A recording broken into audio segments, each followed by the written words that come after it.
5 and a 7? I never said anything like that. I asked you, is this girl a 9? You said no. I said, is she an 8? You said, I'm not doing this. I said, is she a 7? You said, I'm not doing this. I said, is she? But you said she's attractive. And I said, okay, so that's between a 5 and a 7. But I say that this bitch is a 12. And you can't steal that strategy. That's my strategy, big dog. Now, Zoo, are you watching the end? You think what? I think you're going to hell, but... Dude, we don't believe in hell, so, like, that's cool.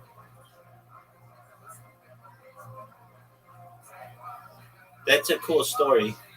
And you believe whatever you want religiously.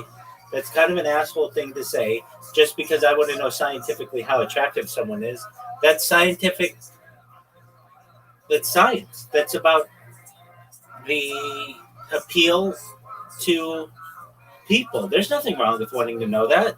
That's why we have models. That's why we have actors. That's why we have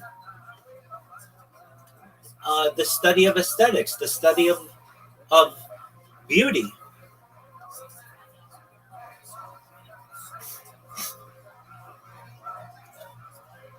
Zoo, I have another question for you. Are you ready for it? Are you ready to lose at mini golf? Yes or no? I'll wait. Sure.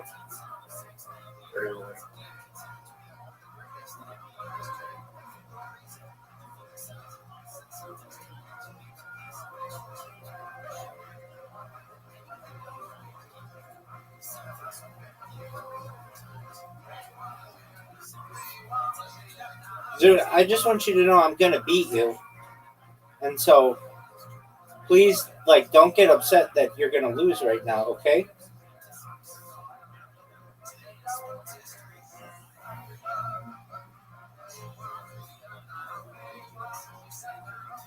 Dude, I'm going to beat you, and then I'm going to go to bed. Dude, why haven't you been in here recently? My phone. I didn't have my charger. Okay. That's a good enough excuse. You have an invitation. I'm waiting on you. Yeah, sorry, I have an invitation from a free player invite from before. That one, I clicked on that one. You gotta invite me again because the invitation's not showing up. You're good, big dog. Those are honest.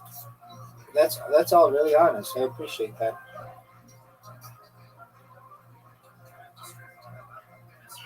It is not a good one to start on, but that wasn't a bad shot. That was a beautiful shot, Zoot. I think I helped you more. I might have helped you a bit, though. Oh, fuck. Just bounce it off the ball. Oh, fuck. Zoot, you're in trouble, my man. I told you I helped you.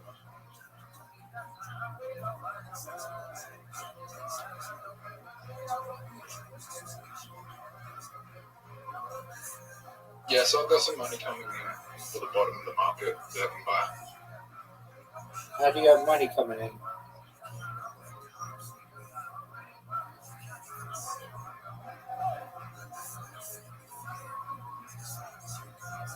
Just do.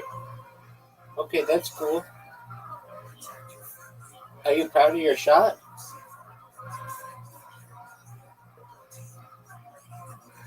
Do you think you're going to be able to make this? From a family member. Oh, cool. Do you think you're going to be able to make this? Yep.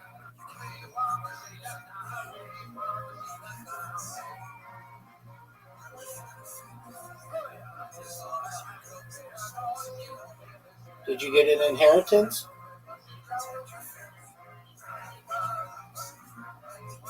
A long time ago, but I haven't touched it.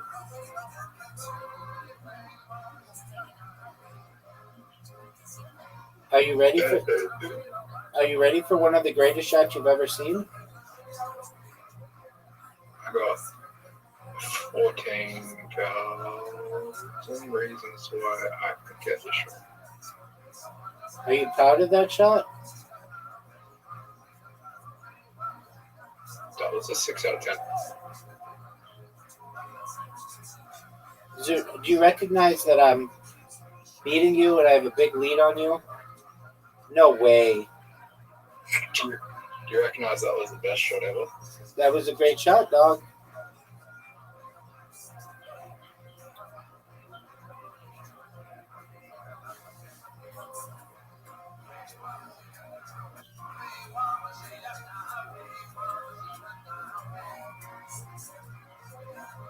Rabbi, have you seen The Sopranos? Yeah. Is it a good show to watch? Yeah. Did you watch all of it? Yeah. When it came out or later? I watched it a little when it came out, but I went through and binged it a few years ago on the stream. Dude, is my ball gonna go in yet? I watched like 12 shows simultaneously. So I watched like Game of Thrones and Mad Men and Breaking Bad and Sex and the City and all the seasons of The Simpsons up until like 3 years ago. All the seasons. Yeah, it was like 33 seasons or something. Okay. Right. Dude, do you think you're going to be able to make this shot? Dude, you're done. Dude, it's over. Oh, so what's the best show you've ever been to? Mad Men.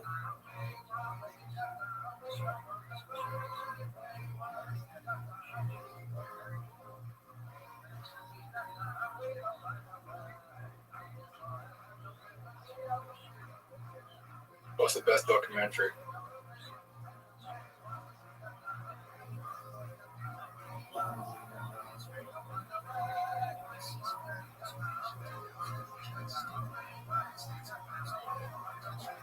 Best documentary of all time.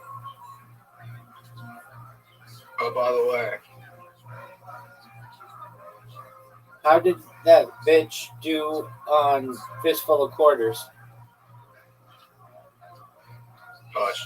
she said they were trolling. Why does she be such a bitch? But she didn't work. Guess what? What? She won the radio contest. She's got a weekend show on radio. That bitch sucks. Good for you, Chelsea, you stupid cunt. Well, you can call in now and tell her that. I should. Dude, tell me when her show is, and I will call in, and I'll be like, hey, why are you so mean? I'm like actually a huge fan of yours. Oh, fuck. It's every Saturday, so Friday. Friday for you. Okay, I'll call that bitch. And I'll be like, you were mean to me. I followed your career from the raw comedy and your stand-up, and you were a raw comedy state finalist, and I followed you to get this radio show, but good for you, Chelsea. If you ever see this is good for you. Dude, what are your thoughts on just having lost?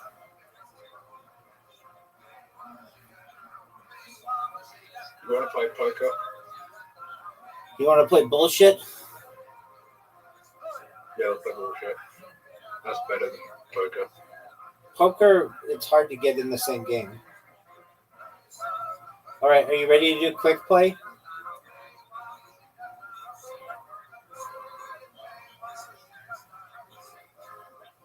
Zoot. Zoot. Zoot, can you hear me? send you, where the fuck? Yeah, I'm here. You ready? Ready? 3, 2, 1, go. I'm in. You're in.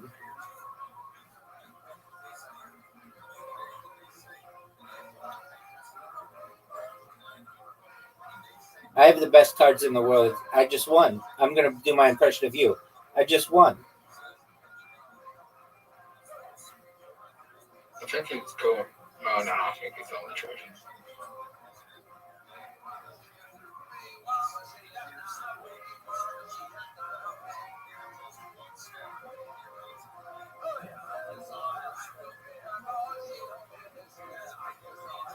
You know how I know he was lying? How did you know he was lying? So I got all the facts.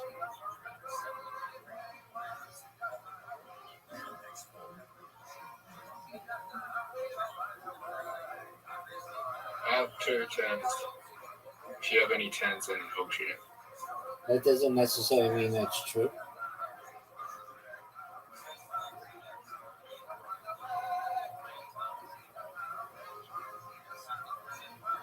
He called you. Oh, you're. You got him, Zoo. I don't know why I put bullshit on me. I think that guy was lying about the ages. I do too. This guy called me a liar. Go fuck yourself, you little bitch.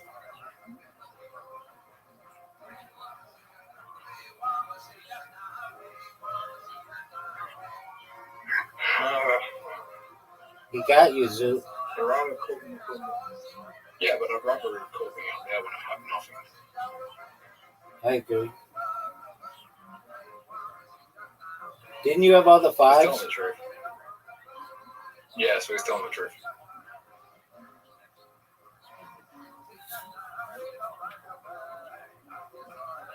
No.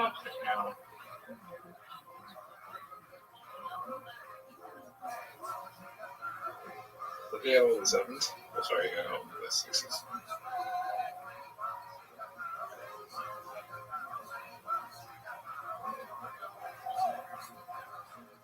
Well, I know you have a 7, we could just play them.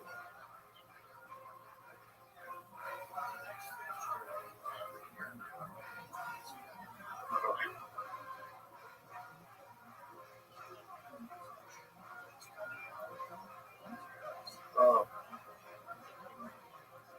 Thank God.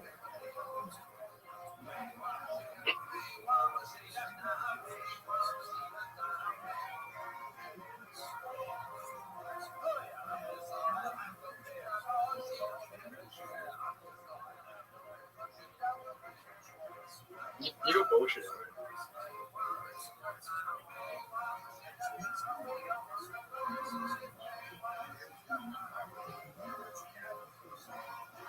This fucker.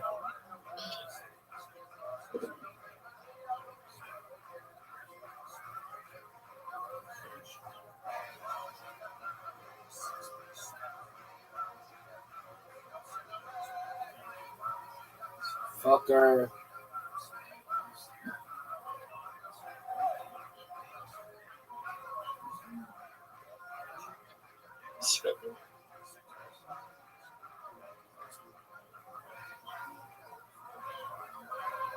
Be careful, this guy. Why doesn't?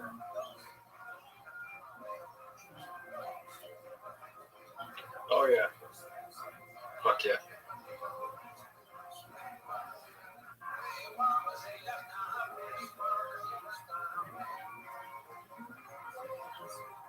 Just telling the truth.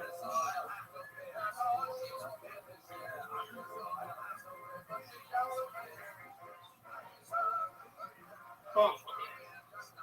You better know the line. Oh no, you weren't lying.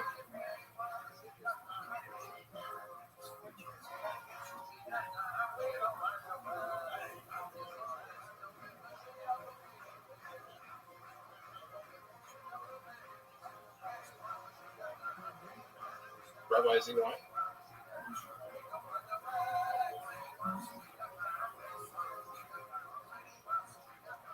What a great play, Zoo.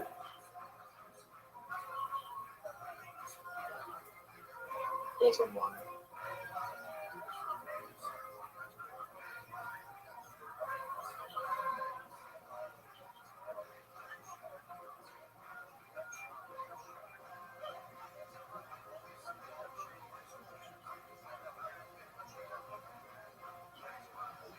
Ah!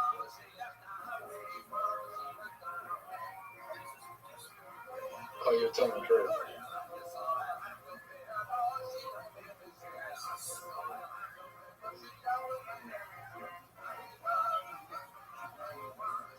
Oh, fuck no.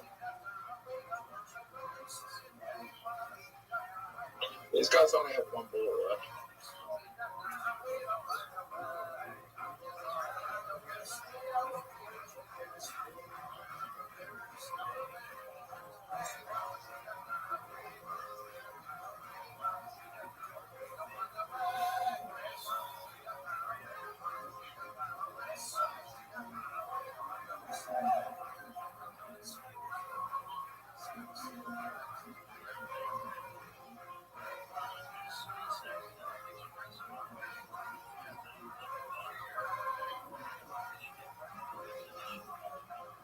Oh no!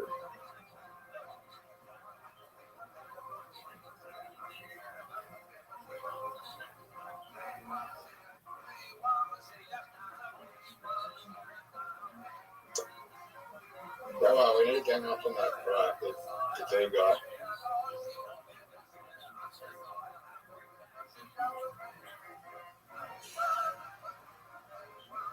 I have all the 16s. You got him. I have all the 6.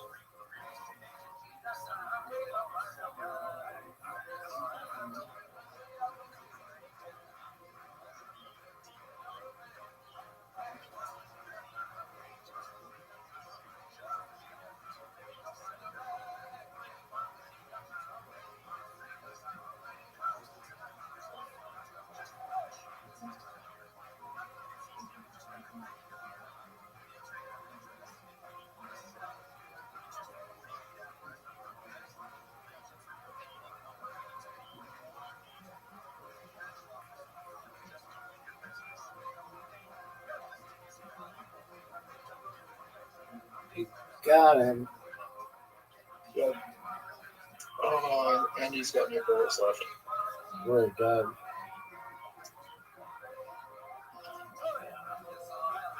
I think when you get no bullets left, it's like nearly impossible to win. These guys fucked up. I'll start leaving in a second because I get my bullets left.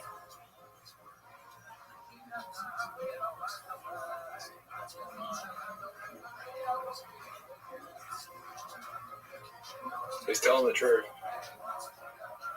He might not be telling the truth.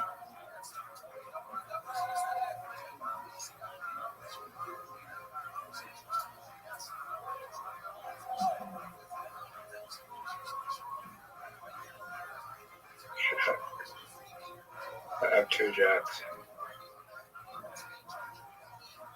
Are you gonna call bullshit on me?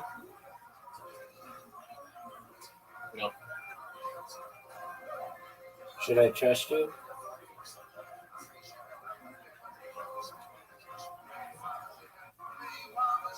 I have 3 kings, so there's no reason for me to call bullshit.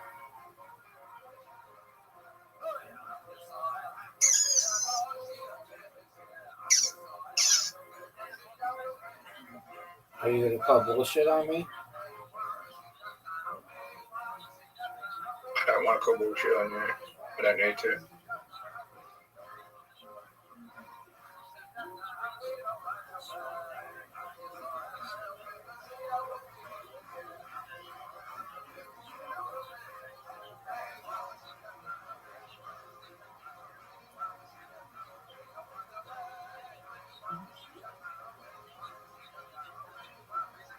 Fine.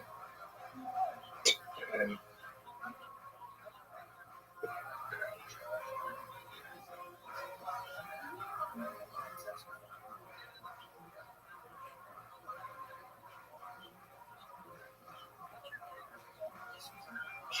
uh,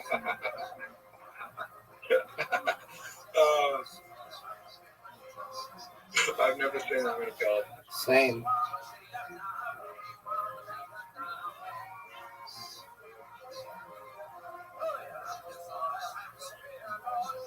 I guess you know when anyone's lying now.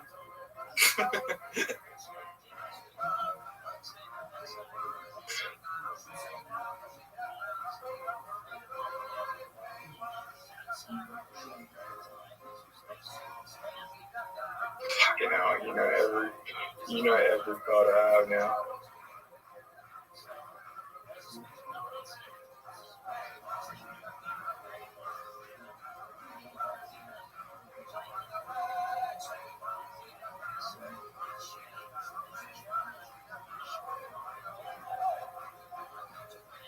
Is he going?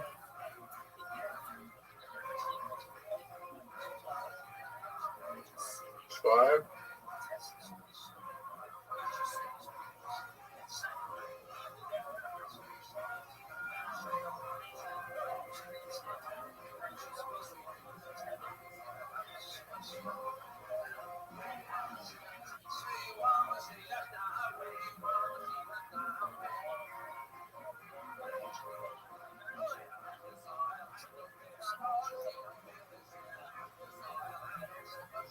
Fucking hell. What cards don't you have?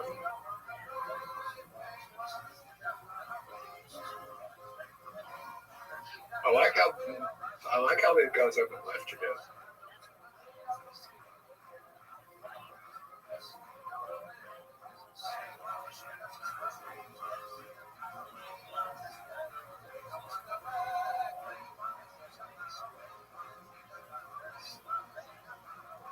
You got him, Zoo.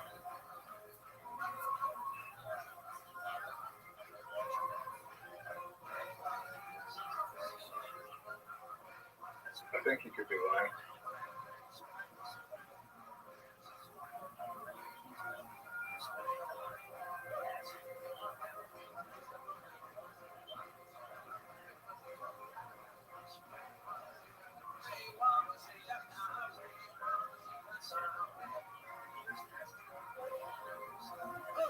Fuck, how did you know I was lying?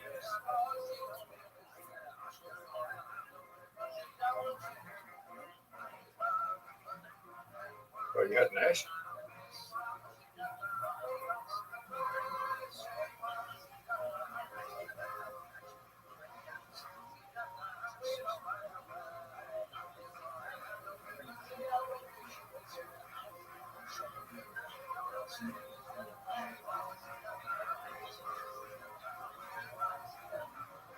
I have a 7.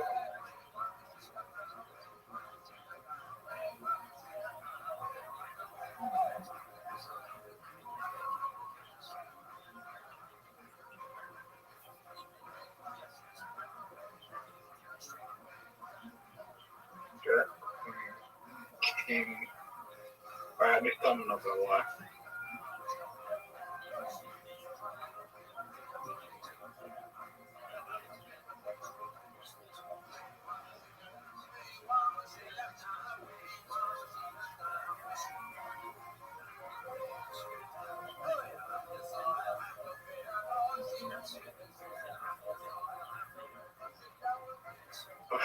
How many of that? 27. The problem is that other guy has a lot of doesn't have many cards he could sneak by. Get him, Zoo. Whatever he puts down, get him.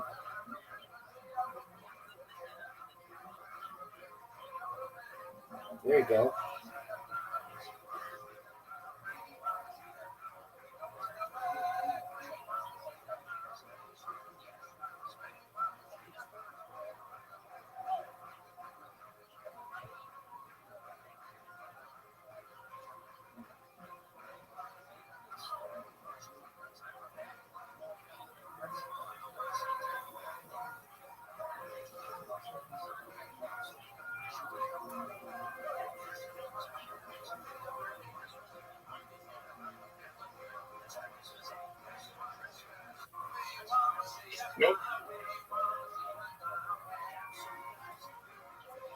Good job, Zoot.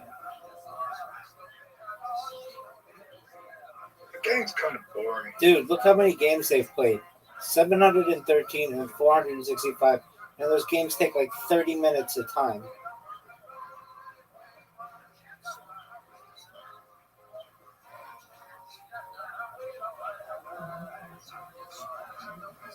How many wins do they have? 730 whatever. I didn't count their games.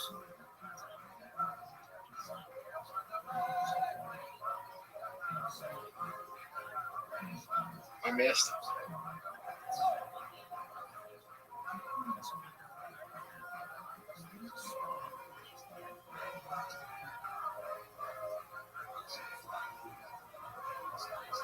Yeah, we even. Were you proud of your shot? Raza would say this was a warm-up game. No No, warm-up. Raza would say this was a warm-up. F warm-up games, Doug. Be ready to play. You notice how Raza only says it's a warm-up game when he's losing? Of course. I would expect nothing. It's never a warm-up game when he's losing. Agreed.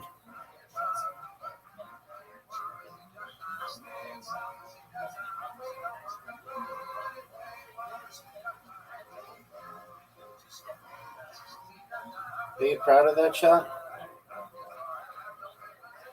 Yeah.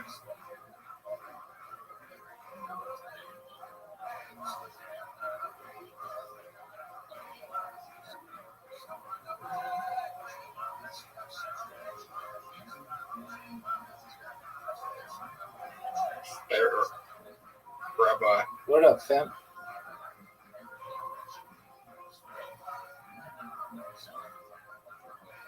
I was feeling a bit anxious, so I dosed them the medication. Is that a bad thing?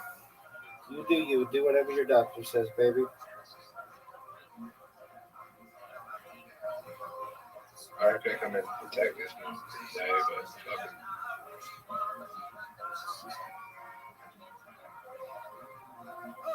it's not going to kill me. Good. Zoot, you could win. Zoot, you could win. No way, Zoot.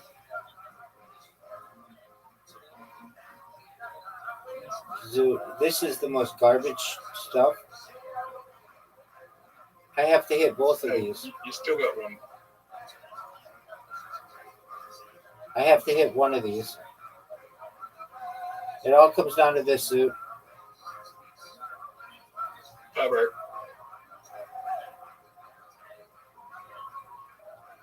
Oh, no. It's over, Zoot. I'm guaranteed to make this.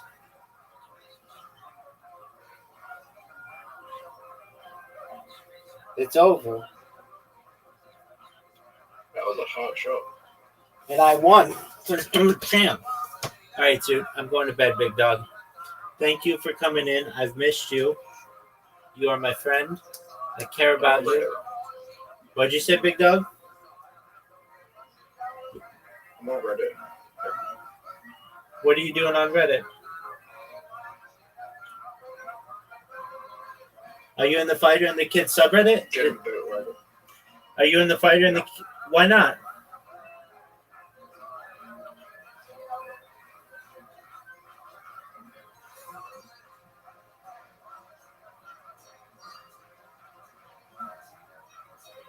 Doug, why aren't you in the Fighter and the Kid subreddit? I'll wait. It's not.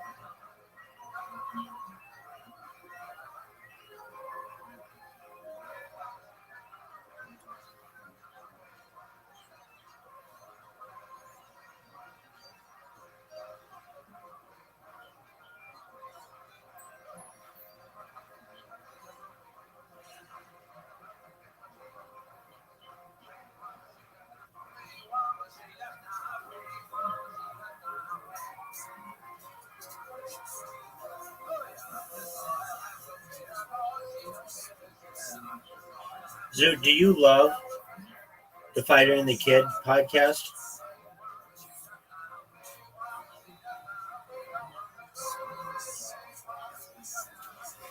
Zoot, I just asked you a question. There you go. That's what I'm talking about.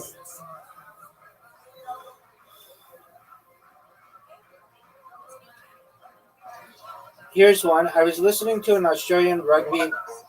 I'm talking about Australian Rugby League. I was listening to an Australian Rugby League podcast in the drive into work, and the hosts revealed themselves as homeless cats. That's people within the Fighter and the Kid subreddit. I gave a legit LOL at 6 in the morning.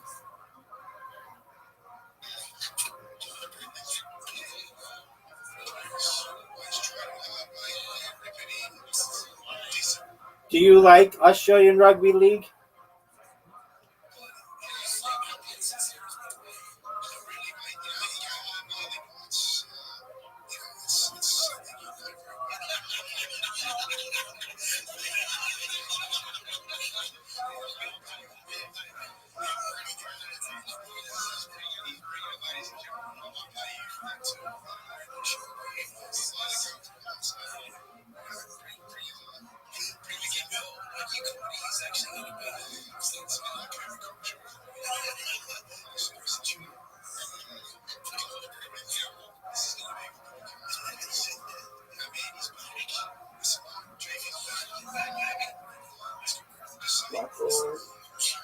Jackson. Did you watch that movie yet? They put out a new documentary on Netflix as well. And did you like it? I haven't watched it. What is your favorite documentary of all time? But Was it your favorite documentary of all time? yeah, you know my favorite documentary was. Fistful of Quarters. Doug, you know what I'm gonna do? You know what I'm gonna do? I'm gonna call in. So that bitch is hosting on Friday night. I'm gonna call into her show, and I'm gonna say, "Hey, I heard that you were gonna host a documentary review of Fistful of Quarters, and I'm just wondering when and where you're gonna do that, and where I can get that content. And also, you stupid cunt, why did you ban me on Instagram?"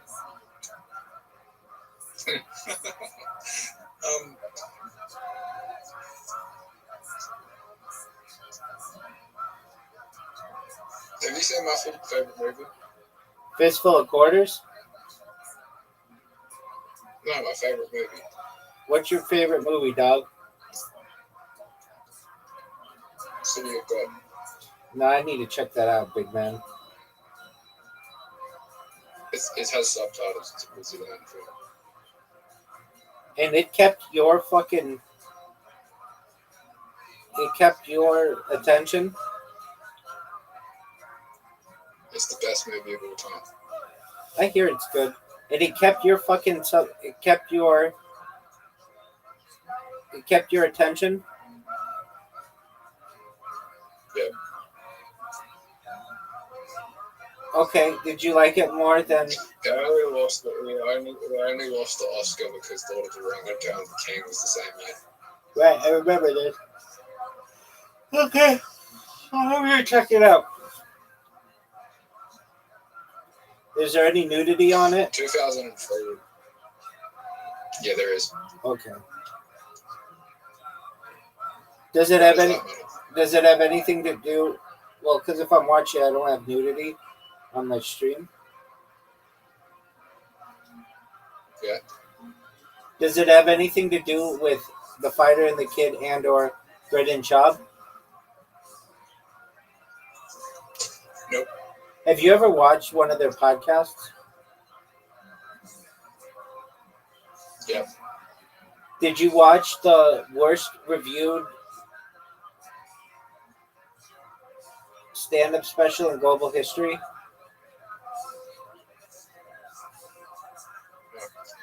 Why didn't you watch it?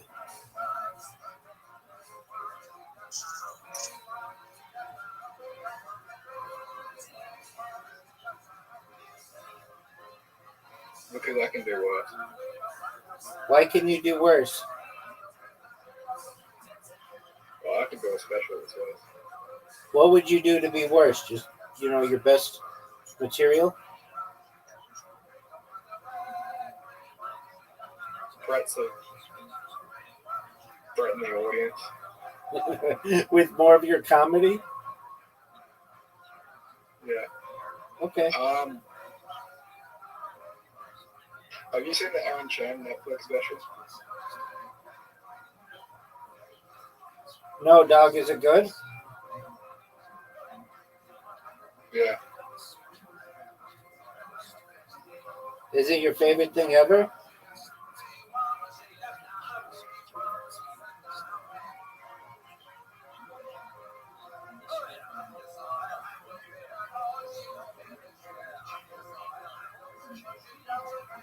Yo, dog. I just asked you a question. Is your favorite thing ever? Yes or no? I'll wait.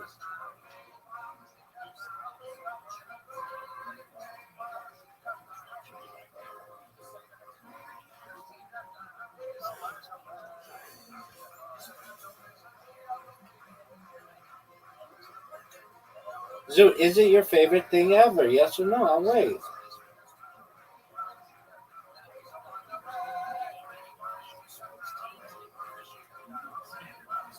Zoo.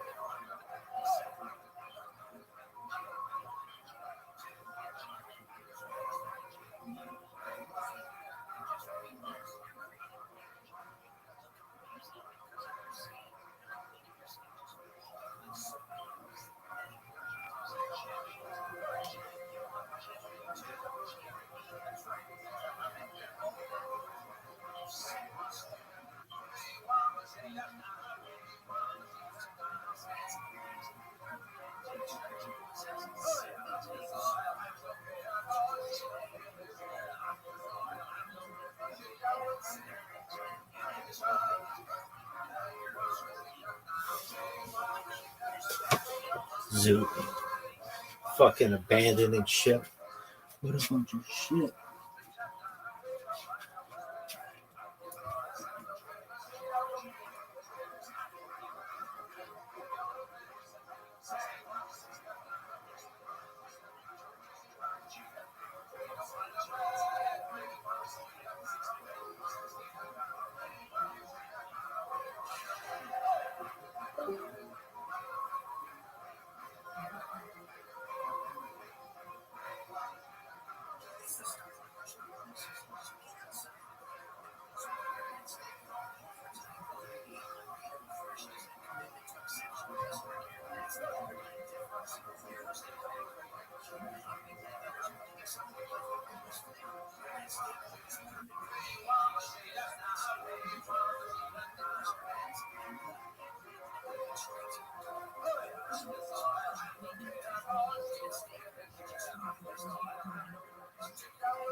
You're either going to Boston or you're going to New York City. You might as well call it synthetic.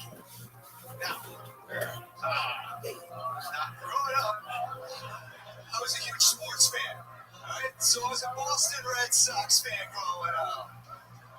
Yep, Boston Red Sox. And, yeah, you're going to associate me with the massholes. Now, my brother, he was a New York Yankees fan. Now, that's a definition of a cunt. Wow.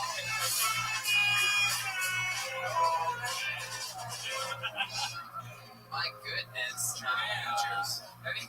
Cheers. Take that. I apologize. I apologize to the other Brandon. I really do. I'm very sorry about that. When I heard Brandon, I thought he messed up the day. Let it go. I may be a cunt, but you're the one that just got fucked. So. Fair enough. The monologue sounded exactly like a Universal Studios tour guest. He's like, you ever been to Boston? Let me tell you about Boston. Connecticut, eh? It was so fucking animated.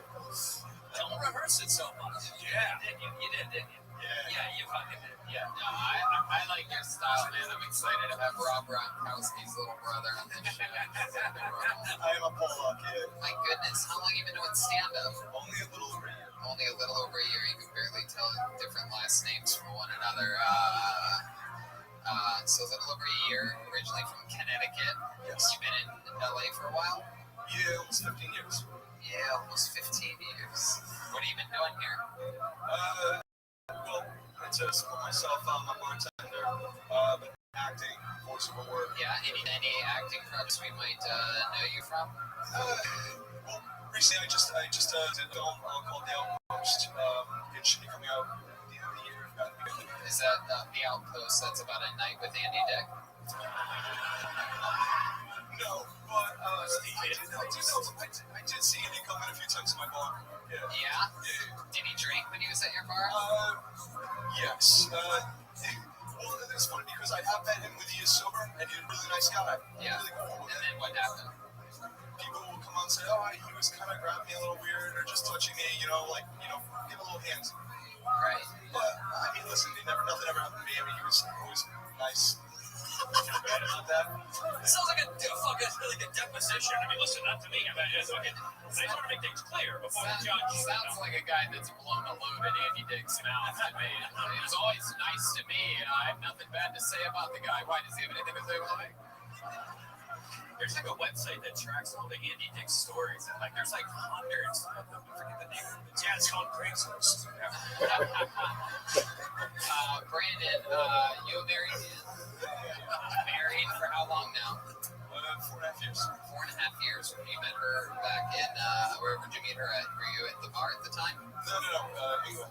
England? Yeah. Wow, she's English? Yeah. Oh, that's cool. And you were just traveling? I used to live in England. I did some schooling, just like a semester of one. Wow. What were you studying in England? Theater. Jeez Louise. Can you maybe give us something? We see some of your acting chops. Perhaps we can do a scene from a remake of Home Improvement. You can play. This could be a scene where perhaps, I don't know, Jonathan Taylor Thomas comes home and sees his father for the first time in a long time. Tim the Toolman Taylor. That's your dad. This is Brandon Janik, and this is a scene from the remake of Home Improvement, a new 2020 version, where Jonathan Taylor Thomas sees his dad again for the first time in a very long time. Audience, you excited about this? All right, let's see it. Home Improvement. Here we go.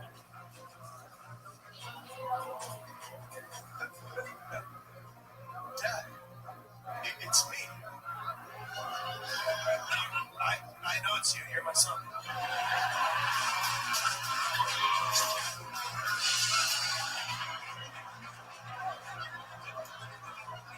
I literally gave birth to you. You see those photos on the wall over there? No, don't put your hand on me, Dad. You know what? It's really. You want to go? No? You don't want to talk to me in my house like this. You see this house? Yeah, I see it. I built it. Yeah? Well, you know what else? You know what else you did? You left me and my other brothers for another TV family called Last Man Standing.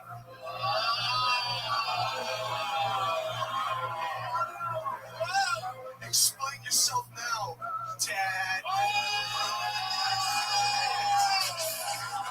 Holy shit. If we're going down this road, there's an episode on Home Improvement where I said that I'd help you fight the cancer. Guess what? It's back.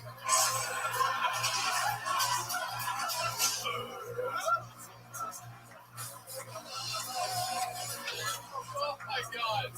Wow. Man, that is, I'm sorry, but that is theater at its finest. Oh my goodness. Really well done. Awesome. Amazing on both parts. Yep. How about another hand for Tim the Toolman motherfucking Taylor? Able to act, improvise the whole thing, and man, you came back there good at the end. I was wondering what you were doing with your character, and then there you were. You blamed him for heading off to another network. Look at you, little smarty pants. I like your style. Well, Brandon. Oh wow, just having side conversations right now. You've been in LA 15 years. You're networking while on the show. Hey, my brother works where you like to dinner with your family. Like, what the fuck are you doing, dude? What does your friend work? Yeah, what's your friend work? No, I'm saying Anastasia. We have a friend. Oh, okay. So I just thought it was interesting. She worked for a friend of ours. Worked for. What the fuck are you doing right now? Holy shit! He's trying to make a really, really, very specific connection that no one in here is going to get, and I'm not going with you on it, sir. I'm going The Hail Mary. As we listen to the podcast, Fantasy is wearing a Yankees hat. He called You Yankees. did call me a cunt in the beginning. You remember that, right? And now he's trying to make up for it. We're all cool. We have a mutual friend, right? Mutual. All right, cool. All right, Brandon. Good job, dude. Thanks, bro. So which Brandon did you guys like better? I don't know. Let's let the audience Brandon decide. Lee. Do you guys like the first Brandon? How many of you like the first Brandon? Let's hear it. How about second Brandon? Second Brandon. I think so. It's a night for positive energy. Our late friend Brody would be proud. There he goes, Brandon Menderstad, everyone. We just had a Brandon off with an acting challenge.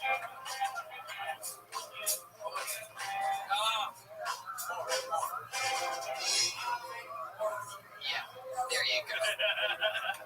Tim the Toolman Taylor, can I just say, better than ever acting. I've never seen Tim Allen act that good in my entire life. He saved it here for Until Tony. I didn't even know Jonathan Taylor Thomas had cancer. So, I mean, it was really shocking for me.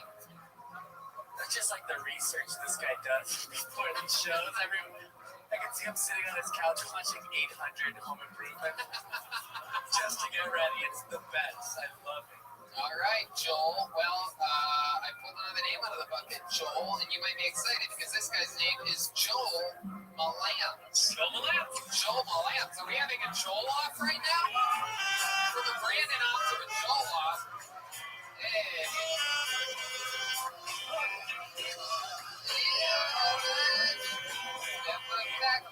Slow walker. Hey. What a bunch of phonies. Wow, it's a few people left. All the Joel ones. my ass. Joel. I guess I'm the only Joel one. In the future, if you don't get called, don't go up at the same time. Wait for the person going. That's weird. People just wait to go to the restroom right after names called. How about a hand for Megan Sullivan, everyone here?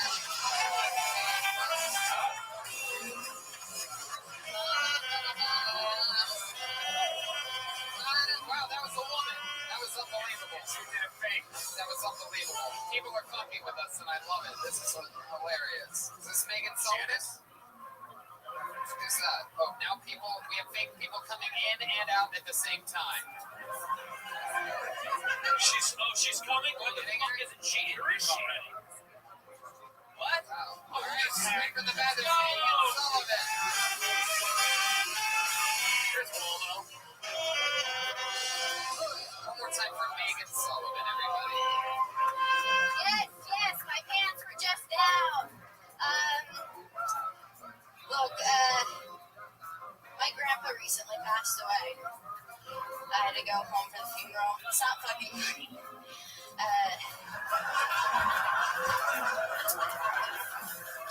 I mean, he was older, right? So he was ready to go. And, well, we know he was ready to go because he killed himself. I mean, that's how you know someone wants to go. They do it themselves, you know? He set a goal, accomplished it, right? I'm sure there is more than a handful here tonight of people who set the goal and are here tonight.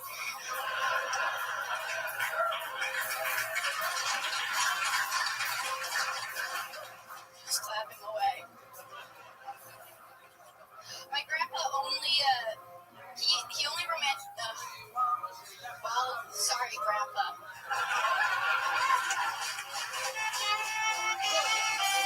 Wow. Very funny. Megan Sullivan. Hell yeah. Funny. Cool. How long you been doing stand-up? It'll be 2 years next month. Awesome. All here in Los Angeles? Yes. Oh, very cool. Or actually, I'll go back home. I'm from Chicago, and I'll do stuff there too, so that helps. Very cool. Did your grandpa really die? Mm-hmm. What was the last thing you were going to say at the end? About yourself? Oh, that he only romantically kissed my grandma, and then I was going to go into another bit. Yeah? About what? You can just say it. He romantically only kissed my grandma, and I sucked 80 dicks. Hey, look at you. Little misdirect person over there. Full of surprises. I like your style. Do you always dress like you're going on an Easter egg hunt in a construction zone? This girl looks like one of the people I caught my brats. What just happened? We need to plug in the tool I man? had a heart palpitation there for a second. This girl looks like one of the kids I caught my son Brad smoking marijuana with. Oh. Did Peter Griffin find out? Okay. So Megan, tell us more about you. How do you make a living? I am currently between jobs. I most recently was working as like a showrunner's assistant for a show. Now, what do you want your next job to be?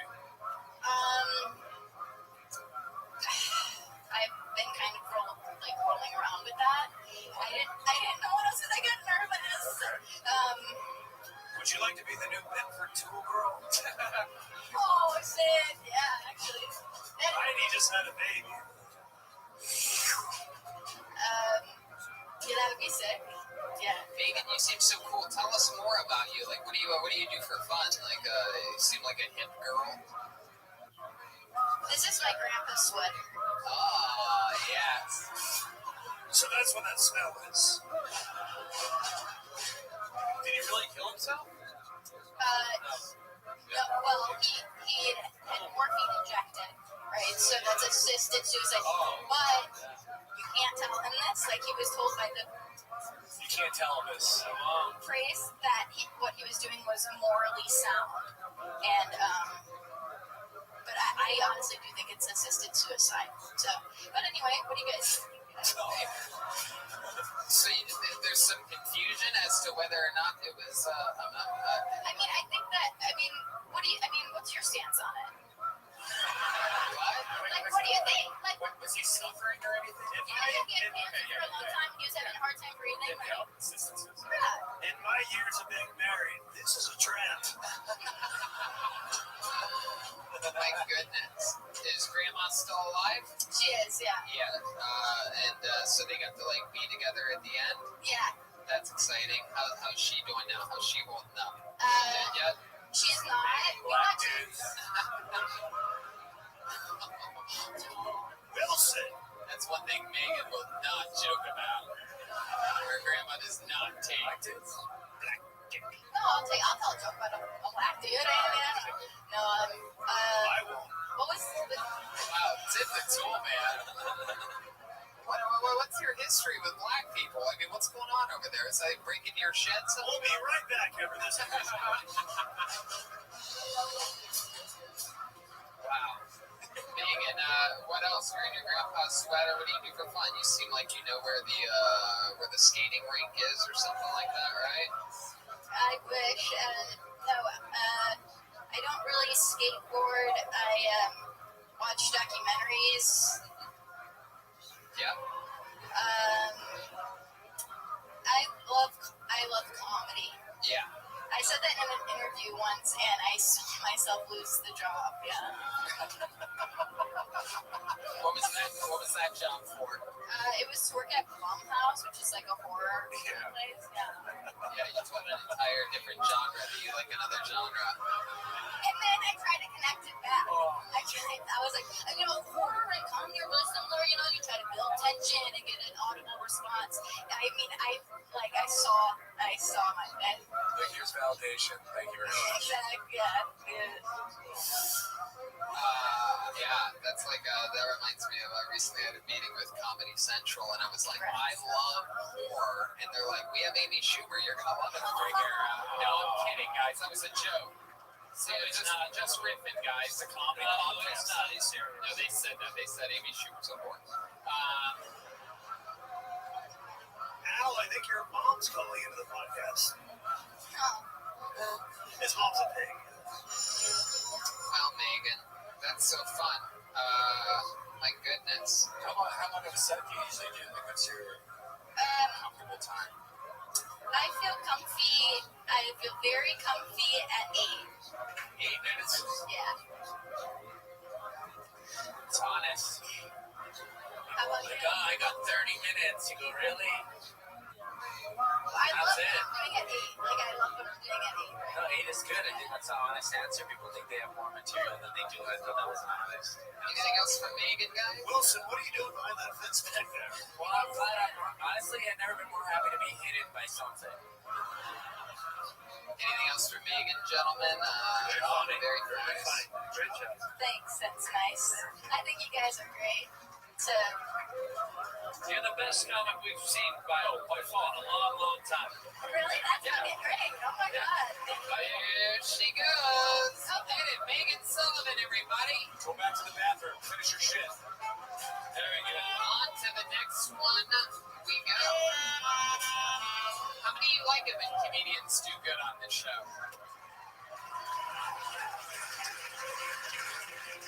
How many of you like it when comedians do bad on this show? Oh,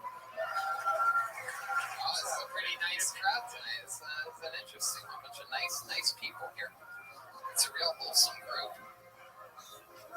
It's very exciting.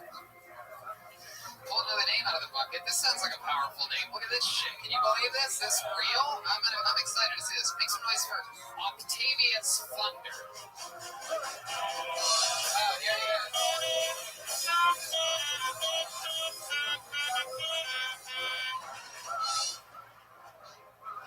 All right, one more time for Octavius Thunder, everyone. That's not my real name. I look like a president of a fraternity called Sigma Theta Rainbow. My mom always says I'm handsome, which is weird because she only fucks all my friends.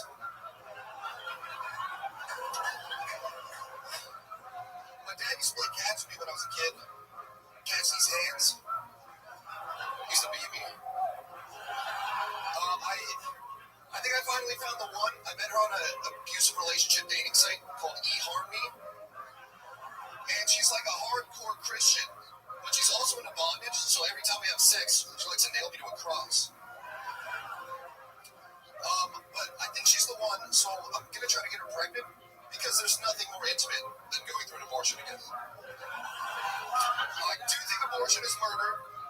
However, I think you should be allowed to murder your kid. If you can murder one thing, it should at least be the thing that you made, right? Fuck yes. Look at that. Coming in and dropping a hammer. Holy shit. That was an incredible set. You're clearly just coming in, popping in from bartending at a hotel across the street. This is incredible. My goodness. So what do we, Octavius Thunder is not your real name? Is that what you want us to call you? My name's Eli Helper. Eli Helper. Hell yeah. But, I signed up a while ago, like a year ago, I wasn't here, and I thought you blacklisted my name, so... Wow, that is such a random, interesting, fun fact. So, all right. Tim the Toolman Taylor. Yeah, he looks like he's wearing the couch that he sleeps on. So Eli, he's got a great nervous laugh, like he might fucking murder everybody else.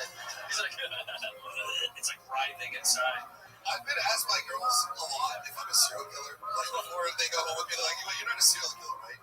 And like, it's weird, like kind of flattering. I'm like a high school girl being asked if she's a model. I'm like, no, I'm not a serial killer. Like, I mean, I thought about it, but they're actually done it. It's true. I can see it. There's something very Ted Bundy about you. There's something even more Al Bundy about you. So, Eli, you thought you got blacklisted. Here you are, signing up under a different name. The only offense that actually gets you blacklisted. How long have you been doing stand-up? About 3 years. Yeah. All in Los Angeles. What do you do for work? Nothing. Yeah. I've been wearing these clothes for like 3 days. How do you survive? I used to work at a mortgage brokerage, and then I had an Amazon store, and so I got some money saved up. And It sounded like a joke. I don't know how to make it entertaining.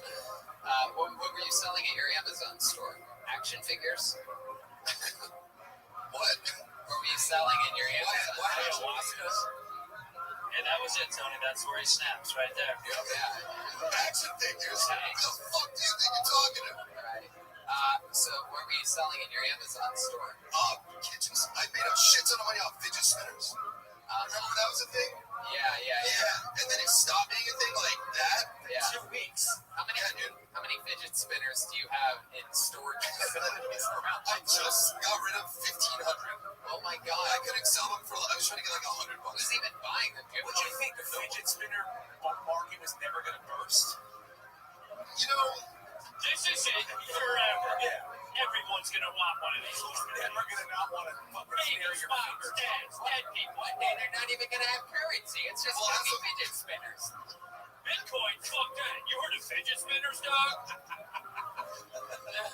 well, as someone with autistic tendencies, I was going through like 10 a week. So Really?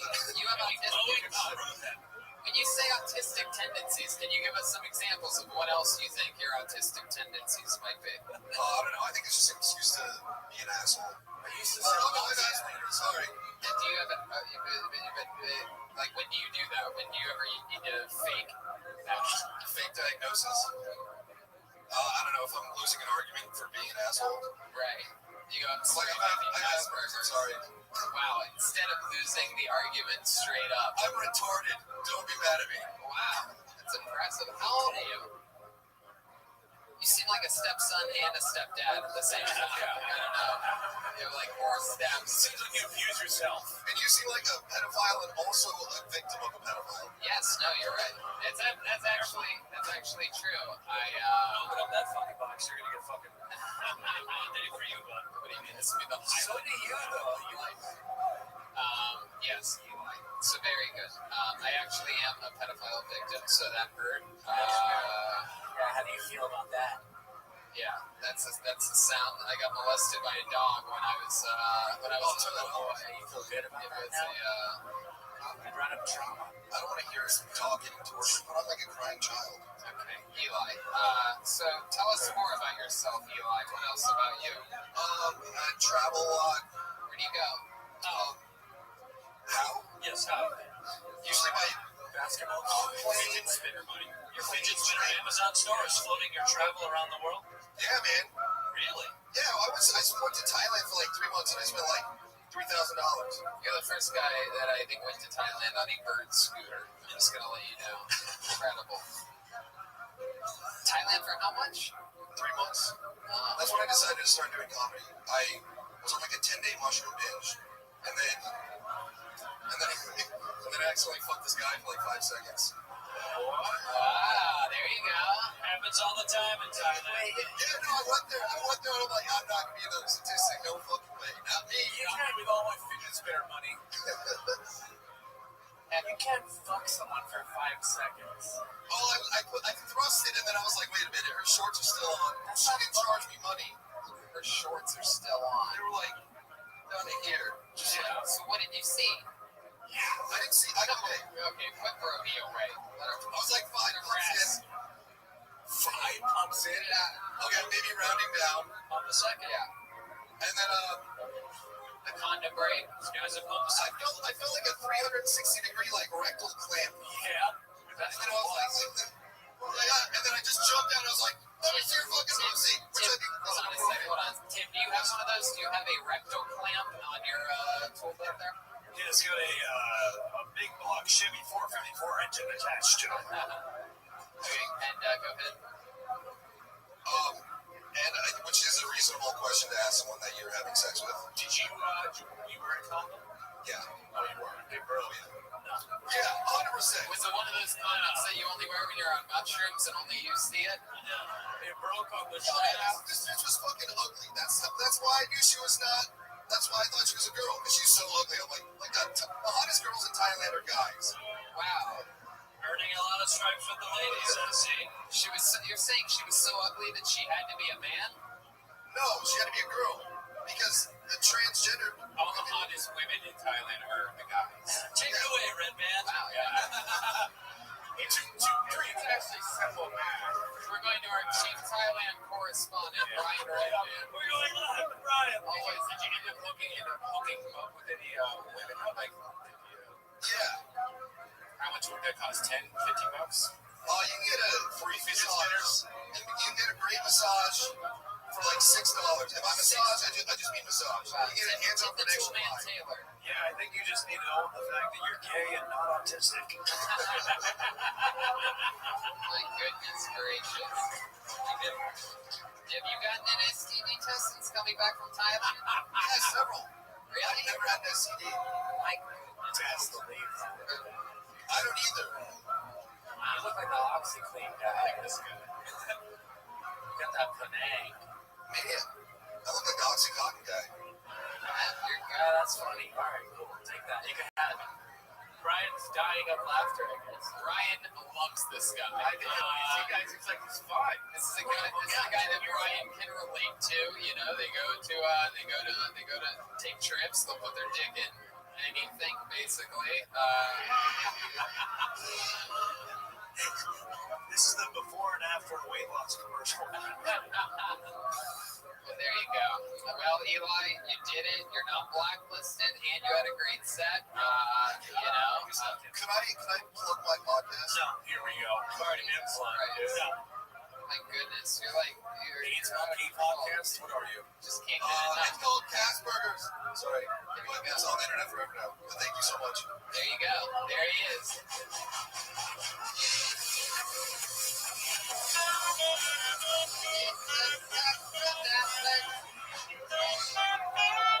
All right. What do you think?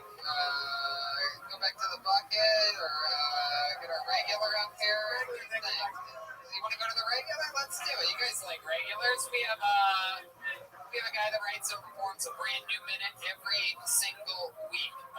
We love him here. You know, he has his he deals with a lot of haters on the internet and whatnot. He's wild. He's so fun. He's been looking for his friend Tony Chin.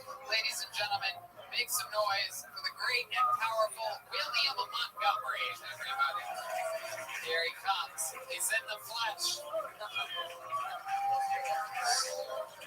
William motherfucking Montgomery. Here he is.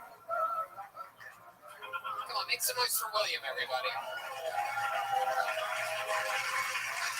So I'm working on a movie where I get into bar fights in Japan. It's called Crouching Tiger, Hidden Pool Cue.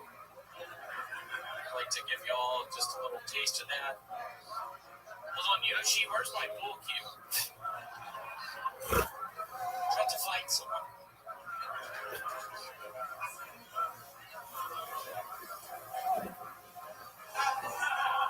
Let's give it up for Tony Chin. I've been looking for him. He's out of the sewer system. Shut the fuck up. I got a lot riding on this. Shut it down.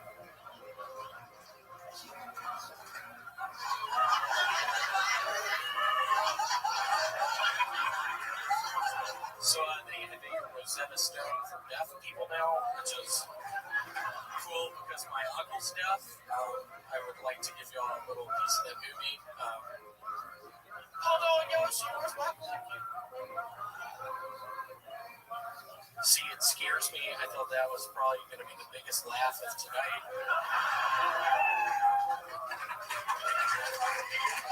Wow, look at that. William weathering the storm. We liked it a lot. For those of you listening to the show, I don't know if maybe your audio picked it up, but he got sort of, that wasn't planned at all, right? That guy over there just sort of went crazy for a second because your jacket's sort of. Yeah, what's your fucking name? William is mad at this guy rolled up his jacket. I mean, it is a very similar jacket. I don't think I'd interrupt an entire show for it over there. I mean, they're both very cute. You would think this was a show where the theme is if your jacket matches the guy on stage, that you win some massive prize. But I'll just, I know, Andrew, I know you were hoping I wasn't going to bring this up, but Andrew and I were brothers. We were in Phoenix yesterday. We went to a sex club. We have a STD called chlamydia. I was giving it to a bunch of people. Andrew's like, William, hold on, put a condom on. You have a disease that we spread around. Nice to see you. It's my brother. William looks like the actual whiskey ginger. I love how that's the jacket you wear if you had a lot riding on it. no, this is a very dressed down William Montgomery. Normally he's not wearing socks with his sandals. This is very just a picture of cutscene. I started writing these movies. Just a cutscene 96 Atlanta Olympics. Me walking in with my pipe bombs in my backpack, just looking like this, just trying to have fun, just knowing I'm spreading chlamydia around. I'm having to deal with Tony Chin. What the fuck? Why did you do that? So bad. I was fucking doing good. And then he pulled it. I'm serious. Somebody get him out. Well, you know what? want this guy out of here? You want to get him out? Door guys. I don't know. I feel sort of bad for that guy. Is he gone? Is he by himself? Are you by yourself? He seems like an innocent, nice guy. David Neary's on the scene. For those of you just listening again, David is an extremely nice guy. He thinks that guy's a nice guy. I think we're at a stance here, William. William, what do you think we should do? Should we kick the fucking guy out? Should we beat him up a little bit? I don't know. Weirdly enough, Tiffany and I were in Alaska 2 years ago, literally spreading STDs around. All right, William, over here. William, stick with me over here. Is that? Have you ever seen that guy before over there? What's your name, asshole? What? That's not your middle name, dude. Don't do that. Your name's Richard Pace. Wow. All right. Get it out. You try, but I tried. How about this? I would rather. No, it's fine, but like, don't do that. Don't be that guy that interrupts the middle of a fucking. Don't do that shit, okay? Don't do that shit. I have tonsillitis, dude. I have 2 weeks to live. Let's let him stay, right? He seems like a nice guy. We have our security guard. Put your hands together for Hakeem Olajuwon, ladies and gentlemen. You remember him from the Houston Rockets? By the way, I shake that guy's hand every week. His hand feels like it's made of rock. Yeah. He's like a different human being. It is unbelievable. You guys are good, right? You're going to behave yourselves? There you go. Pull the fuck out. They're okay. They look Step away like from the town. him and his friend both look like Joel Berg. Let's let him stay. All right, fair enough. William, anything else happened this week that you're excited about in life? Literally on Saturday, I did a show. Phoenix, yeah, keep that going. I did a show in Phoenix, Arizona. I was having a decent amount of fun. Ended up getting far too drunk on gin and orange juice. My mom called me a bunch, just asking, William, what's wrong? Why aren't you answering the telephone? And then what happened, William? Is that the whole thing? Did you just fall asleep awake? Fall asleep with your eyes open on the show? Did you just have a little sugar crash there, William? Did you get dizzy? I got real dizzy. All right. I did, yeah. No, I have a thing called my tonsils hurt. I have tonsillitis. I don't know if y'all realize the little girl in the Poltergeist movie died of tonsillitis. Currently, I have it now. Wow. William, why do you look like the groundskeeper at Neverland Ranch right now? I guess that's really he looks like the oldest golden girl. 2 years ago. 2 years ago, I got my first job in a place called Toshiba, Japan. You might be familiar with it. They made a lot of televisions at one point in time, but it was in Toshiba. Oh my God, you were not in a Toshiba, Japan, William. All right, one last question. William, honest question. I gotta know, where do you find a jacket like that? That thing has little bells. Are those little bells on the front? Are those little tiny bells? Jiggle it, baby. They are. Where did you get that? You're trying to make the bells jingle. Where'd you get the jacket from? A wonderful place. You can get some really good food there. It's called Cracker Barrel. You got that jacket at the Cracker Barrel? I did. No, you didn't. William, sometimes I feel like you're lying to me. I'm sorry. I was just trying to sort of keep it light. Literally, Saturday night, I was in Phoenix going to this sex club place. I had been going to the bathroom, blood everywhere. I knew something. Wait. Why was there blood everywhere, William? What did you do? It's an autoimmune deficiency. Oh my God. Right, that is. Where does it come from? It comes from Sheba. All right, you're mixing together. There he is, William Montgomery, everybody. Come on, he's got a lot on the line. Make some noise for the guy.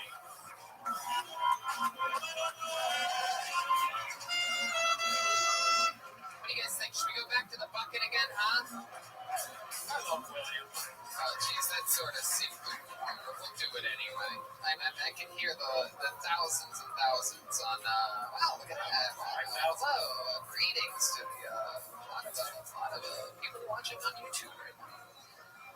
Okay, put your hands together for your next comedian, Kyler Bentley, everyone. Kyler Bentley. Oh, wow, here he comes. Here comes Kyler. You got any light up there, Danny? You want to just swing it from there, or what's the move? How do you want to do it? Let's do it. David Deary's going to help. We're going to keep it going. We got more music. Is that possible? The wheelchair's too wide. Yeah, you can't. You're going to get stuck. Oh, now he's stuck. Oh, man, this is a bad time. Get him up. Get him up. Get him up. It's amazing that you guys did that. Got it. Hell yeah! We did it. That's a first. One more time for Kyler Bentley, everybody. Oh my God, I wasn't expecting this or something. Well, I hope you like physical comedy. And if this goes well, I plan on doing a stage dive, so front row here, don't let me get hurt again. Yeah.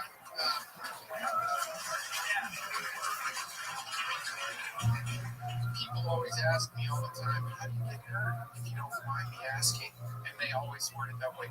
If you don't mind me asking. And I'll answer just to let you know you're annoying.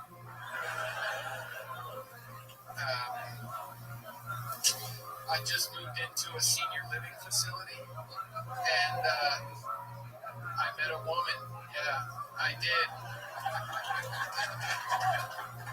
We're taking things slow, though. I want to wait until her body's cool.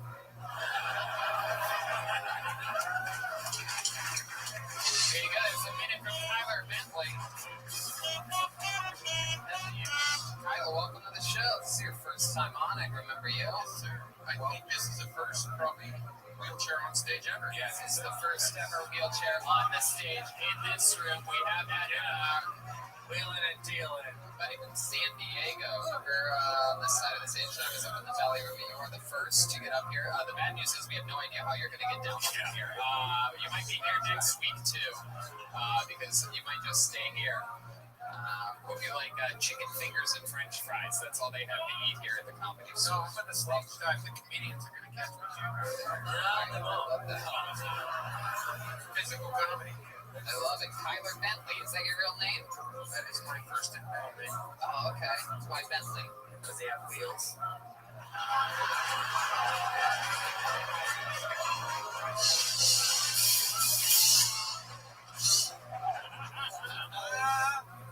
It's my mom's maiden name. Oh, cool. What's your real last name? Smith. Why the fuck? Yeah, Smith. How long you been doing stand-up comedy? 8 minutes. 9 minutes.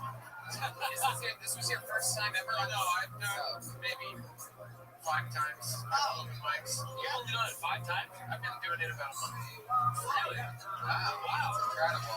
Dude, there were some people here that were here for, I don't know how long they said, but it was fucking way longer than that. Yeah. For those of you definitely have a leg up on most people that have been only doing it a month, which I guess puts you -1 leg. Anyway. Tony, I would say some people shouldn't even step foot on the stage, and Yeah.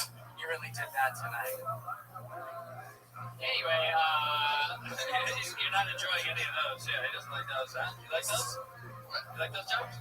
Yeah, that's good. Yes. Yeah, that's good. You set up your own. Tyler, I don't know. I hope you don't mind me asking, but what happened? I don't know. I got a lot of stories that I like to make up because I get sick of telling it. I used to date a bodybuilder, and I was eating her pussy, and she snapped my neck. The orgasm. And this old man Taylor likes that one. He likes getting roughed up. I've snapped my neck a lot of times going down there. Hell yeah. But it happened in a snowboarding accident. Oh, wow. Interesting. God, I want to know what it was like. Andrew's Andrew, you snowboard a lot. Yeah, I want to know what happened. A couple of drinks, going off a jump too fast that I hadn't checked out, and just flew to the bottom. Helmet. No helmet? No, I had a helmet. That was like the one thing that there was force above saying your brain is too important. Put this helmet on today because I never wore one before that. Wow. It was like my buddy's helmet. I was walking down the stairs. I kicked it, and I was like, probably should pick this up today. Damn. Wow. That's unbelievable. What were you drinking before you went out there? My other friend left a bottle of Bacardi in my snowboard boots. So Limon? Shout out to Bacardi Limon. Sponsor. Thank God. There definitely goes our Bacardi sponsorship. Bacardi, when you want to break your neck. Break your motherfucking neck! Snap your neck! I'm glad you wore a helmet. Yeah, glad you're here. Yeah. But that was really good stuff. Can I tell you though, that's like the only time we've done any stand-up critique tonight at all. That the whole joke of how you broke in your, like you said, oh, I want to do a bunch. I lied. Do that. That's good. I'm like the ones that you have. I've got That should have been the fucking. I want to hear other lies that you tell. oh Yeah. What is some of the other ones that you say? this guy Johan. He was like a grizzly bear of a guy, and I hate that guy. Yeah, well, I think he was part grizzly bear because I never met his mom, and he lived on top of a mountain. But he hated weed smoke in his house, and he caught me smoking weed in his house one time, and I ran to blow the weed smoke out of his door, and as I got 2 steps from the door, I passed out, smashed my face into the door. Wow, that really happened. That really happened, but it's not how I broke my neck, you know. Cheap weed doesn't hurt people, man. So cool. You're baked right now, by the way. No, I don't smoke weed. No. Your eyes are just. Yeah, that's. I don't know. I was in Vegas all weekend, and eyes white. Come back here, and they're red again. The only thing he burns is rubber. Yeah. Now, So, Tyler, how long ago? when you do ecstasy in a wheelchair, is it still considered rolling? Okay. Tyler, how long ago was your accident? Was that early on in life? Recently? 13 years ago, I'm having a bar mitzvah for my Hey, look at that. when you were flying through the air off of that snowboard launch, you were like, to infinity and beyond!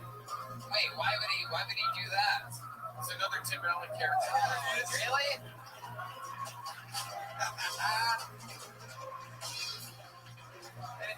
You look exactly like Woody, you should know this. Oh, come on. Come on. Why would you say that? I can't even think that there's a fucking snake in my boot right now. Here's a snake in my boot. All right.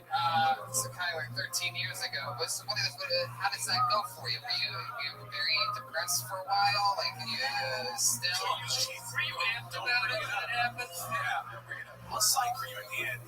I mean, John, you ever go wheelchair snowboarding since then? Yeah, it's not the same. I grew up snowboarding my whole life, and that sucks dick having somebody kind of like scoot you around the mountain. Yeah. What mountain? North Star in Tahoe. Fuck North Star. Fuck that place. Don't ever go there. Don't support that piece of shit place ever again. We're sponsored by North Star Tahoe. Oh, fuck. Yeah, that was North Star Tahoe, man. Takes out the week. Thank you. Brings back the strong. Did Santino just yelp review a mountain? Hell yeah. So, Kyler, how about now? Like, what else do you do? What do you do for work? Nothing.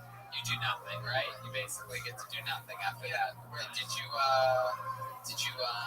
get like money or anything, like out of an accident or something? Did you sue the jump? No, on your season pass it says this is dangerous shit you're doing. Yeah. And we are not liable for any fuck up you make. Right. So you spun that wheel. Yeah. Anyway, again, keeping it on. Say what you're going to say. You're going to say something mean. Yeah, that one didn't work. Kyler, any other hobbies? You just started this. You've only done it 5 times. Is there anything that you do like to do? I play pool in a league. Wow, that's fucking awesome. Yeah. Did you always play pool before, or is this something that you just got onto? No, I played before, but never like seriously. And then I taught myself a technique that works for me. And That's fucking awesome. You like it in stand-up, too? Is that fun? it's going fun right now. Yeah. That's so cool. This workout tonight. This is cool. Yeah. I love it, man. I love that. That is so fucking cool. Are you gonna keep doing it, or is this just your dad? Or you really want to do this? No, I really want to do Good, this. man. You should. You're funny, dude. You should keep doing it. For sure. I think you have a real knack for it. I think naturally came up here. I think we were all very surprised when you said that you've only done it 5 times. It's very, very, very fucking From the Bay Area? Northern California. Does anybody know if the Warriors won? I don't know. They were down a lot. Oh, we got bad news for you. Yeah, they lost. They all died. They're dead. All of them. Yeah. Every single one of them dropped dead. Horrible. And the snowboarding. Shots of Bacardi. All over the fucking court. Shots of Bacardi in game. They all ran into each other. I chose to just come in here and wait for my name to get pulled rather than watch the game, and I'm glad I did stay here. So that's awesome. Yeah. That's absolutely awesome. I love that. Kyler Bentley. Well, Kyler, anything else you want to say or ask or anything you want? No, I'll be back. I love it. Yeah, please do. Please come back. Absolutely. Kyler Bentley, ladies and gentlemen, he's on Instagram at Kyler Bentley Comedy. And that is an episode of Kill Tony. We did it live from the Comedy Store. Kyler Bentley was on the show. Hey, look, Brian J. Ebelt. Hey, look at this drawing for Brian J. Ebelt, everybody. Make sure you catch Steve Renazizi's podcast.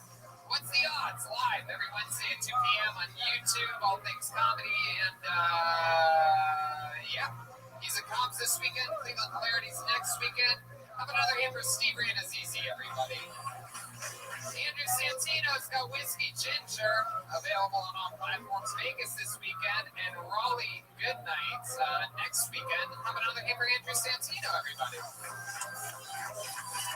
Let's see how loud can this place get for the great and powerful Jeremiah Watkins, everyone. Tim, the Tool Man Taylor. The new Reagan Watkins album is out June 7th. He's on all social media, Jeremiah Stand Up. He's got a new episode of Jeremiah Wonders out. What today? Who's your guest? Ralphie Bastos. Whoa, fuck yeah, I love it. Anything else, Jeremiah? Yeah, June 6th, here in the Comedy Store main room, we're doing an album release party for Reagan and Watkins. We'll have some of our favorite stand-ups, and we'll be closing out with some songs from the album. So join us that night. How about another hand for Chroma Chris over there, huh? 2 for 2. Sandbar. You know, it's ridiculous. I can't grow facial hair like you, Tony. Wow. Oh, yeah, that's true. That's true. That's true. You can't. And then how about another hand for Wilson? Joel Jimenez, everybody. Joel's mostly sorry on all social media sites. Anything else, Joel? Thank you to Ludwig Drums and to everyone who believes in us. Thanks for fucking coming out. We love you. I absolutely agree with that 100%. Phoenix, Arizona, Vegas, Salt Lake City, Boise, Spokane, Portland, Vancouver, Seattle, Lawrence, Omaha, Des Moines, Appleton, Milwaukee, Chicago, Madison, Minneapolis, Poughkeepsie, New York. We're coming for you. We're coming on the road. Red Band. Anything else? No, that's it. Thanks a lot, guys. Thank you, guys. We love you. Good night, everybody.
Of course, it's always great to be out on the road. This is also a little thing for you to be excited about. This is stop number 1 on our summer tour, our massive summer tour. Tomorrow we go to Vegas, then back to Los Angeles, where we'll be every Monday for Kill Tony Live from the Comedy Store at its home. And then Tuesday we're off, Salt Lake City, and then Boise, Spokane, Portland, Vancouver, Seattle, 2 shows, Lawrence, Omaha, Des Moines, Appleton, Wisconsin, Milwaukee, Chicago, Madison, Minneapolis, Poughkeepsie, and 2 shows at the Gramercy Theater in New York to kick off to end the summer tour, which starts here right now in Phoenix, Arizona. Road never ends. More announcements coming for tour dates. Follow very closely because we need more. I think you're all in for a special treat. Make sure you stay on top of everything by being alert and drinking delicious caveman coffee. cavemancoffeeco.com. Use the promo code KILLTONY, save 15%. Check out the amazing pins over at Rockin' Pins, our friends over at Infinite CBD. If you need CBD and you go anywhere else, you're blacklisted.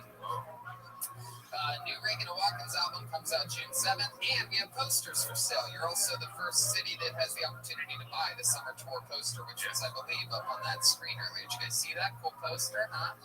All right, you guys are not into buying merch. Very good. Speaking of rockin' pins, first city that I brought my glow-in-the-dark Death Squad tents. Like Death Squad cats. There's also Tony Hinchcliffe tents at pins.com. Very exciting stuff. So yeah, if you get a poster after the show, we sign it, take a picture, shake hands. It's all cool, and those are limited editions. So you can think about it. You know what I mean? I'm not pushing them on you. No, they don't call me poster pusher, Tony. What's that? What do you have there? So what did you just wave to me? Oh, you already bought one. You bought one. Wow. It's great. Yeah. Fuck yeah, he's got it rolled up in the tube. Again, I think he's just doing cocaine with it. That's how people in Phoenix fucking roll. Drug line. As with all of our road shows, we are going guestless tonight. And Chroma Chris had to work. William Montgomery at the self-storage unit today in Los Angeles, California. I offered to drive William here. I was going to drive William wanted to come, but he did have to work, and he was like, I could quit my job. Like, don't do that. Yeah, I really want. And then he could go on with his never-ending adventure of finding Tony Chin. Just to let you know, those guys won't make it. However, it turns out, according to this piece of paper, that we have a band here, ladies and gentlemen. Wow, I love the band. They are one of my favorite things in all of stand-up comedy. For those of you who maybe this is your first time at the show, every single episode they join us, and they're always different characters.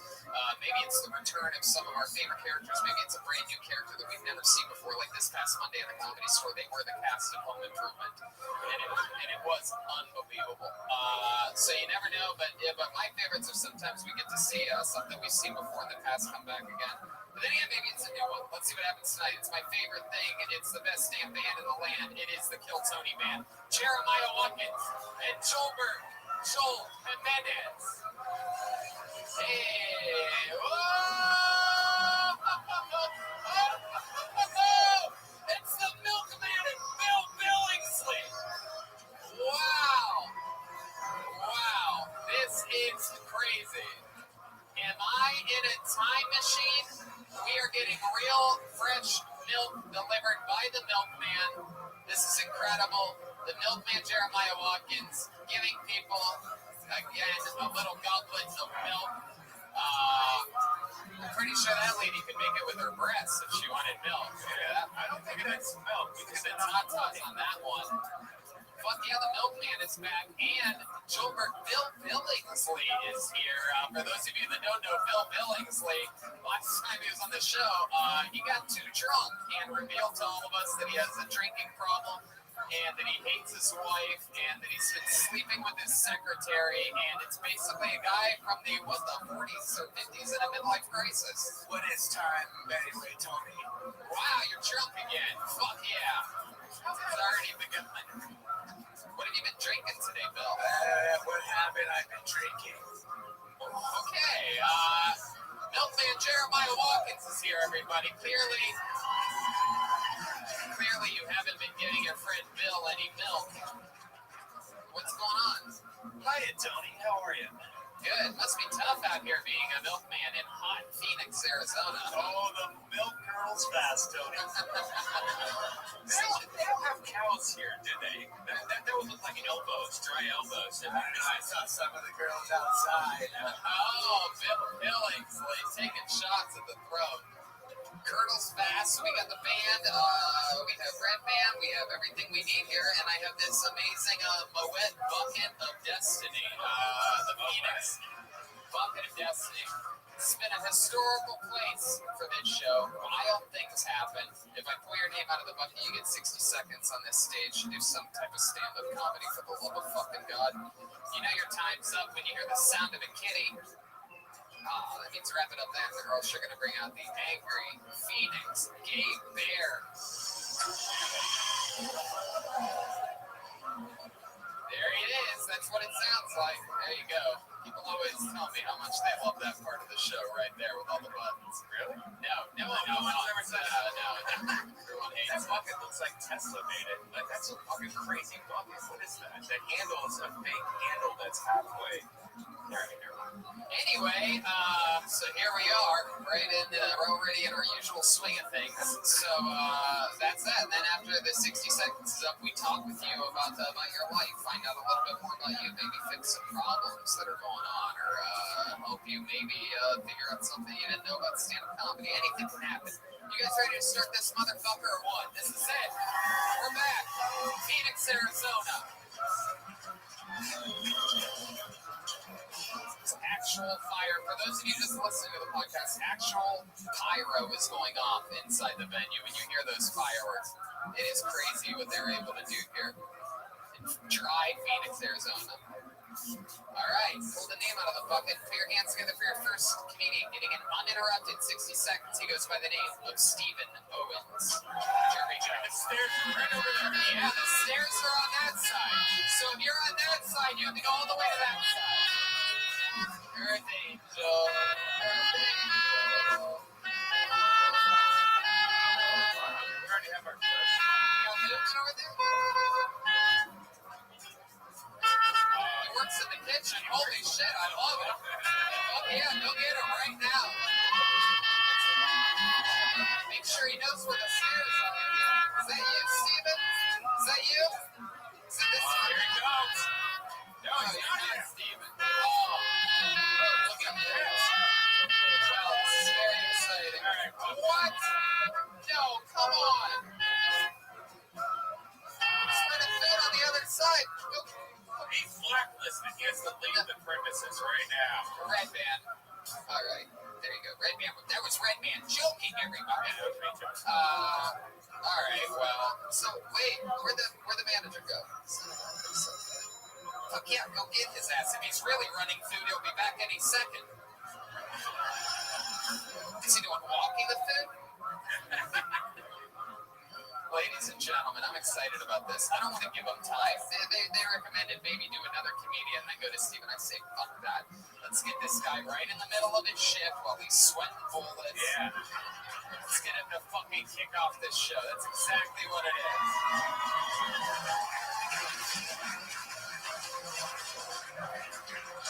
If you guys don't get Stephen Owens right now, I'm telling you right now, we're gonna fucking throw popcorn oil all over your kitchen floor. Everybody's gonna be slipping and sliding back there. Something's gonna stink in the green room weeks later, and you'll know. That's me. Here he is, Stephen Owens, ladies and gentlemen. Ain't burning it all. Fuck you. Get him, Stephen. Right there, buddy. Right there. One more time for Stephen Owens. How's it going, guys?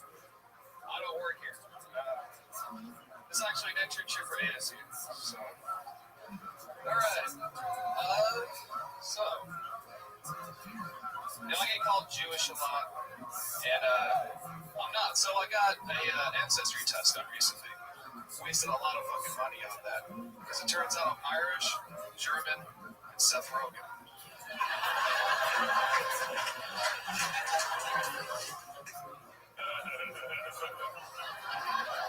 There we go.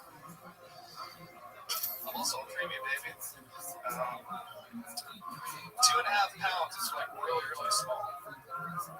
really expensive baby. That was what my parents thought. What they got was a really expensive action figure. Yeah, usually babies get delivered with 2 hands, but they pulled me out with tweezers. The doctor was just like, here. Wow. Look at that. Stephen Owens. In the middle of his shift, apron on, apron tied around the front. Really does look exactly like Seth Rogen. Fuck yeah, get back up to that microphone, Stephen. So how long have you worked here at Stand Up Live? I worked here for 2.5 years. 2.5 years. How long have you been on stand up? 1.5.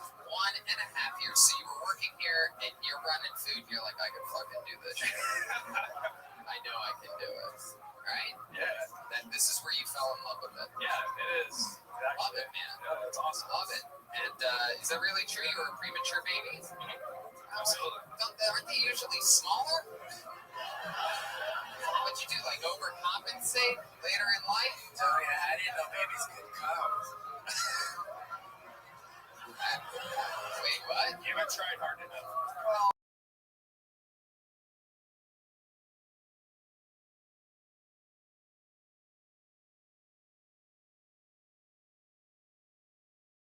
So, Steven, tell us more about you. What else do you do when you're not working here doing stand-up?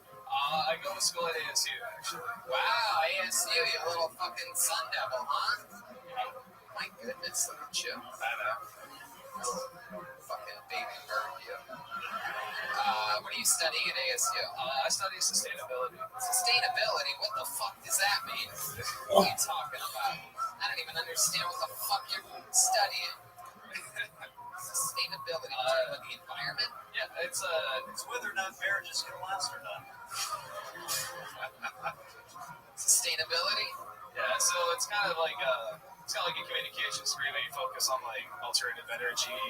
Alternative energy. You've given off more methane gas than anyone that's ever been up here before. He looks like a mad scientist that only experiments on cheese. My goodness, Steven. So you signed up tonight, and there was a lot of chaos. We waited a little bit for you, the anticipation. You're getting the show started. What were you in the middle of doing? I was just putting boxes away. My bad, dude. Putting boxes away? Yeah, it's a part of the job. What boxes? They said you were running food. They lied to me. It's just a part of the job. Yeah. That's, you know what? So is me calling you chubby. It's part of my job that I do here. I noticed you had a really wet hand when you shook my hand, like a very wet. There you go, something for you podcast listeners that heard that wet handshake and wanted to know more. Why was your hand wet? Were you working? Were you in the middle of a work shift? Like that, were they wet boxes? Yeah, I only handle like the really wet boxes. Yeah. My secretary has a really wet box. Wow, listen to the crowd. They love it. It has begun. Milkman. Speaking of wet boxes, how is your mother doing? She is a beautiful woman. Steven, you have a girlfriend? I do not. You don't? When's the last time you went on a date? Don't know. Yeah, exactly. I have no idea.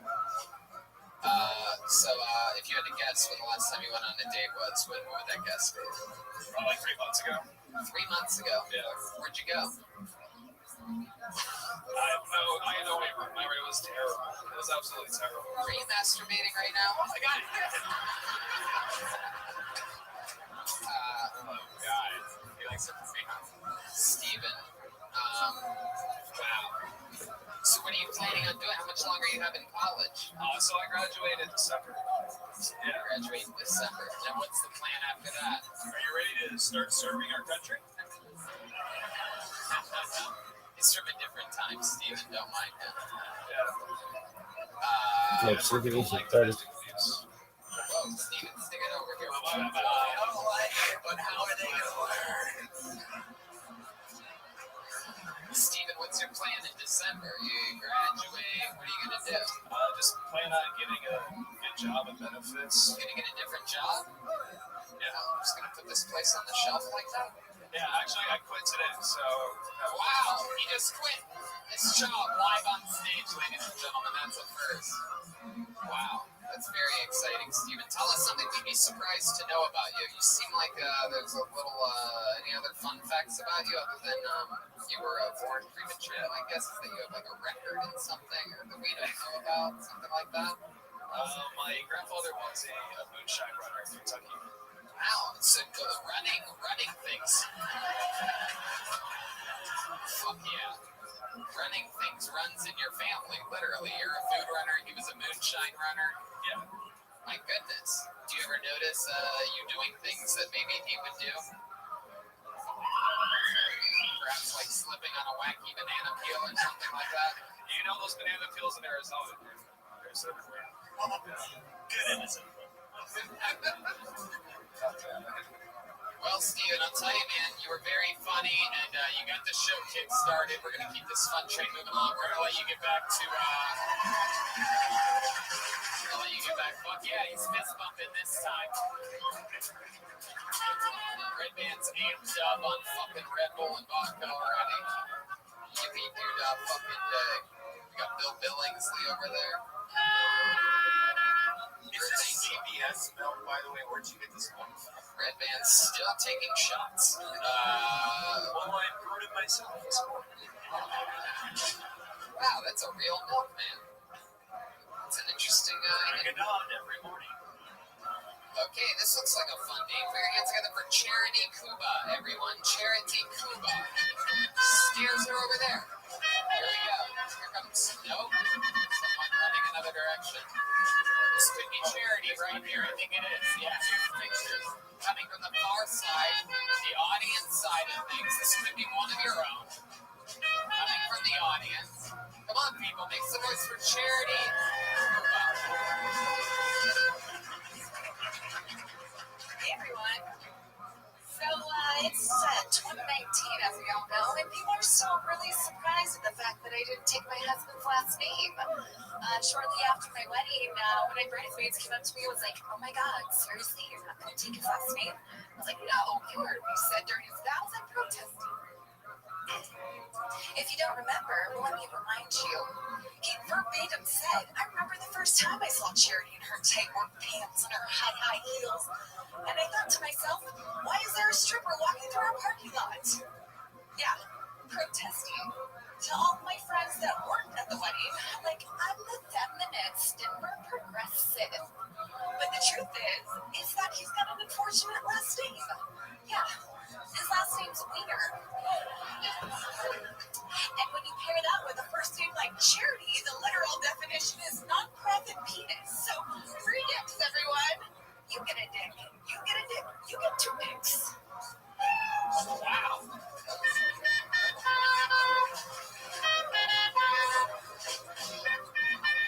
All right. So Charity, what I gathered from that is that you married a wiener. I did. And then you didn't take his last name. I did not. How long did you get married? 4 years. 4 years ago. 4 years this May. 4 years this May. Where'd you guys meet? In a parking lot. A real parking lot? In a real parking lot. You were walking, and what did he say to you? It took him like, well, he stopped me for a year and a half. Oh, wow. How did he stop you? What did he do? Look out his window to the parking lot? Yeah, he did, literally. For a year and a half, we worked in the same office building, but different businesses, and we used to park next to each other every day. And to his whole office, I was red car girl. And let's check in with the milkman for a second. Oh, let's get that out of the way first, and then milkman. By the way, it's not called following, it's called courting. Wow. So Charity, how'd you know that he finally liked you when he was done stalking you? What was the move? Well, I quit my job, and I told him that he wouldn't be seeing me in the parking lot anymore, so he found me on LinkedIn and told me that the parking lot wouldn't be the same without me. Oh, hell yeah. You wanted to fucking pull in your spot. I like that. Man, the rare link, the marriage made in LinkedIn. That's a rare one, right? New marketing. From the LinkedIn to the Stinkton, you know what I'm saying? Hello, the old Internet shocker. So first date, where did he take you? Where this guy looks like he took you to what, a Cabela's or something like that? Some fishing wire. He took me to an Italian restaurant. An Italian restaurant. Oh my goodness. Yeah. Wow, sounds ethnic. How'd that go? What happened there? You remember anything, or is it Yeah. a few sips of your red wine and forgot most of the night after? No, he kissed me in the parking lot. So here he You guys have a lot of parking lot shit going on yet. I know. You guys have you thinking about having kids someday? Thinking about doing the old fucking parking lot hanky panky? I know. Now you're speaking my language. Too late. We have one. We have a 2-year-old. Oh, you have a 2-year-old. Wow, yeah. What parking lot did you fuck in? All of them. All of them. Get her back into his space. Hey, Bill Billingsley likes it raw, taking chances. So, he's really a wiener, huh? It's so weird that that's the last name. What does he do for work? He's a civil engineer. He's a civil engineer. What a wiener. How about you? What do you do for work? I'm in sales. You're in sales? What are you selling? Technology. What kind of technology? Storage, servers, software. Storage servers. Storage and servers. Storage and servers, like hard drives and things like that. All right. You got me sold. Is this your first time doing stand-up? Yes. Wow, that's so cool. Yeah, no, I could. You nailed the minute, though. You definitely had it like rehearsed and performed out. There weren't many like hard beats to it, but I got to give you credit. You seemed comfortable up there. You stayed in the pocket. You got to get the mic up closer to your mouth and make sure that everybody can hear you and that you clearly enunciate. And You have a really quiet voice, like in real life. Is your voice really quiet? I don't think so. Is that better? yeah, that's better. Yeah, that's exactly like that. Yeah, you really gotta get it up there. You know what I mean? You gotta pretend like you're in a parking lot. Push that fucking stick up right to your face. What else, Charity? What do you like to do for fun? Any hobbies or anything like that? You got a 2-year-old that you pushed out of your vagina? I did in under 5 hours. Under 5 hours. Is that good? I don't know. Yeah, that's very good. I don't know how long does a baby usually It's take. excellent. So that's like a fast delivery. Oh, absolutely. All right. No, man. I've attended long now. No, you definitely didn't fall out. Yeah. Wow. Well, a question that's just been really rubbing me the wrong way since she spoke about it. How come you didn't take your hubby's last name? Didn't you hear? I didn't. You didn't. No, how come? It's when you pair it with the first name like Charity. Charity Wiener. Charity Wiener. I don't see the problem. So what else do you guys? Sounds a little bit like a horror show to me. What else do you guys do for fun, It goes Charity? well with the stripper piece. So Oh my God, Charity, over here. over here I am. What else do you guys do for fun? Work and our child monopolizes a lot of our time. So we just moved here from San Diego like a year ago. So Why here from San Diego? That's an interesting maneuver to me. One of the most. I like Phoenix a lot, but San Diego is basically heaven on earth. I So know, right? what's the why? For work. Oh, work reasons. Yeah, that fucking makes sense. Sometimes I forget about that. I went to San Diego once. Went to San Diego and didn't prefer it very much. A lot of soy milk there, if you know what I mean. Oh, look at you fucking milkman. All right, Charity. Well, congratulations on your first time. Let me ask you this: what were you hoping to like? You think this is something you're gonna do more often? No, probably not. You just sort of. Well, Oh my God, Bill, you are so mean to women. Wow, yes. Listen to how loud that crowd got. Incredible. Much louder than the in-studio audience. no, so I'm kind of like Mrs. Hazel, right? This was kind of his thing, and he listens to Kill Tony, and so we decided that we were gonna, You both signed up. No, Oh. I signed up. Right. Let me run with it. All right, there she goes, Charity Kuma, ladies and gentlemen.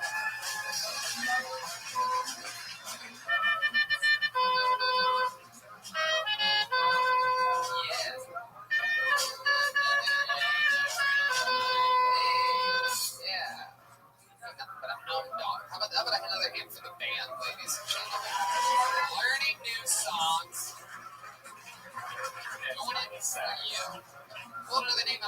some noise for one word name. Believe. B-L-E-A. Believe. Here we go. B-L-E. Here we go. Hell yeah. Come on. One more time. It's player, goddammit. So when I was younger, I used to think I had a little dick. Until I got high one time and realized I just had big hands.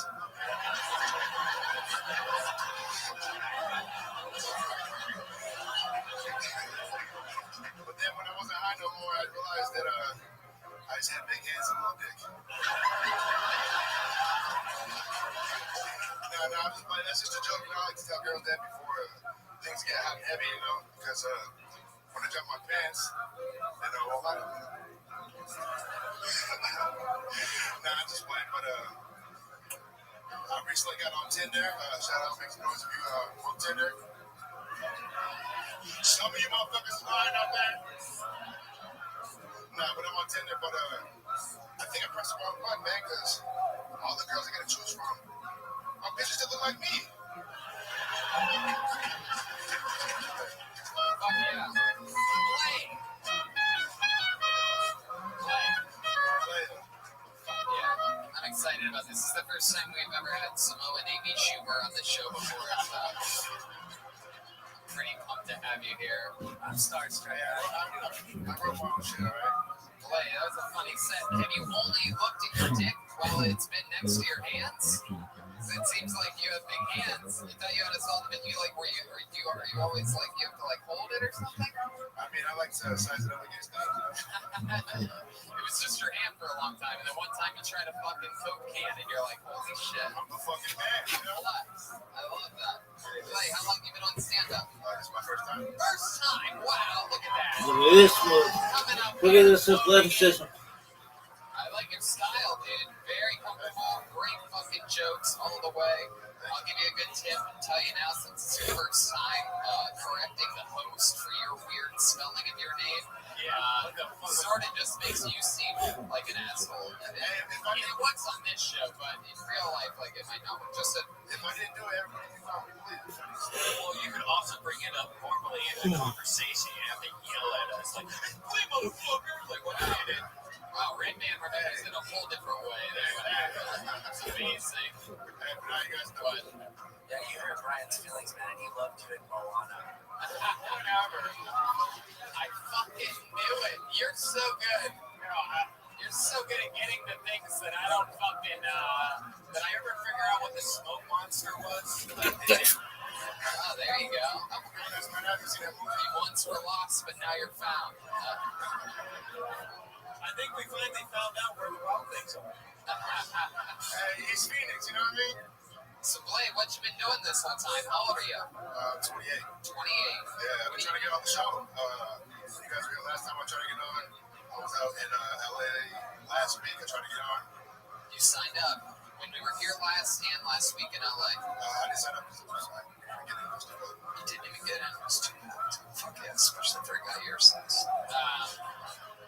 Goddamn fire hazard with you in there, Blake. So you're 28. What you been doing this whole time? What do you do for work? I used to work at a group home. I used to manage a group home for about 8 years. Group home, not Groupon. No, You know when you say group home, it sort of sounds like Groupon. Has anybody ever told you that before? I manage a group home. I rarely work with Tiffany Haddish, though. See, you manage a, say it again. I manage a group home, so. You heard it. You heard it that time. You're like, holy shit, I've been calling my job Groupon the whole fucking time. I work for Groupon. I manage a Groupon. Hey, either way. Okay, so what do you do at the Groupon? At the group home. Hey, here. So it's not group home. Just watch the kids try and provide them the best way of life. You watch kids? I always thought you hid under their beds.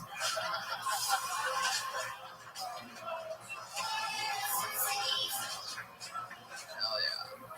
He puts the bear in the bare necessities. Man, so you worked there for what, 5 years, you said? 8 years. 8 years. Man, you must have helped so many kids. Do you have any cool stories of anything that's ever happened there or anything? I have a really funny story. There was a kid at an older house that I used to work at, and he was going to be 18. He wanted to move out to LA. He told everybody he wanted to be a porn actor. So he went out there and came back about 6 months later. My boss was like, "Yeah, what happened?" He's like, "Listen, my dick wasn't big enough." Is that true? Yeah, Shut the fuck up. story. I don't know. But did you put your hand next to it? Is that why you said that? I was like, "Let me see your hand." Yeah, it's definitely too small. My goodness. Wow. What do you like to do for fun, Blake? Make music out of it. You make music? Yeah, What do you do musically? What are your things? All digital. All digital. Yeah, I use Ableton. I work on Ableton. Wow. Is there anything that we might be able to find on Spotify or something like that? Or I got a song that's on iTunes. iTunes? How about that? iTunes is good. We love iTunes. iTunes is our friend. It's not my name. It's a different person. Oh, it's a different person's name, but you made the beat? Yeah, I made the beat. How would we find it? What's that called? Brian, are you this it? Brian. Oh, yeah. That's me. Weird. Thank you. How would we find it? What's it called? The name would be Young Weston. Young Wrestling? Weston. Weston? Like the hotel? WSTIN. Young Weston. What's the name of the song? Old Ways? This is Old Ways. Yeah, I made this beat. Wow, you made this. Yeah. All right, let's hear it. Like the logo. I mean, Turn it up, Red Band. Let's hear it. That's I said all those don't, Brian. It's about to like kick in any second, or is it like romantic like this? the drum is for 6 hours. This sounds like this sounds Like the lobby of the Westin. yeah, exactly. There you go. This sounds like the music that plays in R. Kelly's bathroom. Hey, that's what we're going for. This sounds like the in his bedroom. This bedroom is his bathroom because he pees on it. I know, it was sort of just like Goldberg. Blay, interesting stuff. So you're mostly a digital guy. What do you do physically? Like, do you have any yeah, I like that. Yeah, there you go. Take a half a step that way, brother, to the front of the stage. Brian, what's going on over here? Are you okay? We got this guy hitting fucking knees. Now it's him taking a step, right? Oh, there you go. So that's a digital soundboard. But what do you do physically? What do you do? Like, do you do anything for exercise or anything like that? What do you do, like ride bird scooters or something like that? I would play some. Hey, first you were fun, man. When you high, like, Oh, yeah. Yeah. to the lake, you just be listening to shit. Yeah. Hey, these people know tips. Like, what's like your exercise thing? You have anything you like to do? Yeah, Basketball? yeah. Oh, fuck yeah.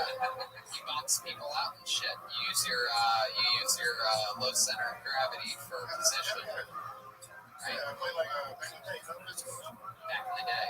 Yes. When's the last time you played basketball? Last weekend. Wow, look at you. It is. He's like fucking some type of basketball player. Milkman, anything about this guy? Where you see it? I play basketball. Great sport. Started here in America.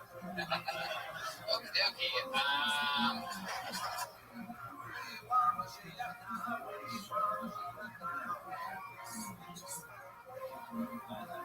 Well, Blay, I mean, especially for a first time, great fucking set. I mean, very fun. You know, keep writing and fucking take chances and talk about shit that, you know, can really relate to you. Because I don't know if I believe your dick's that big. You know what I'm saying? 'Cause your hands aren't that big. And the smallest thing about you is probably your legs. Looks like you skip leg day every day. No, I was inspired by Brendan Schaub's a bunch of times. No, I like that. Yeah. Tight. Wow, that's tight. I say the sound, but you're over here messing up, and nobody gave you a sound. Oh, Blade taking shots at the throne. Here we go. There goes the rest of the show, everybody. Ding dang, ding dong. There you go. Very good. I would, is that true? Is that a new pair of pants that you got inspired by Brendan Schaub to wear? I'm going to tell Brendan that he's inspiring fat people to wear skinny jeans. I'm going to tell him this when I get back on Sunday. All right. I love it. Blay, you rock it well, man. You have a great spirit. I like your style. Don't quit. Keep doing it. Blay, ladies and gentlemen. I like it. Yes, indeed. Way out of town. It's I pulled another name out of the bucket. Another one-word name. How many of you like it when comedians do good on this show? How many of you like it when comedians do bad on this show? There you go. Wow. Right back into the swing of things. A good 80-20, right where I like it. Put your hands together for your next comedian. One word. Graham. Graham. G-R-A-M.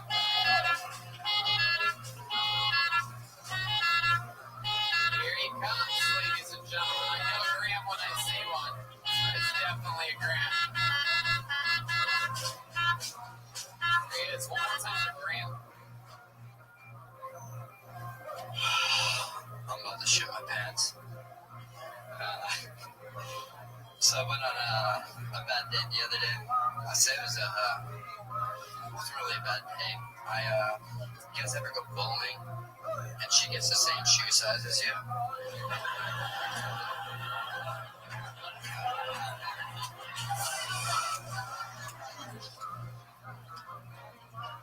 So I'm saying,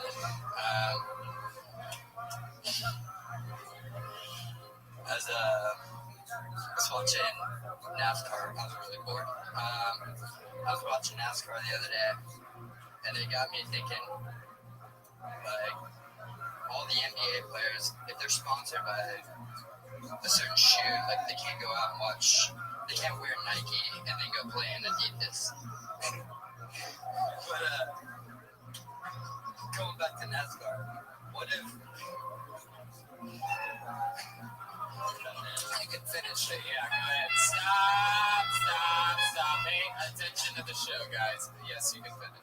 Just made me think, what if NASCAR drivers had to use what they're sponsored by? Like Coors Light, Viagra, Pornhub. All right, now play us out. Get this big guy out of here. Graham, that was fun. Is that your real name, Graham? You seem much smaller than a Graham. May I recommend changing your name to perhaps? Tony, he does look like a cracker to me, though. Graham Cracker. You haven't seen my asshole. Whoa, you got a big asshole, Graham? We won't! It's just black. Oh, it's black. Oh, all right. Get that noise out of here! I don't want to see your butt! Heck yeah. Here we are, tiny little Anderson Cooper. I love the bowling shoe size joke. You did exactly what I recommended the last guy did when I told him talk about things that are, he can joke about that are relatable to him, and you came right up and with your tiny feet, you made a joke about how the girl and you have the same bowling shoe size that I got a big one. Hell yeah. For the podcast listeners, how tall and what's your weight? 5'9", 130. Wow. That's pretty much the same size as me, but you look like a bitch. Wait, 5'9"? You're still in the same size. No way you're 5'9". I'm telling you right now. Joel just said he's 5'8". Wow. I don't know. Maybe he is. I'm 5'8". Yeah. You're a fucking liar, Graham. Yeah, dude, you're not 5'9", bro. Hey, we have a tape measure in the manager's office. Can we go on a run for a tape measure, please? Please, somebody find me some type of measuring stick. Your nose is a lot bigger. Oh, yeah. Look at this. Milkman and the Milk Boy coming soon to a theater near you. Wait, how old are you? 24. 24 and a half? Something like that. Fuck yeah, Graham. First time doing stand-up? Yes, sir. Yes, sir. That's why you were about to shit your pants. Looks like you barely have any poop in your belly to poop your pants with. Little guy, you. You don't even have a butt to poop from. How are your pants staying on right now? Do you have a belt on? What is that? Nothing. You just just rock that shit, huh? Those pants specially made for you? What's that waist size? Whoa! Give me that. I'm gonna do this shit myself. I'm excited about this. There's nothing more fun than finding a little guy who's like, yeah, totally 5'9". All right, the verdict is in. The verdict is in, and you are, my friend, without a doubt, 5'7.5". How are you shocked? I'll let you keep the tape measure just for good measure. No, give that back. It'll make my ass look big. I get to make a good measure joke about measuring tape. I just did it. You can fucking save that in the files for when I die. You can put that in the compilation video. Just for good measure. You had no idea. Are you playing dumb right now? What do you think? I'm a chick, like debating whether to suck your dick or not? How tall are you? What are we on, a Tinder message board? Like only 5'9", totally 5'9". Totally 5'9". Can we go on this date? Just shoving paper towels in your shoes. I thought I was 6 inches, but I guess that's a lot smaller too. But yeah, probably you probably have no dick, dude. Yeah. No, come on, he's got a dick. He's got a little baby dick. It's an inning. Did you really think your dick was 6 inches, or is that a joke? It's always fun for me to hear guys talk about how big their public dicks are. No, I'm confident in like the average of the U.S. All right. Well, Bill Billingsley seems to be going for broke over there. He's getting it all figured out. That's soft, right? The tail of the tape. All right, Graham, tell us more about yourself. You're 24. You just started stand-up comedy about 6 minutes ago. Tell us more. What else should we know about you? What makes you interesting? You were raised by lesbian parents, am I correct? Am I close to right on this at all? You don't know your mom's a lesbian? Not yet. You are? Yes. She is. Tell us more about you, Graham. I produce music, like the last guy. Wow, really? All digital? You play any instruments or anything like that? Guitar, piano. That's it. not drums. Just shit to try to get pussy. You only play the pussy instruments, huh? No, what are you trying to say here? I'm fucking my secretary. I don't think drummers are known for the amount of pussy they get. Ever heard of Tommy Lee? All right, very good. How long have you been one of the outsiders? That's a good question. No switchblade. Good question. So tell us more about you, Graham. There's got to be interesting things about you. Come on, you got to dig for it. Sometimes you ever win anything? You have any trophies that you've won in your life? You have world's tiniest eyes or something like that? Or tiny I have a eyes. weaker mustache than you. That was a good attempt, but I still got myself up 17-0 against you right now. So if you want to keep shooting, feel free, but it'll get worse. It will get worse. I see you reaching in your pocket for more jokes. You're not going to find any there. So Graham, come on, hit us with something. Anything interesting about your life whatsoever at all? My mom used to run numbers in a mafia gambling ring. Your turn. My mother takes vacation every weekend. Yeah, is And that I'm true? with her on those vacations. Is that an actual honest thing? So how does she take a vacation every week? What does she do? What does your dad do? My dad works high up in a company. High up in accounting. A company. A company, yeah. Can you say the company? Can you say the type of company? We'll just say Pepsi. Oh, okay. Very good. RC guy, huh? So your mom, like really high up. So he's like a CEO type of COO type of one of those things that makes a lot of money, a lot of bonuses, a lot of corporate tax breaks, right, Milkman? Yeah, could you tell your father, although it's a different liquid, I am also a big fan of the soda pop. All right. So Graham, so your parents are rich, big house. You still live with them? No. You're on your own. And how long you been on your own? Well, I just moved here. I was on my own for a while. I just moved to Arizona, so. From where? Texas. What part of Texas? Dallas. You were too tiny to stay there, am I correct? Yeah. Get your little fucking pussy ass up to one of them goddamn liberal pussy cities. Closest one to here is Phoenix, I think. Get the fuck out of Texas. No big truck, though. Oh, my tiny. All right. So you got out of Dallas. Why Phoenix? Welcome to another episode of one of my favorite new shows, Why Phoenix? Music stuff. Music stuff. Oh yeah, are you successful in the music field? Do you make money by doing that? I make some. Yeah. Dad's rich, Tony. Does it Right. too?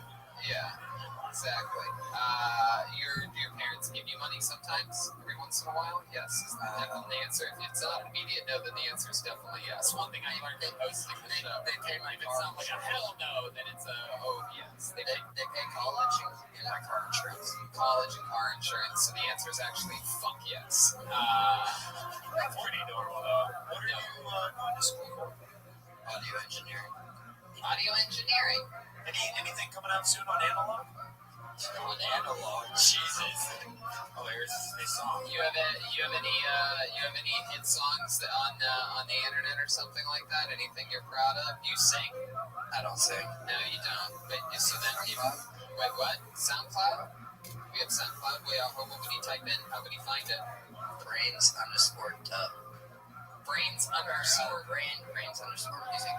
Brains_music. Now, do you know that 0% of bands with an underscore are successful? That's a scientific fact. I read that in Billboard magazine.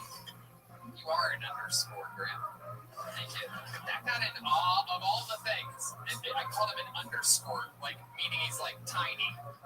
Something he lied about earlier, and you're on his side on that one? A hard off from the fucking weird table, the Cabela's table over here? This is it?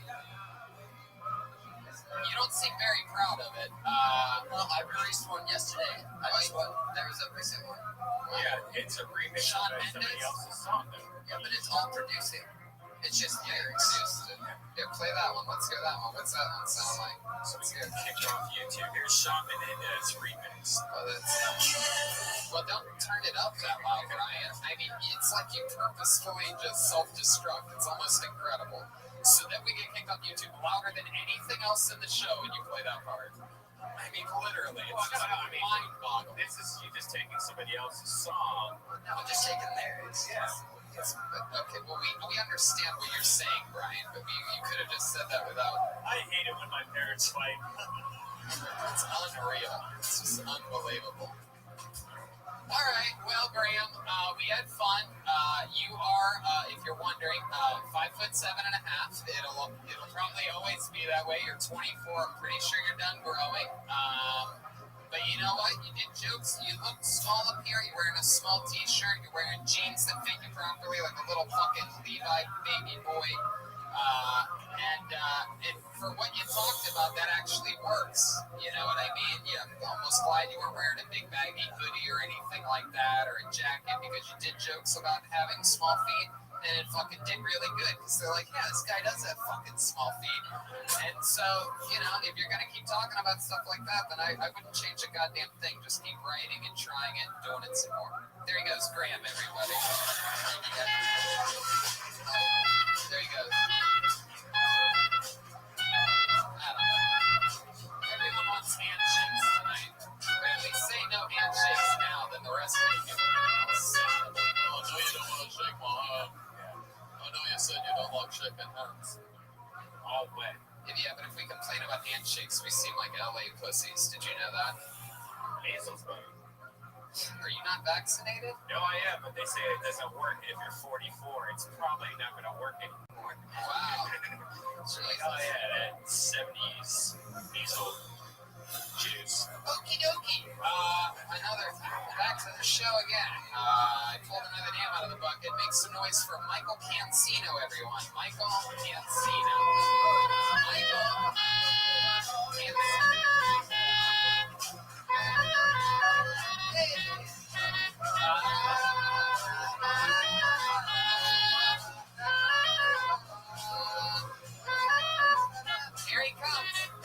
holy shit, it's the real Michael Cancino, everyone.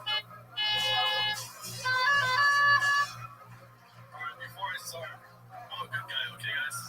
Just heads up. Shit's been crazy lately, guys. Like, really crazy. Shit's getting fucked up out of hand. These school shootings are just... It's a little too much. I don't know about you guys, but there's one upside to it. Funeral homes are making fucking bank. For the first time in a long time, they're selling shit in bulk, guys. How fucked up for saying a bit from last year. I actually heard the other day, man. They're giving out deals now, like buy two, get the other one free. Alright, I'm gonna go home and kill myself, so thank you for checking. I can't see thank you. Alright. Bailing out early at 46 seconds. I wish you said. So, Michael, let's talk about it. To be honest with you, the joke wasn't all, that was a minute, by the way, right there. The joke wasn't all that bad, but you literally are like holding on to yourself for dear life up here, and you're doing ballsy material, but you're doing it like a fucking, like, you just put the mic up to your mouth to clear your throat, for example. Like, you're so unbelievably nervous right now that you're literally doing everything backwards. We came up here, and while talking about how the school shootings are funeral homes business is booming, you're literally hugging yourself for dear life. Yeah, funeral homes are doing good right now. I'm gonna kill myself. You're like laughing, your head's down. You gotta fucking look these fucking people in their goddamn eyes, and you gotta tell them what the true backbone of your joke is. And everybody's complaining about this, but the fucking you gotta look at the positives in life. Funeral homes are doing fucking banging business. You gotta look at them. Look at them and ask them why the chicken crossed the road. Look at them. Why the chicken crossed the road, guys? Why'd you just do that? Did you see what you just did? Let me show you what you just did. You just hey guys, why the chicken crossed the road? Like if I did that, if I was here doing stand-up comedy and everybody's like, holy shit, we paid to see Tony Angelo, and I was like, it's all fucked up out there, guys. Oh man, I really believe in what I'm about to say. I'm really passionate about it, and I worked hard on it. And these people would be like, what the fuck, man? Why do you go stock boxes? Like a food runner. Because that's what food runners do. They stock boxes. Did you fucking know that? What boxes apparently, man? Michael, you need fucking... Is this your first time on stage? The second. Well, let me tell you. Last time was you were on the last show. I was the first one to go up. Oh, that's cool. What happened there? You had a brother that did it too. I remember that. Fuck yeah. Well, here we are again. Look at this. It's fucking destiny. Somehow you got worse your second time around.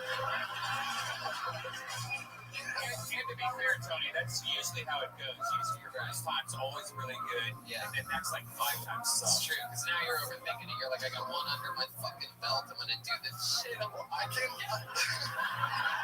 fucking do it. There's so much happening in the news. I'm like, fucking, I came up like the rest of it. Where are you going? Where are you going? Are you going out into this street? Are you going into old-timey Arizona land? Is that where you're going? You're gonna go pick up one of the trolleys, huh? No way. It's a simpler time. Michael, remind us of what you do for work. I'm a maintenance technician. That's right, maintenance technician, apartment building maintenance. I'm a maintenance supervisor now. So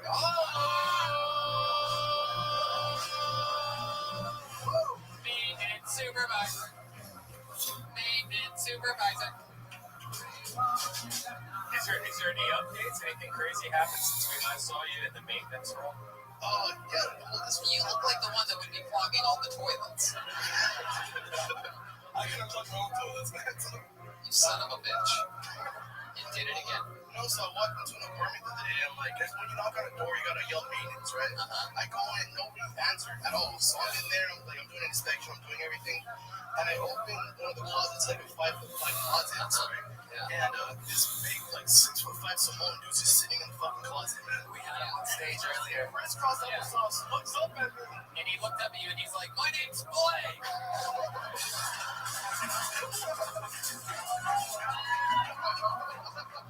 Just producing music in here.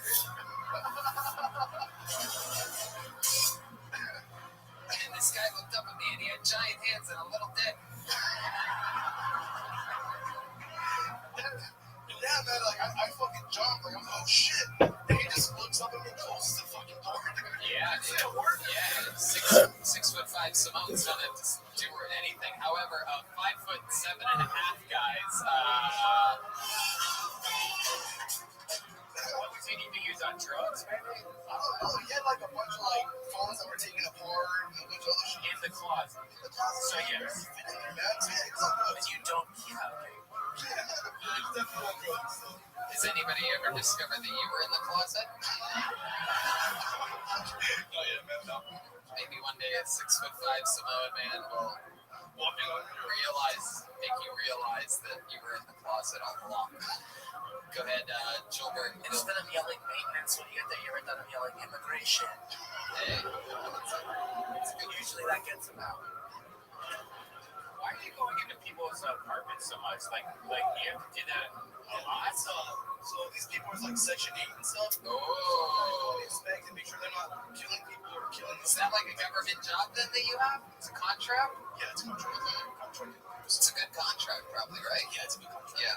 I work down the street, like I could walk from here over there. So Yeah, just to give the listeners some visual for what type of neighborhood we're in. He can just walk to his Section 8 housing from here. My goodness. Well, no, so I was helping out that property. I work at like a senior property where it's crazier shit happens. Yeah, crazier shit happens at the senior property? Like what? So the other day I got called out. Yeah. Like 12 o'clock at night, right? I get there. No, so this third floor lady's calling me. She's saying, "Oh, my apartment's flooding from upstairs. Like I got water coming through the smoke detectors." Yeah. And I'm like, "Oh shit!" So I get there. I go up to the fourth floor where it's flooding, and I knock on the door, and it's some old guy. Like, fuck, dude, he was out of it. He opens the door. It's like 12 o'clock. He has music playing. I'm like, "Hey," I'm like, "Everything okay?" Wait, you didn't say maintenance. Yeah, I did get maintenance. Yeah. I'm not. And they're old. They would just go. They're so old. They'd be like, "What? Maintenance." So then what happened? So I knock and I'm like, "Hey," I'm like, "Everything okay?" So, right? Man, this sounds like a scene from The Conjuring. Like it's like water dripping, just an old man like, And Go ahead. so I'm like, "Hey, you got water in here?" So like, "Yeah." I'm like, "You're gonna call me for it?" I was getting to it, and someone else came up. So drugs. Old people at the senior. Maybe Woodstock pictures of it. It's probably just having a bad trip, you know? What type of pictures? Like Woodstock and all this other shit, like about the scene. So it's like in his 90s. Did your brother do stand up? Did he follow up on it? Did he sign up tonight? Yeah, he bitched out. He bitched out. Yeah, he's sitting over there. He didn't sign up. Look at you, Michael. Look at you. In the race of brotherhood, you came out ahead to. My older brother too, so Is there anything you'd like to?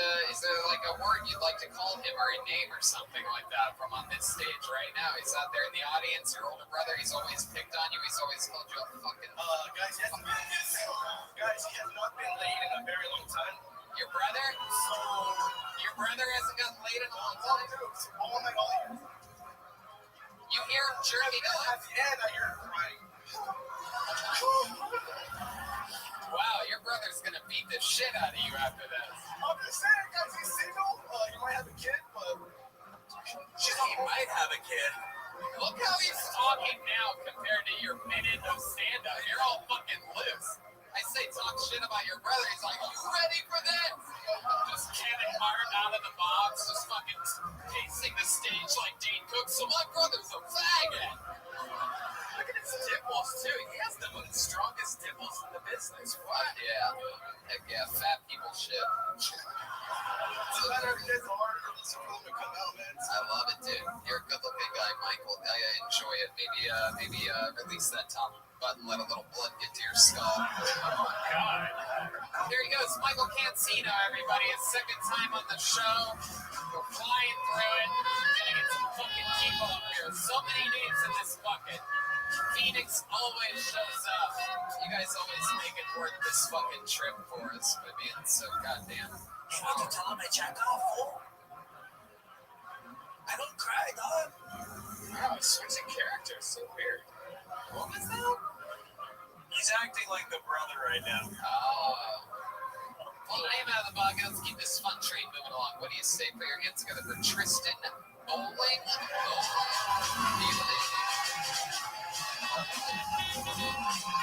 Hey, there he is, Tristan. Welcome back.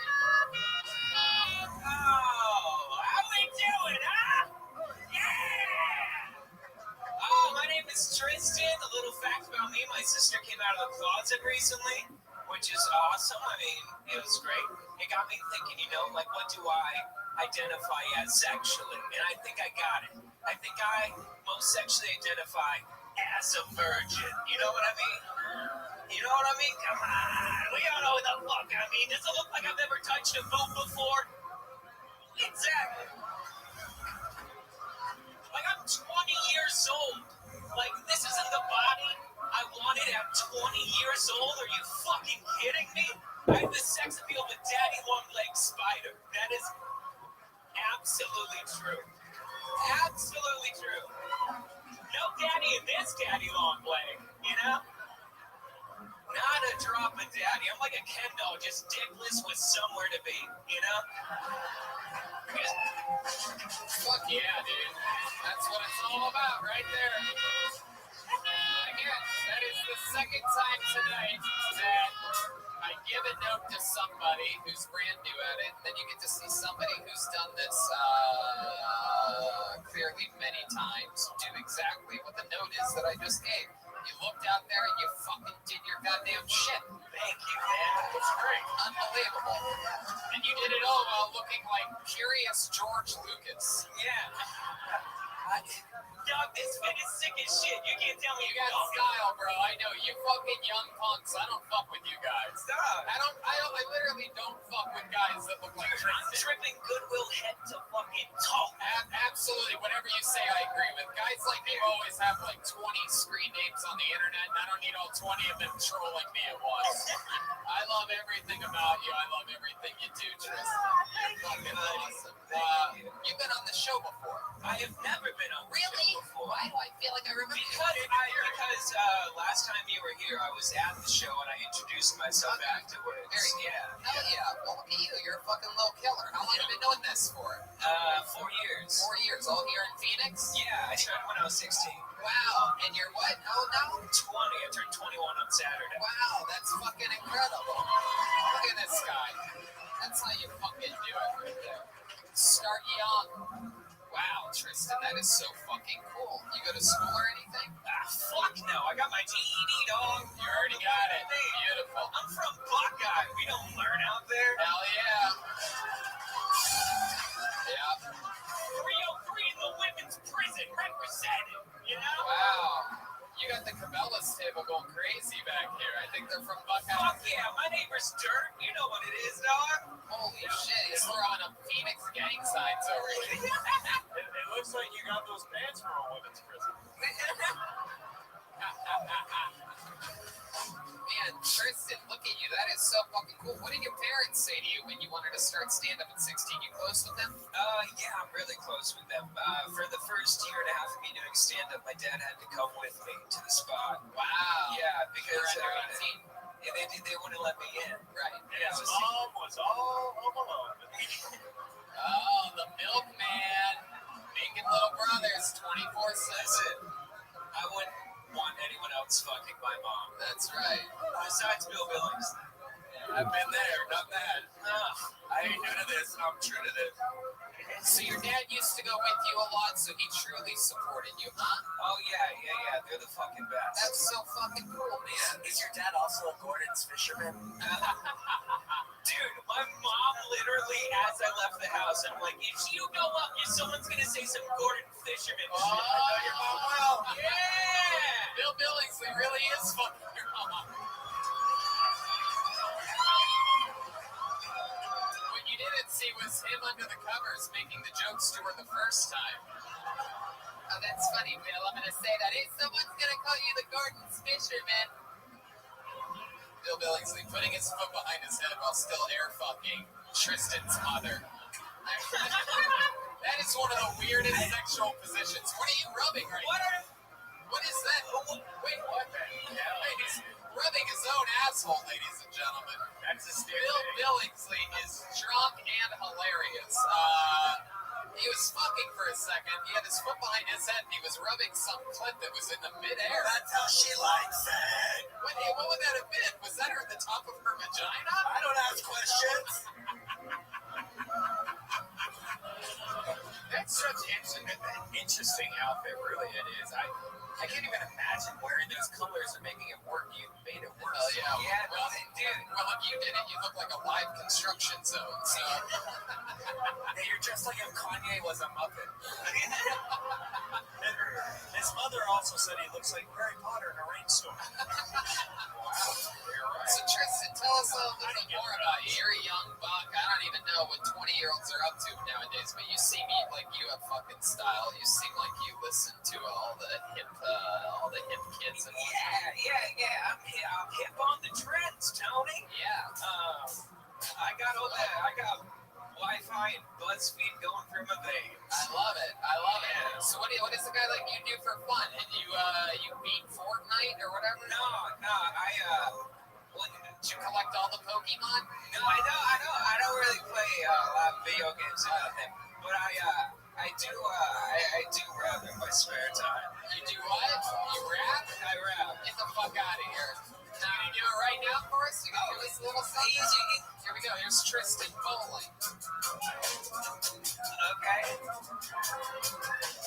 Got gratitude. I call me latitude, the baddest dude. Ripping in the club with the attitude. I'm doing my best to stay on the path. Let's travel late down the concrete paving over the gravel beat. Playing like the judge in the court with the gavel. And I'm seeing top shadow with this way that I battle. I handle myself best, taking till your side saddle. With me clean, but I'm not pressed. The glimpse of my shadow walking back like designer. I'm real fucking tired. Clear a room quicker than the bitches calling out fire. Make room for the liquor, couldn't get any higher. Like two bitches and I'm popping off like a firework.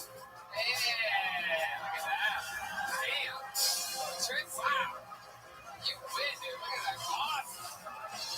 Oh, God, my friend. This is delicious milk for you. Wow. Oh, yeah. I was hoping we were gonna go faster. I can go fast. How much faster can you go? Do some fashion. Like. Yeah, just go fast. Alright. Finally took it the swamp and I took it the winter, the dirt of the Bronx. Right in the heaven, the thunder, harmony, the weather, I took it the dipping is on the gate. Dropping the bus, it's on the gate. Jumping the rope like a homie, sipping the dip like a bomb gate. Cooked the rock like homie, pussy. I'm that motherfucker, sister, daddy, brother, bugger. So speaking of smoking, keeping the pussy bad. You can always trust that. Never give me was like a brother. Hold up in the dance stroke. Sad to see you with the numbers that will wake up like an empty up top. Paying me, girl. Come on, who the fucking world? And when I see you with that guy, I wanna fucking hurt. Cause I know you see me go through the top of the crowd and say you'll never grab. But when I see you with that man, my name, that is the fucking girl. I thought oh shit, but that ain't fully right. It's something that I've been trying to sick. That's all the little fight. Okay, alright, I'm just fine, but maybe. Get this little brain of mine so stressed about some.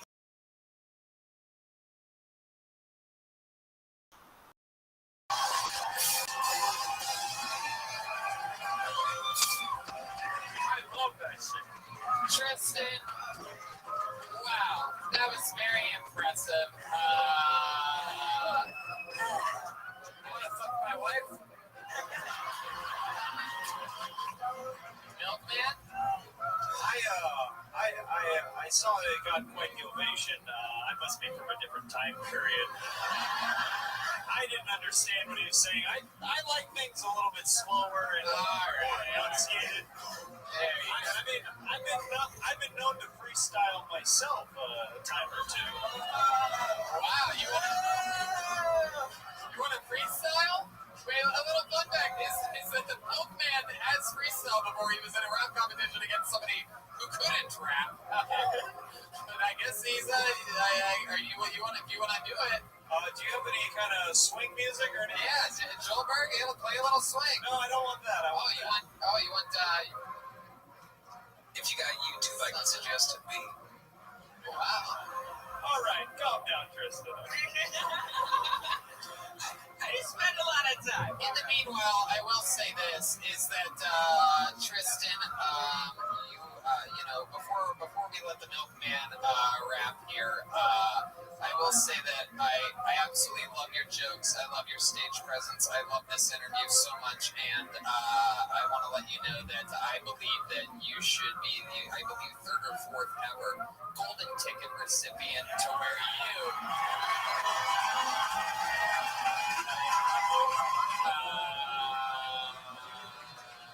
get a spot on the show anytime you're at it. So there you go.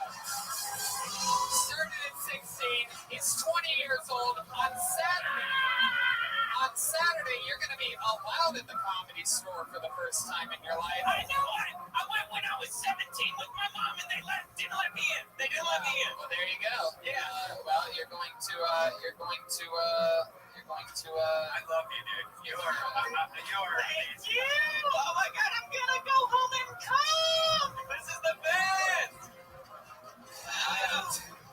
I am too. I'm going to your home and coming if your mom's there. How many of you want to hear the milkman rap right now? I know I do. I got a fucking all. It really takes the air out of you, Tony. I know. Took the air out of your mom, dude. Oh, Bill, You look like Mr. Rogers' south side of the border, dog. You're like Mr. Rodriguez. That's what your mom calls me a bitch. She says, "Won't you be my neighbor?"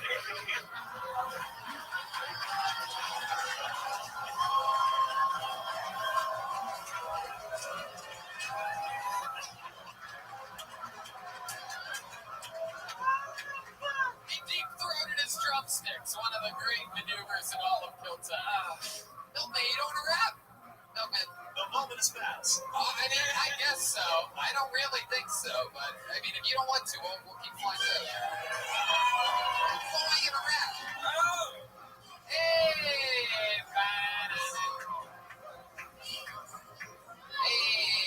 That has lyrics on it.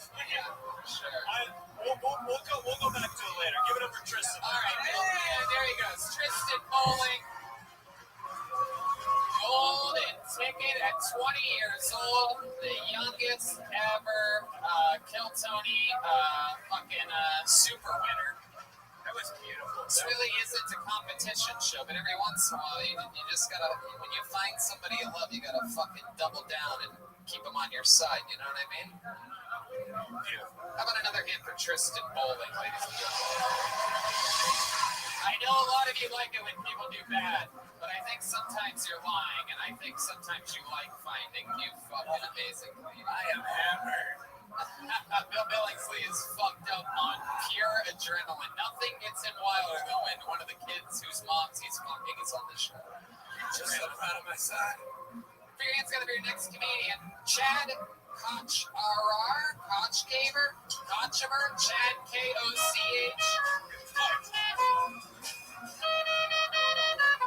Chad Kochamer. Chad, is anybody walking to the stage? Yeah. Push it downward now. There he goes. Yeah, keep coming, Chad. Hell yeah. Clearly just got here for class comedians. Here he comes. You guys having fun out there? There he is. Here's Chad. Yeah, that's me, Chad Kochamer. World famous. I came from Tucson, though, so whatever you guys think about Phoenix, Tucson is at least 10 to 30 times that. I'm 32, so I'm at that point where I don't know if I'm old or young yet. So I was trying to test it out to figure out if I was old or young. So I would try to hit on like 21-year-olds, right? And I figure you're getting old if it's creepy to hit on 21-year-olds, right? So I've probably been old since I was like 19. And at that, if I'm doing that correctly, because I also get I have aunts, right? Some people have aunts, you know, like your mom's sisters. One of my aunts, while I was in Vegas, asked me if I had a girlfriend, you know, because you start to get a little bit older and you don't, like, no, I don't have a girlfriend right now, Debbie. I don't. And you don't know me that well, but if you'd ever smelled like farts before, you wouldn't even be talking to me right now. My flatulence ruined my relationship with God. I've been dating also. There you go, Chad. All right, Chad. 1 minute, 15 seconds from Chad. Coach over? Coach Bar, it's completely phonetic. I have no idea how you messed that up. That's never happened before. All right, well, I'll explain it to you, Chad. It's because right after your H there, do you see what you did? Did you write your name down? No, I did not write that. You had someone else write your name for you? I wrote it left-handed. Are you? I'm right-handed. Sounds like a communist. That's like a joke or something? By the way, Thanks for dressing up for us, by the way. Chad clearly coming straight from Colorado after finding out mushrooms were legalized 2 days ago. Yeah. My favorite drug. Completely phonetic. No shit. Up unless you I don't believe it. You look like Rob Zombie's illegitimate kid, dude. He looks like he's Rob Zombie's age. Chad, relax. Let us get some of these fucking killer jokes out. I don't know if you've been paying attention to the show, but we're all. I didn't know how to talk Tristan, so. Okay, you just keep doing what you're doing, Chad. Oh, okay, thanks. There you go. It's working really well. Just keep talking in between every single sentence. Don't leave a single gap of air. I don't have to breathe. Well, you almost did it again. I thought I had you, but then you had it. It's completely phonetic, Chad. Yes. Just a quick question. Do you have a pet billy goat? Two. Are you someone's pet billy goat? I have a real question for you, Chad. This is all fun and games, but I gotta know: does the curtain match the drapes? Do you have barely any hair above your dick and your ball hair tied into a braid? I've got 2 beards, yes, 2. I love it. Chad, what do you do for work? If you're here, who's watching the dispensary? My brother. I make sushi, believe it or not. Really? You're a sushi chef? I'm probably the most stereotypical sushi chef. Right, well, yeah, you got the samurai goatee, Japanese. Bottom knot, yeah. Hell yeah. How long you been a sushi chef for? 6 years. Damn. I think 6 years, yeah. Surprised you didn't get on a roll here tonight at all. There you go. Sushi chef in Phoenix. Right. Yeah, the freshest sushi. Freshest Phoenix. Yes. Well, I thought I was hammered. No, I just had a stroke, all right? Chill out. Yes. I'm sorry. Yes. They have sushi here. You don't need to get your. This isn't milk mandates. You don't need to get your sushi straight from the river that technique. Yeah. But isn't it better that way? Better you do. The old Phoenix sushi, food poisoning for sure. People ever get sick eating your sushi, Chad? No, mine, no. Not yours. I heard it's always the rice. Fun fact. It's never the meat. It's always the rice that gets you food poisoning. It would, yeah, definitely, because the rice is. The rice is what? It does that. What were you gonna say then? You're the sushi chef. Your weird goatee touches in. Yeah. I just. Fucking tickle. Wow. So sushi chef, you know any? You speak any Asian or anything like that? You know, like say things to Japanese sushi chefs. Like oftentimes they'll like at a lot of the restaurants I go to, like they'll fucking say things. Like, Domo arigato, yeah. Mr. Omoto. How about Still unfunny. Oh my God, Joel, let it just. All right, everybody. I don't understand what this Oriental is saying. All right. Chad, what made you want to become a sushi chef? I ran out of money, needed a job. So I just What started were you making doing? ice. What were you doing when you ran out of money? Nothing. Squat Squatting. Did you do that for a while? Did you squat? for like a year.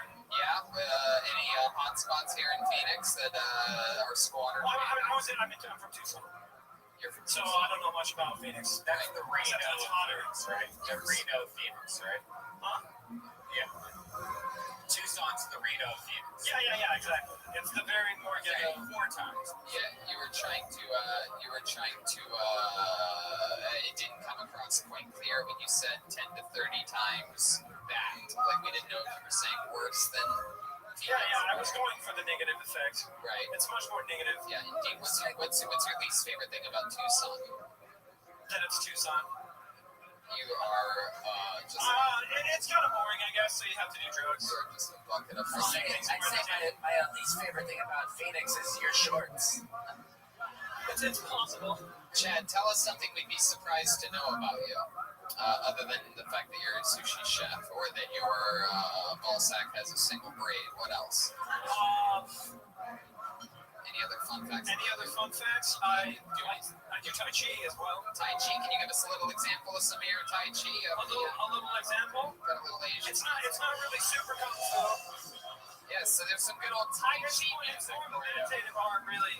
It would bore you very much. Yeah, just do something real quick. Do something? Oh, If it was gonna get boring, I wouldn't fucking say to do it on my show.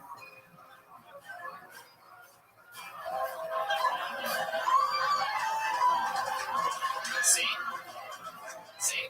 Listen to that crowd. You thought it was gonna be boring. You're right. That is pretty fucking boring. that was the most exciting move. That was like Mama's. Yeah. Can we get this hippie out of my town? Yeah, let's keep flying through it. There you go. There's Chad Kochover. Coach on. Kochover. There you go. Completely frenetic.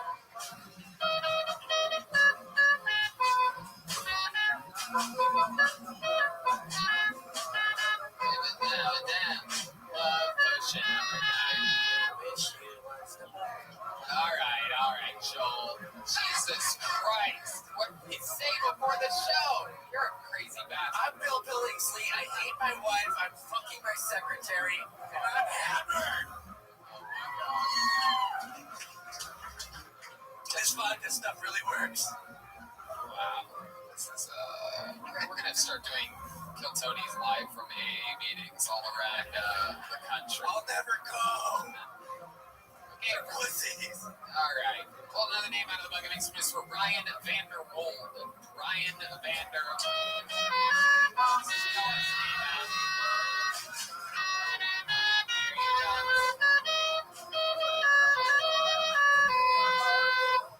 Ryan Vanderwold. What's going on, guys? I just turned 30, so some of my friends are telling me that I should probably start dating older women. So I'm up to 19 now.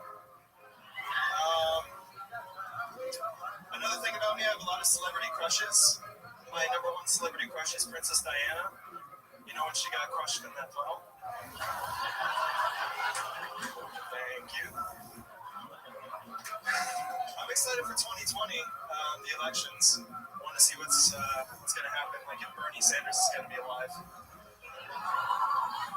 It's really weird, right? For how old he is, there's a lot of young people who support him. There is, I haven't seen this many young women support an old man since he left. There is more young pussy at a Bernie rally than there is in an R. Kelly dressing room. And I think that's about it. That's my time. All right, thank you very much. There it is. Ryan Vanderwold. Hell yeah. It's all close to mine.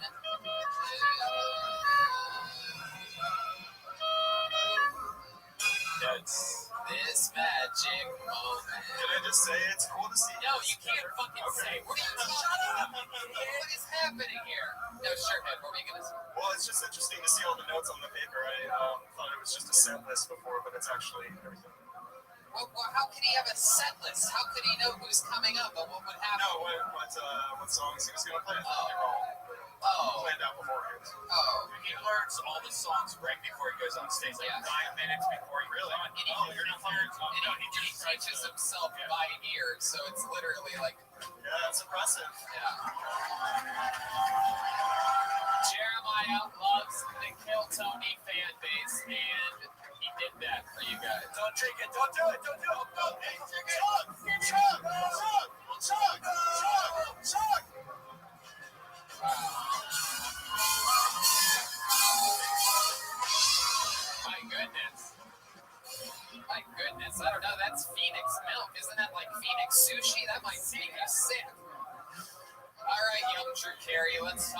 got it.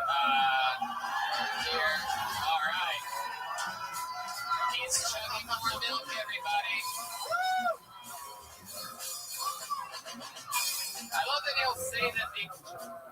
he'll say that the window is closed for rapping, but he'll just keep chugging glass bottles of milk before we start an interview with this guy. Though. He's going all the way! Great. It's gonna be great. He's going to be shitting out of his dick. He's gonna vomit. He's gonna throw up. Can someone from the staff bring a trash can up here so that when he does throw up any second? There's one more left. Can't he do it? Someone from the staff grab a trash can. Oh, he's going through the table. Somebody grab it. Yes, thank you. Grab us a trash can. He's gotta throw up. Wait, he doesn't know it clearly somehow, but he's definitely going to throw up. A little fun fact: they don't have milk here. That is definitely non-dairy creamer that he is. Wait, there's one of this right here. I have to share a hotel room with this guy. Need a trash can. I need a trash can. Oh, you got one? Oh, great. There you go.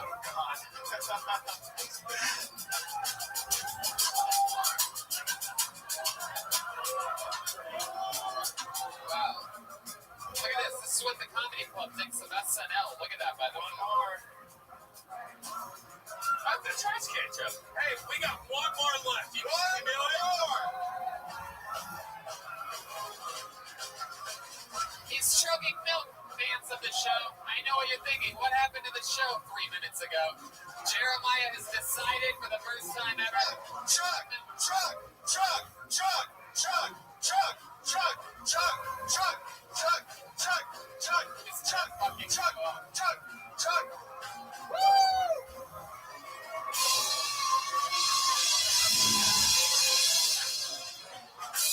Wow. That's a first in the show's history. Jeremiah just chugged a bunch of pitchers of milk. I stand a little bit back. Can we get some ponchos for the front row? Because this shit is going down. Gallagher's. Yes. Wow. Look at this. This lady is so scared. I didn't mean to call you a lady. I know that's offensive. It appears that he's putting his saxophone away. The good thing about a milkman. All right. Maybe just. Jeremiah clearly is retired. There's a little cup up. There's one still behind you. Oh, wow. This place is chaos right Oh, now. that's the least. Don't cry over spoiled milk. Jeremiah, Milkman, what the fuck just happened? Would you like to give the podcast listeners any verbal indication of what just happened on the show, or is that just going to go down in history as 4 minutes of silent chugging? Well, you see, the audience kept nagging me on to drink more milk. And guess what? I delivered. That's what happens when you. Well, Ryan, it was nice to meet you. Ryan, how long have you been doing stand-up? A little bit less than a year. A little bit less than a year. Fun times. What did you talk about up here again? Dating life, Princess Diana. That's right. What's your dating life really like? It's all right. I'm on the dating apps and everything. Yeah, what dating apps are you on? Tinder and Bumble. Uh-huh. Yeah. What's your name on those sites so that these ladies can find you? Ryan. Wow, the ladies. It's a really unique name. You guys should be able to find me. To try clutch. Best date that you've ever had? How'd that go on off one of those sites? How did that go? You guys met? It actually happened recently. My first time where I ever slept with a woman the same night I met her. Yeah, so that was great. She was a mom of four. A mom of four. And Maybe five after you're done with her. Exactly, yeah. You look like you do not pull out. I didn't know, actually. You came inside of her? I did. Really? That is true. That actually happened. My God, we see who the real milkman up here is. Oh my God. Yes, I did. I'm the fifth. Fifth is mine. The entire crew is drunk right now. And Jeremiah, he just drank 8 pitchers of milk. Somehow he's the one that's about to throw up.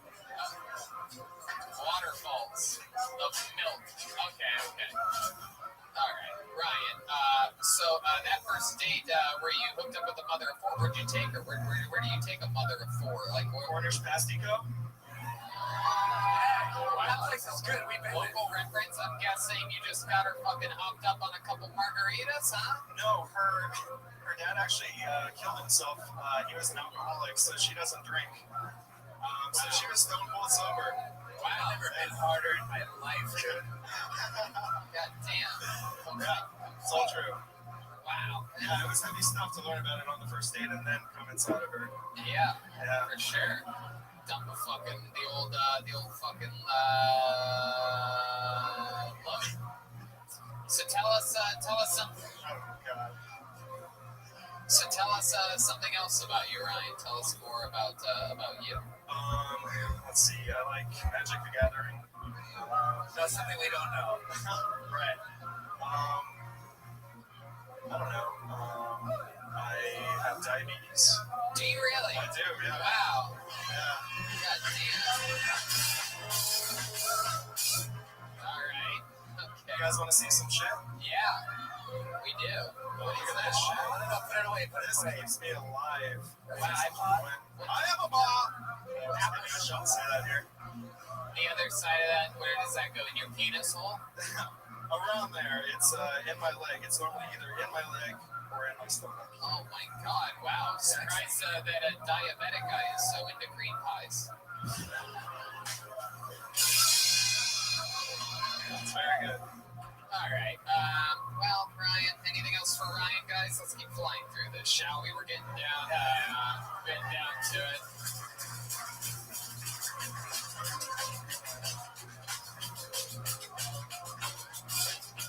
You guys having fun out there? It's gonna be a slightly longer than usual episode. I just have some. Slightly, don't get crazy. I just want to know if there's anyone out here that is an actual secretary tonight. Any secretaries? Oh shit, look at this one out here. Look at this fucking wild one. Secretary? Damn, look at her. She looks like she's fucking related to Dog the Bounty Hunter or something like that. She looks like fun. Okay, put your hands together for your next comedian, Sam R, everybody. Sam R. Sam R, period. Sam R. Sam R. Sam R. Here he comes, ladies and gentlemen. Live in the flesh. It's Sam R, everybody. Hey everybody, how you doing? There's a lot of labels out there and everybody likes to put on everyone, and I don't like how people look at me when they find out I'm a squirter. It's just different, because it's all the time. But I'm a single parent, or I was for about 5 years, and I had to learn how to mix things up by myself. I didn't date a whole lot. So I went up to a local adult novelty store and I picked up myself a cock pump. So I go home, I got 3 children running around the house, born a cartoon, what the fuck. And went to a chair underneath the doorknob, get myself all pumped up nice and hard. And then get ready to go to Tugtown. And I paused for a second, I realized I like to have my balls sucked on while I'm getting stroked. And I have a device. Thank you. Was there more to that? Is there a little bit more? Yeah, go ahead. So I realized I have a device next to me that actually sucks. And I did not decide to put it on my balls. Now I don't realize until after that they're stuck. Until I've already came on myself. And now my belly looks like a I'm sorry. Yeah, it's a little bit too much. What does your belly look like though? It looks like a glazed donut that was dropped on the barbershop floor. The barbershop floor. Okay, now I see. There you go. Tony, I don't know if you noticed, Jeremiah's not playing the sax anymore because he just wanted to puke in his new sax. There you go. We are on Puke Watch 2019 with Jeremiah Watkins, which I don't know about you guys, but I think he should make himself puke right now and just get it out of his system. I mean, throw a fucking finger down that throat, dude. Let's get it out of the way. These people want to get you back on the saxophone to end the show. I mean, no. Don't do it, no! Jeremiah, no! No, don't do it, don't do it, don't do it. I feel bad, don't do it, don't do it. Whatever you want, if you want. Only if you want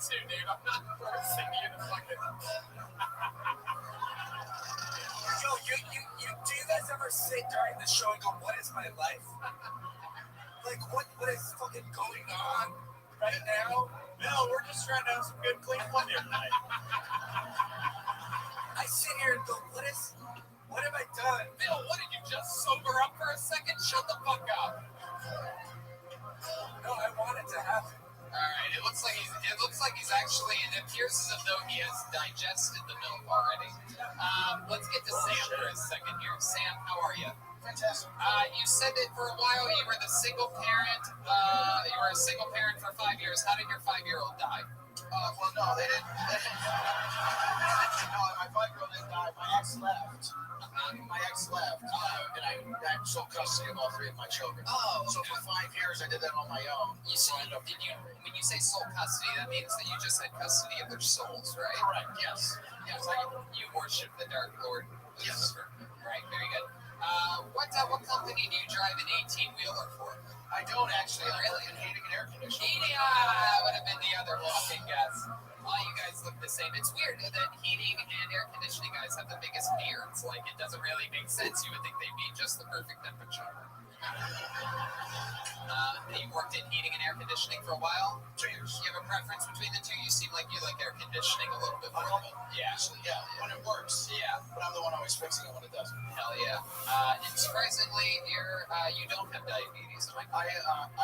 I have pre-diabetes possibly. VA, so It's our second freebie up here tonight. I love it. Tell us more about you, Sam. You seem like a fun guy. when I got remarried, I married a black woman. Whoa! Get the fuck out of here! Yeah. My God, I can't imagine. I can't imagine how many of your closest friends stopped talking to you. Well, now I can't go back. So. Yeah, you look like the most racist person I've ever seen in my life. Well, I used to actually shave my head like 3 days a week, Monday, Wednesday, Friday. Like I said. Yeah, I know. So I had to grow it out after I got remarried. But you kept the beard that whole time? Well, no, actually, I couldn't grow the beard until I left the military in 2014. Oh wow! What branch of the military were you in? Wow, the Air Force. Hell yeah! Look at that. Went from Air Force to wearing Air Force Ones. You married a black woman. Wow, that is, yeah. Is there something that you notice a little difference between being with a black woman than a white woman? Anything that you prefer? Or She chokes too soon. She chokes too soon? I come fast when I get choked. She chokes too soon. She chokes you? Yeah. Oh, I didn't understand. Wow. Yeah. I don't tell her stuff because I think she owes it to me, kind of. Damn, that is interesting. So you guys, how long have you two been together? It'll be 5 years in November. Man, that is so cool.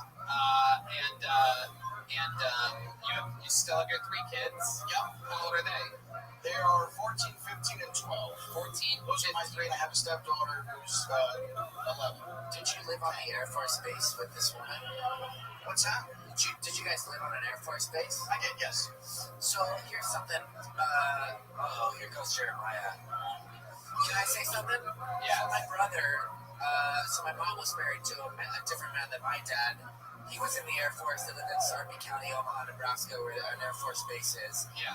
And my brother's dad is black. My mom's Mexican. So guys that would Keep going, Joel. guys that Jesus Christ, this is the Kill Bill of stories you're telling. My Yeah, God. you're welcome, you idiots. All right. So on the base, my people would have to salute my brother's dad, but then when they would see an interracial couple at the mall or something, they would have like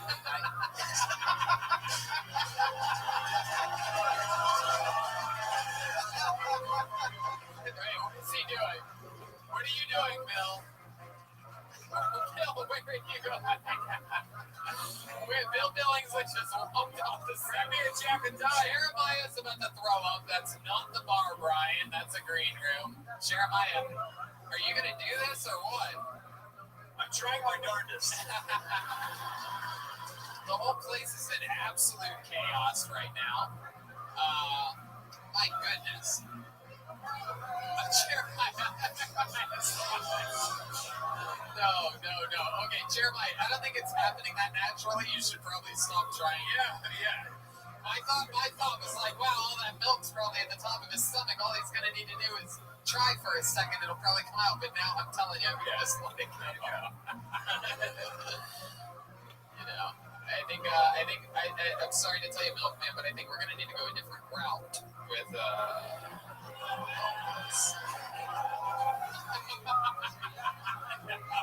Stop it!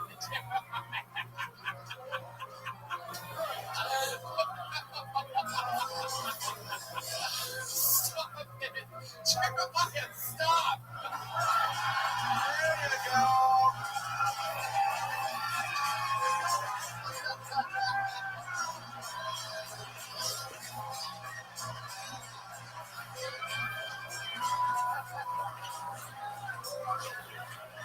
Unbelievable.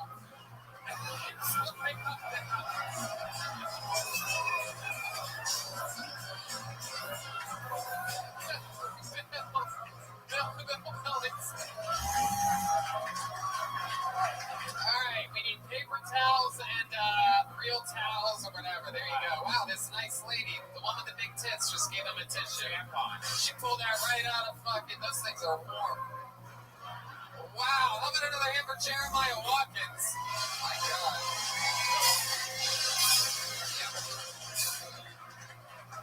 And how about one more time for Sam R, ladies and gentlemen, giving us his first time ever on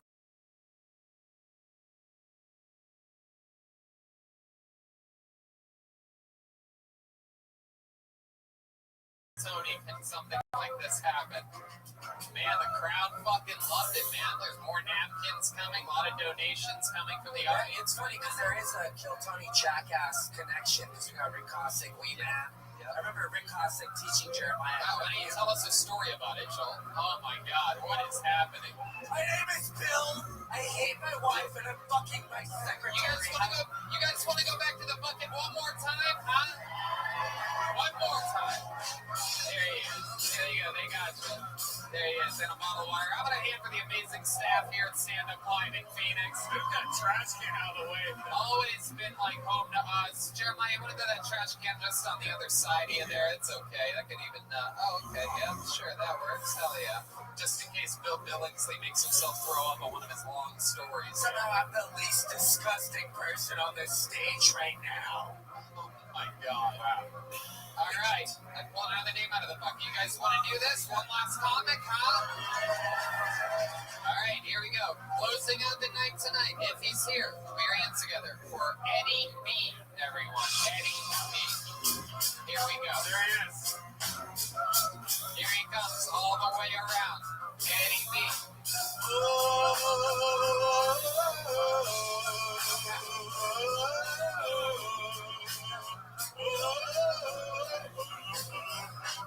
One more time for your final comedian of the night, Eddie B, everyone.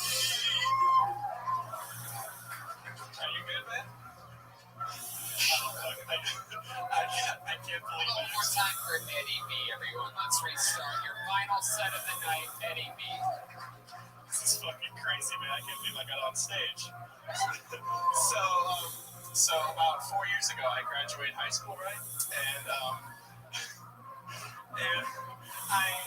I was in my graduation pictures. I looked like I was fucking drunk, but in reality, I had a heart condition, and so it sucked because I couldn't go to my graduation party, and I was at the hospital for like a week straight, and so I had a heart condition, so they strapped on these like things to my heart to monitor it.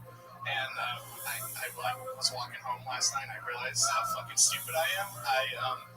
I was masturbating one night after Game of Thrones, and I just realized, like, yesterday that I had a heart monitor attached to me, so I was like, oh no, the nurse probably fucking saw my heart rate rise, and she's like, oh my God, that kid's masturbating, I'm not going in there for like 3 hours, and... You're going until the end of this joke.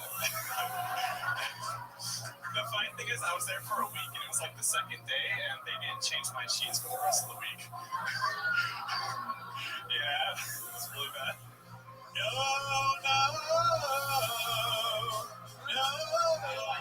Another hand for Eddie B, ladies and gentlemen. Come on. Eddie, I like your style. Oh, thanks. You have a heart condition? Yeah, well, it's I've had pericarditis, so I have Yeah, that's weak lining of the heart. Yeah. I was once, little fun fact, I was once obsessed with being a heart surgeon in eighth grade. And a pilot. That makes sense. In eighth grade, I had taught myself how to perform emergency heart surgery with a pen. Oh my god.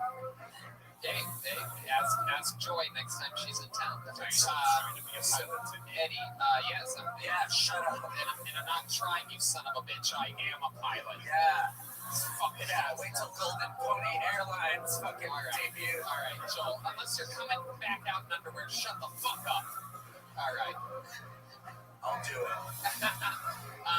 Eddie, tell us more about you. You're 4 years out of, you're 4 years out of high school, is that true? You graduated high school at 43? The funny thing is, I just recently lost my virginity, so yes, I. Wow. Look at you. What's the black guy's name? This guy went from Game of Thrones to Game of Bones. You know what I'm talking about? What episode was it that you jerked off after the Game of Thrones? When you get turned down by Starbucks coffee It cups? was actually the Hard Home episode. The what? The Hard Home episode, where with the White Walkers when they attack the wildlings. Wow, look at you. Just got me in the mood, I guess. You're into guys? Jon Snow, yeah. Wow, look at you. I love that. I'm straight. Oh, you are. Oh, okay. Well, I mean, you seem like such a happy, cool guy. I can't tell. I don't want to. Really I don't want to hurt your feelings. You know, I know it's easy to break your heart. So. It is. Here you go. Hiatus. So Eddie, you have to do like special precautions at the dentist and everything for that condition, right? For like 6 months, I couldn't do like any physical labor, so it was. Yeah, well, you look like that's never been something on your wish list. This is what I. What is that? You son of a bitch! Look at. Hold on, Joel, come here. If you're gonna show these people this, stand in front of them for a second. Now turn around, show these people that ass of yours. Can you just do that? Look at this SpongeBob SquarePants. This is why we need to build a wall. Alright, sit down. Joel, go sit down. This guy's got a weak heart. You're coming out in fucking women's underwear. So, no manual labor. Eddie, so now you're what? 22? I think I need to throw up again. Hey, Eddie, you're 22? Yeah, are you?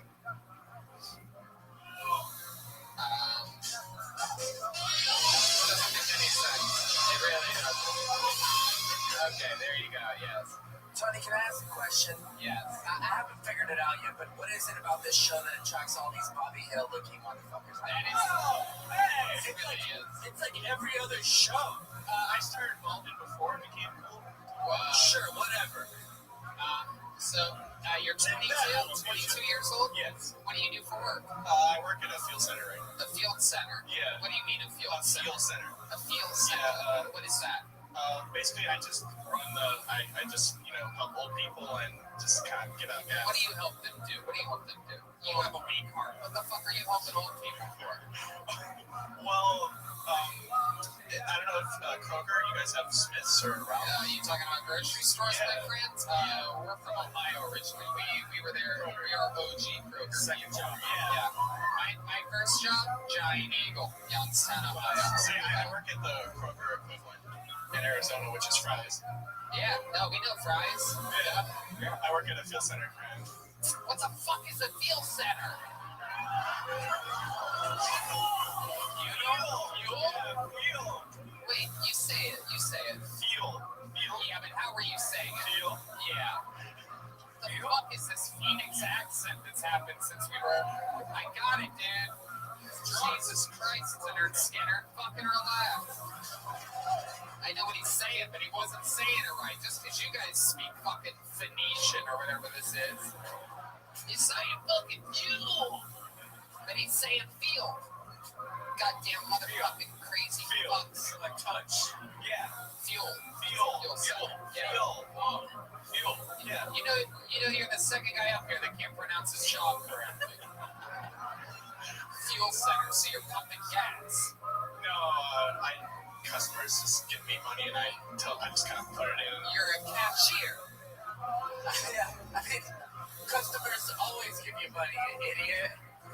I work at a fuel center. Gas station attendant.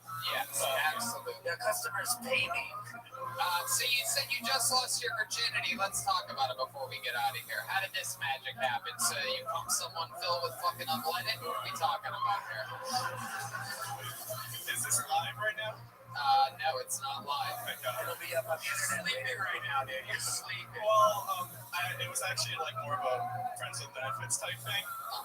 And then what? So what happened? I'm still getting over it. She started dating her previous boyfriend. It's okay. We're not talking about that. We're going to the beginning of the story, not the end of the story. Well, it was like a week before Christmas. Yeah. Right before Christmas, all through the house. Not a creature was stirring. And she told me she liked me, and then we Oh my God. Are you sure you already graduated from high school? It was a small school. She told you she liked you. You were drinking. What were you drinking? Fucking juice boxes? I believe it was margarita mix. Oh, margarita mix? No. Just the mix? I've done that before too. Once youngest. And did you stick your dilly-dally in her lip balm? Hey, we're rushing that a little bit. We're rushing a little bit fast in the story. You were drinking the margarita mix? Well, it was like the tequila. Oh, you did put some tequila in there. Very good. That's why I love it. I was kind of massaging her eyes. Get out of here. I'm going to go up on a limb here, Eddie, and I'm going to guess this is sort of like a bigger girl, a little bit bigger. No, she's actually, like, compared to me, she's attractive. Damn, I love them both. Wow. Okay, so you're rubbing her thighs. What is she doing? She's sitting next to you on the couch or something? Yeah, we were watching Shameless. Oh, okay. Well, that's a big deal. I know when women see William H. Macy, they Wait, get a don't little... spoil it. I'm on, like, season 4 still. Okay, sure. But, I have no idea. I've never watched an episode. I don't give a fuck. Go ahead. But, I can kind of, like, feel the moment, so I just kind of, I kissed her. How can you feel the moment? How do you think you can feel the moment as a virgin? I mean, she's let me, like, Is there something that she's, like, happened? let me rub, like, right here, so it's like... And then what'd you do? I started kissing her, and then, Let me ask you a question. You said you were rubbing her thigh for a little bit. Hold on, give me this 1 second, then I'll come right to you, milkman. You said you were rubbing her thigh for a while. Yeah. Right? And then you said that she was letting you rub right there, right? How long were you rubbing right there on her for? How long did you spend on that upper part? Well, it was like a progressive thing. I just kind of... Yeah, we call that move the Louis C.K. Yeah. No, go ahead. And so then, after you rub the milkman, go ahead. I'm going to get into it. Okay, back to you. Stick with me over here, Eddie, over here. So, when you did that, and then how do you make your move? When you found out that it was the right time, what did you do? You were leaning for a kiss? I kissed her neck. Wow. Was it... Yes, Jingle Bells indeed, because the story takes place right before Christmas. I've blown so many loads of that song. Yes. Okay. Yep. So you kissed her neck. Wow, you're putting chapstick on right now. All right, man. All right. Okay. So Eddie, you kissed the top of her neck. When you say that you kissed her neck, like, are you talking about like with tongue or just a peck or something like that? Well, she was also my first kiss. Can you give us a little example? Facing the audience of how you kissed her neck? You can kiss me. Wow. All right.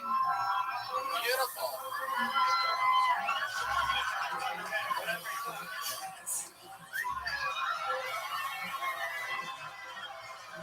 Wait a second. Can you rub his thigh how you were rubbing her thigh? No.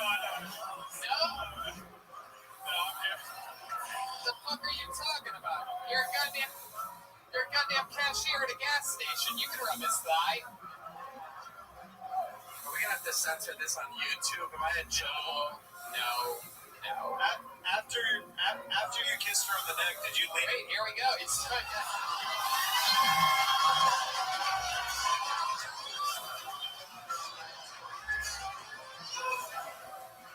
Well, I'm glad you stopped when you did, because that could have been gay. Are you good at that? That's what she said too. Thanks. For those of you listening to the podcast, he just massaged Joel's thigh, and Joel is hard as a rock right now. No, I'm like mid-chub. After you kissed her on the neck, did you lean into her ear and whisper, "Do you want to go steady?" Fuck, I wish. Eddie, how long did you last? How long did you wear a condom? Actually, Tell us the truth, Eddie. Eddie, the truth will set you free, Eddie. Eddie, over here. I don't think any of my friends are gonna watch this. For a while, we were just kind of bareback. Oh, Keto. What do you mean? What do you mean for a while? Yo, you fucked raw, dude. Wait a second. Everybody hold on. It was great. It was great. The only thing I like in the raw is my milk. Organic. Okay, all right, yeah, okay. No, stick it to the story, Jesus, milkman. My God, yeah, no better time than a fresh milk joke than right now. Eddie. So when you say for a little bit you were barebacking, what length of time are we talking about? Like 3 months. Wait. Wow. So she had an implant though. So She had an implant? Yeah. What kind of implant? a dick. Oh. Wow, she had one of the arm implants. So you were fucking her for 3 months after that. Look at you, you little fucking fuck machine. No, it was just one session. He left it in for 3 months and followed her around. My God, so then what? Then you started using a condom? Well, she started talking to her ex again. You didn't have that fucking granny panty tape, dude. Yeah. Yeah, no more bareback. Went from IED to IOU. She fucking... Well, there you go. Well, you know what, Eddie? I'm sure that after a set like this, all these beautiful women in the audience,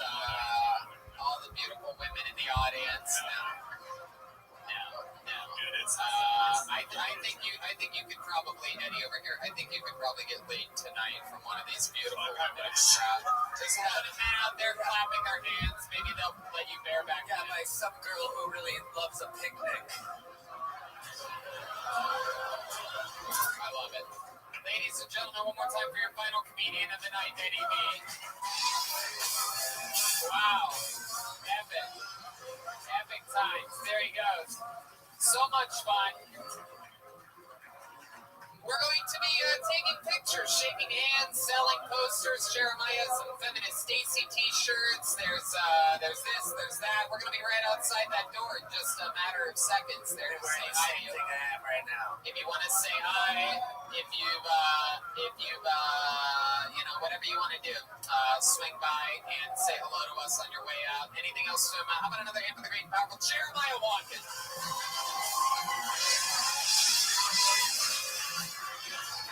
The new Reagan and Watkins album is out June 7th. There's a party June 6th at the Comedy Store. Big show. I'm going to be doing stand-up. I think Red Man's going to be doing stand-up. A bunch of other special guests. And there's a new episode of Jeremiah Wonders out. What else, Jeremiah? Yeah, follow me on social media at Jeremiah Stand-Up. And then subscribe to my YouTube channel, youtube.com/Jeremiah Watkins. That's right. How about another hand for Joel Jimenez? He's on social media mostly. Sorry, anything else, Joel? Yeah, shout out to Ludwig, Reagan and Watkins on the 7th. It's a great record. I can't wait till you hear it. Also, we love you guys. Phoenix is like a second fucking home to us. We do love Phoenix so much. Thank you so much. Love you guys. Thank you for being the first city to kickstart our summer tour, ladies and gentlemen. We love you so much. We'll see you again very soon. Thank you. We love you. Good night.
Hey, this is Rabbi coming live from the dive bar at Las Vegas for a brand new episode of Kill Tony. Give up a Tony next time.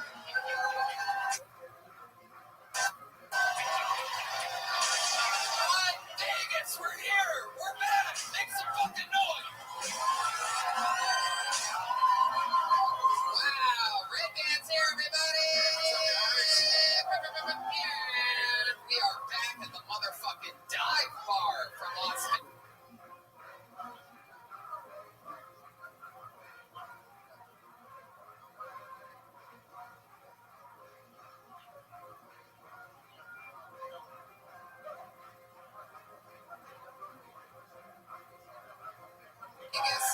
Nevada. The only way we do it, we signed a lifetime contract with the dive bar. We made a deal with the devil and we gambled it away, and now we're stuck at the dive bar forever. MGM Casinos called us. They're like, we need Kill Tony. We're like, fuck you, dive bar. And we hung up the phone. We got John Boy on the sound, the Englishman from last year. Fucking excited. This place is lit. Angie hooking it up. Fucking Nate. This place is nuts. We absolutely love it. It's the most ruckus fucking roadhouse shit that we do across the nation. We do it a lot. We're expecting this guy here to run out of energy in just a couple minutes. You can tone it down about 30%, bro. No, don't be that guy. Don't be Koki guy, bro. Don't you do it. You got it out of your system. Now fucking start to think about how it affects everything and everyone around you. This place is tight tonight. I feel like the listeners at home might have some idea of the chaos that's happening. We are back. I'm very excited about this because this is stop number 2 on our summer tour, the Kill Tony Summer Tour, which started 2 days ago in Phoenix. Vegas tonight, back to Kill Tony at the Comedy Store on Monday, and every Monday throughout it. And then Tuesday we go to Salt Lake City, Wednesday Boise, Idaho at the Knitting Factory, Thursday Spokane, Friday Portland, Saturday Vancouver, 2 shows Sunday in Seattle, and then in June Lawrence, Kansas, Omaha, Nebraska, Des Moines, Appleton, Milwaukee, Chicago, Madison, Minneapolis, Poughkeepsie, and 2 shows in New York City to close it out June 20th at the Gramercy Theater.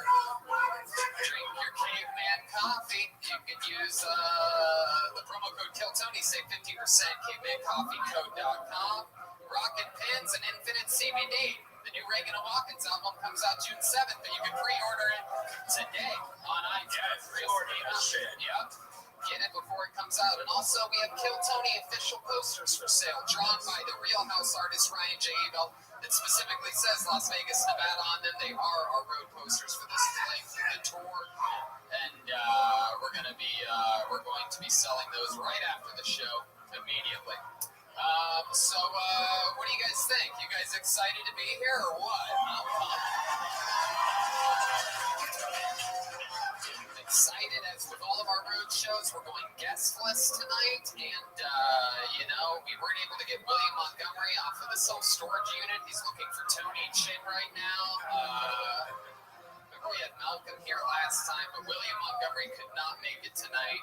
He is a special guy. We couldn't make it to Vegas. However, we do have a band. I don't know if you guys know anything about music, but a band is a group of players that play music together. It just so happens that we have the best damn band in all the land. Every single episode, they commit to being different characters. They try to stay in character throughout the entire episode while we meet people and have fun. Ladies and gentlemen, I present to you the best damn band in the land. It's the Kill Tony Band. Jeremiah Watkins and Joel Jimenez. Wow, what is this? Oh my God. This appears to be a new character, and I'm guessing that they are puppeteers? Master of Puppets. Master of Puppets. Hello, welcome to the show. Hey, Tony, how you doing? Wow, this is the first time we've seen the Masters of Puppets here. Hi, my name's Gerald Felt. How are you guys? And who are you over here, this beautiful young Latina woman? My name's Vin, Tony. Wow. Ventriloquy. Wow. I like that you moved your lips when you said it. No, we didn't. Why don't you guys do you get into the puppeteering business, and what made you come to kill Tony here tonight? Well, we figure we're in Vegas, so why not? My ex-wife took everything. What is your puppet's name? So your puppet's up next. Well, yeah, this is Brad right here. What? I said my name's Brad. Brad? I grew up on a farm. Wow, that is some wacky improv going on up here. I can't believe I missed it. Gotta go grab something out of the creamer. Nice to meet you, Brad. What's your fucking puppet's name? I didn't think that far ahead. Look at that. It's got a drumstick and everything. These are some of the wackiest characters I've ever seen in the history of the show. I'm excited to see you guys excited to have fucking puppets here tonight. This is their debut. We've never had puppets on the show before. This is very exciting. We have Red Man, and right here, look at this. Look what I went to grab. The official Vegas Bucket of Destiny, ladies and gentlemen. We kept the one from home Ichabod's Bucket of Destiny, made famous by Las Vegas' very own Ichabod. That bucket is back in Los Angeles, and tonight we are going with the Corona Extra. The dive bar official Bucket of Destiny. And before the show, a bunch of people signed up. How many of you like them and comedians do good on this show with their 60 seconds? How many of you like them and comedians do bad? Wow, I see what kind of audience we're dealing with. I feel bad for these comedians that signed up. You know how it works, though. Some people fucking shine through the darkness and everybody's happy in the end. If I pull your name out, you get 60 seconds uninterrupted on this stage. You know your time's up and you hear the sound of a kitten. Oh, you can't even hear it. In the live audience, you can't hear it. There you go. So now the listeners and the audience are mad. Very good. Wrap it up then, or else you're going to bring out the angry West Hollywood Bear. There you go. Yes. That's how good the sound can be, everybody. That's max volume right there. We have an angry, we brought the actual West Hollywood Bear with us. Turns out he comes to Vegas on Saturday sometimes. You guys ready to start this fucking thing or what? Yep. The stairs are right over there, also. So when you come up, the stairs are over there. That's on the right side. Do not walk through the middle of the room and jump up on this stage. That is against the rules, and you will automatically be disqualified, and you're going to get dragged out by John Boy, an Englishman over there. Look at that fucking guy. He's got a little mouse with him. You guys ready to start this fucking thing or what? I feel good about it. Ready to see some comedy. I know. Fucking puppets are here. Wow, I mean, we're doing it tonight.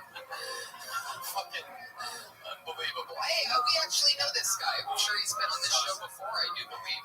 At least back in the original episodes. We've known him for a long time. Put your hands together for Randy Valarba, everyone. Get this show started tonight.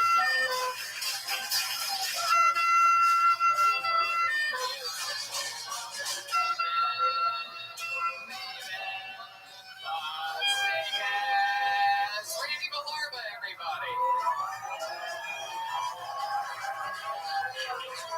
I love Vegas. Like, you could go out and eat anything, anytime. Like, I went down to Chinatown because I was homesick. And, I got my takeout. I sat there, opened it up, and I was in there, chopsticks and soy sauce, or assuming I have that. Like, that's fucking racist. I mean, I do. It's just fucking annoying. My phone started ringing. My buddy's like, "Where are you at?" And I'm like, "Chinatown." He's like, "Dude, get one of those hand jobs, $25." I'm like, "Well, they're not Swedish, Swedish massage parlors. They're always those Asian fucking massage parlors." And well, I'll tell you, you shut the fuck up. Like, through the fear and just the sadness, if I do get jerked off, it still kind of looks like my sister. Just not exactly what I wanted. Threw off my timing. I'm assuming there's a cat, a bear. And first time I ever tried acid, I was already on mushrooms. So I don't know if it worked. Kind of like my second time on Kill Tony, I guess. Randy Valarba.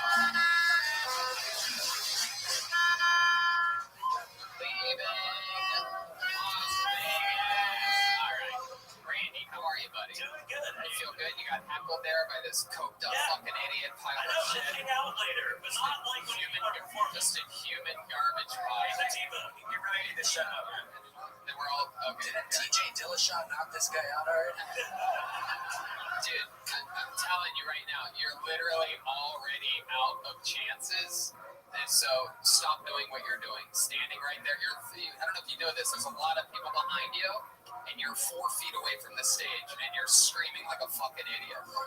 No, just completely stop. I swear to God, I will fucking drag you out of here myself. So don't do it. You're done. Don't do it again. The warning before was your fucking warning. This isn't even a fuck. This is only because we're stuck in a fire hazard that you're even here. Or else any other venue in the fucking world, I'd literally be like, that guy ain't gone. And then someone would fucking walk you out and you'd be like, well, not even fucking, then you'd be out. What? That's how it works. Idiots like you, we've seen it dime a dozen, bro. What he's trying to say is stop acting like a bitch. There you go. Hey, I like to Stop it. You stop it, Brad. I don't know what's gotten into him. I'm sorry about that. This guy's a taint, Brad. All right, okay, Brad, that's it. Now I did. All right, now I see. It means there's 2 of you now. All right. I don't know what's gotten into him. All right. There's 4 of us, so Yeah, I guess so. Okay. wait till it gets racist. Let's do that right now. We have an Asian talking about being Asian in front of us. It's all here for the taking. There it is. This is what would have happened if Dr. Ken dropped out of high school. This is what happens. You end up at the dive bar, spitting it out. Now, Randy, we've known you for a while. What have you been doing this, 4 or 5 years? Yeah, I met you originally at the Loya Comedy Store. Yeah, Loya Comedy Store. Back in 2014. 2014, so yeah, about 4 or 5 years right in there. And you started stand-up then? Yeah, well, at the end of 2013 originally. And you lived in San Diego? Lived in San Now you Diego. live in Las Vegas. Yeah, Why do you live in Las Vegas? Got offered a job to sell cannabis legally. Wow. Yeah, legal cannabis. My goodness, you sell it. Hopefully you're not the delivery driver. No, I actually do wholesale, kind of like a beer distributor. Like I sell to the different dispensaries. Great at wholesale. The fuck did he just say? I don't know. It's out of his mind. Wow. So what's that like? How's the weed business doing here in Vegas? It's now approaching year 2. It's amazing. People are not looking at it as demonized as it is. Is that the year of the rabbit or the... But like, even my parents are talking to me about cannabis now. They broke like 10 Jerome Baker bottles growing up in my life, and now they're talking about CBD. I'm like, fucking, dude, it helps. It's funny that they're talking about CBD because actually so are we. Infinite CBD offers the cleanest, healthiest, and purest form of CBD available. It's become super popular, and you're seeing it work everywhere because it fucking actually works. People like your parents and people like us use it. I personally use the PM pills, the CBD plus melatonin, to go to sleep.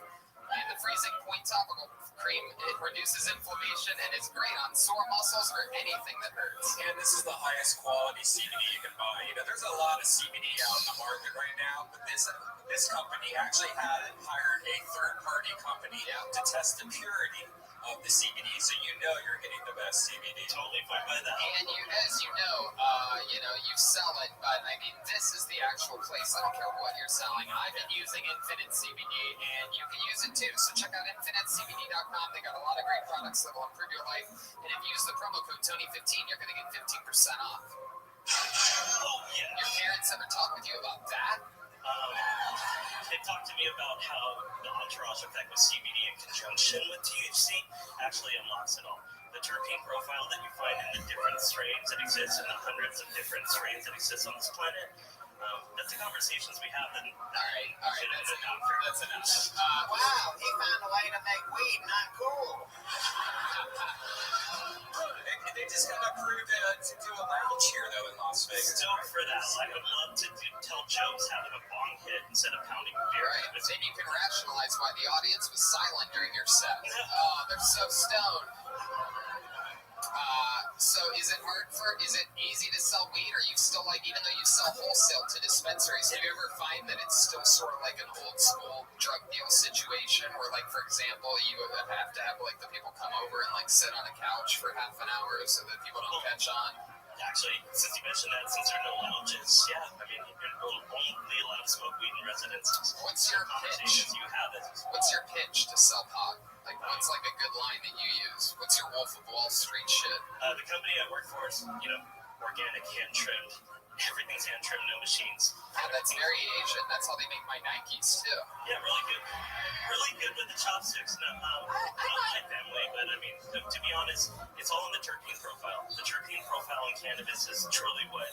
Okay, dude, what are you doing? Jesus Christ, you are a fucking nerd, bro. I can't help it. Nerdy as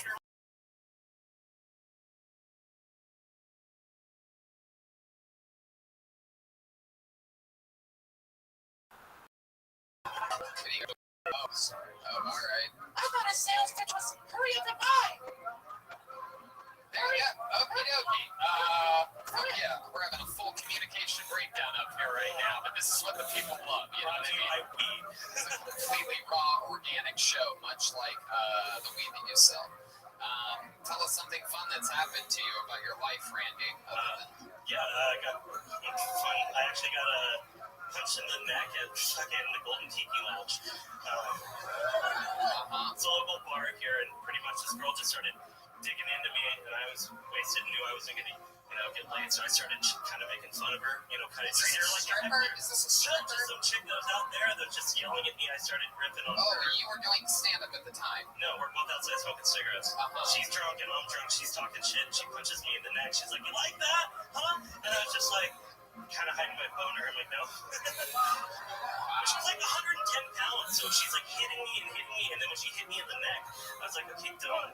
And I kind of got all dizzy, but just kind of had to stand there. So that happened to me. Wow, that is the most Vegas fucking story I've ever heard in my life. Like, I was getting punched in the neck. I just stood there. I was fucked up. I didn't give a fuck. I wake up the next day. Who gives a fuck?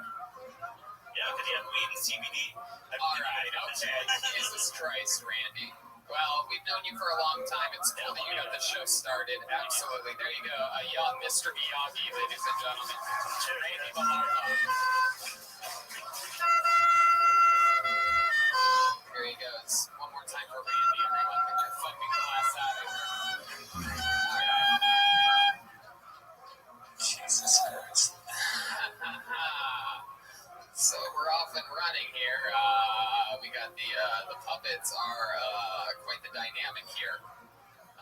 It's an interesting addition to the show. Perhaps some of the cheapest puppets we've ever seen. Where did you guys get these puppets at? Your mom's house. Hey. All right. The puppeteer's just looking at his puppet all sad now. They called you ugly. Didn't mean that, okay.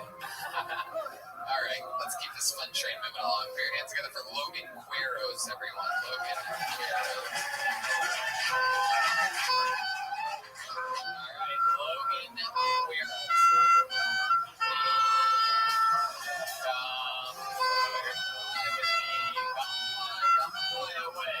One more time for Logan Quiros.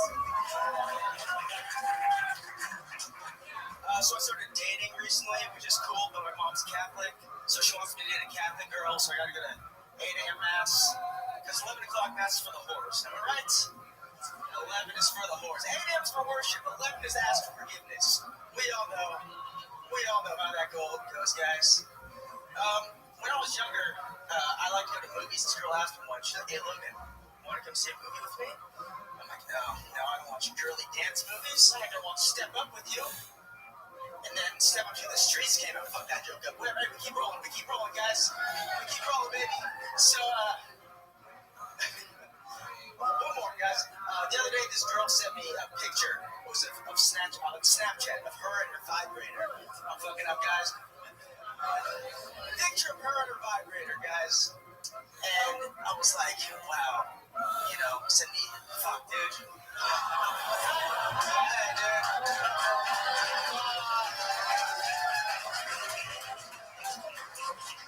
Okay, guys, I'm not gonna have time for this one. Fuck! There you go, Logan Quiros. What were you, I'm sorry, that was fucking painful. Face out that way, don't turn all the way around like this. So just look out there, pretend like I'm across from you over there. I want them to see your fucking face. Oh, God. I'm sorry about that guy. Logan, shut the fuck up for a second, all right? No one wants to hear your bullshit fucking apologies, all right? What is that, your closer for your minute? Let's talk about it. What's the joke that you couldn't get out that you wanted to do? Take a breath, fucking take a breath, look out there, Okay. and then do it. The last one I was gonna do. Sorry. What the fuck are you looking at right now? Okay. Oh fuck. Guys. Fuck you, Nino. Okay, guys. Shut up. Okay. You guys shut up too. Okay. All of you shut the fuck up. Go ahead, Logan. Yeah, so when I was younger, this girl asked me if I want to go see Step Up with her. And I was like, no. I don't watch girly dance movies, right? I watch cool tough guy movies about the struggle in these streets. And then Step Up to the Streets came out. I was like, yo, sign me up. All right, guys, that was... Hey, I liked it. I liked it a lot more than I originally did. Do you have a lit cigarette behind your ear? Fuck yeah. Welcome to another episode of That's the Most Vegas Shit I've Ever Seen in My Life.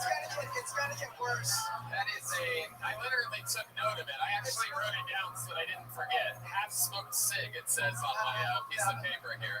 You're gonna wish it was. It's fake. What is that? What do you mean it's fake? It's like all those puff cigarettes. There's like cool guys out here, man. I'm confused. What is it? Does it have nicotine in it? No, it's literally It's a prop cigarette. cigarette, dude. Oh.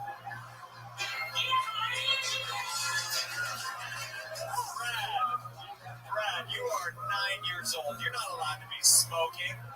I'll do what I want, you bitch. Whoa. Oh my goodness, Brad, you're out of control. This guy's like Andrew Dice Clay. Alright, there you go. He is like Andrew Dice Guy. Or like Enrique Iglesias. Wow. Wow. There you go.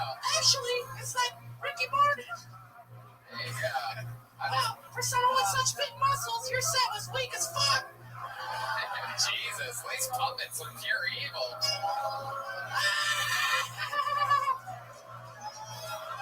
It was. So Logan, let's talk about it. First time ever doing stand-up? No, I've been doing it for like a year. This is the worst I've done at dive bar, surprisingly. And normally it's fucking empty. There's people threatening to stab you and shit. So you're saying that you do better when it's empty?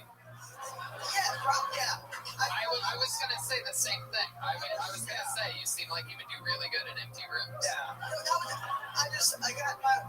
You're telling me that it was more silent during your set tonight than it is when the room is empty. Yeah. Because at least you get heckled here. Sometimes there's like something, you know. Yeah. I fucked up my joke. No, you still sort of got heckled. It was okay. Which reminds me, I will say this again, is that there's no heckling at this show. There's way too much. These guys don't know if they're going up, when they're going up. So if you heckle during someone's 60 seconds that they fucking waited for, you're a fucking pussy piece of shit. Just bottom line. I mean, I can't believe I have to say it, but I get it. We're all having fun in Vegas. But, other parts, you can fucking boo and call them a faggot or whatever you want. You know what I mean? But not during the 60 seconds. Very good. I'm glad you slipped that in there. Not an important part. You fucking just interrupt whenever you want. You piece of shit puppet.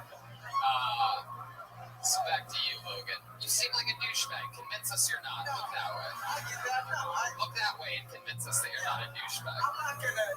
Dude, I was wearing the same thing that guy that was heckling for it earlier. Like, I'm like that guy. You don't know what the fuck you're talking about right now. You're on a podcast, Logan. The dude that was heckling, like, I give off that guy's vibes. I'm kind of like shy, reserved. What? And I'm just You just said you're a heckler and that you're shy in the same sense. sorry. Dude, I'm fucking gonna be a viral sensation or something. No, you're not. No. Like, No, it's the opposite. This show is a viral sensation, and you're I've already forgotten you. Yeah. Is that Brad? How bad was that? Like, scale of, like... I did like your church joke. That's funny. The 11 o'clock service, Yeah. that makes a lot of sense. You're waking up early from a night partying, probably. Are you really single? I haven't talked to my girl in like a week because I have commitment issues, and she gave me the silent treatment, and I'm just like, we just haven't talked. So you've been hooking up with other chicks? No, I'm really like bad at. Really? The guy with a prop half-smoked cigarette behind his ear. You're telling me you're bad with girls? Do you break that cigarette out after sex?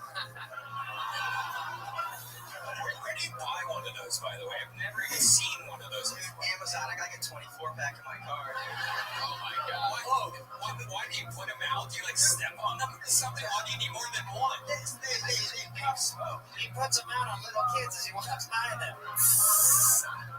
It's incredible. What other douchebag things do you do? We found the cigarette. Yeah, I know I look super douchey. I'm not as douchey as I look. I'm not. Convince us otherwise, please. Tell us why. How aren't you douchey?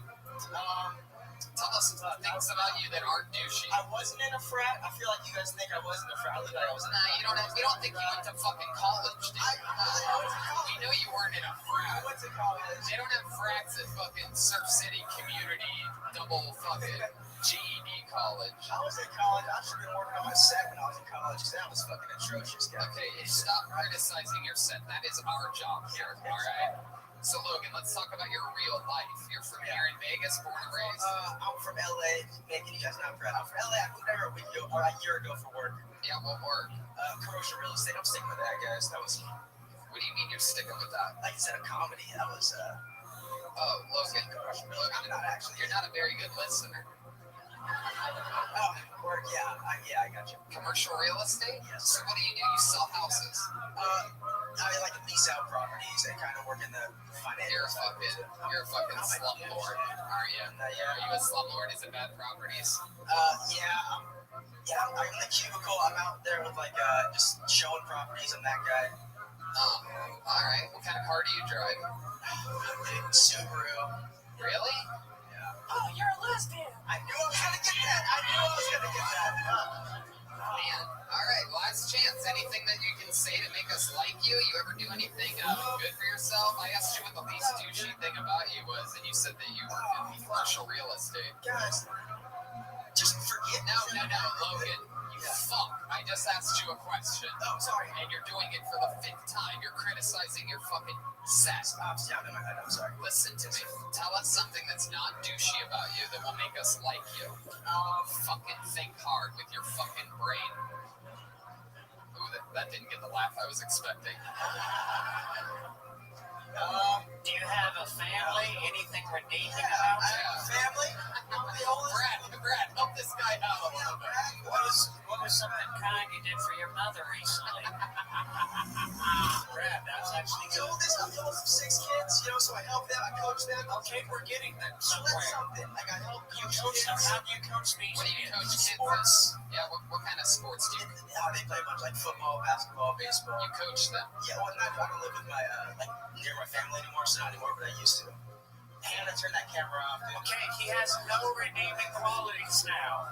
This guy sucks. All right, Logan. Well, how many of you want to do this, man, huh?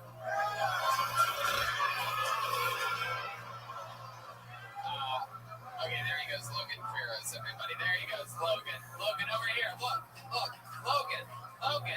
Logan, you non-listening motherfucker. There you go. Don't kill yourself. And just to be fair, that wasn't a real boo. That was... Yeah, it wasn't him. It was the sound effect, Logan. There he goes, Logan Quiros. There you go. Fly with me, Logan Quiros. Shaky start. My guess is that things are about to pick up here any second. We've got the pressure is eating these people alive. Perhaps it's the nicotine flowing in the air. This is a high pressure situation. This is basically a fire hazard on wheels. The comedians are feeling the heat. Put your hands together for your next comedian. 60 seconds, uninterrupted, right, audience? Goes to Jonathan Sifford. Jonathan Sifford. Wow, front row.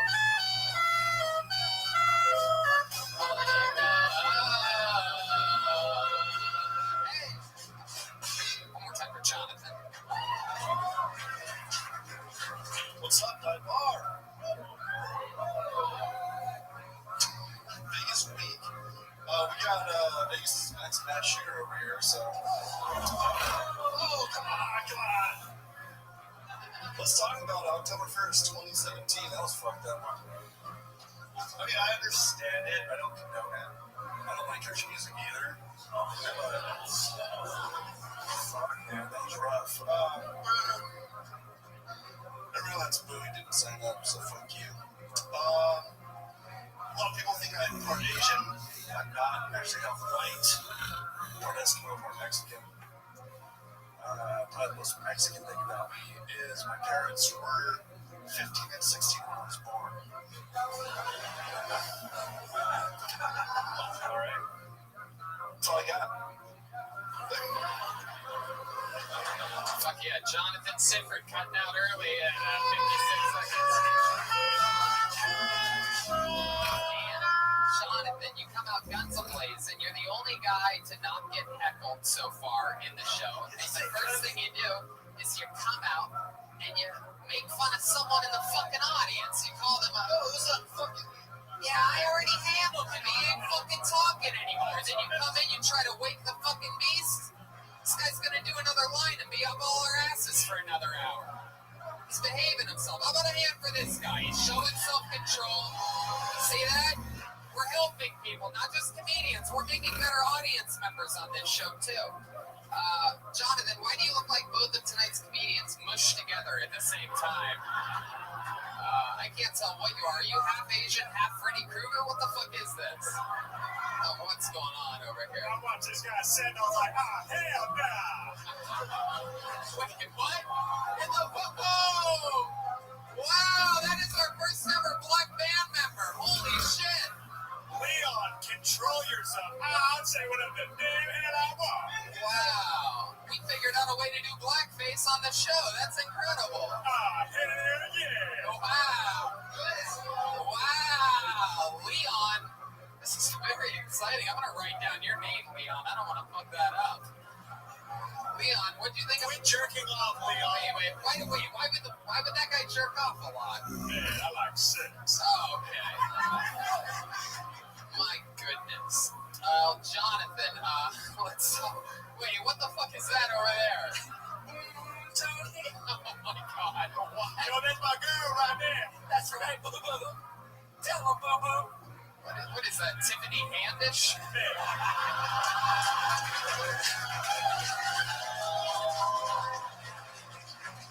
Yeah, that's my motherfucking name. She ready.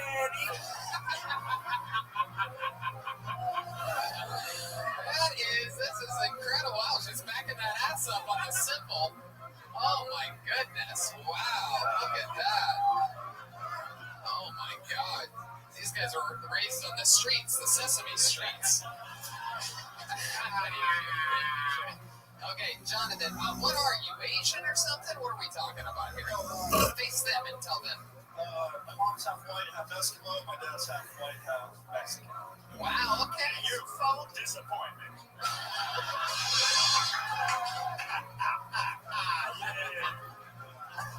So to break it down, you're basically Eskimo and Mexican. Wow. I wonder how many Mexicans your family could fit in an igloo.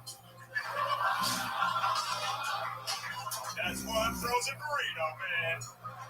Man, what would we even call that? A frostback? What is a Mexican Iceberg. Eskimo? Is that what that is? A what? Okay. So what did you expect was going to happen with your Vegas shooting jokes? You thought because it's edgy, people are going to fucking eat it up, right? No, I really did. You just thought you'd fire it out there amongst the crowd, see what it lands, and fucking worry about it later. That was the shooting of sets.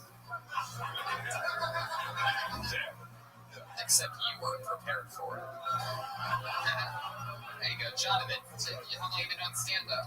This is my third time. Third time ever. What do you do for work? Working in a customer service call center. And your parents were really 15 and 16 when they had you? They were. That's incredible. You close with them? No, I mean, a little bit, no. No, really? Why is that? They divorced when I was like 1. Raised by my grandparents. Dad a heavy drinker? Yeah. Yeah, no, I know. I know. Those Eskimos, they fucking got down, right? That's a stereotype of them, right? The Eskimos are sort of fucking heavy drinkers, everything on the rocks, right? Because it's fucking frozen up there. Frozen margaritas, you know what I mean? Hell yeah. Wow. And you're not close with your mother either. So when they got divorced, they just threw you out the window or something like that. No, my grandparents basically adopted me. And your grandparents are the more Eskimo ones? They're on my dad's side, so they're the polar bears. Oh my goodness. My grandma's Mexican. Grandpa's white. Oh, okay. So Mexican and a white guy. All right. So you ended up here in Vegas. How? Got out of the Navy in 2009. Hired a house in for my uncle. Fell in love. Doing gambling, man? You like gambling? No, not at all. What is a vice of yours? Give us an example. The booze. You're a heavy drinker too? Yeah. What's your favorite drink? What's the craziest thing you've ever done on a night of whiskey drinking? Anything fucking nuts? You ever go ride a bull in a parking lot or something like that? No, I'm not the crazy. When I get drunk, I don't get crazy. I'm just kind of mellow. Yeah. You ever get sad? Oh yeah, all the time. Man, one time I got real drunk and raw dog snuffleupagus, man. Oh, what you do to him? Raw dog snuffleupagus. Oh my god. Jesus, I heard that guy's got a lot of junk in his trunk, but I didn't know that he's got a trunk. Snuffleupagus jokes is what's happening here. I can't control them, sorry. Jonathan, what do you like to do for fun? Any fun hobbies or anything like that? You seem like the type of guy that knows how to take the old jet ski out on the... No, photography, videography. Oh, hell yeah. That's better. I like that. You ever take pictures drunk? No, I haven't. Actually, at a wedding, yeah, I have. Oh, wow. You got drunk before the wedding? During the reception. Wow. Drinking pictures and taking pictures. Do audio conversations sound like court summons? Yeah, I did that once. Yes, that is true. Uh-oh. Oh my goodness. Jonathan, this is probably your first time seeing puppets since you didn't have a childhood, correct? Correct. Yes. This is all new to you. They're just puppets. It's the guys next to them that are making the noises. Oh no, I swear I can't control them. You ever have any kids? Nope. Man, I got lots of kids, man. All right, Leon. Let the guests answer some of these questions. You need to be paying child support with your broke traveling ass. Oh my god. Wow, even I am impressed at the level of racism happening right now. Okay, Joel. Oh my god. So no kids. You've had sex with a woman before. Correct, yeah. I'm married 6 years. Oh, you've been married 6 years. Where'd you meet her at? I was working retail at the time, and she came in for an interview. And what was the job at the time? That she interviewed for? Yeah. And what was the place that you were working? Levi's. Levi's, the jean company. Yep. Oh my goodness. And for a guy that we know for a fact has bad genes running through his blood, it's incredible that you sold fucking good jeans. Yep. What was the job that you had there? Assistant manager. Assistant manager of fucking Levi's. Look at you. Wow. Fucking, my goodness. And what was she trying to apply for? Just seasonal help. Seasonal help. Fuck yeah. Is that what you're going? You're gonna fucking stick it in her. Did you guys have sex at work the first time? No. No, you didn't just fucking fuck on a stack of jeans or something like that? You sure you lined it? 9/11s. Yeah. The fucking, what are some other ones? What are some famous Levi jeans? 501. 501's the biggest one, right? What's up with the low-waisted guy jeans? Like the ones that show your butt cracks for guys. Like, what is that all about? No one asked for that. Yeah, I don't have this problem because I have hips, but Brian here, Yeah, Tony, you have hips and Brian don't. That make a lot of sense. All right, Leon. Thanks, Leon. Leon, I think people knew what I was talking about there. No, the hell they did, man. Really? No, they did. You're really being specific. Nah, man. All right, Leon. My goodness. Well, talking about how bigger people are built differently. No, man, you gotta act like you got a fat ass and stuff. No. You're skinny, Tony. It's good. We can see with our damn eyes. Oh my God, Leon, you're out of control. I haven't seen someone like you talk this much since I was in the back of a movie theater. Anyway. Man, that's racist as hell. What the hell are you talking about, I'm man? not racist. Man, quit being racist, man. This one's telling you to pay child support. How am I being racist? All right, anyway. These puppets are a lot of work tonight. It's literally like having 8 members of the band. Man, wait till you see the next ones we got. We are just the beginning, All right, man. Jonathan, I'm going to get you out of here. Jonathan and Sifford, everybody. Come on, put your hands like fucking together for him.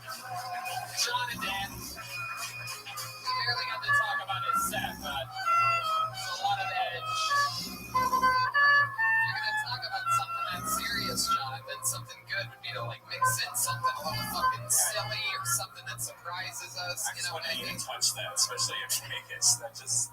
Yo, some Hennessy here. That's right. Oh my God. Let me get Hennessy. Oh, I need that Henny. wow. So everybody's just firing off 6 times for each thing here. Okay, we're digging deep. How about a hand for the band, everybody? They're here. We're live. We're playing different songs. A Vegas set list for you. We've heard Holiday Road, Viva Las Vegas. Whoa! Okay, this seems like it's going to be fun. This guy spelled his name properly. It's clear. There's even some bold letters here. Put your hands together for Frankie No Filter. Frankie No Filter. Here he comes.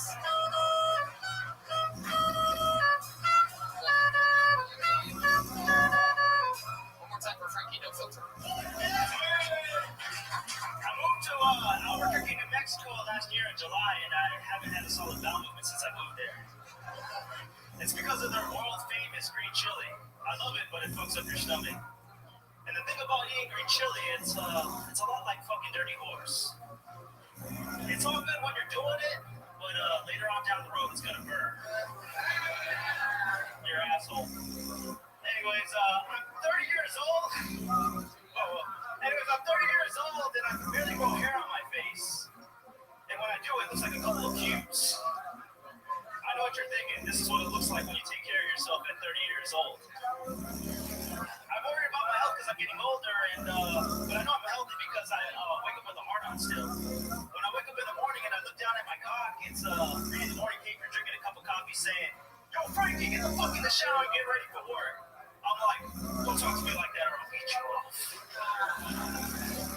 All right, that's a wrap. I think so. Goddamn, Frankie No Filter. What's up, Tony?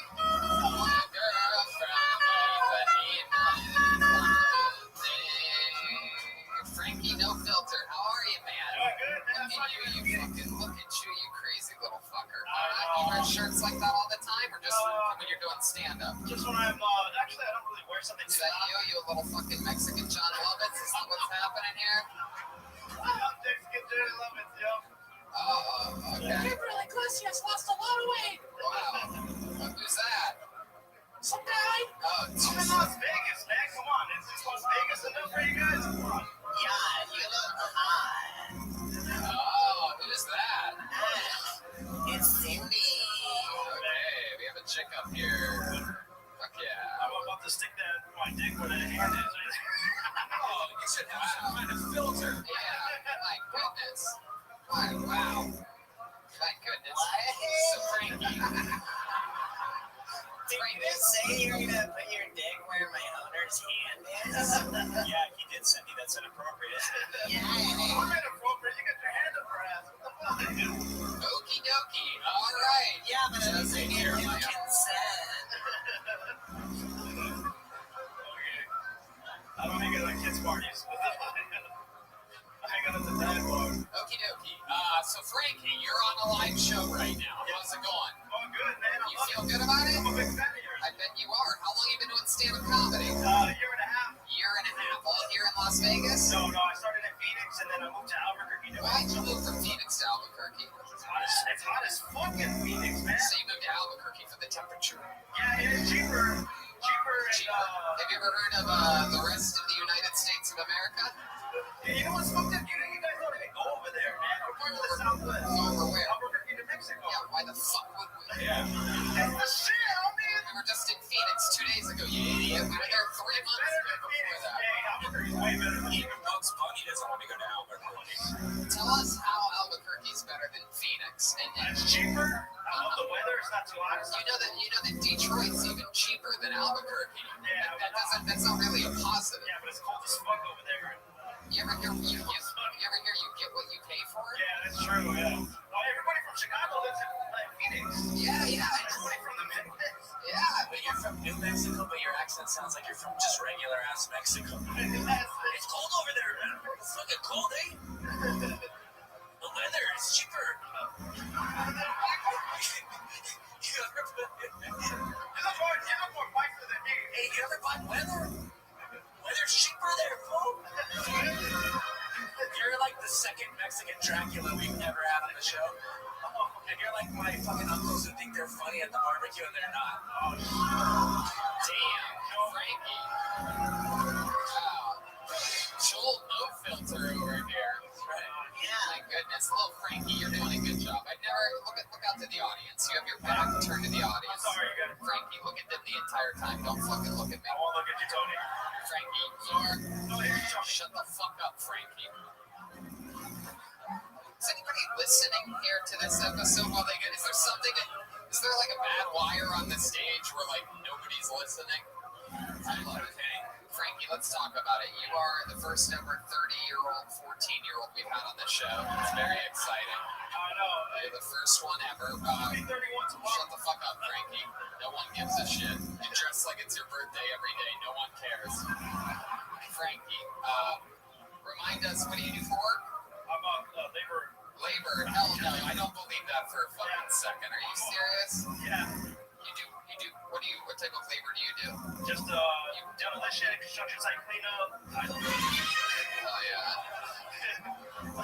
You women pregnant put them through labor too, right? Oh, fuck that. No child support, man. I ain't got no kids. I ain't married. Hell no, dude. I want to live in Albuquerque and fucking wear condoms for the rest of my life. Fuck that shit. I don't know about the condom part. Whoa, you really do have no filter. You're probably single because you say you want to stick your dicks in puppets. Sydney, that's a great point. What is the worst thing you've stuck your dick in, Frankie? Just women who weigh twice as much as me. Wow. Oh my goodness.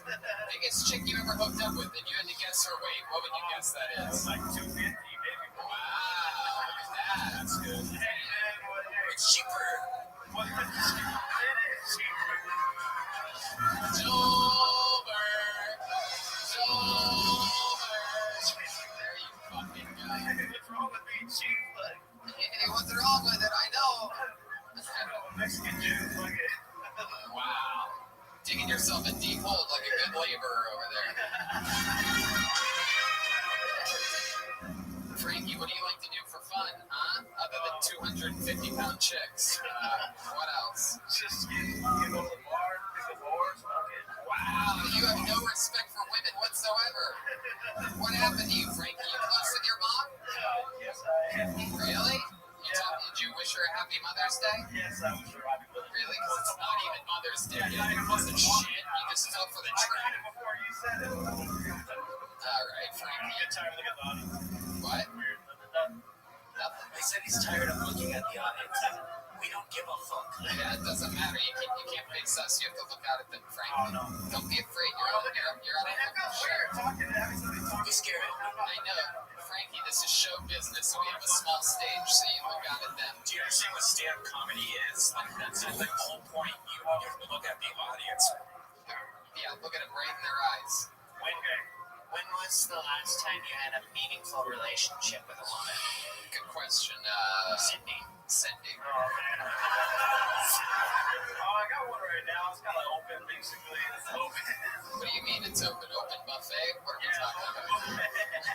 How much does your current woman weigh? No, she was around 60. Yeah, how tall is she? Is she a frumpy little one? No, she's like same height as me. Around the same height. I think a little short, like a big hinge. Be specific. Frankie, how about anything else about you? Anything else fun about you, Frankie? Anything funnier than the shirt that you wear?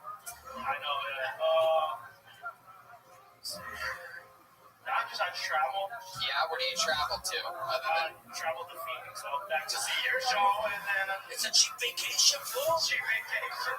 What kind of car do you drive? I don't drive a car. How'd you get here? The trunk of his friends. What?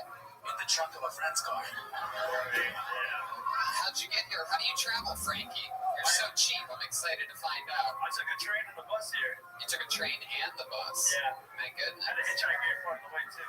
Really? Is that true? Yeah. What part? I hitchhiked from Needles to Kingman, and then I took a bus up here. My goodness. Yeah. You stood on the highway with your thumb out? Yo, I got on Instagram, man. Wow. Wearing a shirt like that, people were probably just thinking you're like, everything's okay. Actually, I dressed up like a construction worker. And like, 'cause there's a lot of workers out there. We call it workers, so I was like, I'll get picked up quick. Wow. You put on an orange construction safety vest and hitchhiked? Orange shirt and some Dickies and work boots. Damn, that's pretty fucking smart. Why did you stop there? Why didn't you dress up like a military officer or something? Well, there is a lot of military out there in Needles and Kingman. Heck yeah. There you go. There is a lot of military. So where you get your hair cut? I just need a shortcut. I'm from LA. Well, this is how Mexicans fucking get Hey, there. cut my hair as high as Trump's wall. I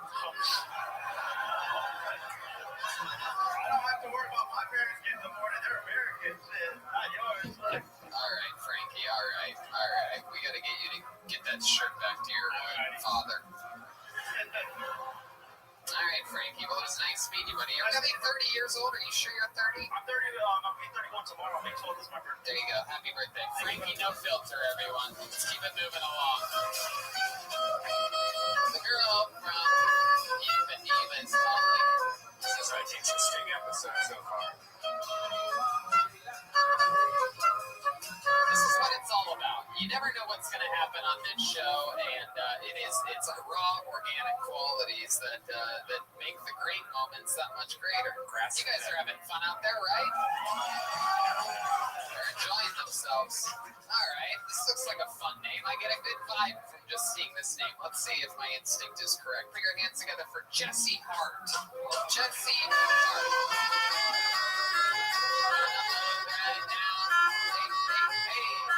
Here we go.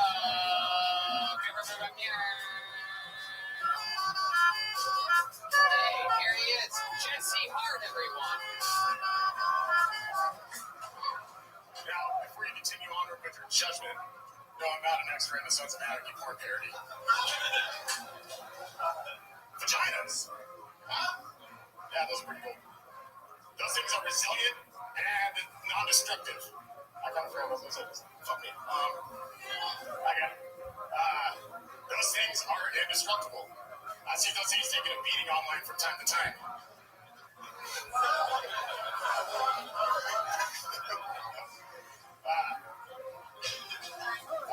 Sorry.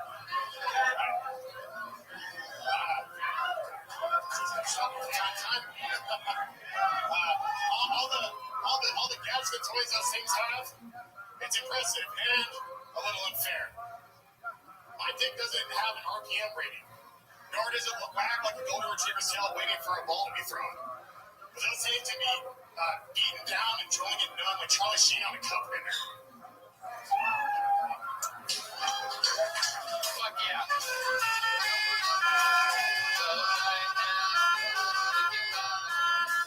All right, Jesse, let's fucking talk about it. Let's do it. So, how long have you been doing stand-up? Is that your first time ever? Pretty much, yeah. Pretty much? What does pretty much mean? I started an open mic in my hometown, and so I've been trying to do it through that. Where's your hometown at? Needles, California. Wow, needles. Fuck yeah. You're going to need those soon for the diabetes that you have any day. It's coming up. Okay. So, Jesse, basically your first show in front of a big audience, right? You froze up talking about vagina. Pretty hard, yeah. Yeah. Why do you think that is? What happened? What were you feeling up there? As long as I kind of forgot where I was going.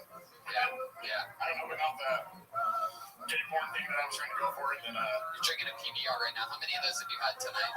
surprisingly only 3. Really? Yeah. Man, you look like you came from the same factory as that PBR can. You look like you have an Anheuser-Busch. It's a vicious one. Wow. You seem like a real man. You're a big, stocky gentleman. You're like if Leonard Skinner got high on crumb cakes or something like that. He looks like if Gimli from Lord of the Rings rode a motorcycle. Oh, that's a little country puppet, huh? Yeah. My goodness, okie dokie. Fucking country puppet. What's your name? It's Brad. It's the guy from earlier. Oh, it's the same guy. Now he has a little bit of a more country accent. You just didn't remember Brad from earlier. So Oh, it's okay. I didn't realize you had that thick of an accent. Jesse, let's talk about it. What do you do for workout? Needles. I work for a cannabis cultivation facility. Wow, really? Yeah. So you grow pot. Yeah, I help be part of it. It's a pretty big facility, so there's multiple departments for it. Yeah. And is that something that you were doing before you worked there? Were you growing pot and then you showed up and you're like, I can do that? No, not at all. I just got kind of fortunate to get a job with them, with the company I work for, so I've been doing it for 5 years now. And that's in Needles. Yeah. And that's where you're from. Needles is sort of an empty, very scary place, right? Super. A lot of guys out there that look like you. Yeah, I'm kind of doing any hassles over here. Yeah. Right. It's a very Devil's Rejects type of thing. You look like a Devil's Food Cake reject. You see a lot of scary things out there. You know, that is considered like the top right on the Grand Theft Auto map, basically. It's very scary territory. A lot of four-wheelers and fucking dirt bikes, right? Yeah, there's a fair bit of that. What's some of the trashiest stuff you've seen out in Needles? And the place is literally called Needles, like one of the dirtiest things that you don't want to be around. It's a funny thing with Needles because there's always that type of tweaker that's out there. They'll always make the joke like, oh, you know why they call it Needles? Because you can't spell syringe. It's the dirtiest type of dude that fucking makes that joke. You're calling, that's the pot calling Kendall an idiot as far as that's concerned. Oh, that was hilarious. Yeah, no, I'm not speaking for it. So, what else have you, what's something that you've seen that you think's trashy? I'm wondering if maybe you can't even recognize it because you're from Needles. Maybe it's something you do. Maybe one day you were fucking your sister on the front porch and somebody else saw, you know what I mean? And to you, that's just natural. When you say family discounts? When you say fucking a sister, what do you mean? Yeah. Where's my motherfucking Eddie? Anyway, the funny thing I've seen there was I saw a girl bitching about the fact that she had to choose between buying diapers and Similac or whatever, or having to buy cigarettes or scratcher tickets. She's just off to have to choose between the two. I can relate. My parents died in a tractor fire. My goodness. So what do you do for fun out in Needles? You have a four-wheeler, right? No, I don't actually. Okay, what do you do for fun? I try to do my comedy thing out there. I play music with some of what he said. What type of music do you play? Metal, thrash metal. Yeah, what do you play in the band? Guitar. Yeah. Hey, look at that. You are Meatloaf, correct? That's what things I will do. How long you play guitar for? About 15 years. What's the name of your band? Regressor. Oh. Super tough, right? Yeah. You don't ever sing? No, I bark at there was. Yeah, can you give us an example? Can you look out there at the people giving us an example of your bark? Wow, that's pretty good. Tony, I just stepped on his foot. That wasn't him singing. My goodness. Well, that's fucking interesting. What type of trailer do you live in? It's an extreme. We're hoping to get up to a bigger one later. Is it? I thought you were going to say really? Is it really? Yeah. No, you have a house. Yeah, I live in a fairly respectable house, 2-bedroom, one bathroom. Is it your house? I rent it. What? I rent it. You rent it. Right. How much is rent for a 2-bedroom house in Needles, if you don't mind me asking? We're paying about $500 for it. $500 a month for a 2-bedroom house. I might move to Needles. We're looking it up. Is there any comedy clubs in Needles or anything? No, the scene is popping there, right? Is there anything fun that they do there? Is there a scene for anything in Needles? Just the ones we're trying to get going. Yeah, but not stand-up comedy. I'm talking about. Is there anything there? Is there like a fucking Applebee's? Are they known for anything? The occasional rodeo. It's on Route 66, so we got that going for us, I guess. But, all right. Got a lot of cool shit though. We're trying to make it better though. $500 a month. My goodness. You have a roommate there in your 2-bedroom house? Yeah, it's just me and my girlfriend. Just you and your girlfriend. How long have you been with your girlfriend? 12 years. This May. Who's got the longer beard out of you and your girlfriend? You do. 12 years. Where'd you meet her at? In Needles. What? In Needles. We went to high school together. Well, I know, but like, what were you doing in Needles when you met her? Going to school. Yeah. High school? Yeah. Wow, you met her in high school. My goodness. And what does she do? She's an aspiring author right now. She kind of self-published her own book. So she's going for that right now. She's doing pretty right now. Goodness, an author in Needles. What is she writing? Her name? Oh, so aggressive. Yeah, very impressed. You should be an author. That's aggressive. You might be an author if you can write your own name in Needles. What's the crime rate in Needles? Is there a lot of crime or drugs? There's a fun little sheriff report that goes on in that town, like on the Facebook for the local page, and it's like, the random meth charge. It's the occasional domestic abuse situation. The occasional domestic. Okay, it's every day. Yeah. Welcome to another episode of Daily. All right, Jesse. Well, it was nice to meet you. I'm surprised that your last name is Hart, since that's how you're gonna die. It's just funny because it's true, you know what I mean? He nodded right back at me like, yep, you're right. Hopefully it won't be like diving on a bubble, like other hearts. Whoa, look at you, a little pro wrestling reference there. All right, there he goes. Put your hands together for Jesse Hart. He's on Twitter at Jesse L. Hart.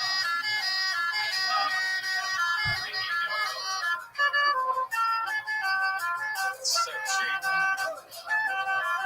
There we go. Let's keep this fun train moving along. You guys said you like your comedians bad, and you are getting what you wanted here tonight. It's happening live from Las Vegas. This is fucking. Now you guys know why so many comedians kill themselves. All right. Put your hands together. I guess I can laugh about that now. That makes me happy. Put your hands together for Jordan Underwood, everybody.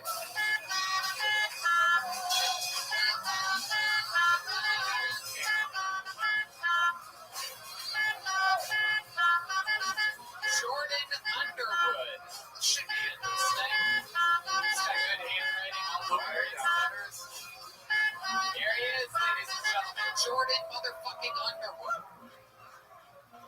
How we doing? I fucking hate famous people right now. Right now I can't stand Nicolas Cage. All Nicolas Cage does in every single movie is he finds a map on the back of like everything and anything, and they make a whole movie about it. I can picture hanging out with Nick, could be something like, dude, Jordan's top, there's a map on the back of that. And they're like, yeah, dude, it's MapQuest, it's my iPhone, chill out, everybody has one, you know? But I have to give it up to Nickelodeon.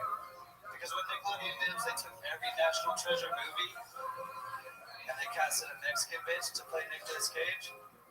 And Dora the Explorer went on for 9 fucking seasons. I'm super poor. I'm so poor, like right now I wish I was a gay 7-year-old. That way I could go on the Ellen DeGeneres show and get a check for like $60,000 for being the greatest 7-year-old in the whole entire world. Alright, thanks guys. Hey now, 58 seconds from Jordan Underwood. Staying in the pocket while the audio was janky. Fucking pretended like nothing even shook him at all. Jordan, you've been doing stand-up for a little bit? Actually, my first time ever doing stand-up. Wow, look at that. You're like a natural. Look at you. You're like Louis C.K. before he found out about masturbating. Got it all going for you. Your looks, the black t-shirt, black pants. Yeah, look like a potato on toothpicks, actually. Wow, look at you. You My tried first time there. doing stand-up was in Boulder City on Christmas of 2017, actually. On Christmas of 2017. Did you always put the cord around your neck like that just in case things go bad? And What's funny is I sang in a punk band like the majority of my life, and it's like a bad habit of mine. So really, what's the name of the punk band that you sang in? Nests, Nests. We've actually played here a bunch of times. Oh, really? Do you have anything on like SoundCloud or anything like that? We do. Yeah. Do you want me to plug it? Do I want you to what? Plug it.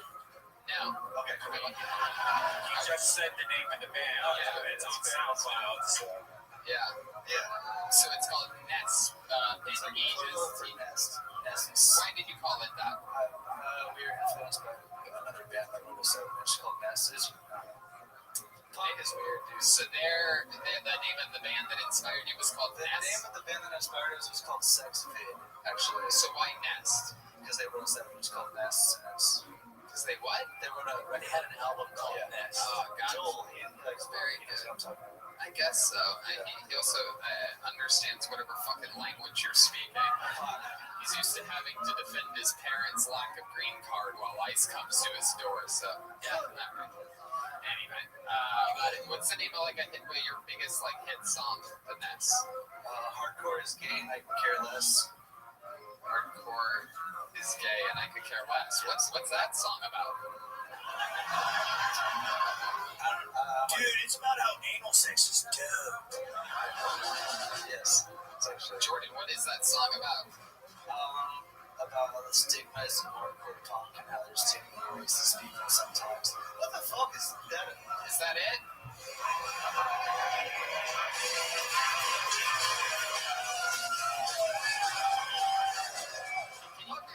Can you sing us a little? The last dude was fucking punishing. I'm not gonna try and do that. You don't think you could do better? You're gonna call him punishing and then say you can't follow it? He's like a metal weirdo with Asperger's. Wow, you're taking shots at a crowd favorite. How many of you want to see this guy belt a line of punk music, huh? So I was doing the whole punk What the fuck are you doing right now? I'm telling you, I was in the whole punk rock thing for a long time. It's my passion and stuff. Joel and I got matching black flag tattoos, and So sing, you idiot. Yes, sing us a line, dude. That's so whack. You're asking. It's whack. No. Listen, so let me tell you the story. So I did the punk thing You for a while. stop it right now. What the fuck do you think is going on here? I have no idea. I don't understand what you're embarrassed about. You think that it's going to sound bad if you say a line? No, I'm gonna tell you because I have a pride, and it's my pride and joy of punk rock, and you're not gonna there's no talent in it. I'm not gonna say. I disagree. I can't believe you're saying something. Watch this.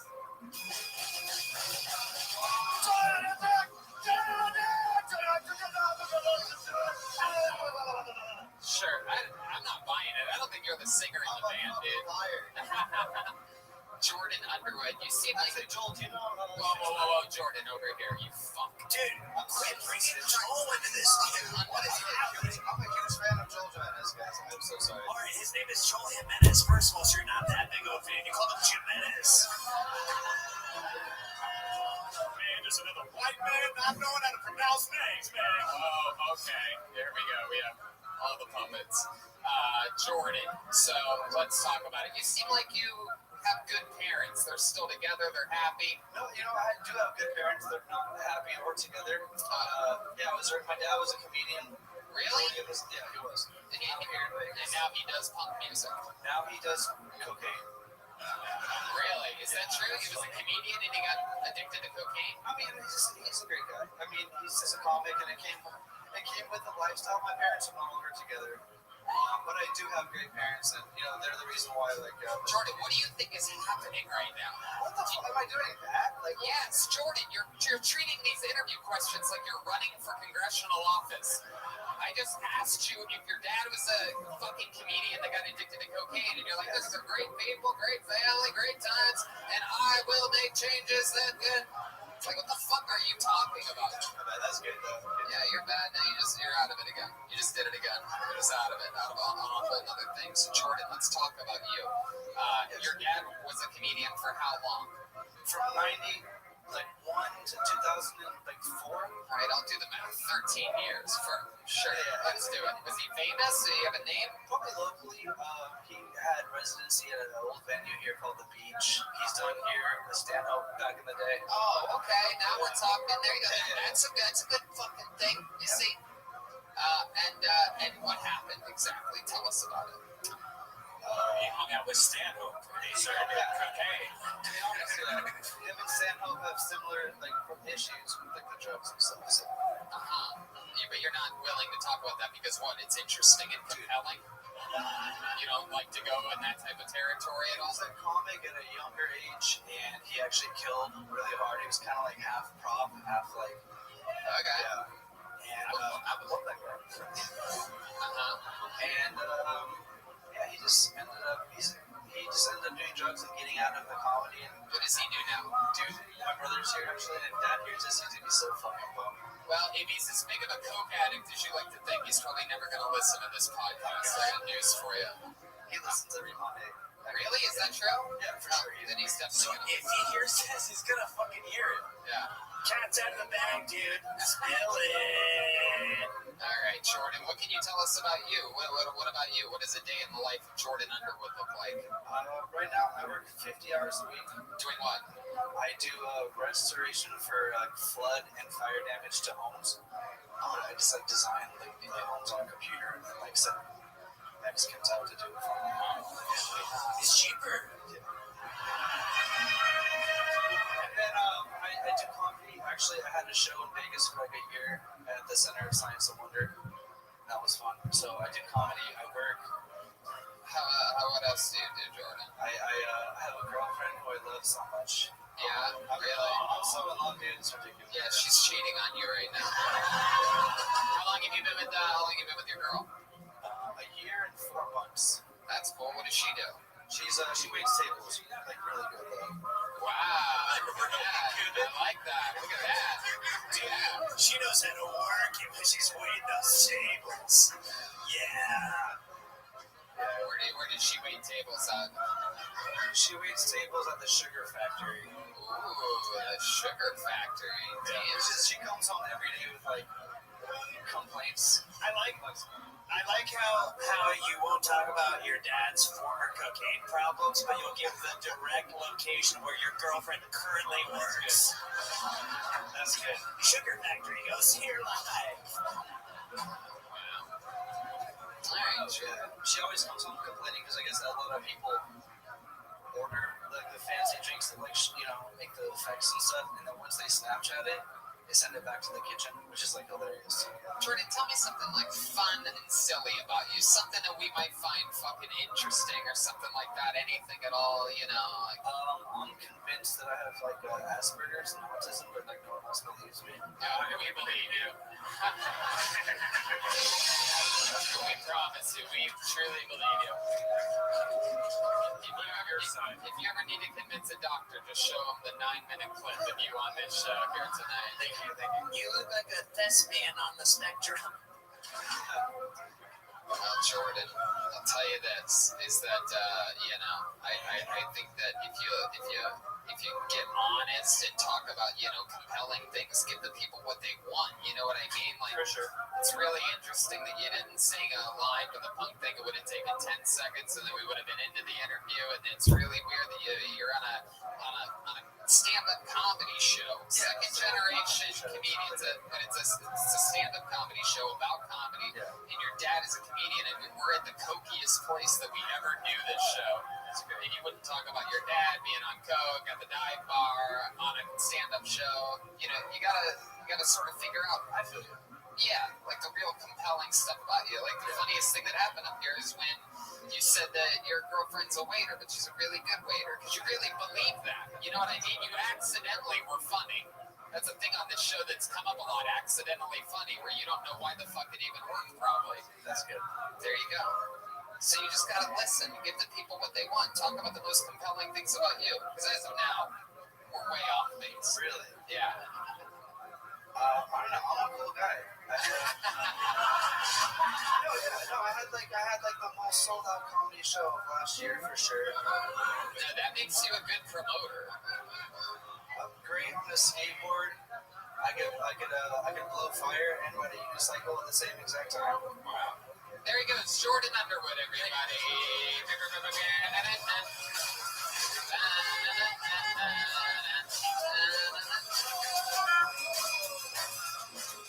There he goes. There's a fist bump of... Don't kill yourself.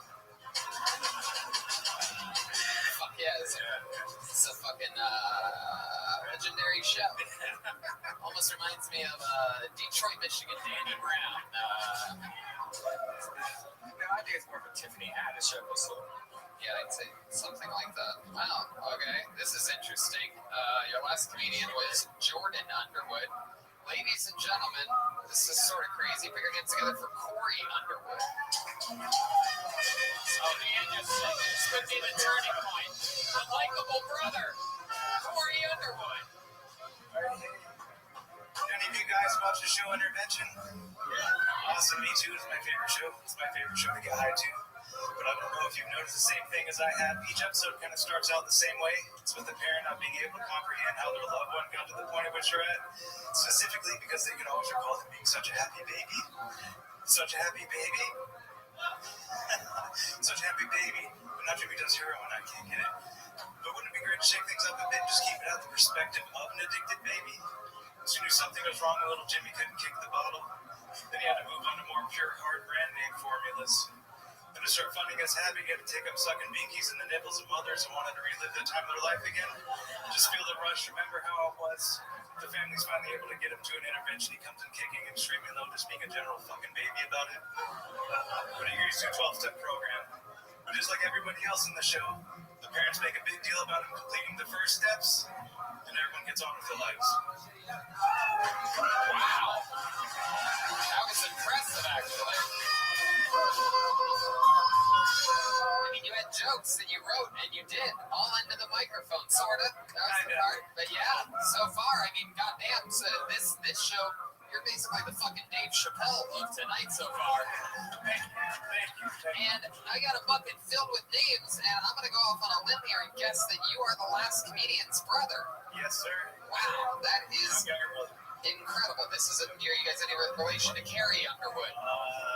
No, you're not. Okay, very good. So moving on. How long have you been doing stand-up? This is my first time. First time ever. Your first time. Now your brother says he's been doing stand-up for what? Like 2 years. 2 years. And you just signed up tonight. Yes. Your first ever time ever on stage doing stand-up. 60 seconds. 60 seconds. I played a show on the stage before. A music show. Yeah, it's one of the best shows ever. Yeah, were you in Ness? That was in Ness. You were? Yeah, so I was a bassist in Ness. Wow, the bassist. Yes, and then another band I played guitar with him, and then another one with one of my homies here in the bar. Very cool. He plays guitar too. Yeah. Very cool. My goodness. Well, Corey, very impressive. You're already better than your brother that's been doing it for 2 years. Tony, I thought, Yeah. I love my brother. I thought you were great, but you just proved my theory. Something about the show, like, is a magnet for Bobby Hill looking people. It really is. You're like the 14th fucking Bobby Hill we've had. It really is. We are the creme de la creme of Bobby Hill fans. So Corey, let's talk about it. Tell us about your life a little bit. You've seen the show so far. You know how it works. Yeah. Do you have a dad with a cocaine problem too? Yeah. I'm working my way up to that. I'm excited to see if you'll open up about it. But sure, let's just do it. Your dad was a comedian that. The Asian, remember Japanese? He's a Japanese Jeff Foxworthy. Gonna have the. Really? Yeah. Wow. So he was big in Japan. No. Oh. He was okay in Las Vegas. He was okay in Las Vegas. And this guy's honest. Yeah, that's honest and See the difference? He was okay. He was big in Japan. He was okay in Las Vegas. You're a funny dude. How old are you? I'm 27. 27. What do you do? Nothing right now. I'm kind of. This is about as much as I've done in the past 4 years. Really? Why is that? I was pretty sick. I had a leukemia. Wow! Look at you!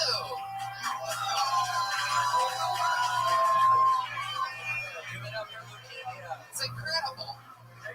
You got diagnosed with leukemia at what age? Right before, 3 weeks before my 21st birthday. Oh my goodness. She was crazy. And you went through a lot of hard chemo? Yeah, shit ton of chemo, 6 months. It goes 3 weeks at a time in hospital, then you 2 weeks rest and go back. Holy shit. Then a relapse, and I had to go back a year later to UCLA to go on a transplant, all that shit. Oh my goodness. Are you complete?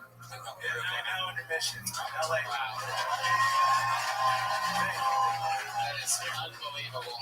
What was it like at its hardest point? The hardest point was I almost died a few times at UCLA. Yeah. Kidney failure really bad. That's why I kind of have the Bobby Hill effect. Yeah. The chubby cheeks and shit. I don't take it back. Yeah, you wear it well. You wear it well. Oh, yeah. It's not Bobby Hill, it's Bobby Pill. You know what I mean? It's medicine that did that to you. Also, did have a pill problem too. Oh, yeah, well, that happens now in the American hospital system. Hell yeah. As your brother would say, you know, there's a real problem in the hospitals that I want to improve on. Heck yeah. So you're off work because you're a fucking cancer survivor. You ever get any hospital pussy?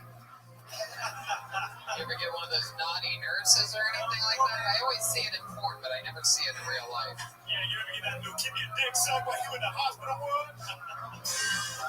No. I had a wonderful girlfriend, not my fiance, throughout the whole thing. So. Wow. You knew her? You were with her before you got diagnosed? I was here about a good year and a half before. She didn't leave you. That's great. My goodness. Right there. You almost left her a few times. Fuck yeah, I like your style, lady. That's a chick that knows how to bone on the hospital bed right there. Chick that knows how to get on top and get it done, you know what I mean? Insert one more tube into this motherfucker. Alrighty, wow, that's fucking cool, man. So what's your plan? I mean, I can't even fathom what that must be like. This was fun. Yeah. I guess I got a lot of things. I was pretty. I took my job seriously for. Yeah, what was that? I was a manager at a movie theater here. Yeah. In Town Square, and you were good at it too. Oh, that was fucking awesome, man. Heck yeah. Well, you were tearing tickets then, and you tore it up here tonight, so very exciting. I'll say it. I'm going to say it right now, is that pound for pound in my eyes, I think this cancer survivor so far has had the set of the night. One more time for Corey Underwood, everybody. There he goes. Please keep doing it. Come back. Wow.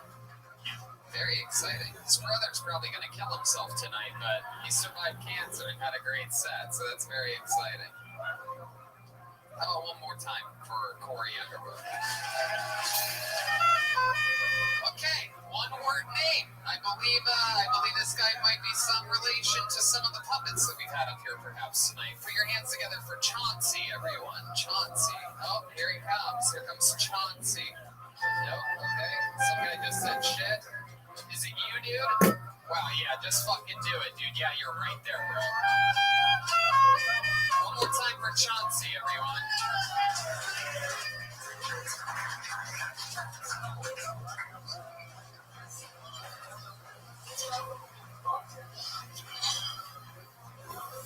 Sorry, guys. Hello. Yeah.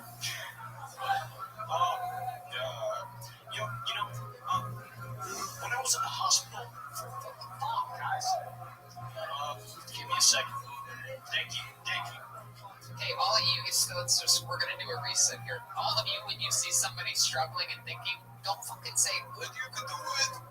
That doesn't work in fucking real life, you idiots. That's in the worst movies ever made. That's not how life works. So just let them fucking gather their thoughts in complete fucking silence. So how about this? One more time for Chauncey, everybody.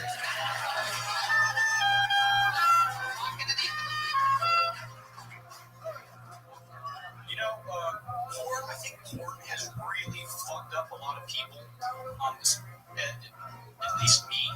Because, when I wound up in the hospital with a brain tumor, all I could think about was the nurses and how nice they were to me and how bad I wanted to get fucking laid. But that never happened. I also think that motherfucker is a terrible, terrible insult because if I'm out here fucking mothers, I feel like that's pretty cool. Yeah, fuck. Yeah.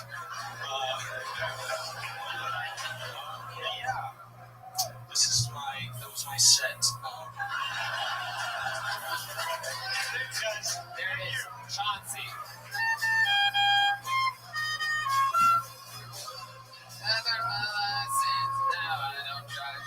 Alright, so Chauncey, you saw that being a cancer survivor works pretty well on this stage tonight. And then somehow you failed with the cancer survival story. Is that true though? You had a brain tumor? Yeah, we glioblastoma, stage 4. Wow. Dude, look at the. Oh my God, I believe you. The cancer, right? The cancer. Yeah. There you go. So Chauncey, how long ago was that? Just a little over a year now. Little over a year now. Yeah. What are did they tell you your odds of remission or anything like that? Stage 4. Yeah. That's a serious brain tumor. Really fucking low. But because of the glioblastoma, the way it works, That's what John McCain had, right? I believe so. Yes. Yeah. It grows like a spider web in your brain, and so you can't really get it all out. But a cyst grew around the tumor. Wow. And so like the doctors aren't sure if it could spread to my brain, but like according to my timeline that I had, I should have been degenerating, and I haven't been at all. Wow. Well, there you go. Absolutely. What was your first symptoms like when you first got it? Eyesight, your vision got a little bit shaky, right? See out of my right eye anymore, and I'm like colorblind. Redman, what you just asked? We were asking you what the symptoms were. The first symptoms that you noticed, was it blurry vision or something like that? Bad migraines. Bad migraines. Really bad migraines. Yeah. For how long? Every day for a long time. Months, years. Yeah. Years and years. And I always thought it was just my vision. Look out that way to the audience. That you're looking at. I always thought it was like my vision that was fucking with me, like that made my head hurt. Yeah. It turns out it was a fucking tumor. Right. So for years you had migraines, and then you finally go to the doctor, and they're like, "Holy shit, dude!" No, I came back home from Reno down here, and I don't remember well, but I passed out, and my dad tells me that I was like on the floor from how much pain I was in. Yeah. When did Arnold Schwarzenegger come in and go, It is a tumor. I don't know. When did he do that? When did Arnold Schwarzenegger do that? He has. Yeah, no, still hasn't. So you had a full-blown tumor. Do you know how big it was? It was just sort of like the slice. But what I know is, so it was all over here on the side of my head. Yeah. And my left side of my brain was on the ground. That's just how much pressure and fluid pushed it over. Yeah. Oh my God. Yeah. My head was filling up with fluid. Right. It couldn't drain down. Okie dokie. So, Chauncey. Yeah. How about the rest of your life? What else you got going on? Did you retire? You one of those retired cancer guys? I don't work anymore. I got cancer. I can't work ever again. No, I want to work. I'm on disability, you know. Right, of course. I want to work. Yeah. I'm just kidding. What are some of your hopes and dreams? I don't know. I really like helping people. So maybe like being a teacher or something one day, helping people that have disabilities worse than mine. Yeah, hopefully they would be worse than yours. Yeah, yeah. Because if there were people like smarter than you, then that'd be fucked up for them. You know what I mean? Like if these people. All right. What is there anything that you did to pass the time while in the stay at the hospital? Anything fun? Did you figure out how to jerk off with the left side of your brain or something like that? No. Yeah, it was a lot of fucking laying down in like rehab. Yeah. Like trying to figure out how to walk again, how to talk again, how to brush my teeth and take a shit. Sure, you're from Reno, so you didn't really have to learn how to brush your teeth. That was the first time you learned how to brush your teeth, right? Wow, not a lot of love for the Reno jokes here. I didn't realize we were live from Reno, Nevada here tonight. From Vegas. Oh, yeah. I went up there for a semester of college. Was one of the symptoms of the tumor coming back looking like a tiny chocolate down? That's what I was going for. Awesome. Hell yeah. That's right.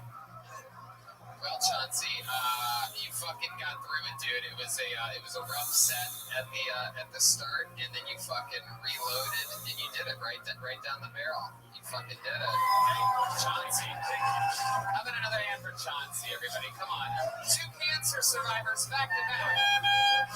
Stage 4 cancer survivor. Heck yeah.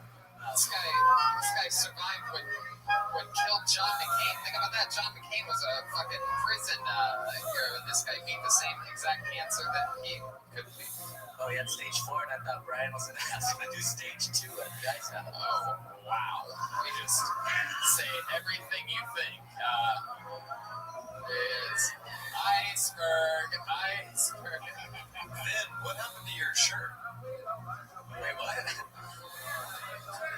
Okay. Moving on. How many of you are having fun out there, huh? Seems like you guys are enjoying yourselves. Even fucking John Boy over here in the sound booth. It's very, very exciting. Let's see what could possibly happen next. Put your hands together for Cody Galeo. Cody Galeo. Maserati goes 185. Life's been good to me so far. One more time for Cody Galeo. People that talk about their house being haunted really just brag about that they can own a house. And on top of that, they got a bunch of like people living there with them. That would be nice. Have you ever watched those ghost shows? Like, it's never a couple moving into a tiny shithole apartment somewhere, right? Like, what kind of ghost would be behind that?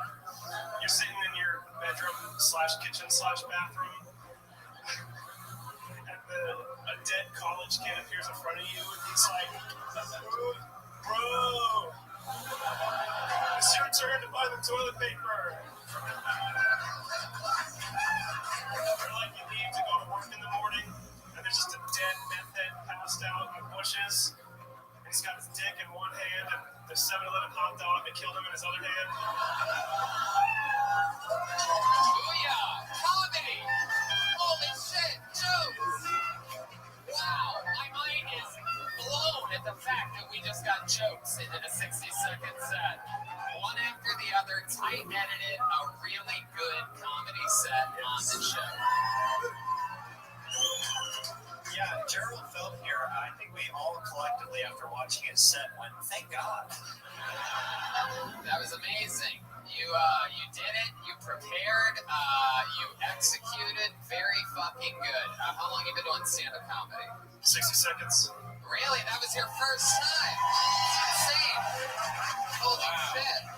Look at this. Maybe this could be a Star is Born scenario. Oh, hi. Oh, wow. Sydney's interested. You single, Cody?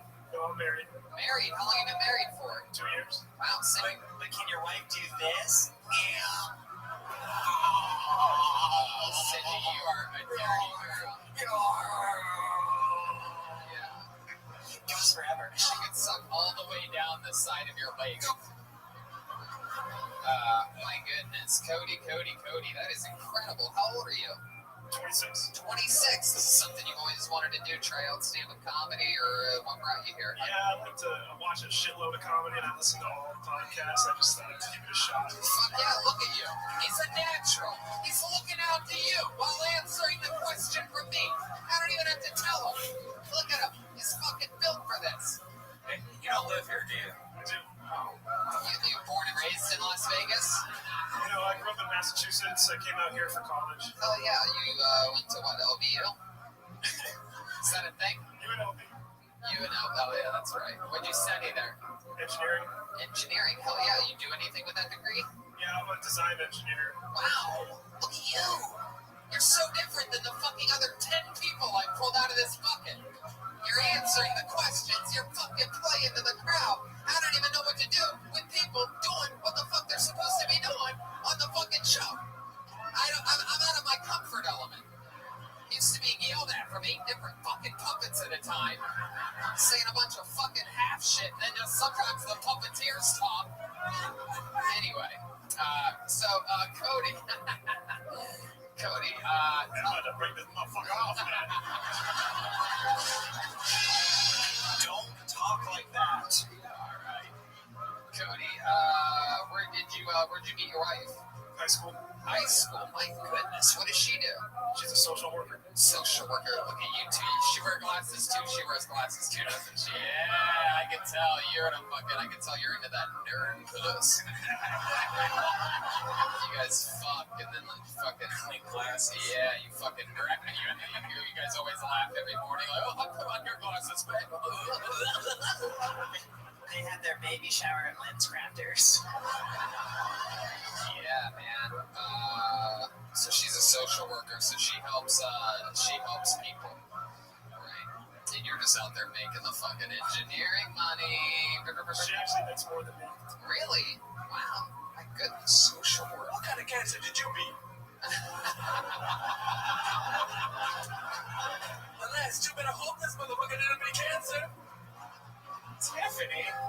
Now, if you want to have a good set on tonight's show, you have to beat some type of cancer. I don't know. This guy doesn't look like he even has a mole on his body. You don't have any holes. It's incredible. You're a healthy dude, right? Yeah. Take care of yourself. You exercise? I do. What type of exercise you do? You fucking speed weights. You a speed reader? You look like a speed reader. You ever do that? No, I hate reading. Speed reading? No, remember that? Remember that bullshit? I actually hate it. You know, it turns out that was a fucking con all along. These motherfuckers already knew the book. I can't believe it. My mind's blown from that old. When you live, spirits? There we go. All right.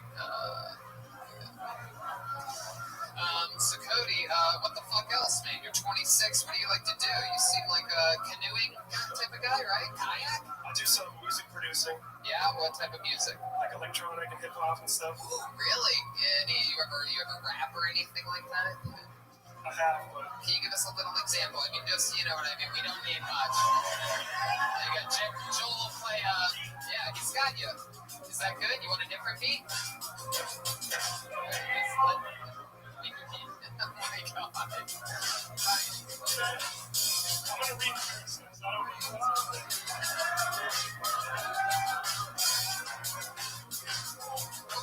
What are you doing? What type of beat do you need? If you tell us specifically, we can bring that up for you in the actual sound systems. Whatever the fuck. How about a beat I made?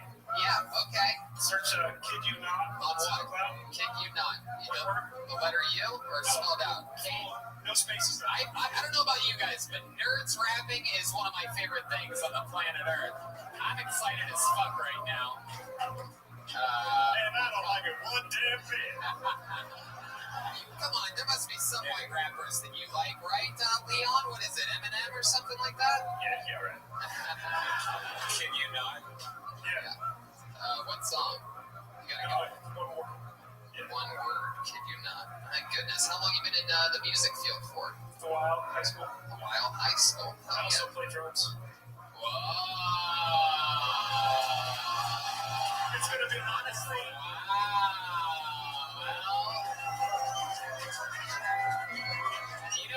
You know what? Wait, everybody relax. I got this. Okay, everyone relax. Why don't we listen to a rap from Cody, everyone? And if we, how about this? If we like his rap, maybe we'll do a Mexican drama. But I told you before, I fucking like nerd rap. The bar is set extremely low.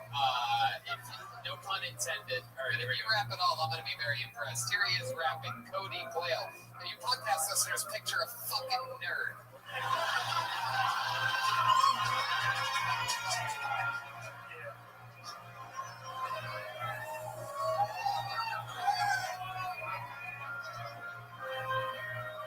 There's a really long intro on this one. Little Cindy on the track. Oh my god, okay. Let's let Cody fucking rap, please. Jesus Christ.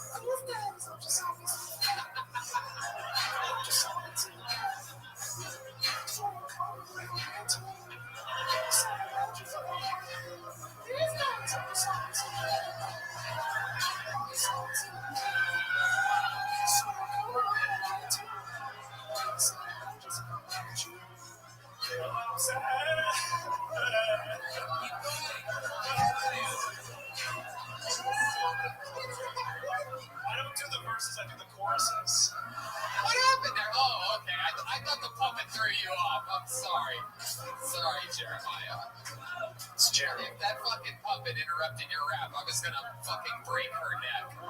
It's gonna be the first time I hit a woman. It was gonna be Lisa, the whore puppet. I thought we was listening to the same track, but that was weak as shit, man. Oh, I completely disagree. A complete misdirect. That was fucking romantic as fuck. It was romantic. I cannot believe that. I liked it a lot. It sounds way different with the auto-tune, just so you know. I bet it does, Cody. But I'll tell you this, you definitely earned yourself a Mexican drum off. Let's fucking do this shit. Live from Las Vegas, Nevada. Lives could change here tonight. Now, wait a second, Cody. While I explain you, I want to make sure that you know what the fuck's going on here, right? You've seen the show before, but maybe there's someone out there who hasn't seen the show before. And this is a crazy thing that we do, where potentially, Cody can become a full-time cast member of the show. We're going on a 24-city tour here around America. We play at the Comedy Store every Monday. He would have to leave his wife, leave his job, move to Los Angeles. And Joel would start fucking his wife. He'd stay here in Las Vegas and would take over his job.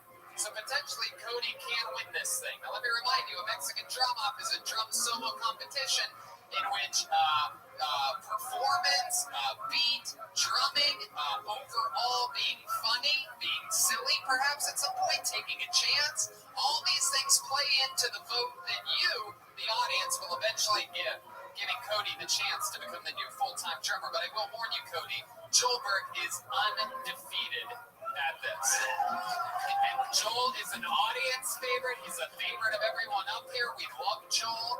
It's a tough position for you, but Cody, so far, you've killed it here tonight. You guys ready for this shit?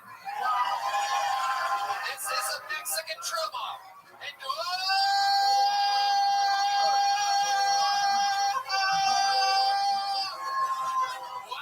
And drumming first, going for the throne. Put your hands together for Cody Glenn.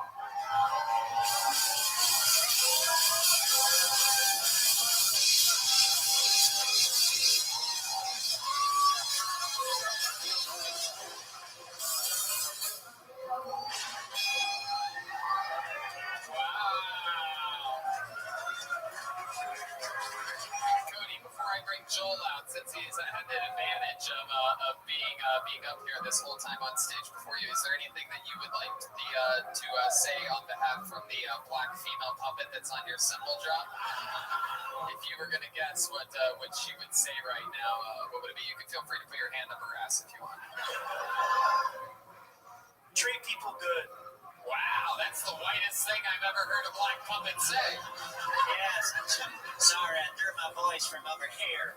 All right, Cody, stand up and stand, right behind there, right there. Stand right there. Ladies and gentlemen, I present to you the reigning, defending drummer of Kiltony, undefeated in the Mexican drum-off, the one and only Joel Jimenez. He's wearing underwear and suspenders. He had a puppet in his underwear. He looks like some type of Australian tourist for some reason. Ladies and gentlemen, I present to you, defending his throne, Joel Jimenez, everybody.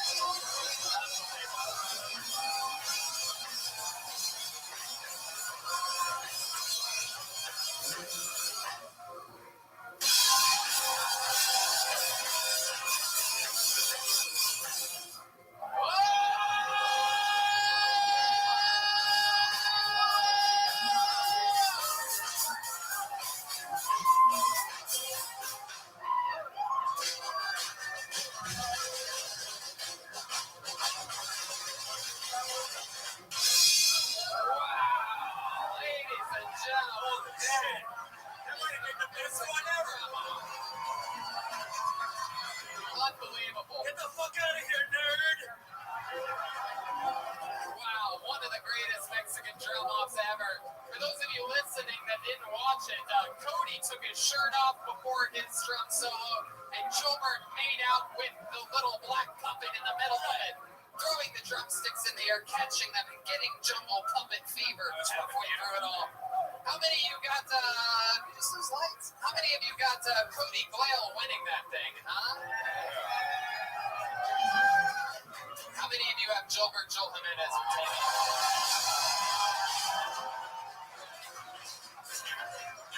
Here we go. We think we got John Boy coming over to fix the lights, right, John Boy? Hell yeah, we do. Positive of it. How about one more time for Gilbert? There we go. Lights are back on. See, what these people don't know is I'm ready to die for this shit. I'm a high school dropout. Suck on my dick. Yeah, I love that. That's called motherfucking owning it right there. Wow, that was so great. I don't know.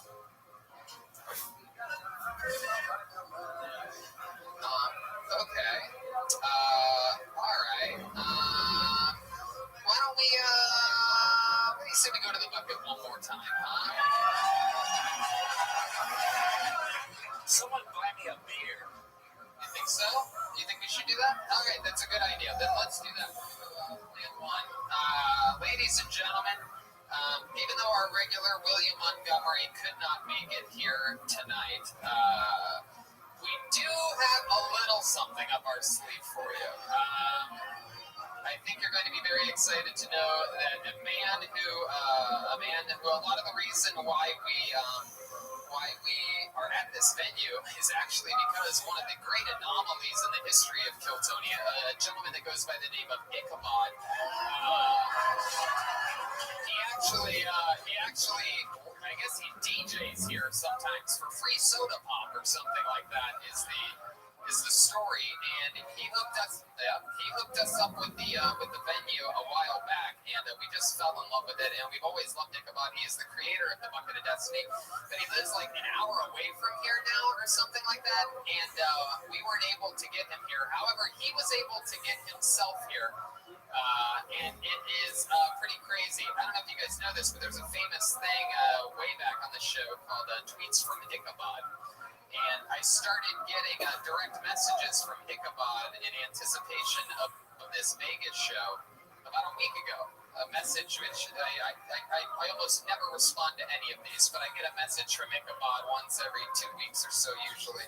But about a week ago, I got one that says 7 days till Vegas. By the way, I've been thinking about trying prop comedy. 4 minutes later, like Carrot Top, question mark? 5 days till Vegas. It's gonna rock. You want to go on that giant wheel? Open bar, can fit plenty of people in there. 4 days to Vegas. I'm scared. Next day. 3 days till Kill Tony Vegas, and I got a zit forming on my nose. Sucks! Exclamation point. I responded, LOL, gonna be fun. The next day, I've been trying every kind of chemical I can get my hands on. The zit keeps getting worse. Oh my god, 2 days to kill Tony. 3 exclamation points. Oh my god, it's still spreading. My nose is red and it's starting to bubble up. And uh-oh, it's dripping. It should be okay though, right? 1:39 a.m. last night. Oh no, it won't stop bleeding.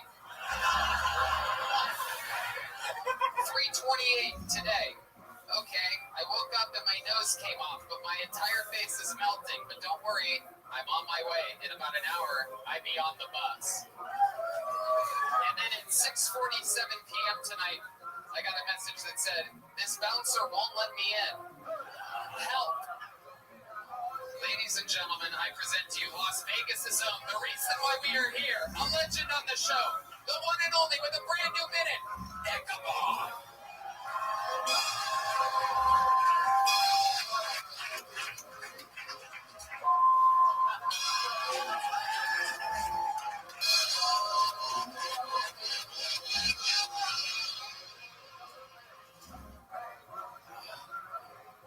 Sorry, I'm crying. Hey everyone. Hey,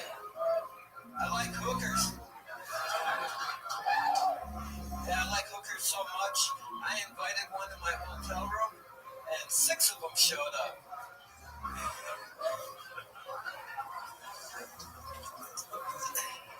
And this wasn't the Bellagio Hotel. No, this was on Fremont, across the street from the Western. $299 a month. But I like the local humor there. All these hookers offer say, hey, Ichabod, if you go run some errands for us, we'll get you as high as fuck. I'm back. Did you ever get so high you're like, shit, I think I got too high. I'm gonna die here in this sleazy hotel room with all these hookers. Fuck, wait a minute, that'd be the best way to go. Surrounded by the people that I love.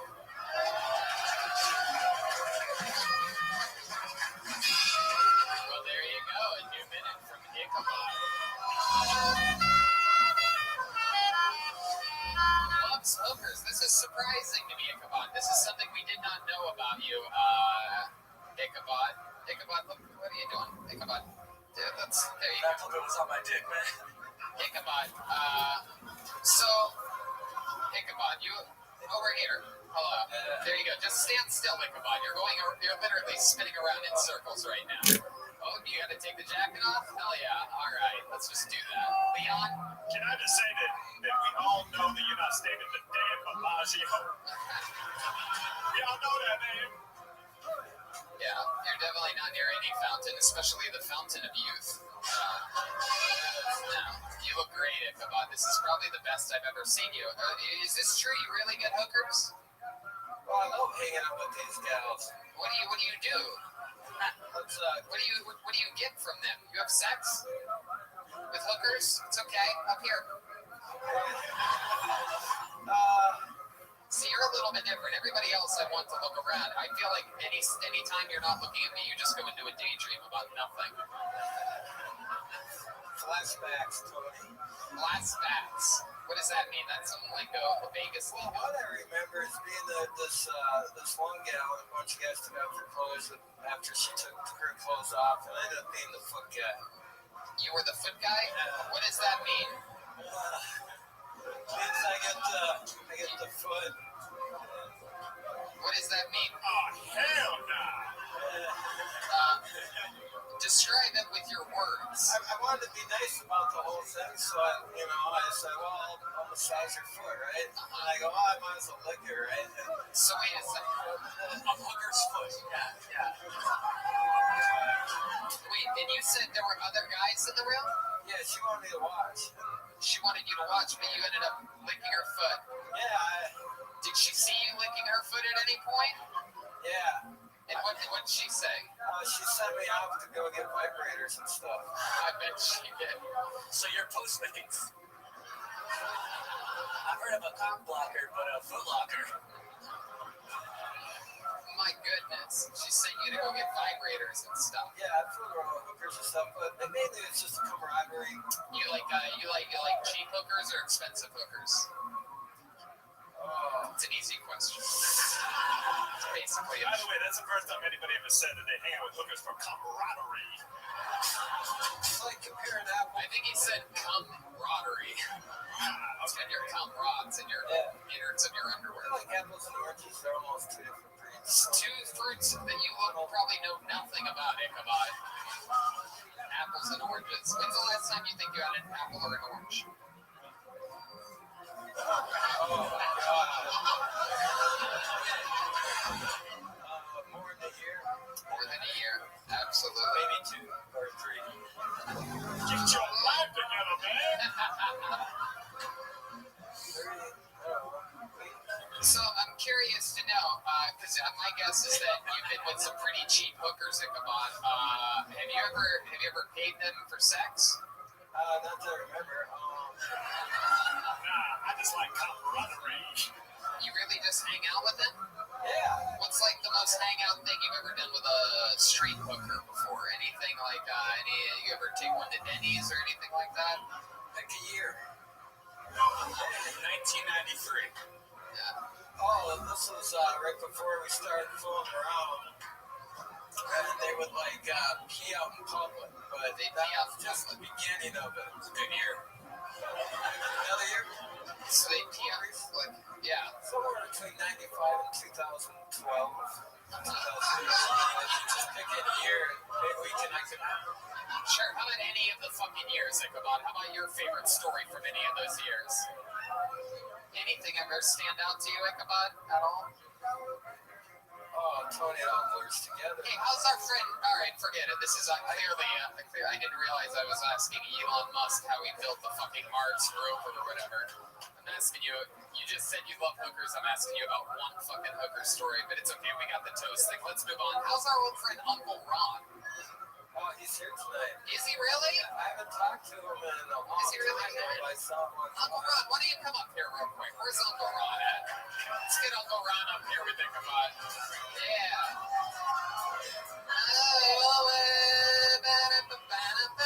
Here he is, ladies and gentlemen. Another Kill Tony legend. Here he is, Uncle Ron, everyone. Hell yeah. An admitted drug abuser. Hell yeah. Over there. Grab the microphone, Uncle Ron. Legendary Uncle Ron. Uncle Ron, say hi to this audience. Say hi to them. Hello. Uncle Ron, why do you look like if Hitler survived? What's going on here? What happened here today? Yeah, it's his real hair, Uncle Ron. Yeah, man, I'm a real person. Uncle Ron, how you been, buddy? Well, I've been to California to kill Tony many times. Kill Tony, I'll tell you, he's the greatest up-and-coming young comer. All right, Uncle Ron. Oh, my God. Is there somebody hitting everyone in the head with an aluminum bat as they come on stage here tonight? Is Bill Cosby bartending in the dive bar now? What is happening here? All right, I think you were just behaving yourself. Don't tell anybody. Yeah, Uncle Ron, we're not going to tell anybody. Tell us. I'm a dealer in the Bay. Yes. So come see me after the show. You're an actual dealer. And how old are you, Uncle Ron? I lost count. 42. Oh, come on, Uncle Ron. 52. Uncle Ron, we were just... Okay, Okay, there he is. 69. For those of you that don't know, Uncle Ron played 2 out of the 3 grumpy old men. Uncle Ron, you get any ladies lately? You get any sweet fucking young puss? Oh yeah, for a guy that just picks up random cans of beers, I'm sure that you've been drinking all the pussy, huh? Pussy, yeah, what about it? Okay, it's an old joke. No, don't do an old joke. All your jokes are old jokes, dude. You're fucking old. Uncle Ron, I want to know about your real life. Have you gotten laid at all lately?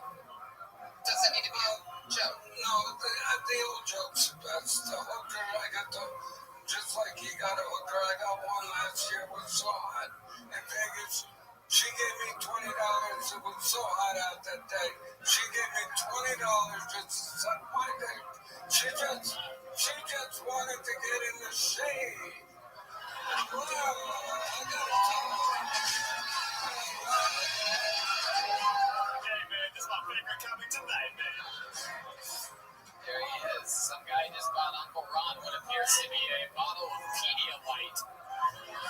I'm trying to get some electrolytes in your system, Ron. That's a Bartles and James. Ron clearly came all the way here via stagecoach. My goodness, Ron. I am a dealer in Vegas. Do not tell what casino I deal at. Okay, we won't mention it. I do deal blackjack, craps, roulette. And cocaine. All right. Okay. How about a hand for Uncle Ron, everybody?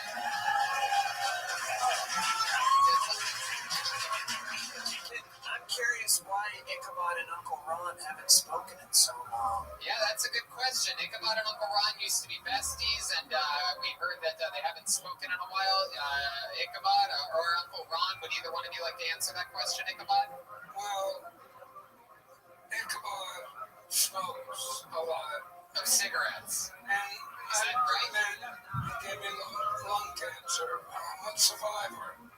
You're a lung cancer survivor? Yes, I had lung cancer. And Does everybody have cancer in here tonight? How long have you been dealing in Vegas for, Uncle Ron? 10, 12 years. 12 years. Wow. And when's the last time you had lung cancer? About a year ago, after 12 years of hanging out with Ichabod. Ichabod smokes 2 packs a day. Thinks he only smokes 1 pack a day. He smokes 2 packs. Somebody explain to Ichabod that. We're going to make him pure. Ichabod, I'm here. Are you sure he's actually smoking 2 packs of cigarettes, or does he just have a bunch of fake cigarettes? He thinks he only smokes a pack a day. He's down to 3/4 of a pack a day. Wow, that's... So Ichabod, what do you think about Uncle Ron, man, busting your balls about smoking so much? Ollie smokes 3/4 of a pack a day. No way that I smoke that much. And what you guys want to give each other a little peck on the lips? Why don't you guys make up right here? Give each other a little kiss. How many of you want to see these two make up right now? Come on, let's do it. The crowd wants it. Making friends again. Come on, Uncle Ron. Hey, it's happening. Come on, Ichabod.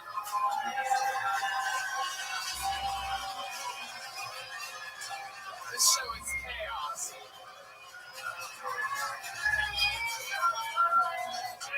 There's some gay white people shit right here, man. This is one of the creepiest shows in our history. Hey, kiss me while a vampire kiss his father time is crazy, man. I love it, man. How many of you love Uncle Ron and Ichabod, huh? Ichabod, look out there. Take a bow for these people. It's Ichabod and Uncle Ron. All right, there they go. This might be the last time you see them, so... tell you how great Ichabod is. Oh, wow, now that he kissed you, you want to suck his dick, huh? Stay. Ichabod, stay for a second. Uncle Ron wants you to stay. He's so famous. I gotta tell you, he's so famous that if it wasn't for Ichabod, who is the DJ every Monday night, I'm gonna plug the dive bar every Monday night. He's the DJ right there for young comics on this stage for 10 years now. He does it for free Coke. $2 Coke. $2 Coke. He's serious. Coca-Cola. Instrumental in getting Kim Tony here last year. Yes. On that stage. Instrumental for getting Kim Tony on this stage again this year. This is true. That's him right there. He might look a little stoned. I love it. What a send-off. One more time for Ichabod and Uncle Ron, everybody.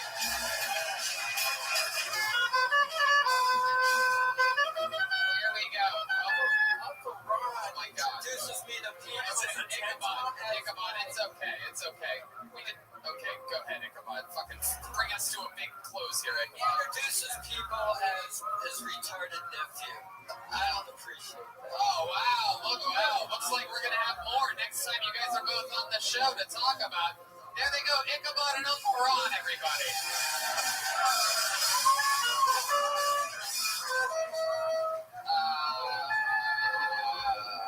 There goes Uncle Ron, everyone. One more time for Uncle Ron. What do you guys think? Should we go to the bucket just one more time? There we go. Gotta do it. We gotta fucking do it. No doubt about it. Put your hands together for your final comedian of the night. Brad Goldby, everyone. Brad Goldby.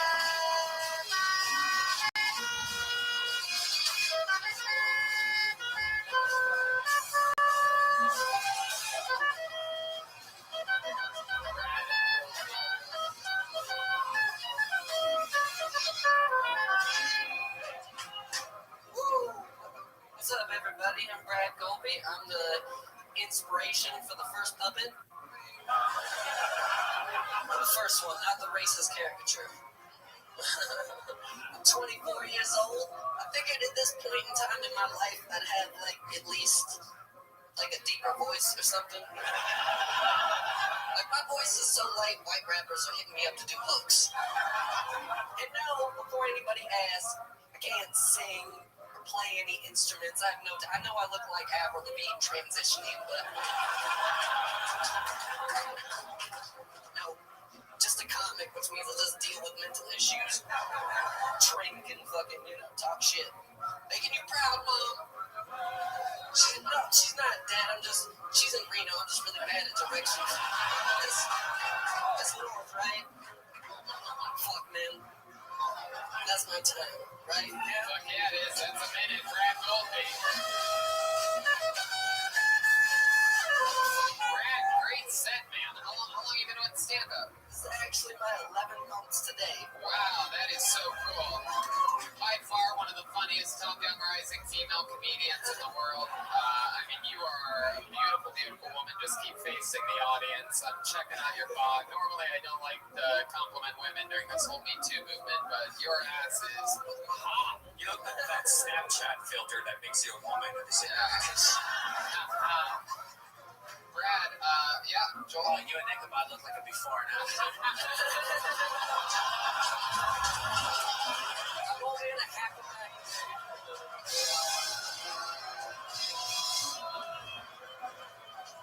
Wow. This is what meth can do to you in 3 months.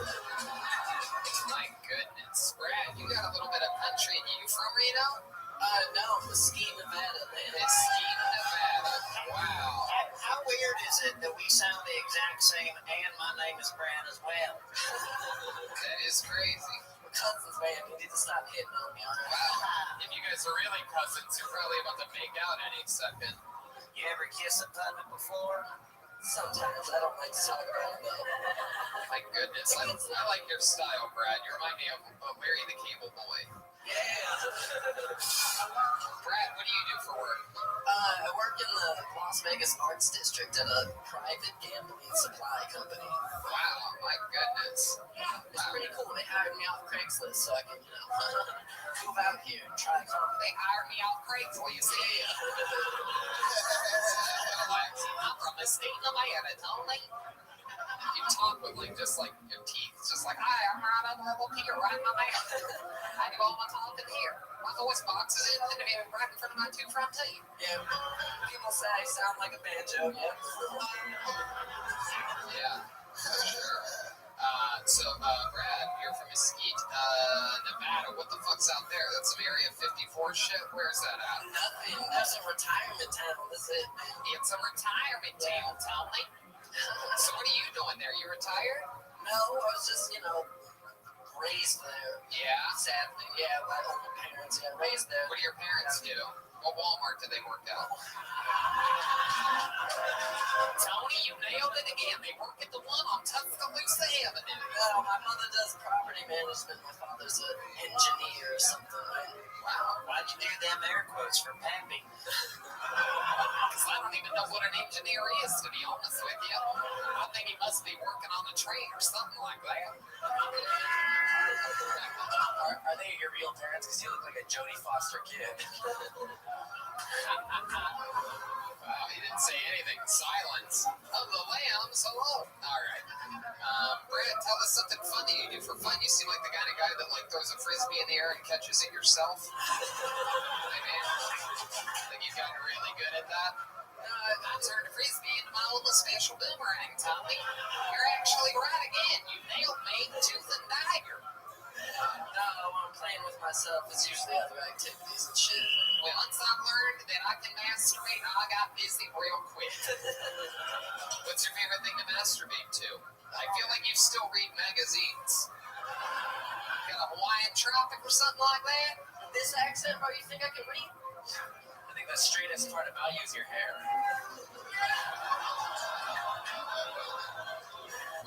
What's your favorite type of porn to watch? You got any guilty pleasures? I bet a guy like you with an accent like that, my guess is probably interracial, am I right? Oh, yeah. Nothing I like more than watching one of those big black men molest a woman. What are you into? What's your favorite type of porn? Man, what the hell was that about? I've been hearing all of this trash. Lisa it appears to me she's getting oral sex right now.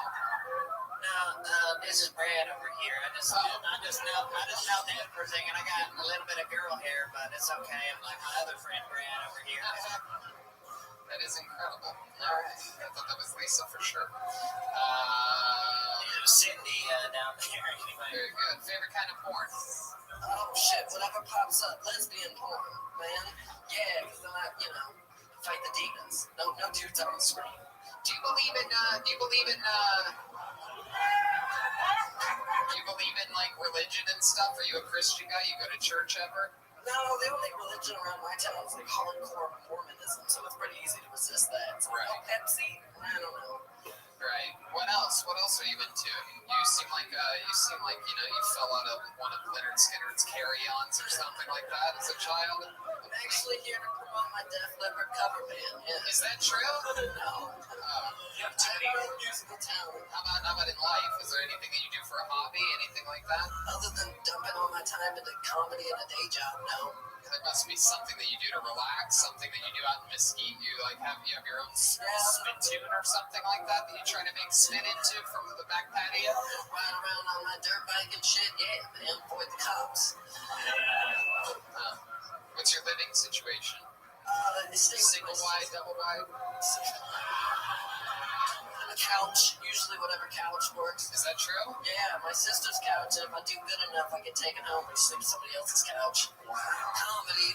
How long have you been sleeping on your sister's couch? Like 4 months. What does your sister do? She works at she's a manager at a mall. I can't remember. She's at a clothing store. She does upper management stuff. You don't know anything about your own family? Yeah, I know, right? She does something. She's like an engineer at a mall or something like that. I don't know what any of these things are. Cancer. My goodness gracious. You have a girlfriend? No. I just have a dog, man. You have a dog? Yeah. And you sleep on your sister's couch? Yeah. Which means your dog sleeps on your sister's couch too? Yeah. What kind of dog do you have? A big lab. A big lab. Oh yeah, a lab seems like what you probably cook meth in. It's a how long's it been couch surfing again? About 4 months. 4 months ago, where'd you live? In Mesquite. In Mesquite? With your parents? Yeah. They're still together? No. No, you live with your mom? My father. Oh, okay. Why'd you end up with your dad, not your mom? That's just how the shit went down. They separated when I was like super young, so I can't remember. I think I flipped a coin. Making bad decisions since day one, you know? I don't know what the fuck that meant. You prefer your dad over your mom? Most of the time. What's your favorite thing about your... Yeah, you ever want to fuck your dad before? That's the category porn I look up, yeah. Favorite thing about your dad? Do you have any? Just all the shit he taught me about engineering, you know? You're real sarcastic about that. Yeah, I didn't really get it. Is there like a white trash meal that you and your dad like to have a lot when you're in Mesquite, Nevada? Is there something like just like straight up like cheese sandwiches or something like that? Like just a slice of American with some mayo on white bread? The most white trash thing I remember eating growing up was like Velveeta mac and cheese. Yeah. What about Spam and crackers? I was never into Spam. You into Spam and crackers? Yeah. Alter ego? Yeah. Alright, well, Brad, last time you were with a woman, how long ago was that? Maybe a week ago. Yeah, who was that? Someone from a venue. Someone from a venue, you were doing comedy? Yeah. What person was she at the venue? She was just there to watch. She was just a fan? Yep. She was a fan of yours? Did well enough, hung around the bar, drank late, and then it's like, going home, I'll take you home. Were you excited? Good looking girl? Excited for the couch? Hell yeah, different couch every night. Wow, you had sex with her and she still made you sleep on the couch. It didn't go over well. Yeah, it didn't go over. Really? Is that true? No. Okay, tell the truth. I slept in her king-size bed after and then went to work. Did anything stand out to you about the sex? Did she have like a smelly vagina or anything like that? No. Nothing really stood out. Just missionary position for 5.5 minutes and then you're done. Missionary from behind. There's a lot. Yeah. Look at you. Do something. Yeah, you gotta try to get invited back, right? When you're sleeping on couches. Yeah. Have you talked to her since? And did you get invited back? Yeah. Did you suck her toes? No, I didn't suck her toes. Alright, you ain't getting invited back. Yeah. That's right. You gotta learn from Uncle Ichabod. I love it, Brad. Well, great set, dude. You fucking did it, right? We like him? Brad Goldby, everyone. There you go. And that is it. Extra long. This might be one of our longest episodes ever. We did it for you. Bearing the heat. Bearing the insanity. How about another hand for the great Jeremiah Watkins, everybody? Puppeteered a great episode here tonight. You can pre-order the new Reagan and Watkins album right now on iTunes. There's a special album release party on June 7th at June 6th, June 7th. June 6th. And the album comes out on June 7th. June 6th, we're at the Comedy Store doing stand-up comedy. You can follow him on social media at Jeremiah Stand-Up on all platforms and pre-order the album on iTunes. Anything else? Subscribe to my YouTube channel, youtube.com/Jeremiah Watkins. There you go. How about another hand for Joel Jimenez? Wow, there he is. The man under the wig. There he is, the real guy. Joelberg's on social media. Mostly sorry he's going to be with us on a lot of these road tour dates. What else, Joel? Shout out to Ludwig. We love you guys. Thanks for coming out. There you go. Joelberg, Joel Jimenez. Don't forget, the chaos continues next week. Salt Lake City, Boise, Spokane, Portland, Vancouver, and Seattle. Anything else, Jeremiah?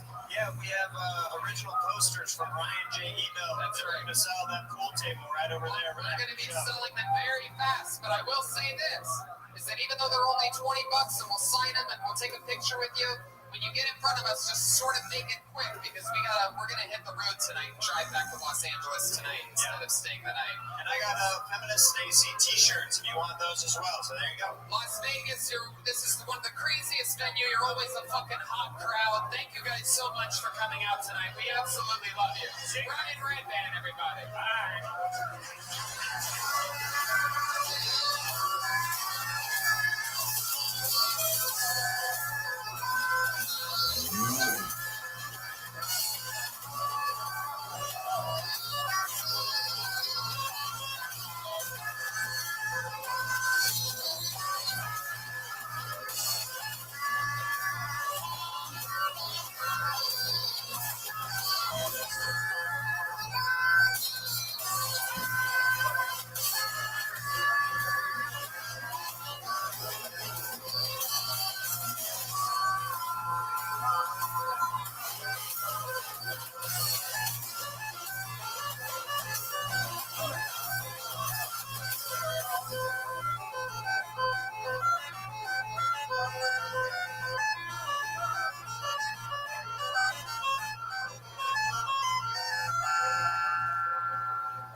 today, coming to you live from the Road Famous Comedy Store main room for a brand new episode of Kill Tony. Give it up for Tony Hinchcliffe.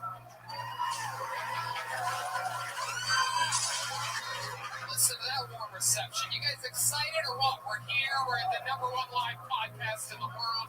Brian Redband is here. Hey, guys. Wearing his best banana shirt that he could find.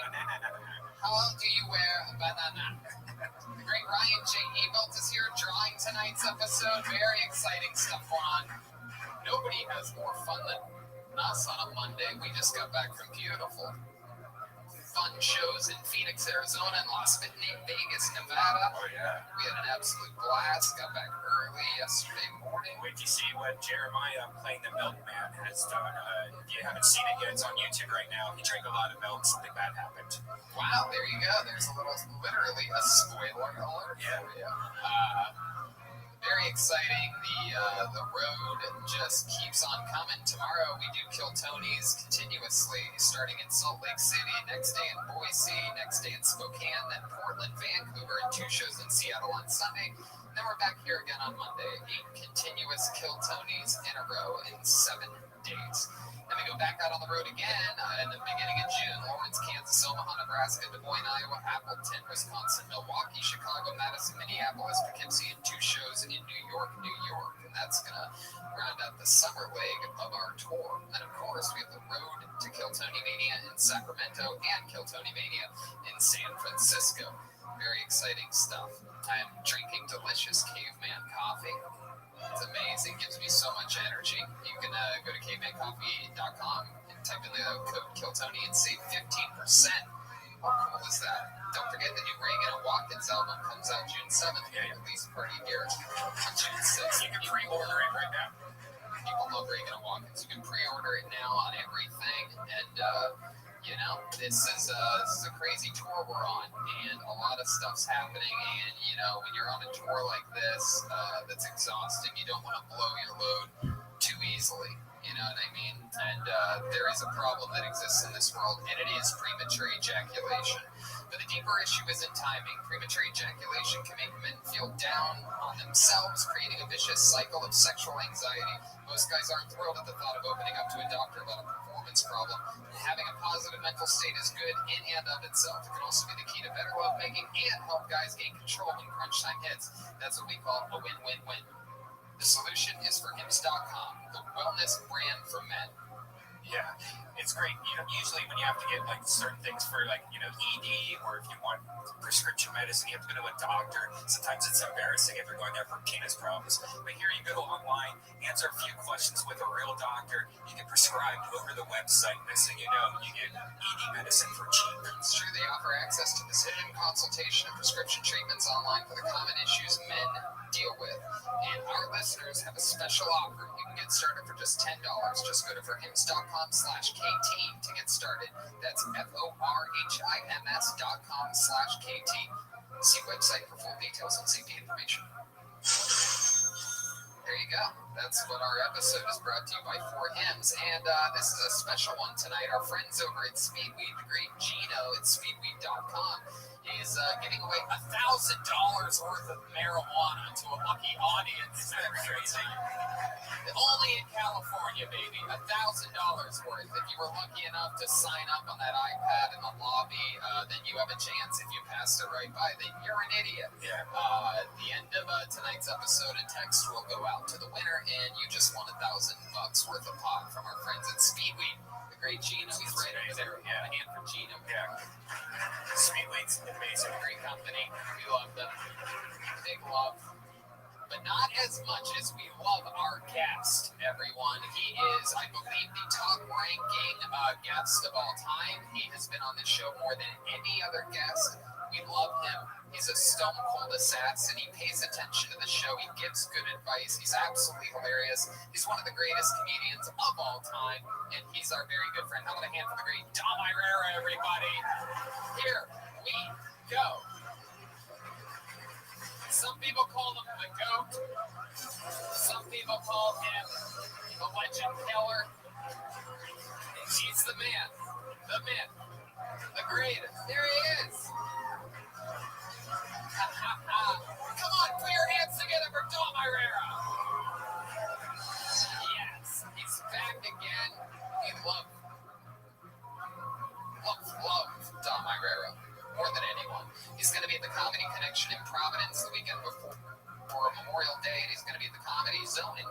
Charlotte. Tickets available at DomIrera.com. How you doing, Dom? It says comedy on it. I'm there. I'm doing good. How you doing?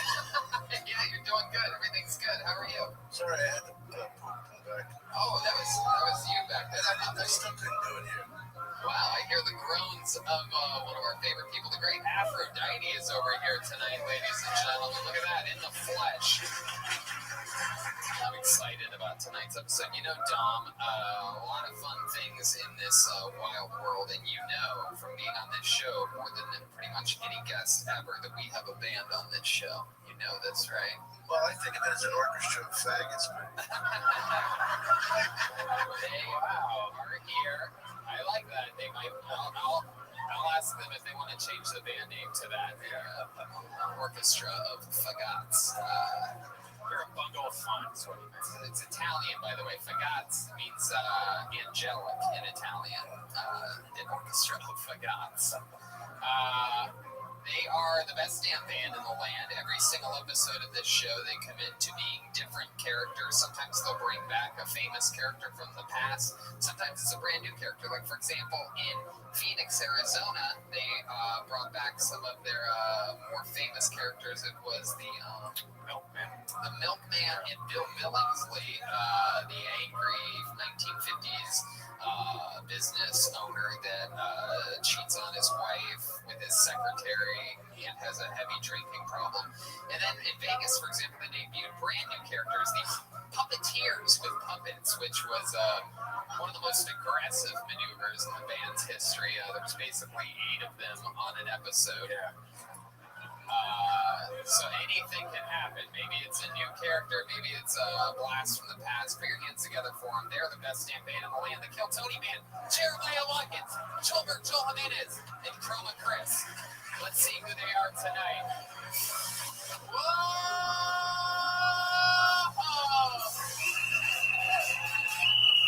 Wow, referees. Oh, wow. Holding. I love it. Look at these guys. Look at these outfits. These are real referees, huh? Or the Foot Locker. We're not Foot Locker employees. My name is Dick Safety, head referee. Dick Safety. My goodness, they look fantastic. Chroma Chris looks like he was built to be a referee. It's not too annoying. Right.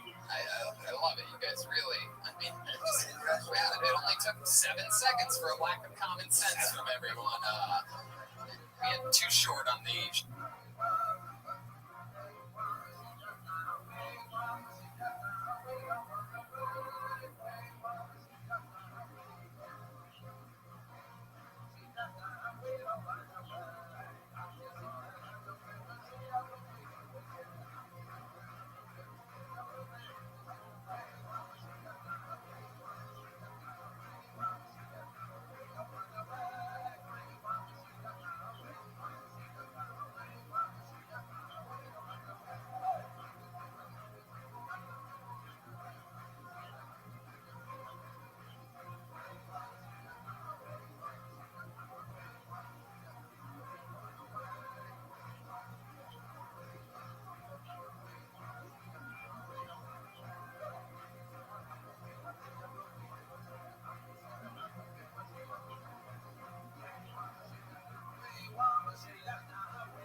And he didn't blow the whistle as much as you guys have. Then you must be the bitch. And then back here we have what appears to be a young soccer referee of some kind.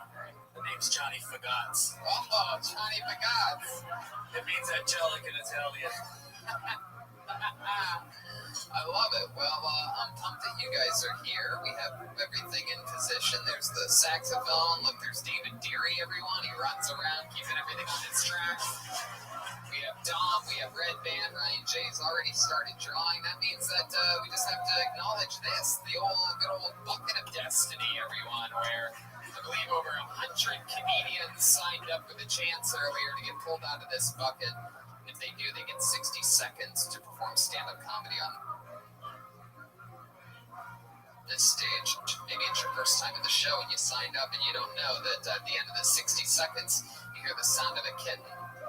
That means wrap it up then, or else you're going to bring out the angry West Hollywood bear.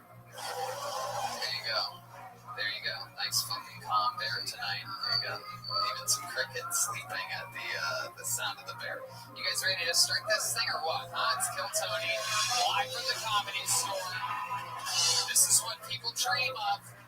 Hello to the thousands watching around the world on YouTube right now. I hope you guys are excited for the world tour. It's pumped. A lot of the shows this week are sold out. Still some tickets available for, I think, just Boise and Vancouver, right? And Spokane. I'm surprised by that there's even tickets left for Vancouver. Tony, where's Vancouver? What? Where's Vancouver? I've heard of Vancouver, but never Vancouver. What have you heard of? Vancouver. What did I say? Vancouver. You put the wrong emphasis on the wrong syllable. Okay, I don't really think I did.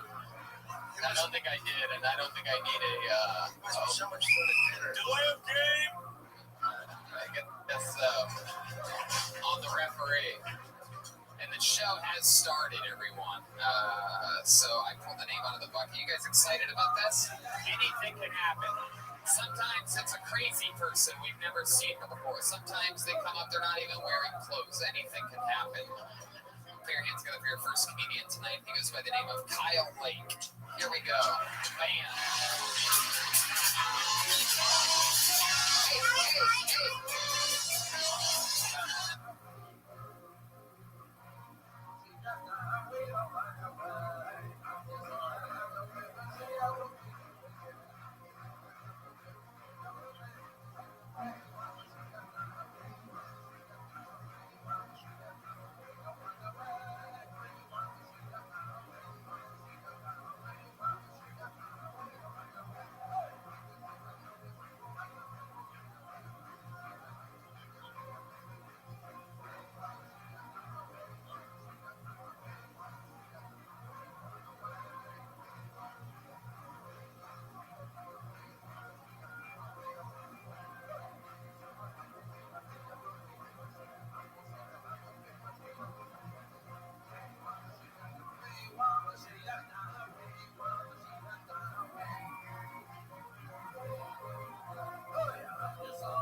Is that Kyle?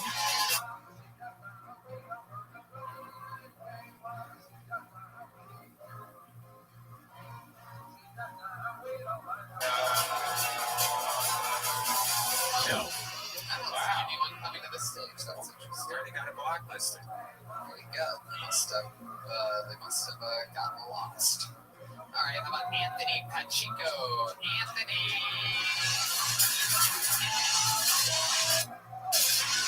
Is this Anthony Pacheco? Here he comes. It is him.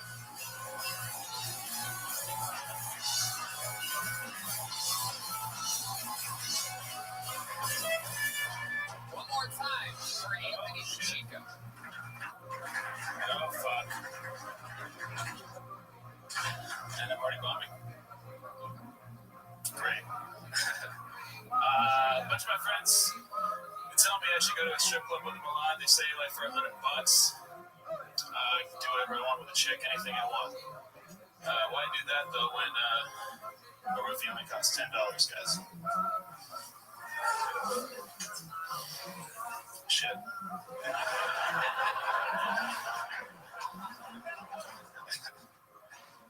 Was not expecting to get called, and I can't believe I'm even saying this now. So, can I send this here? Come on, do it, Jeff.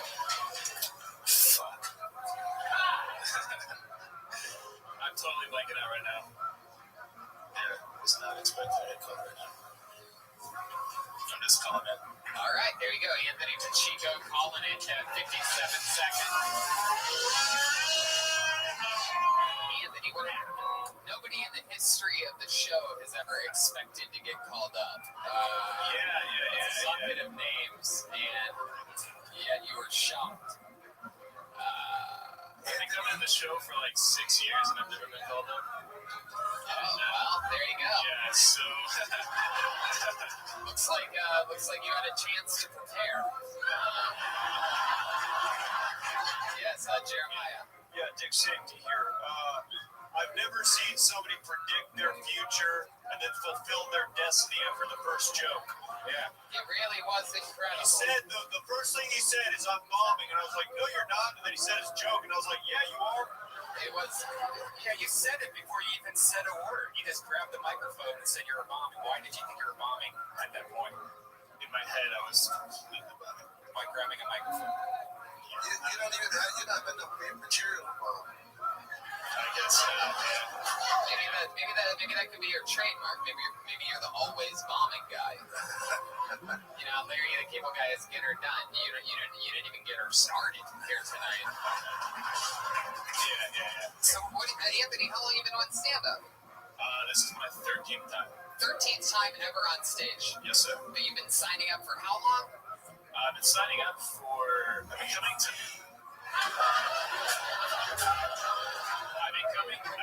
the show since 2015, but I recently just started doing my name in the bucket, and Okay. Yeah. Now that makes sense. You've been coming here for a long time, and you just decided that you saw everybody else, and you're like, fuck this, I got this shit.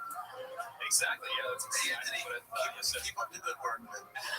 Thank you, I appreciate it. You're in there, you got your own thing, you don't pander like a lot of these guys do for the lamp, for that. You do what you do. You stay with it, man. It's honest. Yeah. It's funny because like like I said, I've been watching the show forever, and I've always seen people come up here and they just like blank out, and I'm like, fucking idiots, dude. Yeah, what an idiot. Yeah. And I got up here and then I just completely blanked out. Was there anything that you wanted to say that now you remember? 100%, yeah. Yeah, like what? I have a joke about like when people fuck up my last name like Hayden. Yeah, I fucked up your last name, Pacheco. It's Pacheco. It's Fagat, you know what I mean? It's all the same thing. Pacheco, what's your joke? You gotta Pacheco yourself before you fucking Pareco yourself. Fucking got it. My friend Cody and Mike are gonna fucking love that. But yeah. No, the joke is that everyone fucks up my last name. People say Pacheo, Pistachio, and then I pause and I say faggot. Oh, well there you go. We really got that out of the way already. You're out of here, mister! You're out of here! So Anthony, you said you've done it 12 other times before. Those are at like open mics and whatnot. Yes. How long ago did you start going to open mics? I did my first one in 2017, and then I did another one like shortly after that. And then So you average about 2 open mics, 3 open mics per year, something like that? No. Like pretty much all of 2018 I didn't do it, and then I just recently, I just thought about it for like fucking. What do you do for a living? I am a bartender. You're a professional bartender. Anywhere fancy we might recognize? No, a golf course in Corona, California. Wow. Yeah. Crawl, pussy. My goodness, a golf course in Corona. Who's the most famous person that you've seen there? Cedric Tanner. Cedric the Entertainer. No, you actually. No. All right, let's go back to the belly room and I'll tell that again.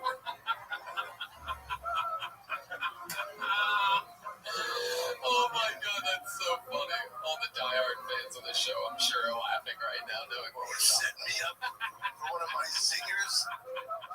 What do you want to do with your life? Good question. I'm a bartender right now, but honestly, this is my dream. You want to be a stand-up comedian? Yes, How old are you, Anthony? 28 years old. 28 years old. You're originally from Corona? No, I'm from Temecula. Temecula. Then you made the big move to Corona. No, I didn't move to Corona. You just drive there. You drive to. Yeah. Right. When I was 28, I did my first HBO special, so we have a lot in common. Dom Herrera beat Ball Herrera. Well, Anthony, what else? What are some things that you might be able to talk about? I mean, you can have jokes about bartending. You can do things that are relatable. It sounds like your Pacheco joke, that's just like a surprise rule of 3 type of misdirect. You know what I mean? So what can we really talk about with you? What are the types of things? What's your perspective? What was your childhood like? You close with your parents? Not close with my dad. He was on heroin, and my brother died of a heroin overdose. We can probably talk about that. So your dad is on heroin. Your brother died from heroin. Yes. Now that's the kind of material. That's the kind of material you can use. Like, and you hit him with the brother, and then the father comes in. Man, it's hilarious. How about the rest of your life? You in love? You married? Single? Definitely not married. I was with a girl for like 6 years. We broke up. How'd that? Why'd you guys break up? She became a teacher, and they started dating a teacher. She became a teacher, and she's like, I need to get my life together, dude. Can't teach kids. I can't be. She's one of those fancy chicks who can read. Wow. So she left you because she wanted to be a teacher? No. She left me while she was like in school, and then she got a job as a teacher, and then she left me for another teacher. Oh, hell yeah. These women, give them an inch, they take a yard. Wow, she left you for another teacher. Was it a gym teacher? Did she leave you for the gym? No, it wasn't, but he might as well have been. Yeah, what does he teach? I have no idea. You know what he teaches. I really don't. You look this guy up on the I really Facebook. don't. He teaches sex ed now.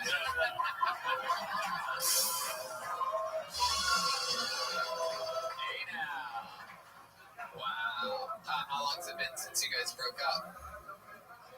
A year and a half. It's definitely something you can talk about there. You know, you were in a relationship, your girlfriend was a teacher, she left you for another teacher, you know. Turns out he was originally just the substitute, but then he got the full-time job or something like that. I don't know. I mean, something there. Clearly, that's more than you got the whole fucking time, so it's something to it. No, I'm kidding. But you should talk about that so it's compelling and people can feel the truth. Because you wouldn't make that up. You'd have to be a psycho to be like, oh, my girlfriend's a teacher, but she just left me for that. You know what I mean? Totally. But I think you should always just open up with I'm already bombing. I think that can always go wrong. Keep the bar set low, and then anything after that's just going to be bonus. It's like, wow, he really pulled out of that one. Just do your best joke right after that. Yeah, to be honest, I can't let this happen. Well, you know, the dream's coming true, dude. This is how it starts. You know what I mean? You got fucking you're a chubby boy in skinny jeans, and things are gonna get better from here. You know what I mean? Eventually, just like those pants, you're gonna stretch out some new material, and you're gonna fucking work it out, and everything's gonna fit properly. But you got the show started for us tonight. We appreciate that, Anthony Pacheco, everybody. Pacheco.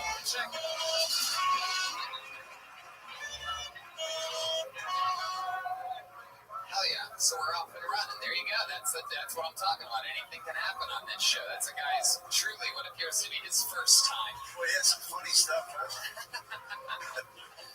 Y'all gotta start somewhere. This is the type of thing that'll get him hopefully fired up. You know what I mean? Realize that it's just a bunch of pieces of name in a bucket of destiny. Pull another name out. Put your hands together for Megan Sullivan. Megan Sullivan. Here we go.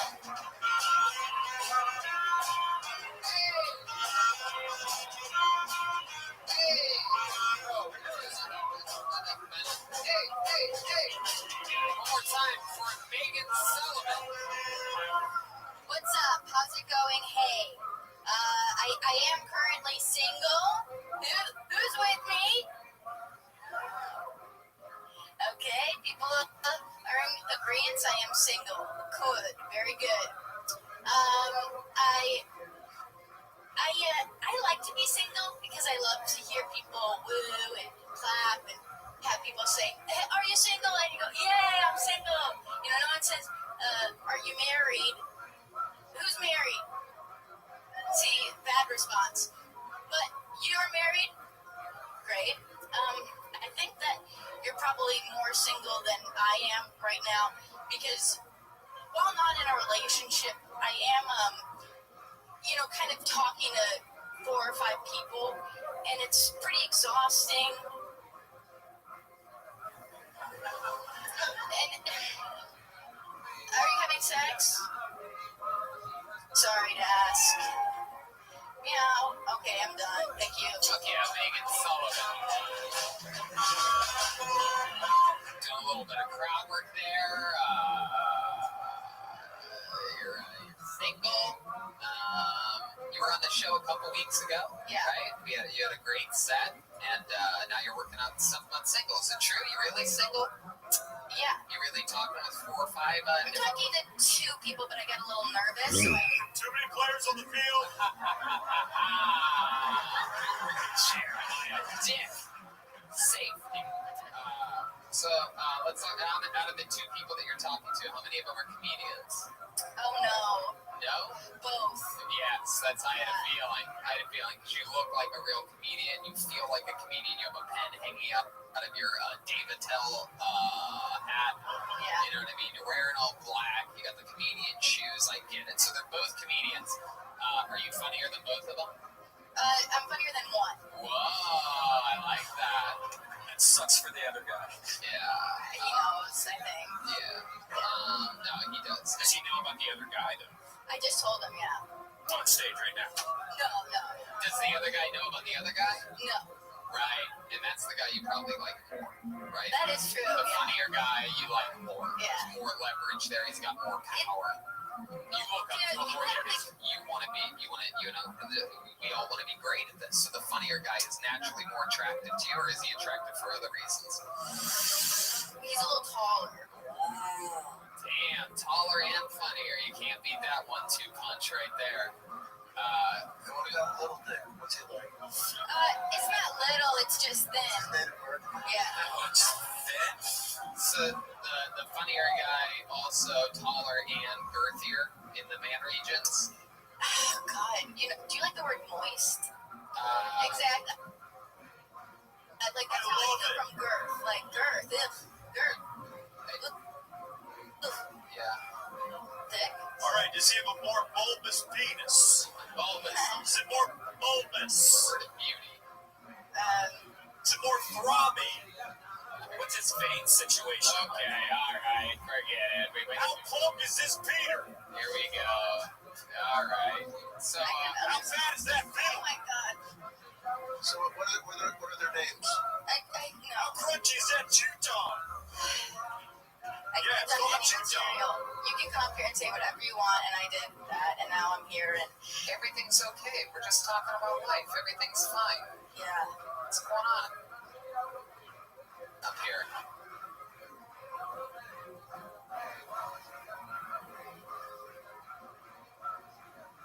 What's happening? What's going on? What happened?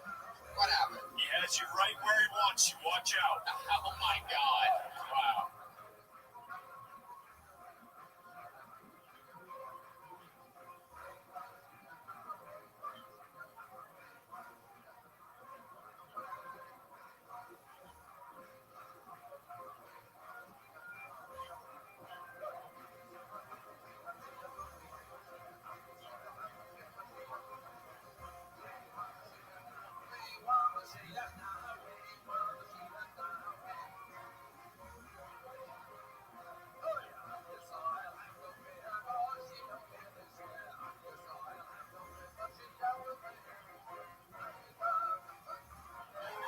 Jeremiah. The old long con. Oh, I'm your friend. Pounce. There you go.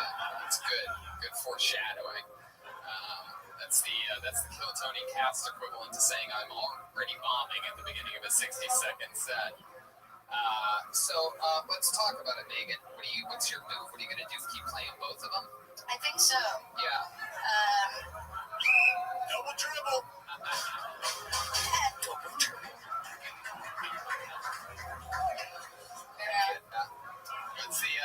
What's the go-to? I mean, it's just you're just having fun, right? What's your work situation again? I'm doing like freelance, random stuff.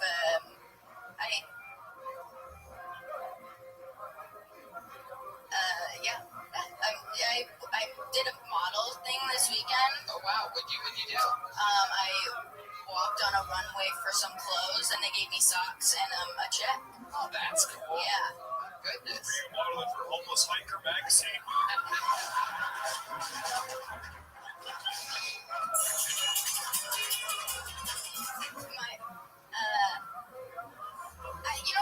Can I workshop something really quick? Sure.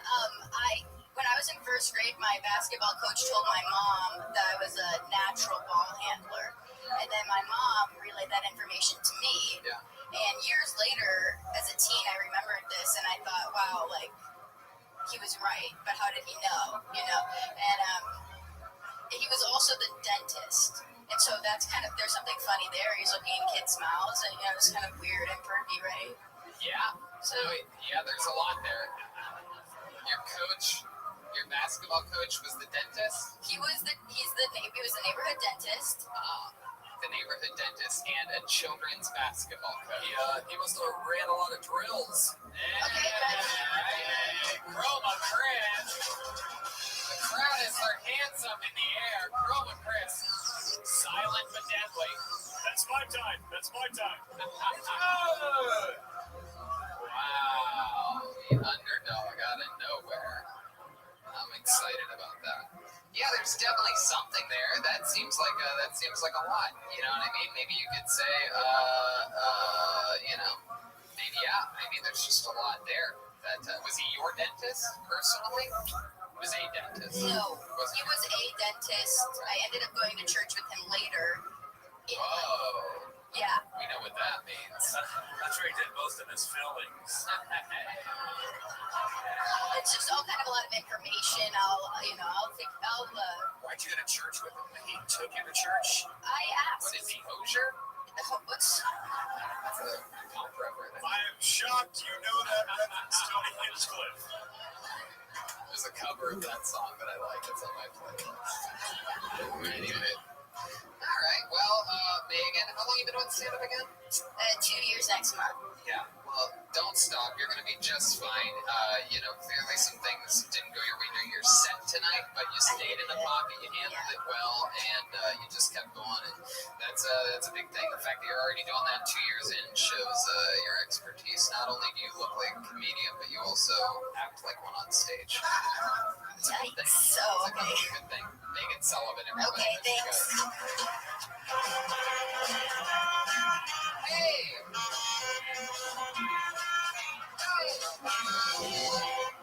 Can I say something? The thing about finding what's funny is like my cousin said to me one time, he goes, I'd like to help you write about something like rug shampoo. Can you do anything with that? I go, what do you mean can't do it? I don't know, but that's the fucking hard part. You can say anything. What about bridges? Can you do a joke on that? Yeah, I can fucking try, but the hard part is to make it a joke. Right. Anyway. Yeah. I don't know why I had to get that out. I just love when people go, hey, General Custer, you can do something funny about him. Right. No, I can't. You fucking do it. I mean, I like to do just pure stand-up. I don't like, kind of hokey outfits and shit. Like, I don't... Technical foul! I pulled another name out of the bucket. This seems really exciting. It seems like it's perhaps about to get wild up here. This is definitely the first time I've ever called this name. Put your hands together for the Rooster. Here he comes. Here's the Rooster.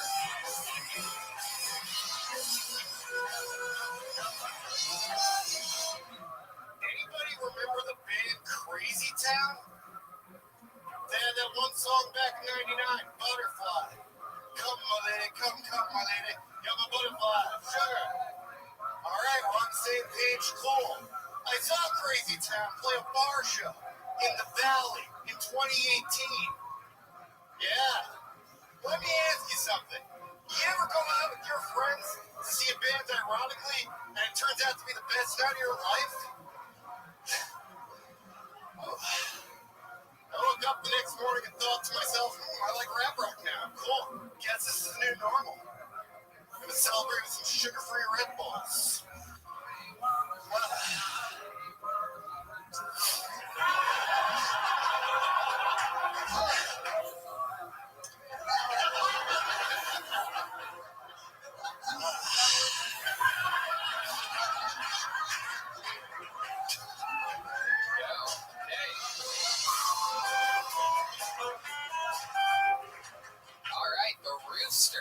Fuck yeah, look at you, huh? Yeah.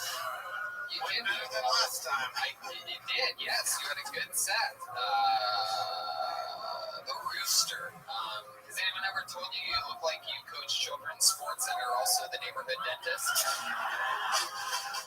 Have not. Yeah, you got those ball handling skills down. So, Rooster, let's talk about it. And I feel like I've seen you before, but never under the name The Rooster. It's a nickname. You changed. You now go by The Rooster full time? I thought I'd switch things up. I haven't been bald in like 2 years. So, you thought, just again, it's one of my favorite things on this show. So, you thought changing what you put on the piece of paper would help. So you sort of proved it in a very disproving way. Like, I mean, had it been your name on a piece of paper that I picked, then I would have said that name that signed up for 2 years. What's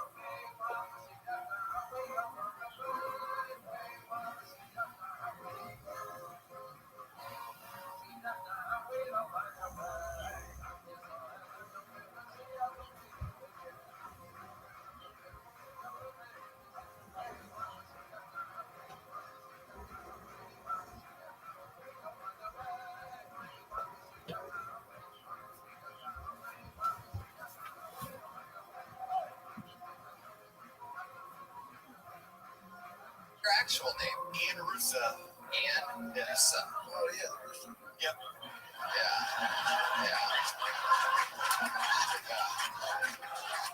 Yeah, I certainly never would have picked that name out of the bucket. So, Ian, how is it going for you? How's stand-up going? You look good, I think. I can't remember what you looked like last time, but I mean, I think I'm okay. Yeah, I didn't have the whole 5 o'clock shout-out thing last time. Yeah, 5 years in yesterday. 5 years in. Yesterday was your 5-year anniversary. Yeah. That's cool. 5-year anniversary, and you got stuck at 40 seconds. I didn't want to run the ledge. You had 25 seconds. Why didn't you just try? I love the way you looked around like, what the fuck do I gotta do? So you went to go see Crazy Town and you had a good time, right? Yeah. Bar casino. Yeah. Did you even explain why you had a good time? It was just... I should, expand. Yeah, like 25 seconds. Dude, it was... it was... So what happened that night? Yeah, one of my friends was just like, Crazy Town's playing a free show at Maui Sugar Mill Tavern, and we went just as a goof, and holy shit, were they tight. The band was incredible. Yeah, they were, it was one of the best shows I've ever seen, and I go to a lot, I grew up in the punk scene, seen a million ska bands, hardcore bands. Wow. Yeah, but Crazy Town, they topped the list. Really? Yeah. Are you serious? Yeah. I love that. See, and this is perfect proof that honesty is always funny, because what you're saying isn't funny at all, but we're all It's hilarious. It's incredible. You said again, and the fact that has to be the truth. Because why would you say it? So all the other songs were amazing, and then when they played Butterfly, you were like, holy fucking shit, this is amazing. Yeah, dude, it was great, and then holy fucking shit.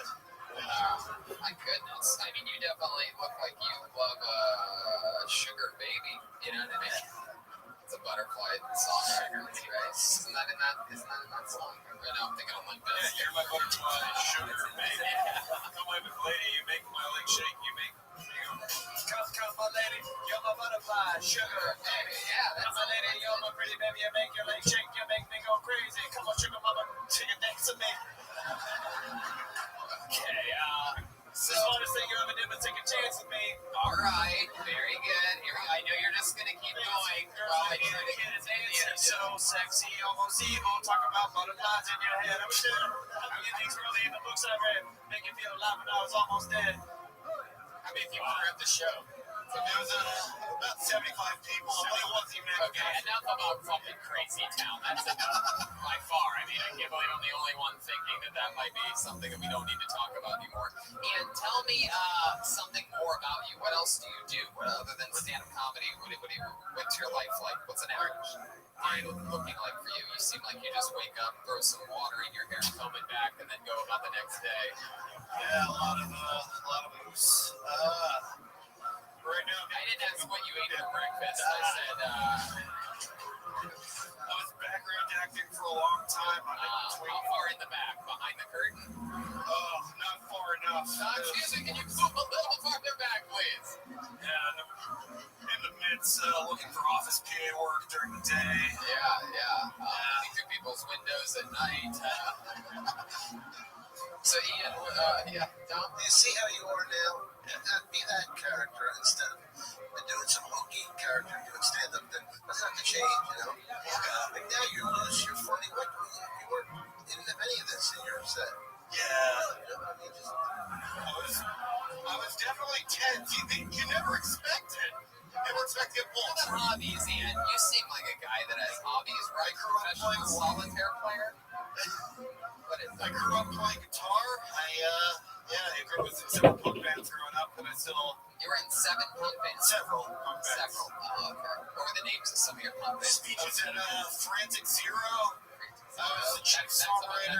That's a band about your blood sugar. Right? Okay, what else? Freelance Romantic. I was the singer and guitarist of. Oh, really? Can you give us a line from one of the songs? Can you just go right into it? Shit. Go right into it, sure. The future we wanted has fallen apart. It all went up. Can you sing it? Here, I'll sing that, and then you'll feel better about it, right? The future we wanted is falling apart. It all went up in flames. And you're the one to blame. Wait, that was a punk band? Yeah, that's it.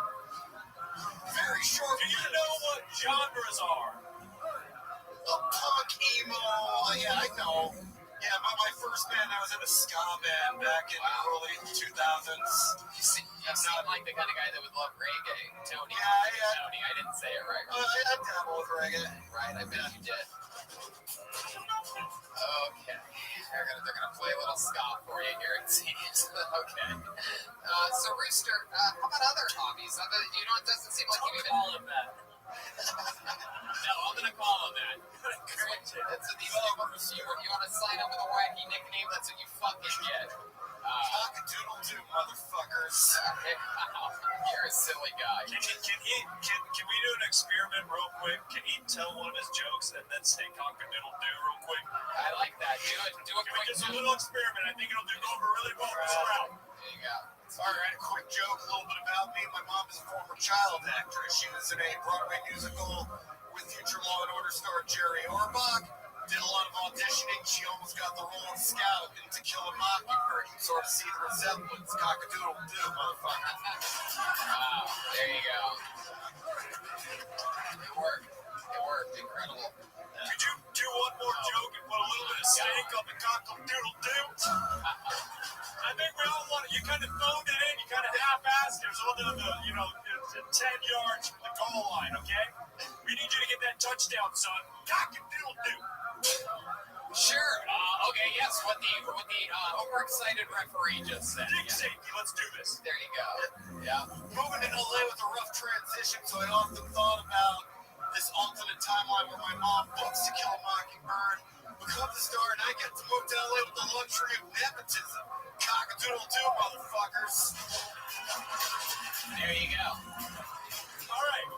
No. All right. Hey, real quick, can you tell 7 more To Kill a Mockingbird jokes? Okay, there you go. There he is. There he is. Ian Russo, ladies and gentlemen. Ian Russo. There he goes. I told you come on that ledge. My friend. Hell yeah. How about another hand for the band over there? They are amped up tonight. Jeremiah is dialed in. Dick Safety is dialed in over there. Already a few attempts to yes, indeed, there he is. Holding on for dear life. Trying to be safe. I pulled another name out of the back. Put your hands together for Campos, everyone. Campos. Compost. Campos.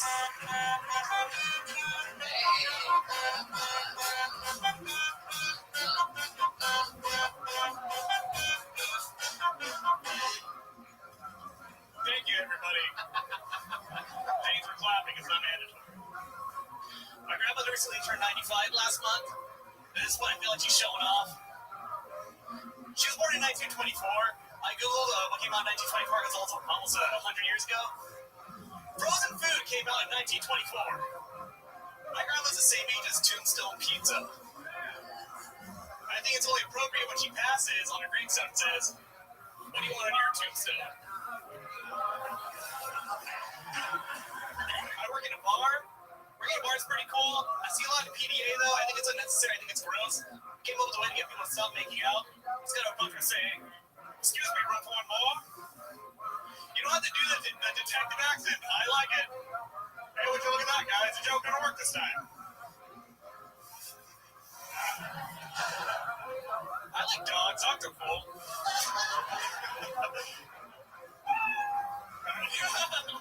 Wow, there you go.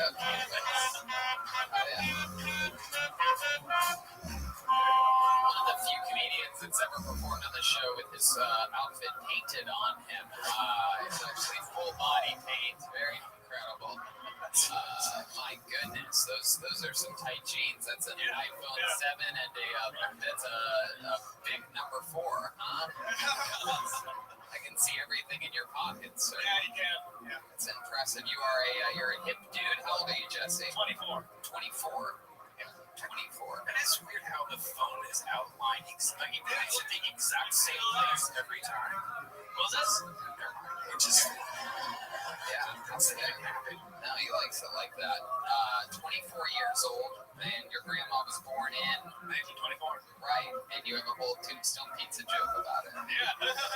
Yeah, I keep that on ice for a little bit longer until it's. I like it. I like it. Yeah, no, I know you like it. Clearly, but I just think when the time is right, you can open the door for that joke and pull it out again and let it thaw for a couple minutes, preheat the oven. This Campos, what else is going on in life? How long have you been doing stand-up? It's been about a year and a half now. Year and a half now. And what do you do for work? I've been on the show twice. Great. To remind you, I work in a bar and a cafe. A bar and a cafe. Yeah. You just fuck. I work 2 jobs. I love it. You're a hustler. What do you find time to? How do you find time to do other things like stand-up?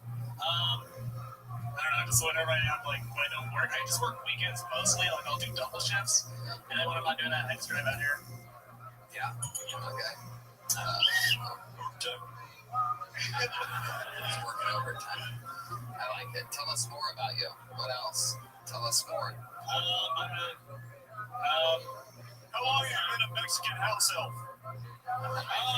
24 years. Are you 100% Mexican? Yeah.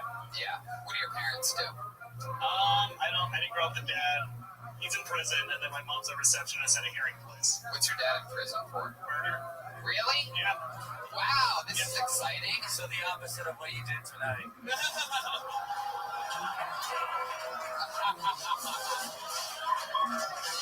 You will not be following in his father's footsteps. How do you murder? How did he do it? Let's start with this. Who did he murder? I don't know, some gang member. And you never talked with your dad about it? No. How old were you when it happened? I think I was 6, and he wasn't even part. He was in our family when I was born. My mom pretty much banged some guy and then left, got pregnant, and then he killed someone. Yeah.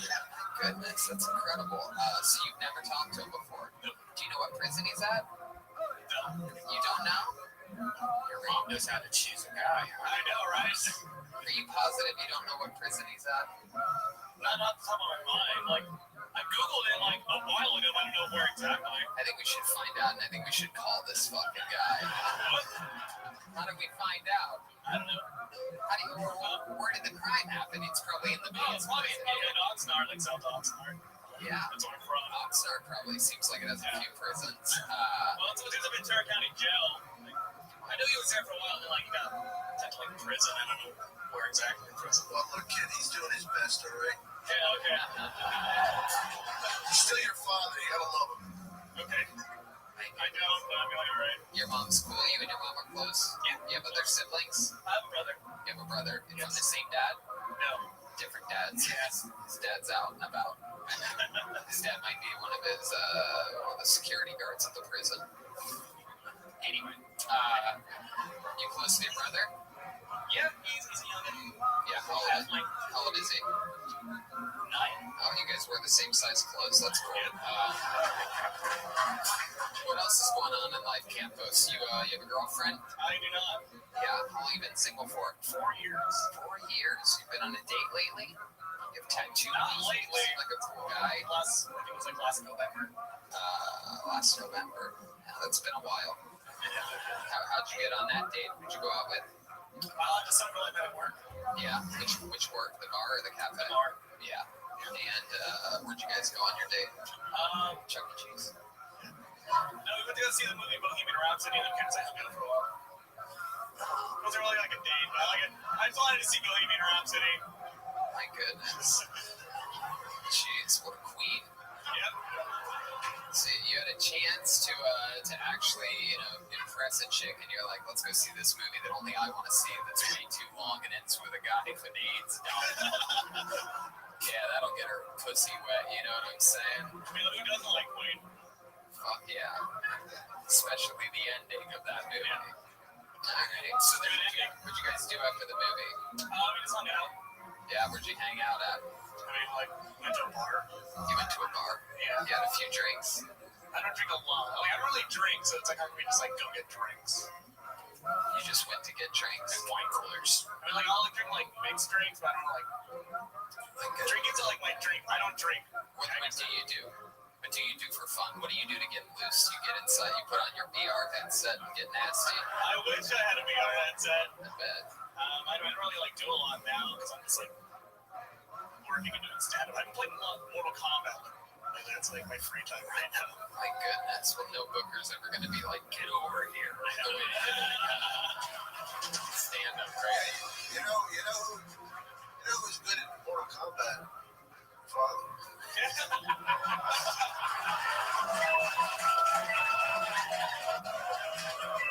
Yeah, he was gunning fatality. His dad was so good at it, now he's in a Johnny Cage. It's more of a striker. Did he stab him with a Sonya blade?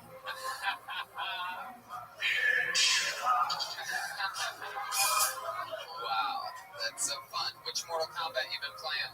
Love it. New one. Just been on. You see that? To think, you get to play Mortal Kombat 11. How far we've come since your grandmother was born in 1920. There he goes, Campos, everybody. On to the next one. He's on Twitter at Zelda Hunt. Anthony Pacheco on Twitter. You guys having fun out there? How many of you like it when comedians do pretty good on the show? How many of you tonight like to see people do bad? Whoa, look at that. Pretty real. Kind of even in Vegas. It's pretty good. That's pretty dark for a Monday night at the Comedy Store. Bunch of LA liberal pussies, you know what I mean? It's good when there's a little bit of darkness there. You can tell this side's a lot more fucking baller than that side, though. You know what I mean? Just fucking phoning in Mondays over here. Everybody thinking about work tomorrow and whatnot. So, what's going on? All right, pull the name out for your hands together for Stephen Milkowski, everyone. Stephen. Here comes Stephen.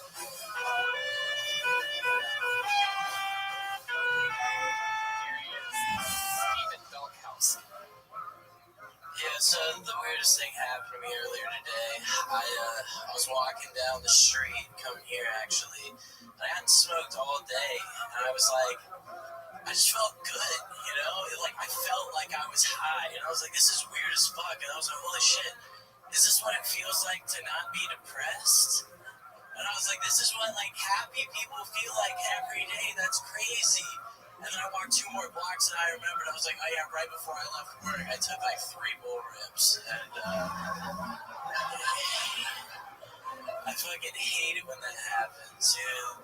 This one time I was sitting on my couch and I was just meditating a bunch. And it was one of those, again, I was high on life. And I was like, yo, this is fucking great. I don't need drugs to have fun. Why don't I do this more often? Why don't I just meditate? I literally feel like I'm floating. And then I looked down and I saw half a bar of Xanax, and I was like, I know I just repeated the same joke twice. Hell yeah. Stephen Milkowski. Wachowski. How are you, man?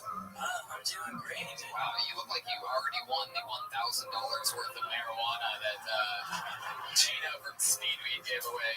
Gino, are we still giving that away, or did it go missing? This guy looks like he fucking... Wait, is there seriously like $1,000 worth of weed? Yeah, dude, there really is, dude. I fucking swear to God, dude, it's fucking amazing. No, but seriously though. No, dude, I'm fucking serious, bro. The audience had a fucking chance to sign up on their way in. It wasn't for the comedians, dude. It's for the fucking people. It's our $500 gift card. Alright, yo, hey, whoever wins that shit.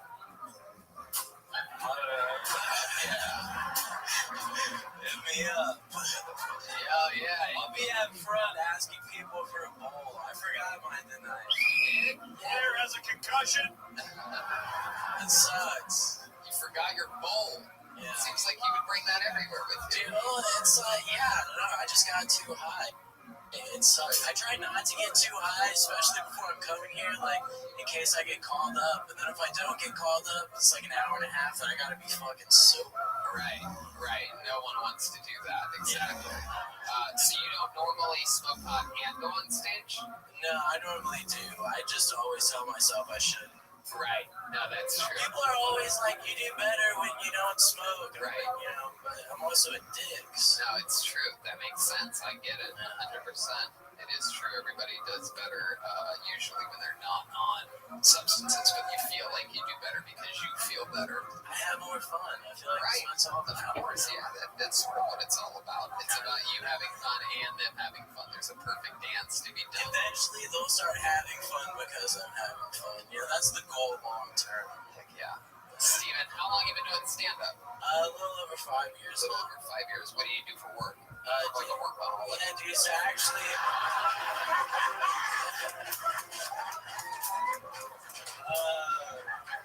I work for a telemarketing company. Wait, what? You're on the phone all day? No, I was here 2 weeks ago, 3 weeks ago. Hey, what's up?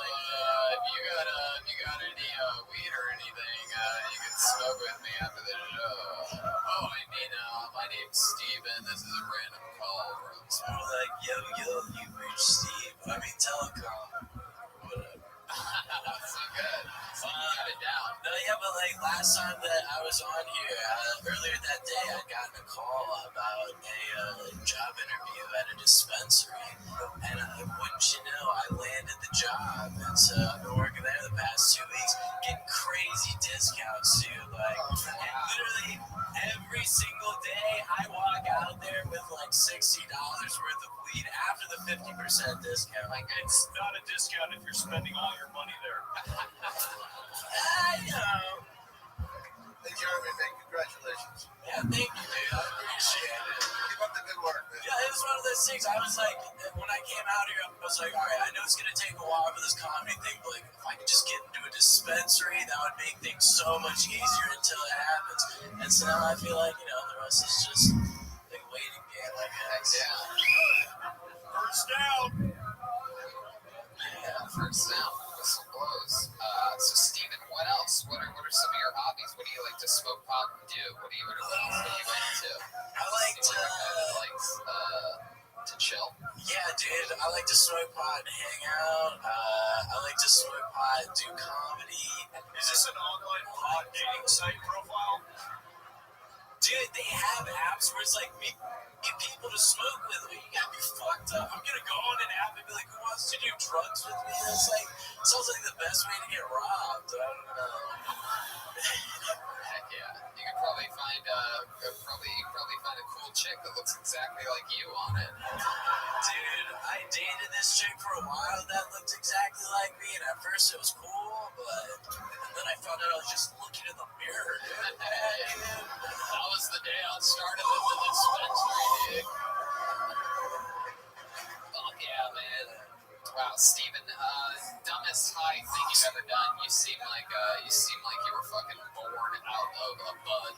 So I'm excited to find out. Like, man, this one time when I was like, I don't know, probably 17 or so, I came home and like my family is super Catholic, and this is really the dumbest thing I've done, I guess, but it just sticks out to me. But like for whatever reason that night, I came home and the monstrance from our church was in the center of our island. Wait, the what? Alright, so it's called a monstrance for people that aren't Catholic. It's Catholics believe that the Eucharist or the little bread thing is the body of Christ, and it's held in this giant golden thing. It's called a monstrance. For whatever reason, this monstrance was in my kitchen, has never been there before, has never been there since. It was my second time getting high, and I came home and saw that thing, and I was like, oh my fucking god. You made a bong out of it? I was like, you would taste so fucking good right now, because I was high as shit. But I was like, don't do it, Steven, don't do it. And so then, instead I grabbed some Pop-Tarts, threw some salami on it, threw some cheese on it, heated it up in the microwave, and then I realized, I was like, yo, if my parents come downstairs right now, I'm fucked. Because there's no way I'm going to be able to explain a Pop-Tart covered in salami and cheese. I just screamed drugs. It was Wildberry too. Wow. Please tell me to talk about that on stage. That's fucking hilarious. It's been a while since I've It's incredible that you came from such a religious family, since God is the only thing higher than you. Both of my parents.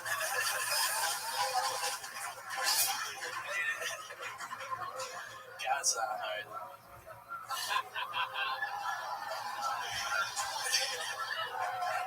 I think you found a new path in life. I would like.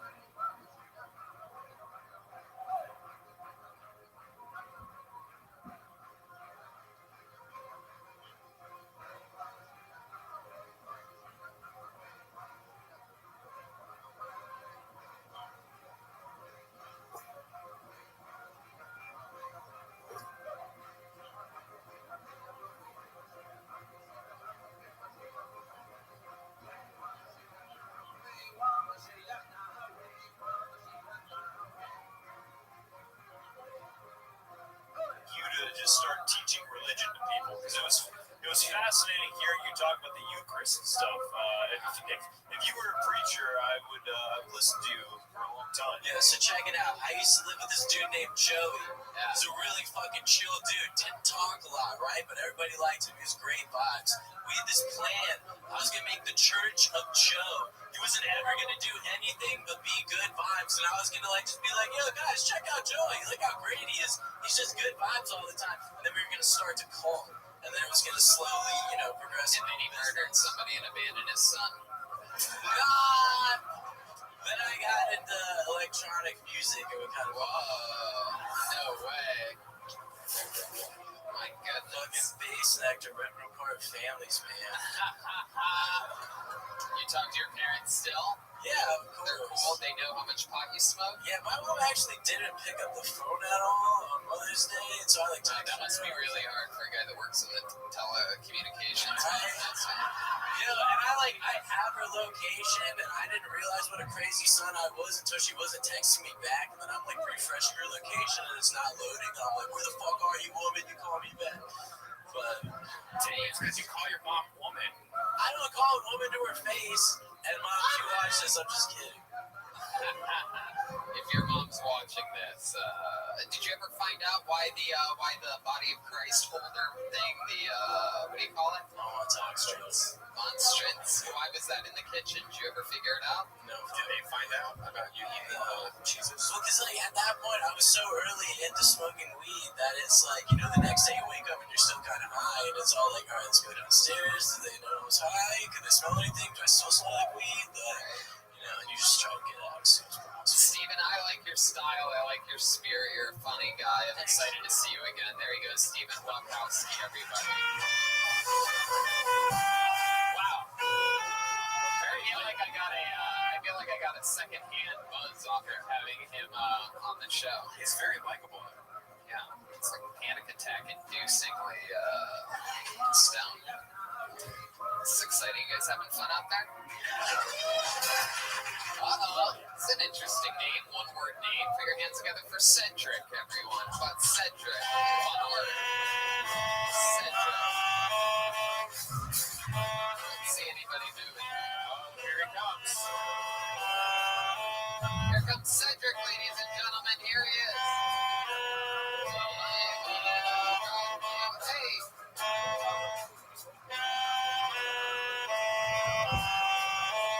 time for Cedric.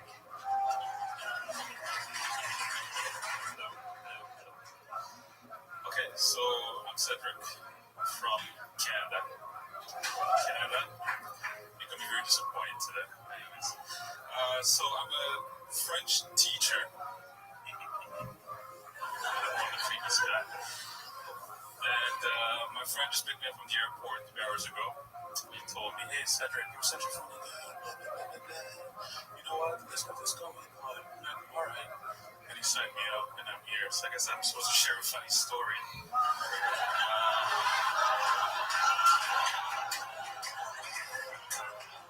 So I guess I'll tell my mom. It was Mother's Day. Mother's Day. Yes, I think. I don't know. Anyways, my mom is super religious now. She's super Christian. She changed, and there's nothing wrong with it. It's cool, but she really changed. She wakes up every morning, prays, go to Zumba, comes back, prays, talks to us for a second. You can keep going, finish it. Okay. You sure? Yeah. We want to hear, but we just wanted to let you know where you're at. Okay, thanks. Goes to bed, don't know what she's doing. She comes downstairs, talks to us, prays, and then 8 o'clock, we all have to pray. Anyway, it's a routine, Monday to Saturday. But Sunday, she takes the day off. I'm not too sure why, because Sunday's supposed to be the Lord's Day. Cedric. All right, Cedric, let's talk about it. Rock you. Okay. Enchanté de faire votre connaissance. Pardon? Enchanté de faire votre connaissance. Enchanté, merci. Oh my goodness. What the fuck? Wow. Tony, that means Maybach music. It is true. Wow. This is it. So that's true. You've never done stand-up comedy before. Your friend picked you up from the airport 3 hours ago, and he signed you up, and he told you that if you get pulled out of the bucket, you do 60 seconds on the stage, right? You got pulled out, and here we are. Here I am, yeah. It's a real standoff here. So let's, I'm interested in it. I say let's talk to you, Cedric, and figure out what the hell is up with your life. My life. Well, like I said, I'm a French teacher. Right. You get a lot of pussy doing that? You're hooking up with another teacher right now that used to be with some nerd? No. I have a girlfriend. Oh, yeah? Where'd you meet her? In Halifax, Canada. Halifax, Canada. How does a guy like you end up in Halifax, Canada, if you know what I'm talking about? Immigration. Yeah. Where are you originally from? I was born in Congo. The Congo?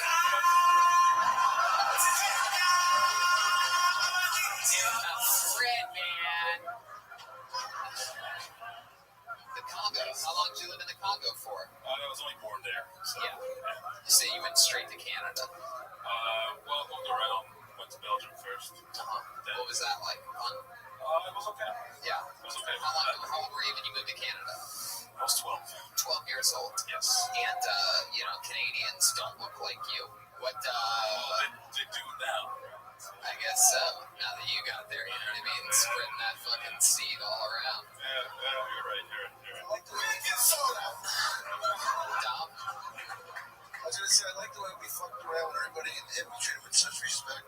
Yeah. It's like 400 pounds fucking canitas. Yeah. Thank you. And I was like, Cedric, can I get you something cool to drink? What's that? So Cedric, what else? What else do you do? What's something exciting or fun about you? Like, what else are you into? You seem so prim and proper. French teacher, you're clean cut, you're well dressed, everything fits properly. Sometimes, you have a good face. Oh, thank you. Yeah, that's the first time that's ever been said on this show. So that's a big deal. New things happening all the time. You have a good face. It's never been said. It's adorable. There you go. I guess we finally found out what type of person Ryan's into. What else do I do? Well, what's like something dangerous about you? What's something like crazy that we'd be surprised to know? You seem like so polite, mellow,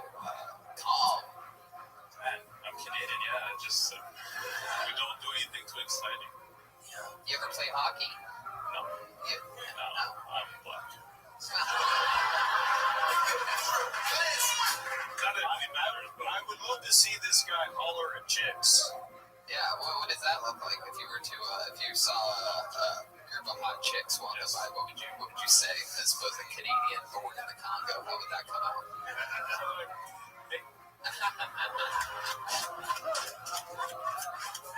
My goodness, that's so Canadian. Is there anything like not Canadian about you? Is there anything like hard or tough or scary about you that you secretly do? Or I mean, no, there's actually nothing. Really? I'm very chill. You always just obey the speed limit. Yeah, I'll obey the law. I don't do anything too crazy. I say sorry a lot. Oh, you do? Yeah. His favorite channel on television is White Noise. Like if Suge Knight had a father. What? What'd you say? What you say? It's like Suge Knight if he had a father. Suge Knight could have had a father. I don't really have to check the facts. You don't know who Suge Knight is? I know. Oh, okay. I was gonna say, wow, I can't believe that. If I go missing next week, Suge Knight watch this episode. You're so Canadian and so black at the same time. I guess my next question is like, what's the blackest thing about you? We know some of the most Canadian things. How about the blackest thing about you? What would that be? I mean, I'm typical black, so yeah. I don't know about that exactly. I mean, Apollo 13. typical Canadian black. You like this guy, Aphrodite? What are you saying over there? Oh shit! Damn. All right, you got Aphrodite's approval, man. That's great. That's great. You listen to hip hop music and everything? It seems like you don't. I'm gonna be honest with you. It seems like you listen to Mozart like 24/7. Pony in the Blood. I listen to everything. Really? Except for country. That makes sense. Well, Cedric, we didn't really get much out of you. Sorry. No. Like I said. There it is. There's the Canadian national anthem right there. I'm sorry. Thank you. Cedric, the not so entertaining. Yeah. There you go. There you go, Cedric, everybody. Wow. People wait their whole lives to come on this show. This guy didn't even know what it was. Got picked up at the airport 3 hours ago, signed up, and then got up. Just goes to show the insanity that can happen here. Now, clearly that was Cedric's first time ever on this stage. And we're going to do another first right now. We've done many episodes of this show on the road, and all time out of all the road episodes, I believe we've given out 3 perhaps ever golden tickets. And what that means is that someone who performed on one of the road shows did so exceptionally well and was such a good interview that we gave them a golden ticket, which means a pass so that they could come here anytime they want to Los Angeles and perform on this very stage, on this show, 60 Seconds. And that's about to happen right now on actually Thursday night in Phoenix, Arizona. We pulled out of the bucket a young man named Tristan Bowling, and we found him to be so goddamn entertaining and interesting that we gave him the golden ticket. He made us aware, unfortunately, that he was 20 years old. And here at the Comedy Store, you absolutely have to be 21. Fun fact, his birthday was Saturday. He turned 21. He's here for you right now. He's been doing this since he was 16 years old. He started at 16. He's now 21. Ladies and gentlemen, I give to you golden ticket winner Tristan Bowling, everybody. Here we go. From Phoenix, Arizona. Come on, make some noise for Tristan, everybody. Oh, come on! My name is Tristan. I was named after a knight of the round table named Tristram, which is true. I don't live up to him at all. I mean, like, he's a knight, I'm a not, you know? Like, can you imagine me going into the field of battle with, like, a sword and shit? Like, fucking help, you know? It's like, oh, this one's happier. They all have me, fuck me. Like, but my dad used to tell me when I was growing up, he's like, hey, buddy, you don't got to worry about getting picked on or nothing. Because it's hard to rhyme stuff with Tristan.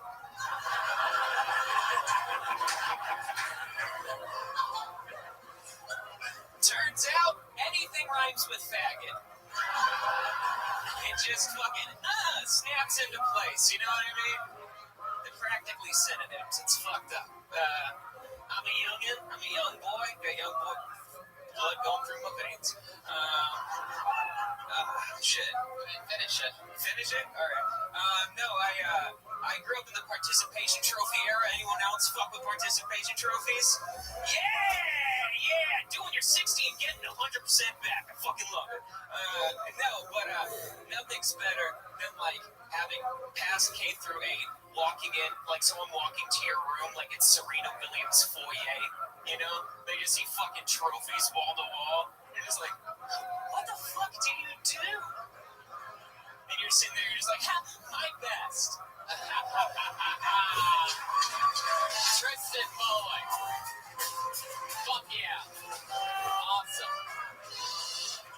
Tristan Bowling. Fucking great set again. I love this look. He's very camo. Absolute head to toe. Is that for hiding from pedophiles? What is that? No, dude, camo romper, $14 at Goodwill. You can't fuck with me. Someone died in this. And your mother's belt. That's so cute. This is my mother's belt. Why are you dressed like Kanye South? Kanye. I do like your look overall, Tristan. Tristan has a hairstyle that looks like he drove here from Phoenix with his head out the window. Fuck yeah, dude. Great set, man. So you've been doing this since you were 16 years old. Yes, indeed. Since I was 16. That is so cool. And you just turned 21 on Saturday. Just turned 21. I'm already an alcoholic. That's so fun. Did you do anything crazy for your birthday? I went, I did a... I feel like you're about to say you're so excited because you did like an escape room or something. No. I was about to say it's definitely not as fun as y'all think. Yeah. No, I did a nooner. I did a 2 p.m. show at the Basic Convention Center. It was a fashion show. I didn't realize it was for children until I got there. So I of course, dressing up, I dressed like a fucking idiot. It was great. I had matching overalls and coat that was both giraffe, orange, and black print. Dude, I almost punched a kid in the face. I stole that show. Wow. I like your style, Tristan. It was sick. And so you started at 16, and this is your first ever night at the Comedy Store. Yeah, it is. This place is fucking crazy. You looked around already? You walked around a little bit? Yeah, I walked around the patio and stuff like that. So I just don't want to get yelled at by everyone. Like, it's just scary. There's a lot of security guards. That's how you know you belong here, is when you are deathly afraid of all the employees and getting in trouble and just being in the right place at the right time. I was very much the same way when I got here. People who go far respect the place, so that's a good sign. Amazing that you respect places since you're originally from Phoenix. Oh, I'm from Buckeye, Tony. My neighbor's Dirt. All right? That's a big suburb out there. No, it's not. It's terrible. It's all just like the Wild West, but on meth. So it's like Phoenix a little bit. That's what you think Phoenix is. It's more dirty and cactuses. So what's the plan for you? You gonna get out of there at some point? You gonna move to LA? What are you thinking? Eventually and shit. I'm still living with the parents at home, which is nice. What do your parents do? My dad makes video games. What? Yeah. My dad, he works at THQ. He's making actually. Monster Jam. He's making a Monster Truck video game that comes out like June something. It's great. Yeah. That Ryan just came everywhere. I love it. No, dude. Growing up with a video game director as a dad, I was not able to run. Like, there's no way I could do any fucking sports. There's no hope for me. That's great. I'm like, let's play catch, and he's like, here's a controller. Go fuck yourself. All right. Yeah. Play catch with Mario, bitch. Yeah. Love it. My goodness. Wow. What are you in town for? I'm doing a show tomorrow, and then I am going to be going back to Arizona. Yeah, and you live with your parents. That's what kind of house you got? We got a 2-story. It's not too bad. 2-story. The grandma lives downstairs. In the basement? Nah, we don't got those. That's right. So she lives on the first floor. Yeah, we moved all of our shit in, like with my grandpa, and then my grandpa just fucking died, so now she just has, like... Jesus. So he is in the basement? Yeah. No, he's out back there. Yeah. Wow. So When did your grandpa die? When I was like 17. Yeah, around there. I remember my parents still made me go to school. Yeah. My goodness. And it's fucked up. I didn't have a choice. You and your grandma ever bond over anything? You guys have anything that you like to do together? We watch Golden Girls. Oh yeah, thank you for being a friend. All the time. Watch a lot of game shows. I want to get on Deal or No Deal just to touch Howie's head. Yeah, he loves that. I know for a fact. Yeah, he loves I know. I want to. He's such a germaphobe. I want to get the money and then just be like, Deal or No Deal to you, my man. Like, It's your boy. Okay. Yeah. That'd be sick. You'd hate me, but who doesn't? Well, Tristan, I like your style, dude. 21, you're hip as fuck. You come up here, you own it. There was a lot of pressure on you being the first ever golden ticket redeemer on this show. You absolutely destroyed in Phoenix. Let us know when you're back here at the Comedy Store. Fuck yeah, let me know when you want me. Oh man, can I plug my Instagram? Hold on 1 second, Dom. I don't know if you have the same feeling, but I feel like you and I have so much in common. Want to hear something fucking pathetically hilarious? I've been on Golden Girls. Two episodes and that's sad. Really? Did you fuck you? Wait, do you know the episodes? I don't know. My grandma knows the fucking episodes for sure. Maybe people that look up. Oh yeah! You wanna fuck my grandma? You wanna fuck my dude? I would be so happy if Don Myrero was my step granddad. Oh my god. Dude, she's 10% Irish, 20% Scottish, and 70% Chardonnay. She's fucking great. He could be your step granddad, and then the funny thing is that you wouldn't even have to use any of the steps at all. She lives on the first floor, Don. Yeah. Buddy. You can just fucking sneak in her window, dog. Hey, right after I banged her, I'd respect you to go see your grandfather downstairs. Yeah. Put some flowers on for a Mickey's on the tombstone. I love it. There he goes. Tristan Bowling, ladies. Thank you so much. 21 years old. Tristan is a comedian on Instagram. Bye.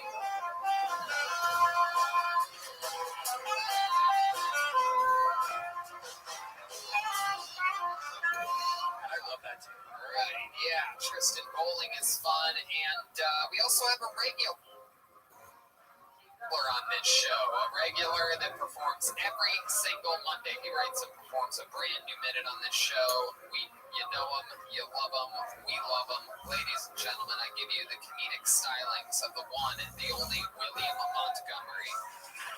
Here he is. Wow, he's here in the flesh. He's approaching the stage. No neck brace, no Tony chin. He's coming up. Here he is. One more time, good and loud for William Montgomery. Not a lot of people know this about me, but I have a son now. He's 3 years old. There haven't been a lot of surprises in his upbringing other than just how high he gets when we smoke weed together. We were in a McDonald's the other day, and he was trying to steal a quarter pounder. And I was just like, Jameis, you have to stop doing that.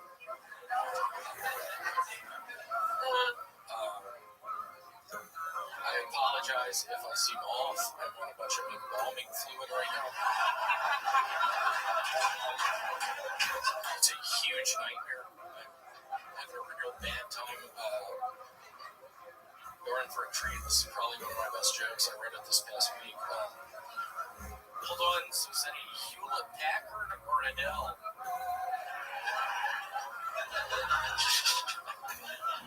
I don't know how to finish it. There you go, another brand new minute from William Montgomery. We have a saying in comedy, you know, the truth is always the funniest thing, unless it's William Montgomery. So this is interesting. This is very revealing. You've been on the show many times, and this is the first we've heard of your 3-year-old son named Janice. Jameis, I'm actually a big Florida Gators fan, but I hate Florida State, but I just love Jameis Winston, just how he played on the field. Oh, Jameis. Yeah, Jameis Winston is Oh, I thought you said Janice. You named him Jameis. Jameis. M-E-I-S. Jameis Winston Montgomery. Jameis Winston Montgomery. He's a real hell of a kid. He's 5 now. Oh, he's 5. He said faster 2 birthdays. In 2 minutes. They grow so fast. He's 5 now. We go to Kmart's a bunch. He steals clothing. We have to run from the police. He has little legs. He can't get away from the cops. I have to carry him. Wow. How many times has he stolen clothes from Kmart? I don't know, 3 or 4. No, but seriously, I wanted to bring this up. A couple weeks ago, I was talking about how I had diverticulitis. Somebody on Instagram this past week sent me a video of him in an hospital. In what? Hospice. In a hospital bed with a tube going up his nose, and he's like, William, I thought that sounds funny, but I have diverticulitis. It's not something to joke about. Are you serious? So I just want to apologize to my friend Tony Chen. Oh, it's Tony Chen all along. It's unbelievable. It's Tony Chen all along. It's a Tony Chen that diverticulitis. And you revealed this evening, this is another new one, that you are high on embalming fluid. Now, I'm curious to know how do you take your embalming fluid? Do you inject it? Do you snort it? Do you drink it? What is it? I prepare joints with different spices in it. A lot of the times oregano, and I drip the embalming fluid on the joints. Smoked one out in my car about 2 hours ago. I still am seeing tunnel vision right now. It's a real thing. Yeah. It's bad. I am literally sort of on the verge of a panic attack. And I'm going to call one other motherfucker out.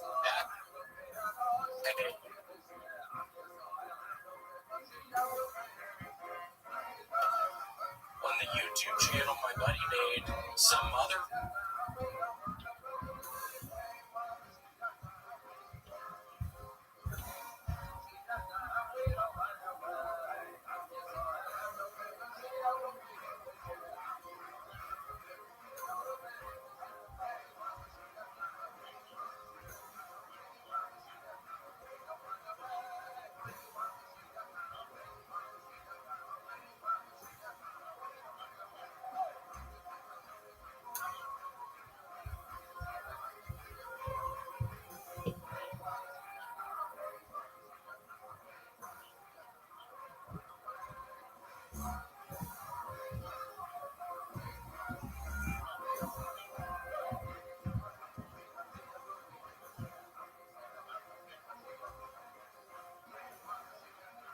Fucker.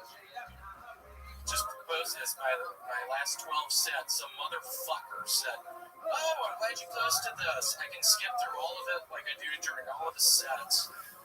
And I just want to say, I know who you are. Stop doing it.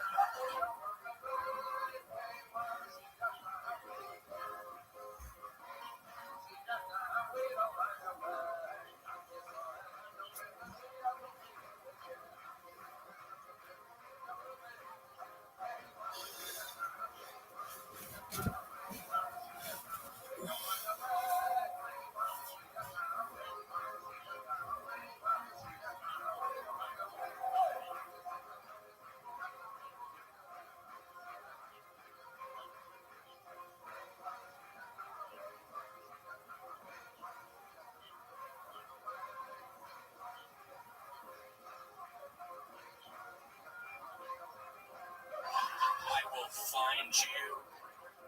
I don't have a lot to lose right now. I literally was gambling in Las Vegas 2 weeks ago. I lost my pension. I used to be a police officer. You gambled away? I gambled away my pension. I don't have a lot to lose right now. I'm learning how to make pipe bombs and learning how to send them through the mail system.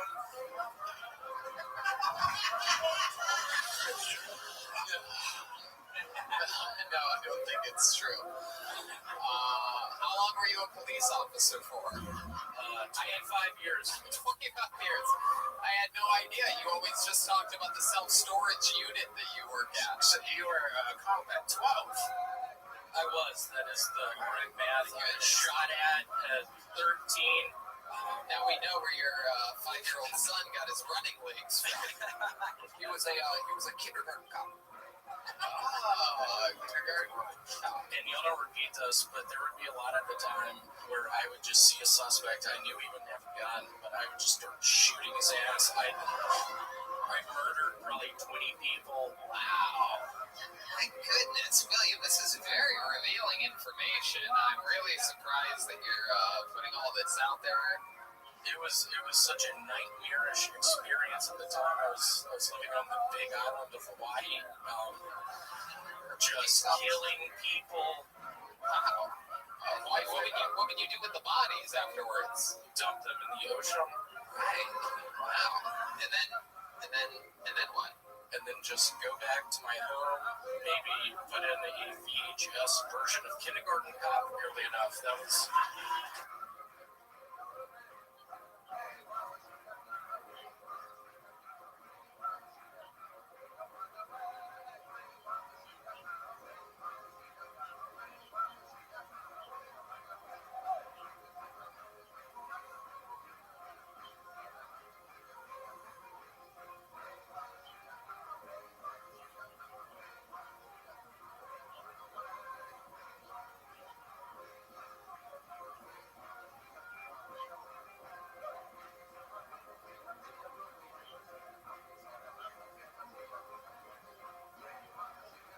Probably one of my favorite movies. Arnold Schwarzenegger was a very big inspiration. It worried me when I saw the Terminator movie for the first time. I was like, hold on, how does someone have a metal exoskeleton? What worries me right now is that guy who posted that bullshit on YouTube. I'm sure he's saying on the live chat, listen to this bullshit. What the fuck is going on? I actually can confirm he's saying it, right? He really is. Give me 247-365. Yeah, William Bomb. And he actually did little avatars of bombs. 2 emoticons on each side. I don't even know how you get emoticons on there. I've never even seen that. Yeah, what did happen to Cracker Barrel Kid 55?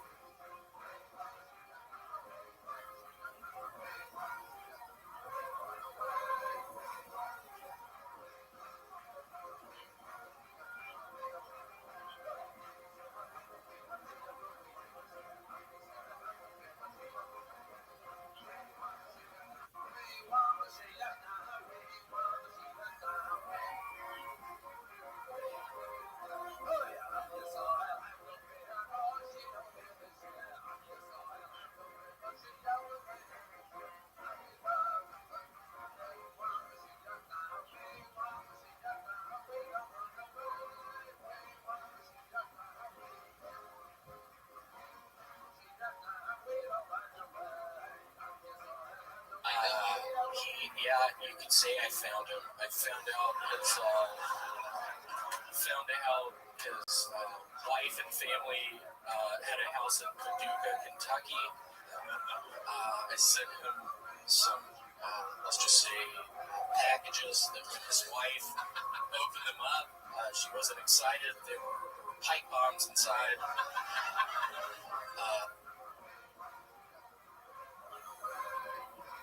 She died.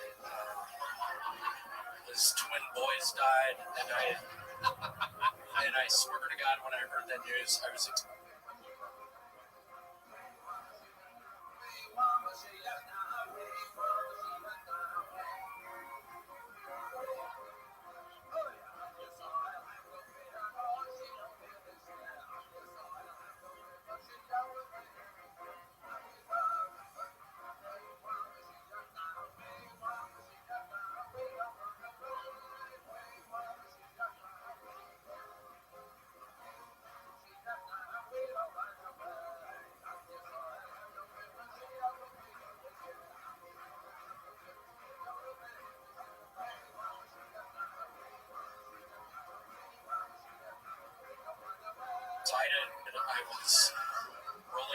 nights of embalming fluid, but just seeing tunnel vision and just thinking, oh my God, did I really kill them? I've said it once, I'll say it a million times. William, you are a goddamn anomaly. You are a liar, and I just can't get enough of it. I absolutely love you. I'm proud of you. I'm proud to see you working a lot, getting a lot more spots, and hustling around. And I'm just glad you're part of the team. The great William Montgomery, ladies and gentlemen. Unbelievable. Improvisational guru. You could ask him anything, and he has an answer, even no matter what. You guys want to go back to the bucket one more time, huh? Put a big ribbon on this fucking thing? Let's fucking do it. Your final comedian of the night goes by the name of Destiny Lane. Destiny Lane. Here we go.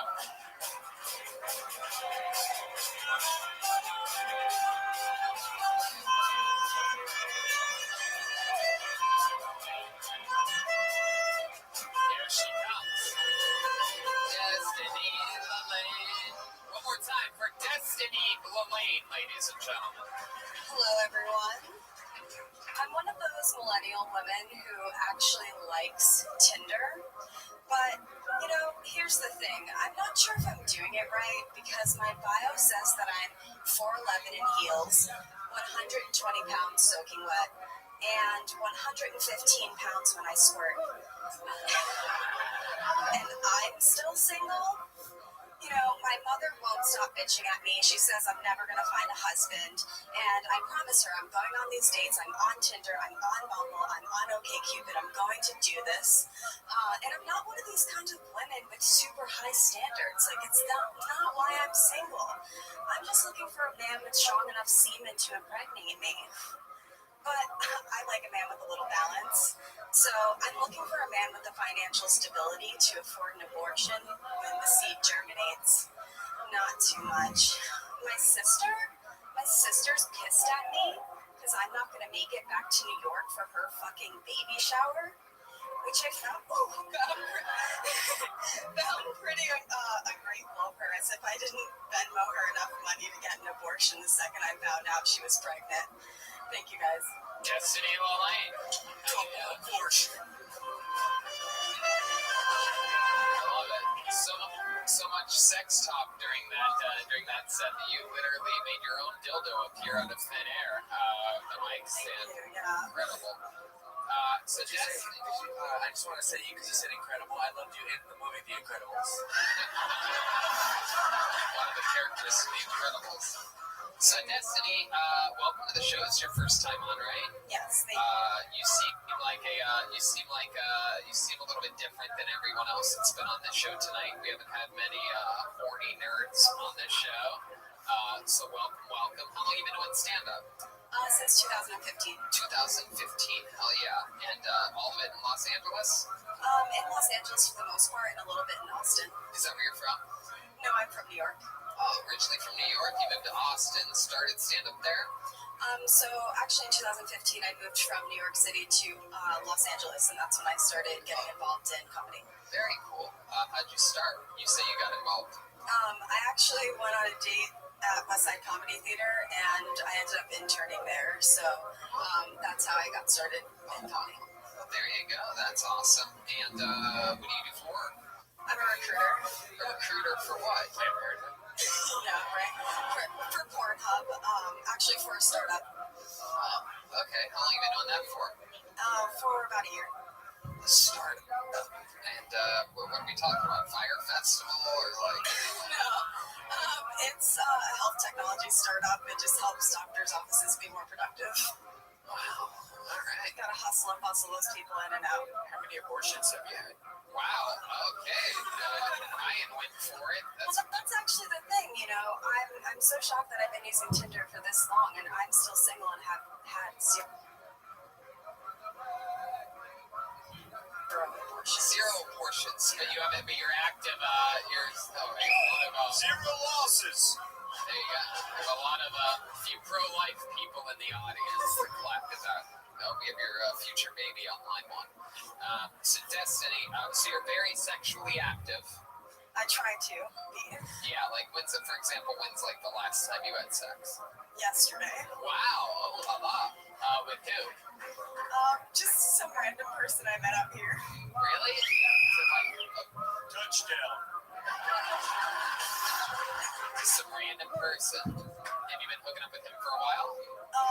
No, I just met him like a few weeks ago. That's so cool. Where'd you meet him at? 2-point conversion. Wow. I actually met this one IRL, so in person. Oh, where were you? Just out and about at Venice Beach. Out and about at Venice Beach. Meeting random. Nice.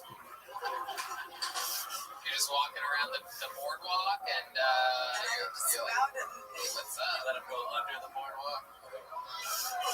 yes. Wow. My goodness. And so did you hook up when you first met him at Venice Beach? No, I actually, surprisingly enough, hung out with him about 4 times before. Wow, you were able to hold out 4 times. Being a witness. What? What the fuck? Typical referee talk. My goodness. That was a basketball court reference. So, how about yesterday's sex? Where'd that happen, at your place or his? At my place. And you invited him to come over via the telephone? Yes. And then what happened? So, like, what happened? Did you guys watch a movie? What'd you do? Something like we went that? back to Ground Zero, which is Venice Beach, and got some food. And yes, I'm sure the people that died in 9/11 would love knowing that you call Venice Beach Ground Zero. It sounds like there's more towers going up than going down. It was a day we'd never forget. So you went back to Venice Beach on a little date, like, hey, remember this is where it all started. Yeah, and $40 later, I was naked. $40 later. Now, what exactly do you mean by that? we got lunch. Oh, lunch. Wow. What'd you have?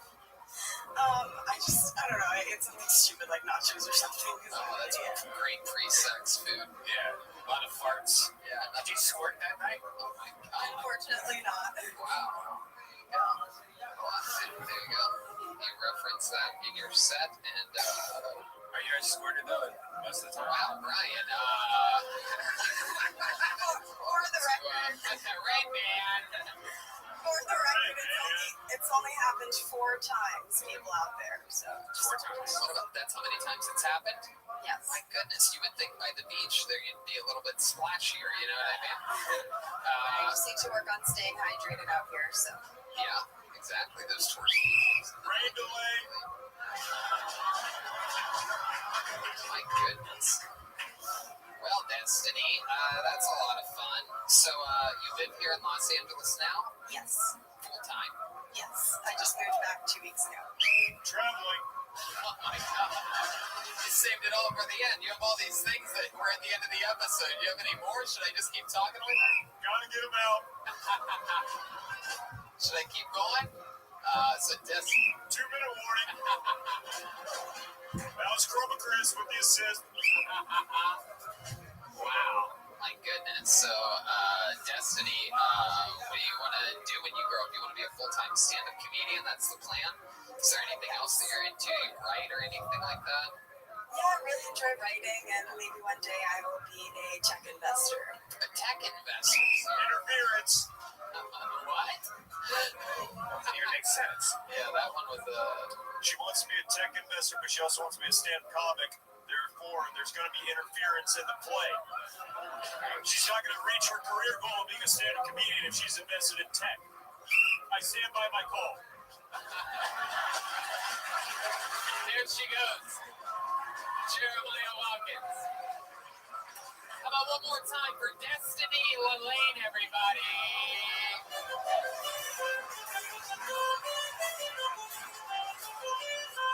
And that's what it looks like. Another fun episode of Kill Tony right down the barrel.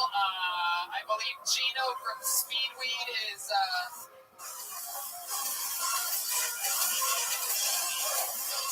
if you have the initials AB and you signed up for the $1,000 marijuana raffle, check your phone right now if you have the initials AB, because you're going to have to text back in order to confirm that. There you go. Believe that someone's got it. If you have a text from Gino. Look at this drawing for Brian J. Ebel, ladies and gentlemen. I love this. We're all running in a straight line. Look how much that looks like you. Look at that. That's you. How about another hand for the great and powerful Dom Irera, everybody?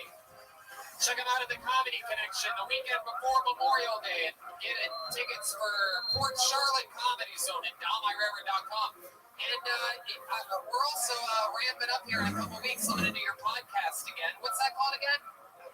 Dom Irera live from the Lab Factory. We'll do that only for you.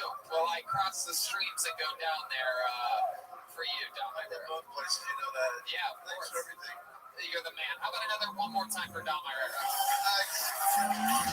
Left on the road, man. Thank you. How about another hand for the great and powerful band leader, Dick Safety, Jeremiah Watkins? He's got the official Reagan and Watkins album is available for pre-sale now on iTunes, and you can get that now. The official release party is June 6th here at the Comedy Store. The official release is June 7th. The Monday that week, it's going to be him and Pat Reagan as guests on the show. We're going to have a couple special band members filling in for him and Joel. And check out the newest episode of Jeremiah Wonders with Jason Tebow. A lot of appearances, a lot of impressions. I think I might be one of them, since I am an impression that both you and Jason Tebow love to do. Anything else, Jeremiah? Follow him on social media at Jeremiah Stand Up. And then subscribe to my YouTube channel, youtube.com/Jeremiah Watkins, where you find all the Jeremiah Wonders YouTube video episodes. There you go. How about another hand for Chroma Chris over there, huh? Guitar. Chroma, what did you think? What did you think about tonight's episode? Carried a lot of balls, Sonny. Wow, that's incredible. Fuck yeah, it had a lot of balls. There you go. How about one more time for Joel Jimenez, everyone? Joel's on social media mostly. Sorry, anything else, Joel? Oh, love you guys. Bye. Ludwig Drums, he's an official artist of. It's very exciting stuff. And, yeah, I mean, there's still a few tickets available for Boise, Spokane, and Vancouver, surprisingly. I think there's literally 4 more tickets left for our second show in Seattle. And then, of course, like I said earlier, Lawrence, Omaha, Des Moines, Appleton, Milwaukee, Chicago, Madison, Minneapolis, Poughkeepsie, New York, Sacramento, and San Francisco. Brian? This Friday, if you're in town, we have a Death Squad show at the Ice House.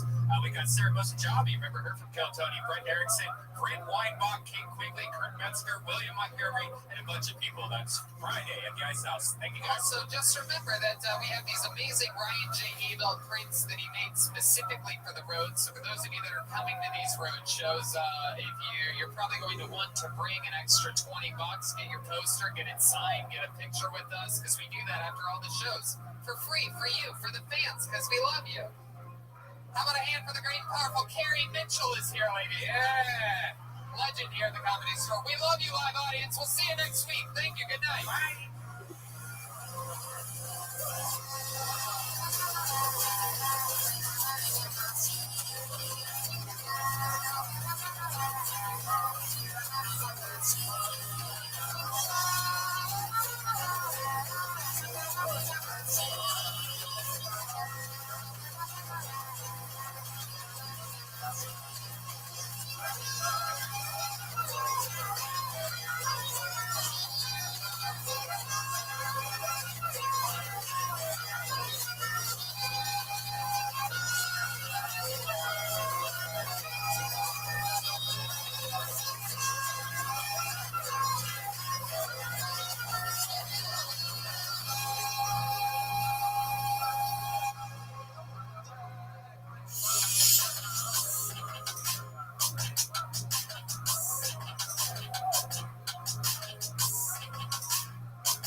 live from the stateroom in Salt Lake City, Utah. For a brand new episode of Kill Tony, get up and Tony Hitler.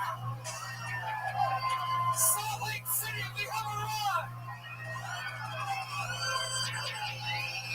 Wow, look everybody, it's the great powerful Brian Redman. Wow, Kill Tony has come to Mormon country, ladies and gentlemen.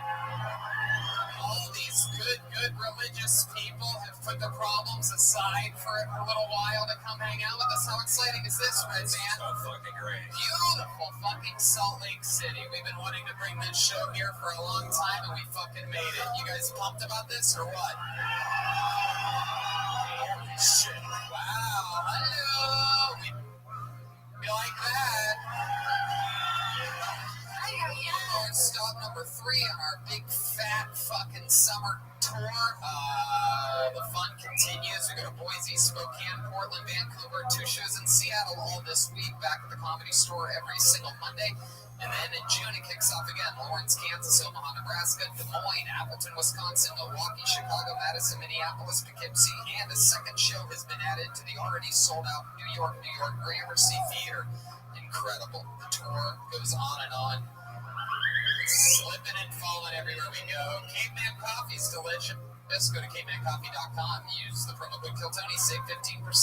And the new Reagan and Watkins album is out June 7th. Can you believe that? Yeah. A band basically created and incubated through Kill Tony family and friendships, and they have a real album. You can pre-order it right now. Right now on iTunes. It's a really big deal. The album release party is June 6th in the main room of the Comedy Store. Red Band and I will both be performing on that show. And the super cool thing about this tour is that we have Ryan J. Ebelt, official house artist of Kill Tony. We have official Kill Tony prints available for $20. That we will all sign. We'll take a picture with you. You just got to wait in a little bit of a line, and we'll plow through it. Yeah. Those are official tour posters. They have the words of Salt Lake City and Kill Tony on them. So, you know, it's as always on the road shows of this show, we do not have a guest tonight. That is very custom. Some lucky cities, however, are lucky enough to be able to be gifted with the Kill Tony band that we have. Good save. Every single episode, they commit to being different characters. You never know what they're going to be or what they're going to do. Sometimes it's a brand new character like fucking Puppeteers or something like that. You know, something that we're only probably going to see once. You know what I mean? We can only hope. Or sometimes it's some of the legendary characters that we've seen before that we absolutely love. They're my favorite thing in all of comedy. Truly, 2 of my funniest friends, and it's such an honor to always get to work with them. Ladies and gentlemen, I present to you the best damn band in the land. It is the Kill Tony band. Jeremiah Watkins and Joel Jimenez. Let's see what they are tonight. Let's hear that music. What is that?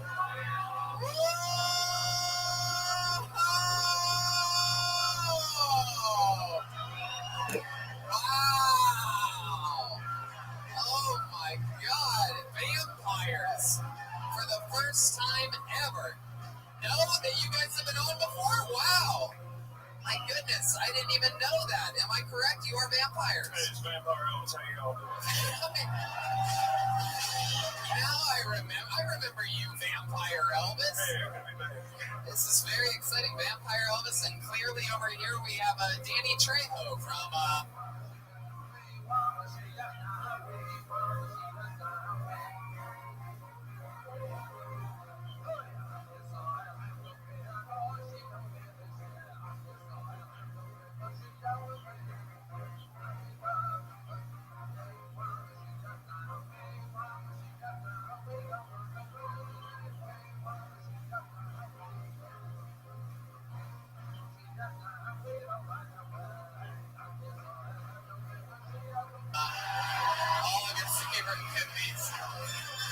fresh out of.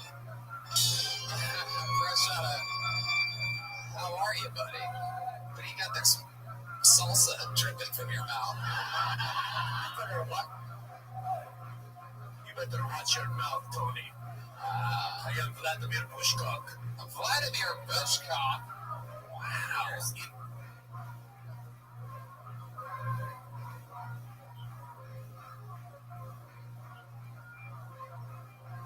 The flesh.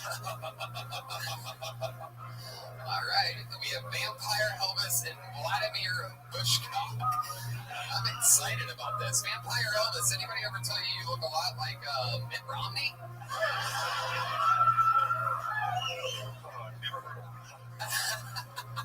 So let me get this right. I can't tell. Perhaps you're more one than the other. How do you even become a Vampire Elvis? I got bit by another vampire, and the story pretty much tells itself. Wow, so you're originally Elvis, now you're Vampire Elvis. I'm excited about this. We got vampires, we got Red Band. I'm here, we have our official tablecloth, and right here, my friends, just to keep things crystal clear here tonight, we have a clear Salt Lake City bucket of destiny here. We like to keep things transparent here in Salt Lake City, so anything can happen. We had a bunch of people sign up before the show in the lobby area, just like with every Kill Tony, and who knows, maybe it's a local comedian that's been doing it for years that's stuck in Salt Lake City with like 11 wives or whatever the fuck.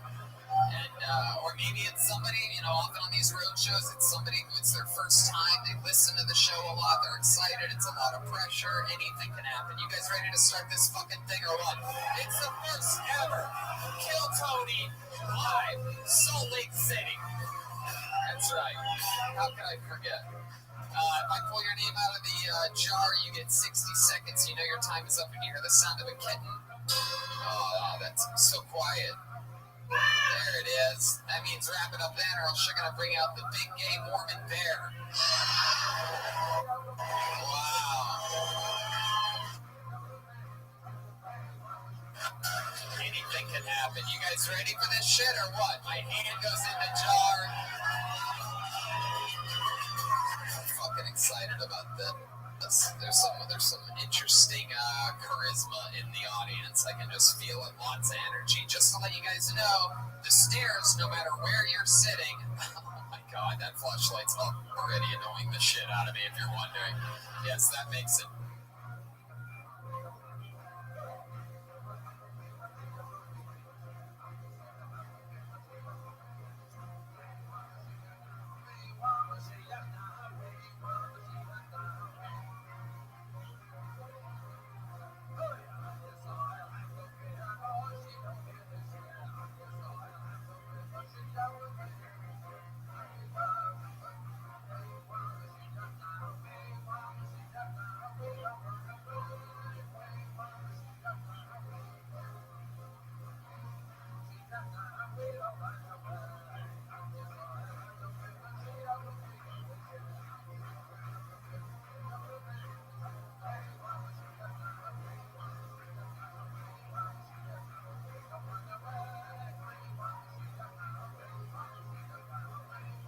Yes, always delve deeper.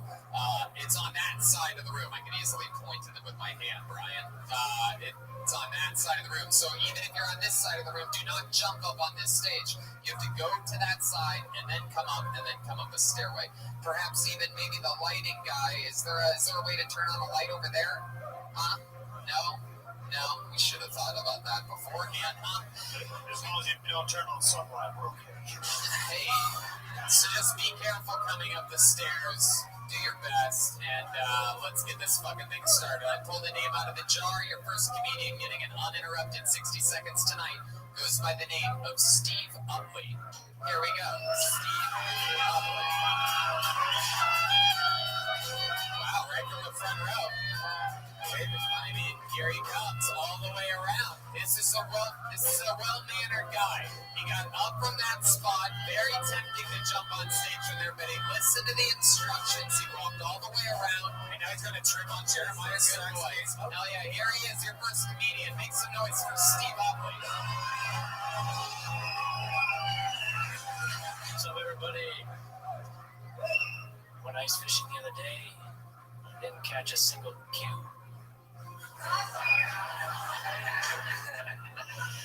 Recently took a vacation to a remote island. Now if I can find a TV island, I'll be all set. Brought my dog to a vet. He didn't fix my dog, but he told us a lot of horror stories. He even gave me a prescription. It was just a big piece of cardboard that said, anything helps. I'm pretty sure the first sweater was named on a hot day. I used to climb trees when I was a kid, but I don't anymore. I tried it the other day. People got mad. They said, "What are you doing in our living room? It's Christmas." I can't believe nobody's taken a helicopter skiing yet. Oh, yeah. There you go. Steve Buckley. Hi, Steve. How are you? Freaking good, man. Good. How long you been doing stand-up? First time ever. How about that? There it is. The goat of the first time. Hell yeah, dude. Congratulations. You are the funniest version of TJ Dillashaw we've ever seen on this show. I would have loved to have seen how that performance would have gone had you unbuttoned your top button. Yeah, you're choking yourself out there. I was debating. Sometimes, you know, so let's get right into it. You're the first person pulled out of the bucket here tonight. Are you Mormon? Because you look like what we've been trained to expect. You look like a cast member of the Playbook of Mormon. Yep. That's what it looks like. You see, I was debating between a different shirt and this one, but this one doesn't show my fucking sweaty armpits, so I went with this one. Hell yeah, you went with the old fucking Beetlejuice shirt. I like it. Heck yeah, the old beautiful Salt Lake City picnic table. That's right. Hell yeah, Vampire Elvis. Oh, no, just admire this guy's boxing, baby. You are a pretty ripped guy. You work out a lot? No? And yet still you're wearing a boy's extra small for some reason. Just showing it off. Maybe its muscles aren't even that big. I just think the shirt is so small that it makes the muscles look big in comparison. Is that an Oshkosh? Is that what the brand? You fake it till you make it. It looks like you bought this shirt at a store called White's Only. And did you park your time machine outside? I thought I was from the past. Look at you. How old are you, Vladimir Bushkov? You thought his name was Vladimir Bushkov for a second? Yes, that's my name. I'm sorry, I've lapsed in mental capacity. we just celebrated his 423rd birthday. Wow, jeez. I look pretty fucking good, don't I? Yeah, you do, but I'm worried about your memory. Whose blood did you suck? Freddie Mercury's? I know this guy. So, Steve, tell us more about you. You're born and raised here in Salt Lake City? No. I'm originally from Minnesota. Minnesota? How'd you end up here? I had a year in Colorado, and then I knew some friends out here, and I was close, so I came to visit. I loved it so much. Yeah, what'd you fall in love with here in Salt Lake City? What was it? What was the main thing that did it to you? That everybody looks like you? Just rolled right into old Pleasantville. When you moved to here, did they start chanting, one of us? I fucking wish. No, I just love how the mountains are super close. You got the big city, you got the suburbs, the lake. You know, get everything kind of on the same place. It's great. Hell yeah, look at you, little fucking tour guide. What do you do for work, Steve? Well, I actually moved out here to start a guitar lesson studio and recording studio. So, how's that going for you? Well, I have another job. Yeah, what's the other job? I'm a crazy. AT&T. Oh yeah, what do you do for them? I'm an event expert, so... And you're an expert of events? An expert, yeah. AT&T. Yeah, so I go to different events around the state and go to home appointments. I pretty much do everything like a mobile team, so it's like a store on wheels. My goodness. Wow, that's interesting. Hey, did you... all my bosses are watching because I made that sound pretty alright. What the fuck did you just say to me? I said I hope my bosses are watching because I made that sound alright. Yeah, no, we got AT&T. That's them calling right now. I'm fired. Wow, Steve, what do you do for fun when you're not working? Tell us about you. I mean, what do you you seem like the kind of guy that likes to take a canoe down the mountain or something like that, right? I've got one better. He looks like he shops at the clothing store.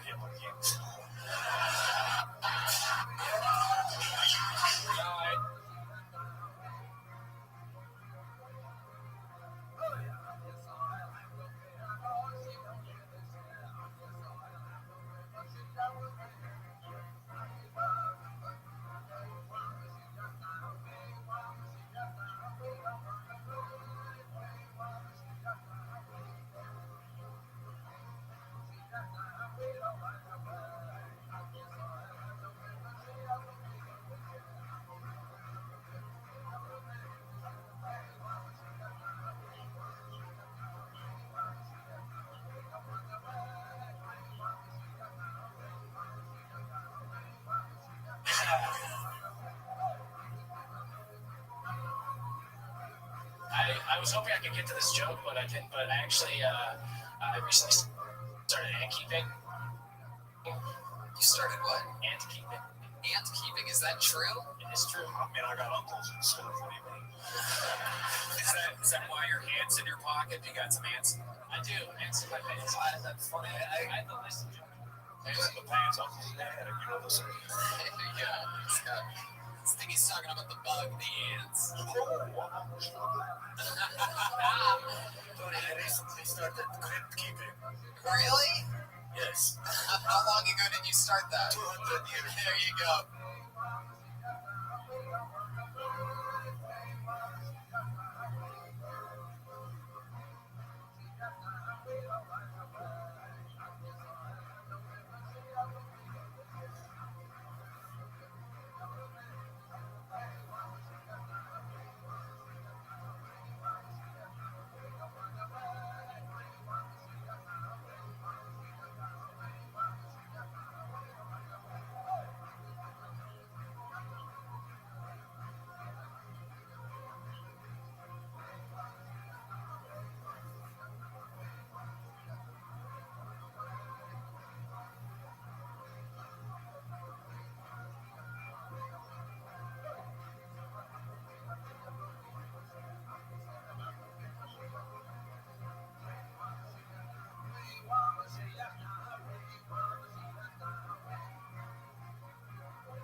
Right there on that one, Vladimir. Quick return. So Steve, is that true? Do you really have ant farms? And so you get all the pussy in town? Is that true?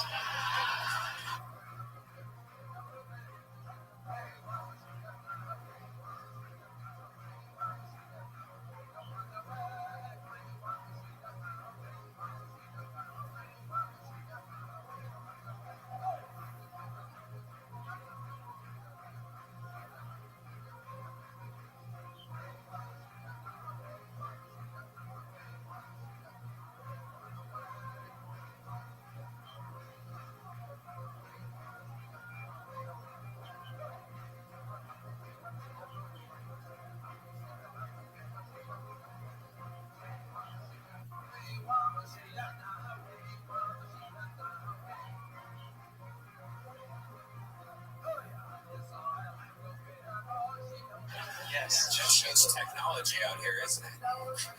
You put the ants in the refrigerator, right? You put them to sleep and then you put them in the ant farms. How do you do it? No, I mean the whole thing is you find the queen ant and then you basically you wait for it to lay eggs. How do you find a queen ant? You go out there with like a magnifying glass and shit. You play Bohemian Rhapsody and they just start showing up. Oh shit. Vladimir is warming up over there. Listen to the audience go. I don't know how to tell you this, man, but your ant has a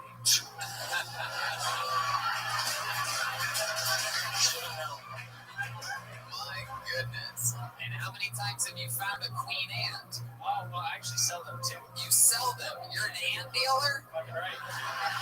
Dude. God, how much for a fucking... It's just such a silly thing. That's why. Do you have any gay ants? And they're like, y'all, queen ants. Vampire Elvis, I love you. I can't believe we're lucky enough to have him here tonight. I mean, really though, I mostly I do music, so I record and write. Yeah, you record and write it. You don't sing it. You don't play it. I do play it. You do play it. What do you play? I play guitar. I play everything. You play only acoustic guitar, though, right? Electric guitar. Really? You have like a pedal that you hit, or you just keep it acoustic sounding? No. You seem like a soft rock kind of guy. I actually play metal, so you can look it up. Really? You play hard rock? Metal. Oh, metal? You? Look it up. My God. How can we find it? Apple Music. Yeah? iTunes. What's it called?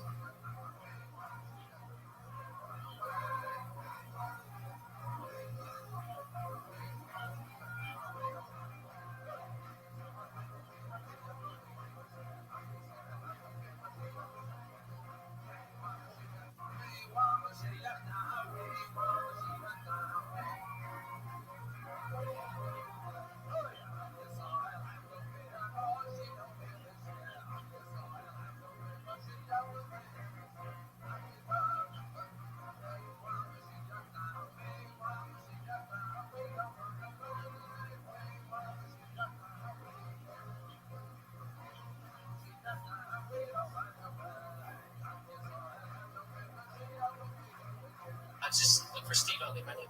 Steve Utley. There you go.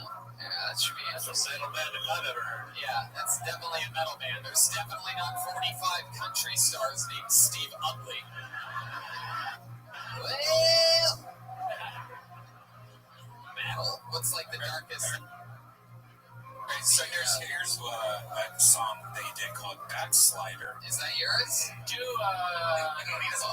That was a really heavy one, so I mean, you can't. If you want a really heavy one, do that one. I mean, what would be a better one? Do you have a better one? Not quite. All right, here we go. This is with Steve Utley. Backslider. Oh my God, that's you? Hey, you even got the lights going. Look at that. Vladimir Bushcock seems to like it. He's gargoyling out. Wow. Are there lyrics to this song at all? Does anything happen? No, it's instrumental. Instrumental. Wow. It's instrumental.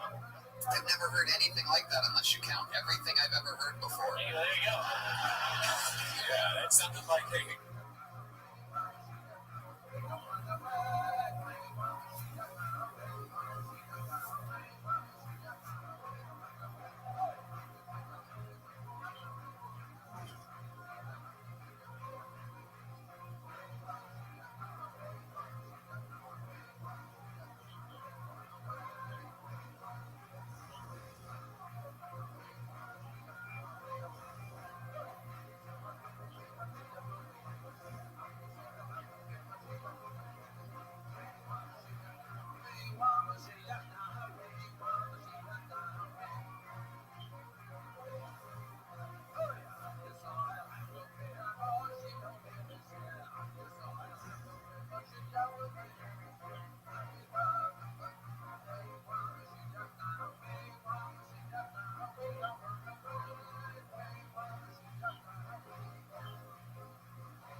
Motorcycle just idling.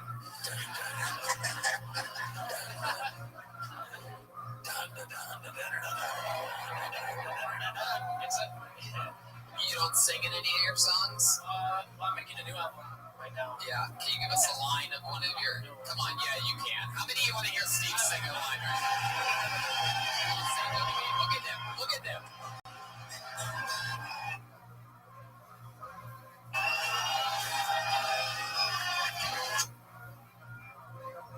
You're an all-star. You can do this. I'm trying to think of some lyrics.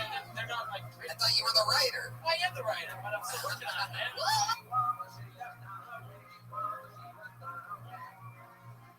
I am, Tony. You're really barking up the wrong tree. Progress, man. I really am the writer. Don't you do that to me in front of all these people. Sing us a line, just one fucking sentence from one of your songs. Come on, you got this shit.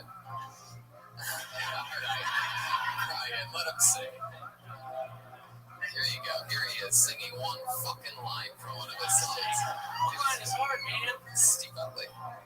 Stop, Ryan. That might not match the tone. You're...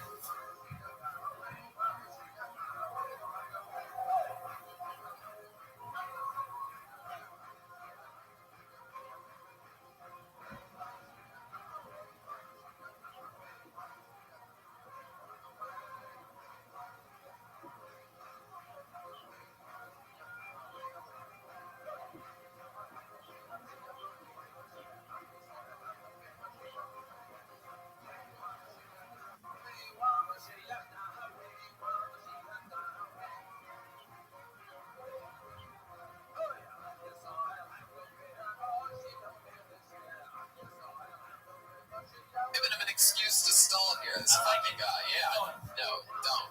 He's lying to you, Brian. How are you?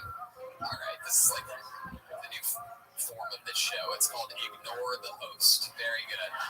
Just keep playing guitar, Brian. Just keep strumming a nothing chord. Steve, if you don't start singing, I'm gonna fucking murder you from behind. I'm fucking screaming. I'm going to murder you. We're coming out of my society. Not a one I am private.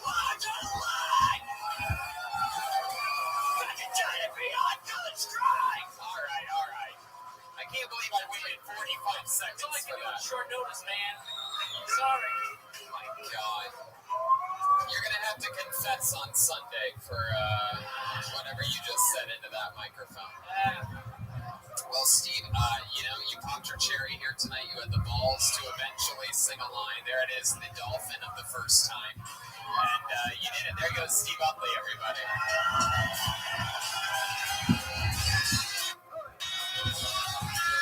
Isn't he adorable? The long walk back to the front row. Who's that? Are you Steve's wife? Just his friend? How do you guys know each other? AT&T?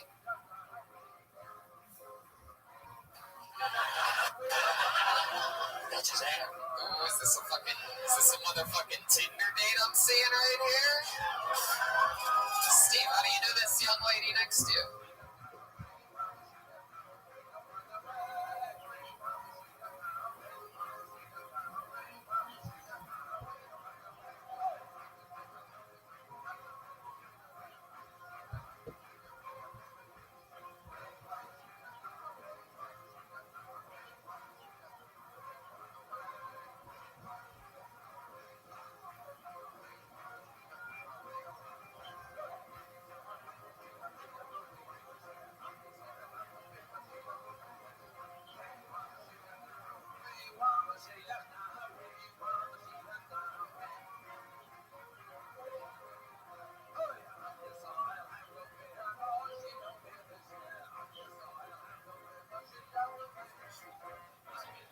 Yeah, that's Tinder. You guys are on a Tinder date. You're not gonna fool me, dude. Hold another name out of the bucket. Put your hands together for Matthew Bennett. Matthew Bennett. Oh, there he is. There he is. Watch out for the case. Yeah. One more time for Matthew, everybody. What's up? I'm from Alaska, born and raised in Eagle River, Alaska. And it's kind of cool being here in Utah from Alaska because everybody asks a bunch of questions. And one of the questions I got recently was, what are the girls like in Alaska? But because guys are curious about what girls are like in different regions. And ladies, if you think dudes are going to Miami for the beach, you don't. If you think your boyfriend's going to Scottsdale, Arizona for a golfing tournament, he's cheating on you. It's geography, okay? But it's an interesting question about what the girls are like in Alaska because they're like boys. The girls are boys. I was telling my friend what the girls were like in Alaska, and I ended up just describing a dude from Provo. Yeah, it's weird. They act like boys. They talk. Last time I was in Alaska, I think I saw a girl scratch her balls. I was like, heck yeah, those Alaskan women. Those goddamn Alaskan women are all like a bunch of boys. What's Provo? That's a local reference that hit hard. What did you say there? Provo? Provo, it's like... Prolo? It's a cheese. Prolo? Provo, yeah. Provo. Yeah, it's what BYU is and stuff, so... BYU, yeah. And that's what that's what? That's where the Mormons go. But in your joke, you said the women look like what from Provo? The dudes from Provo. The dudes from Provo. Now, let me ask you this. Do the dudes from Provo look differently than dudes other places? Yeah. What do they look like? Do they all look like Steve Utley? I had a feeling. I think I already have this whole city figured out. I've only been here a few hours. I thought they were going to say black. No, I found out about Salt Lake City's black neighborhood before the show. It's called State Prison.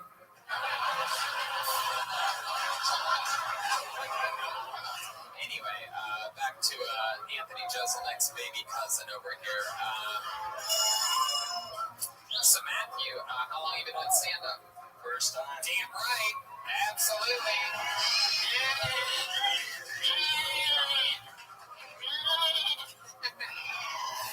Okay. First time ever. How old are you? 23. Now, I noticed in the beginning of your set, it seemed to be have a lot to do with cheating, right? Cheating, men cheating on women. For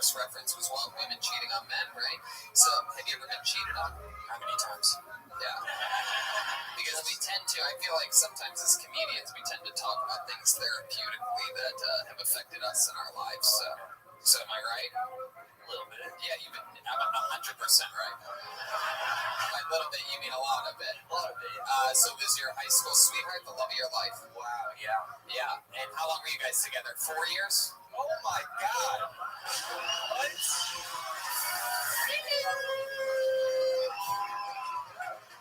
Weird. And then you guys went to college together, or no? You guys after high school, what happened? You guys went Years in high school, one college. One in college, yeah. In the college, you went to the same college, or you tried to make it work separately? Tried to make it. Tried to make it work. And how far away were your guys' two colleges? I'm guessing. I was in Alaska, and she came to Utah. Wow. And now you're in Utah chasing the dream. Chasing the dream, yeah. And by the dream, I mean her. No, she's back home. She's back home in Alaska. My goodness, and you stayed. Yeah. Look at you. She's up there looking like a fucking dude from Provo. And here you are, 23 years old. You got the fucking boyish good looks. You look like Zac Efron's version of Ted Bundy. You're killing it. Nothing can stop you. I'm on your side in this thing. Fuck her. Who did she cheat on you with? Was it a personal trainer, perhaps? Or I didn't ask details. you didn't ask details? Oh my God. Brian seems to think it was the black guy in town. You think there's a chance that it could have been a black guy? Yeah, very high. Really? I'm not kidding. You're not kidding? How are you? I don't know how you do it. How the fuck is there a wolf in this?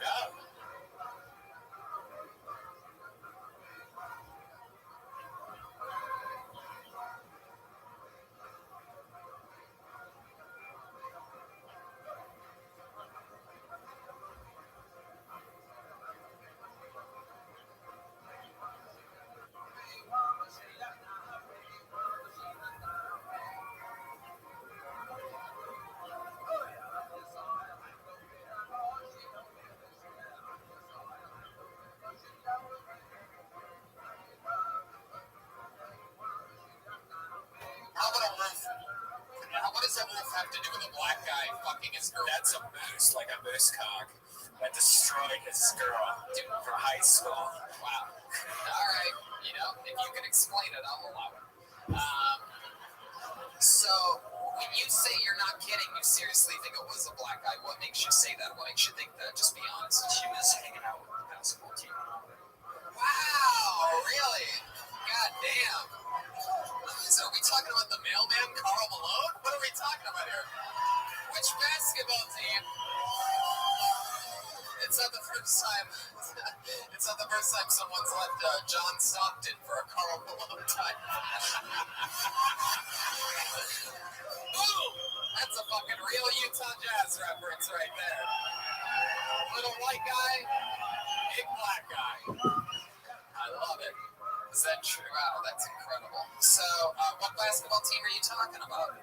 Dixie. Dixie, oh yeah, that sounds about right. I definitely wouldn't want anyone I love near the Dixie basketball team. The word Dix is in the name. I should have known.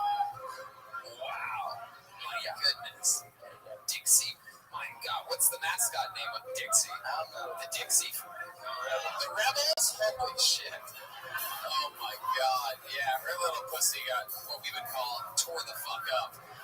She moved back to Alaska just so she could put that thing on ice.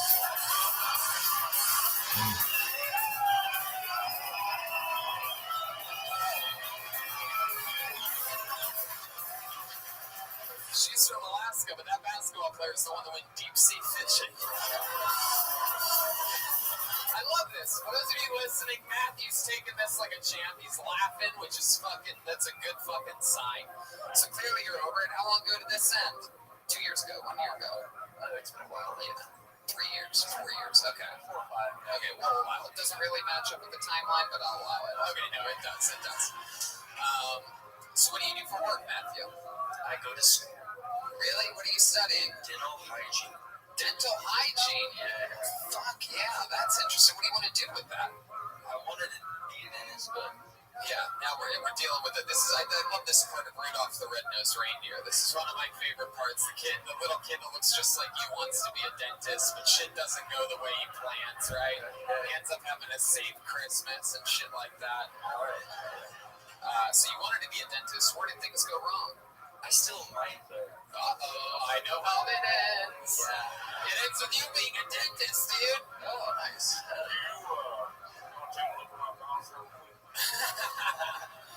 Oh, we do. Saw those down a little bit.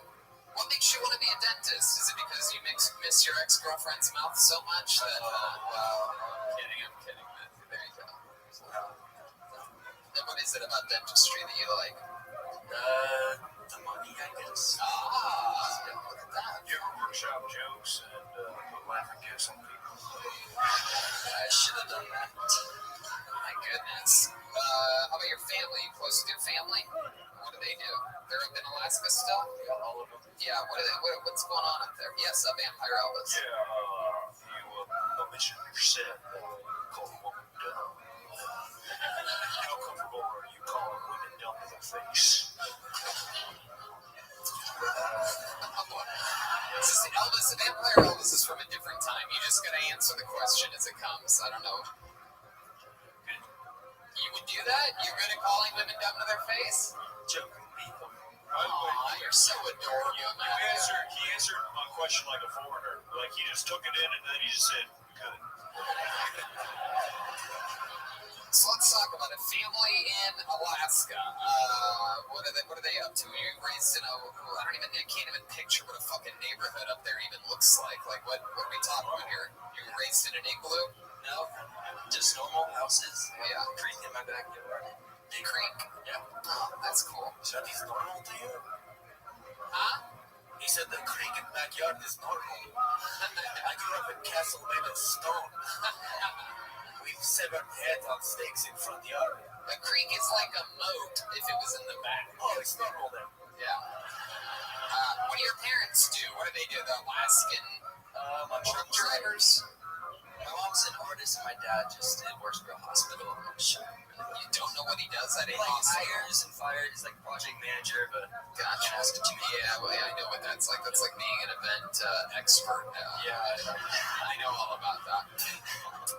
Well, Matthew, for a first time, you're doing it, dude. You're doing you're in the pocket. You're trying your best. It's not easy. Every time you do it, you're gonna have highs and lows. But you popped your cherry here tonight.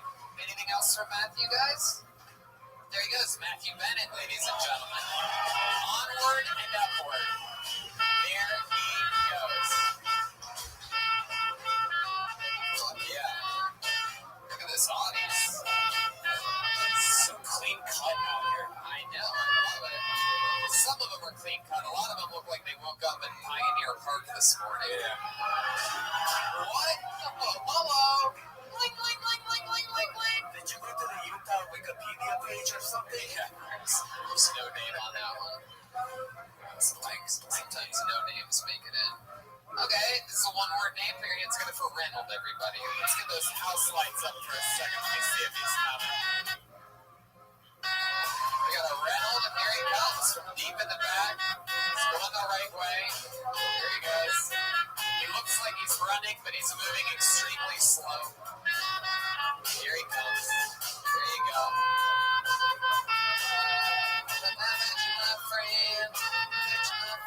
One more time for Reynold, everybody. Hi, Utah likes to party. I just like to preface that. I've been working on a joke all week, but it sucked big. So the one time I tried to kiss Zeke Hilton dummy, it was in Thanksgiving. It was like a time off they did at the squad show, something like that. And as a preference, partying's kind of a hobby of mine. And I quoted Jeremiah, the nicest guy in the whole world. And Joel wasn't there. And I made Jeremiah name off Mexican comedians to explain who he looked like. He was like, Felipe Esparza? I mean, yeah, there was more than that, but that was the last one that you landed on, and I was like, yes, sir, that's the one. Yes, thank you. Wow. Reynolds. Hell yeah. You definitely like to party. What the fuck? Utah parties. Let's check in with Vampire Elvis. Yeah, can I just say, please don't bring me into your call, brother. Vladimir? You'll have to excuse him. He's missing some blood from earlier. My goodness. Wow. So let's just get into it. Your opening line and basically your theme throughout is that Utah parties, you like to party. I didn't realize they had real life pirates here in Salt Lake City. I don't know what river you took to get here, but so what are we talking about? What type of partying do you do, Reynolds? I don't know. Like AT&T all event? over the country do music festivals. That was my big thing. Yeah? What are some of the big ones that you've been to? EDC, Tomorrow World. Yeah, I don't know any of these. So, what's the craziest drug you've ever done? And did you do it 20 minutes ago? No. I think it's a story. I was trying to be sober for Kill Toby. Yeah. Try harder. I feel like you snorted more lines than you wrote for the show. I just think. Cocaine. Hey, Elvis is excited. So now that you're from Salt Lake City, born and raised? I am born and raised. It's called Tazewell. It's like outside of Salt Lake. If you grew up from Tazewell, you'd say Salt Lake. Okay. How old are you? I am 32. 32. What do you do for work? I'm a bartender across the street. The only time I met Jeremiah in a hallway, I was like, man, if you ever come to Salt Lake, come to my hotel. I'll take care of you. Wow. Where did you, this is so crazy. You keep referencing this meeting with Jeremiah. He's the nicest guy in the fucking world. How do you know that? I mean, I agree. I'm friends with him. But where was this that you met Jeremiah Watkins? And by the way, that's Vampire Elvis. I don't know if you... Vampire Elvis. Sorry, Vampire Elvis. Yeah, but where did you meet Jeremiah? We tried to go to Kill Tony on Thanksgiving. You were out of town, so Brian had a show. Where was this? It was at the comedy. At the Comedy Store. The Comedy Store sucks, by the way. It's just a dark room. It's not. You are the first person in the history of comedy to ever say that. No audience member nor comedian has ever said those words before. Do you know that? There's some things that are arguable in this world. The Comedy Store sucking is not even one of them. It's cool. It's just like you got thrown out. What happened? I tried to shake your hand and you weren't having any of it. Yeah, because you're probably more wasted than you are now, and you actually understand a word you're saying. And when you say it was just a dark room, are you talking about like this room is? Or any showroom in which live performances happen? Yeah, it is. It was fucking, the place must have not paid their power bill. There was only one light on. Tony, I need a room to start when you black out. Hey, there you go. He has arrived. Joelberg is here, ladies and gentlemen. My goodness. Reynolds, what are other undeniably awesome things that you hate? Awesome. What else? Do you hate hamburgers too? No, I don't. How about air? No, I don't hate that place. It's just, you guys, like I listen to you all the time, and you guys built it up to be this great place. And I walked there, and it was like... Did you only go in one room? The main room. Yeah, and you saw a stand-up comedy show. Yeah, you guys killed it. You guys did great. You just said I wasn't there. That's why it wasn't a Kill Tony. Okay. You know the words of song. No, I am not. I'm repeating your words back to you. Wow, you're fucked up. I like it. You're sober now, but whatever you've done to your brain before this, clearly. That's a real question. There's some fucking residue going on. All right, Ronald. Well, you might be one of the most hated men in Salt Lake City right now at this moment. I've done that for a long time. Is there a redeeming quality that perhaps you could tell us that will make this room like you or something like that? Because you guys don't like moments, but I'm the youngest of 10 children. So I live that life, guys. I'm a good woman. I'm a good woman. Wow, these people hate you, dude. Jesus will debate that. Jesus will debate that. Let's check in with Vampire Elvis. So, just like within your family, this set was also a mistake. I'm the youngest of 10 children, but the closest one to me is 9 years old. So I was surprised.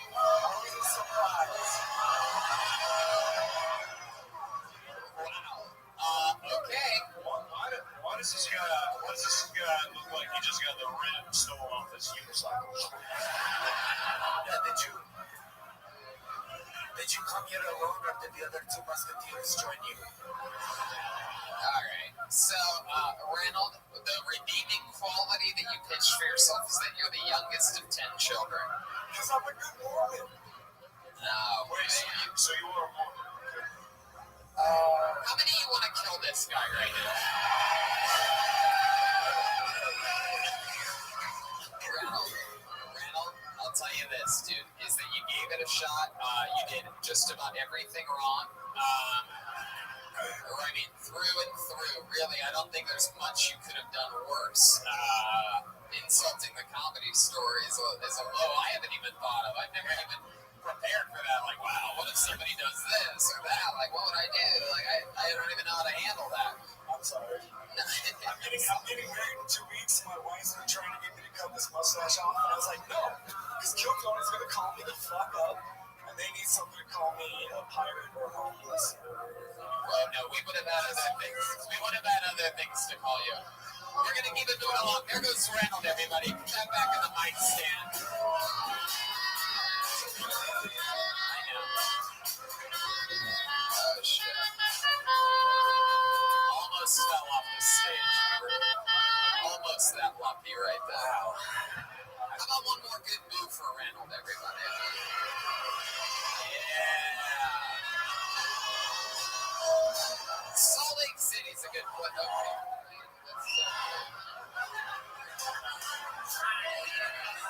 It's his own little show over here sometimes. All right, hold another name out of the bucket. Put your hands together for Jessica Rin. Jessica Rin. Wow, big pop from the middle of the crowd.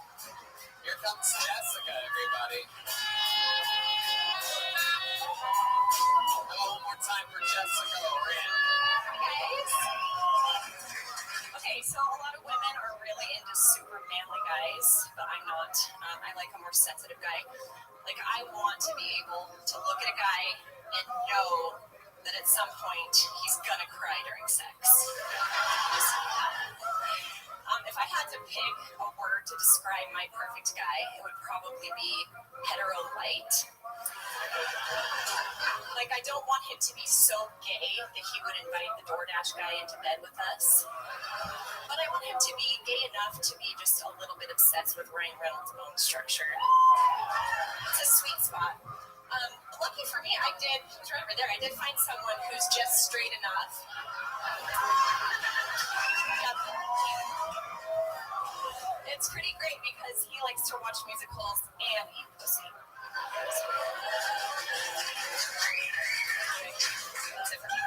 There you go, absolutely. 56 seconds for Jessica Rin. Definitely. Perfect. That's incredible. How long have you been doing stand-up? 7 months. 7 months. Yes. Good for you. It's a good set. Thank you. Started strong, kept it there the whole time. Yes, Vampire Elvis. Yeah, I feel like the man she was describing her set is Tony Hitchcock. I was gonna say that. Yes. Yes. I was gonna get there. I was planning that in my. If I would, yeah. That's me all the way. I love eating pussy and listening to musicals. That's what I do. 2 of my favorite things. So let's talk about it. Have you always been into guys like that? Always. Yes. And why do you think that is? What's your dad like? Big tough guy? Musicals. Really? Yep. So he's a big softy too? That's the kind of guy that you're into? Yeah, but let's not bring my dad in. Does he have a push lawnmower or a riding lawnmower? I don't think he mows the doesn't mow the lawn. He doesn't mow the lawn at all? He has a Vladimir Bushcock for that?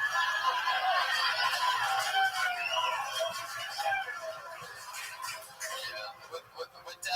What does your dad do for work?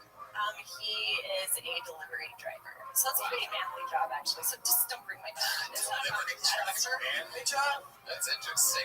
You keep trying to make this some, like, Freudian thing. And yeah, no, I am. No, and it is. What does your boyfriend do for work? He is a corporate sales trainer. Corporate sales trainer. So he drives around from city to city, training different people, right? Drives around a lot like a delivery driver. This is all Freudian, my little friend. Just out of curiosity, Elvis had a good question, but Vampire Elvis, what does your dad deliver? Bread. Wow, look at that. Fuck yeah. Well, that's actually pretty womanly because he eats infections, you know. How long have you been with this new boyfriend that you got? Almost 2 years. Almost 2 years. Where'd you guys meet? Tinder. My goodness. Wow. Where did you guys go? What was your first date? Anywhere crazy? We went to a quiz night at a pub. Wow. This guy is good.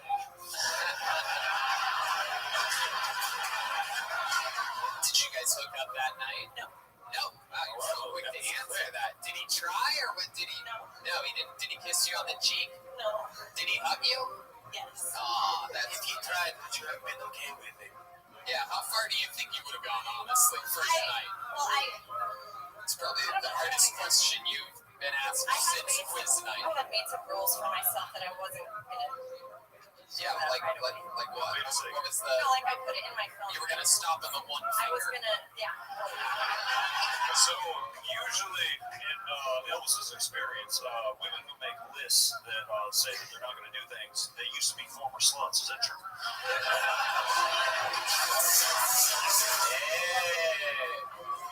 Never good somewhere, Tony. My goodness. You have any? What do you do for work? Can I ask you that? Well, I'm a mom, and I'm trying to start a child care business, but don't worry about the kids. I don't talk like that. You're a mom. Yeah, I'm a mom. How old's your kid? 7 and 4. 7 and 4. Yeah. Oh, okay. So that's why the guy's so soft. Now I get it. Like he's gotta he had to inherit kids and shit. What happened? He has 4. He has 4 kids? Wow. Man, even the non-Mormons can't stop reproducing in this fucking city. Even Joel is like, calm down. Yeah, Mexicans got nothing on these fucking Salt Lake City people. What happened to the old guy? Baby daddy. Ex-husband. Right. Just that guy. Yeah. Just moved out. That was that guy, man. No, he was a softie too. Yeah. All right. Okay. All right. And this new guy, what does he do for work? He's the corporate sales trainer. Oh, that's right. That's right. He does stand up too. Oh, interesting. So, do the 6 kids all live together? They're moving in together this weekend, actually. Wow, look at that. And what are you got 7? Yeah, this sounds like the Heartbreak Hotel that they're going to be living in. So yours are 7 and 4. What are his 4 kids? Ballpark. 15, 13, 11, and 9. They're all boys. 13 and 11 and a half. How about yours? 7 and 4. Are they girls? One girl and a boy. The 7-year-old's a girl? Yeah. Oh shit, this sounds like some dirty porno about to get started over here. Oh, come on, like you haven't Googled 11-year-old fuck 7-year-old girls. Shut up. Shut up. I love it. Red Man's disappointed in me for a change. Red Man's upset. I look over, I saw his head shaking. I love it. Red Man looked at Tony. He's like, Tony. Tony. All right. Well, what do you like to do for fun? You have all these fucking rugrats running around your house. You know. I have time for fun. Yeah, I don't really a lot, but hiking. Hiking? Oh, you like the mountains? Yeah. Well, for someone whose chest is so flat, I find that surprising. Just kidding. I got a double head shake from Redman. Tony. No, I'm kidding. I'm kidding, Jessica. You're stunning. You're stunning. Is your boyfriend out there? The boyfriend with 4 kids? Yeah. Wow. And did he sign up tonight? Yeah. Wow, that's very exciting. Well, maybe he'll get pulled out later. No? Yeah, because he didn't pull out before. You're absolutely right.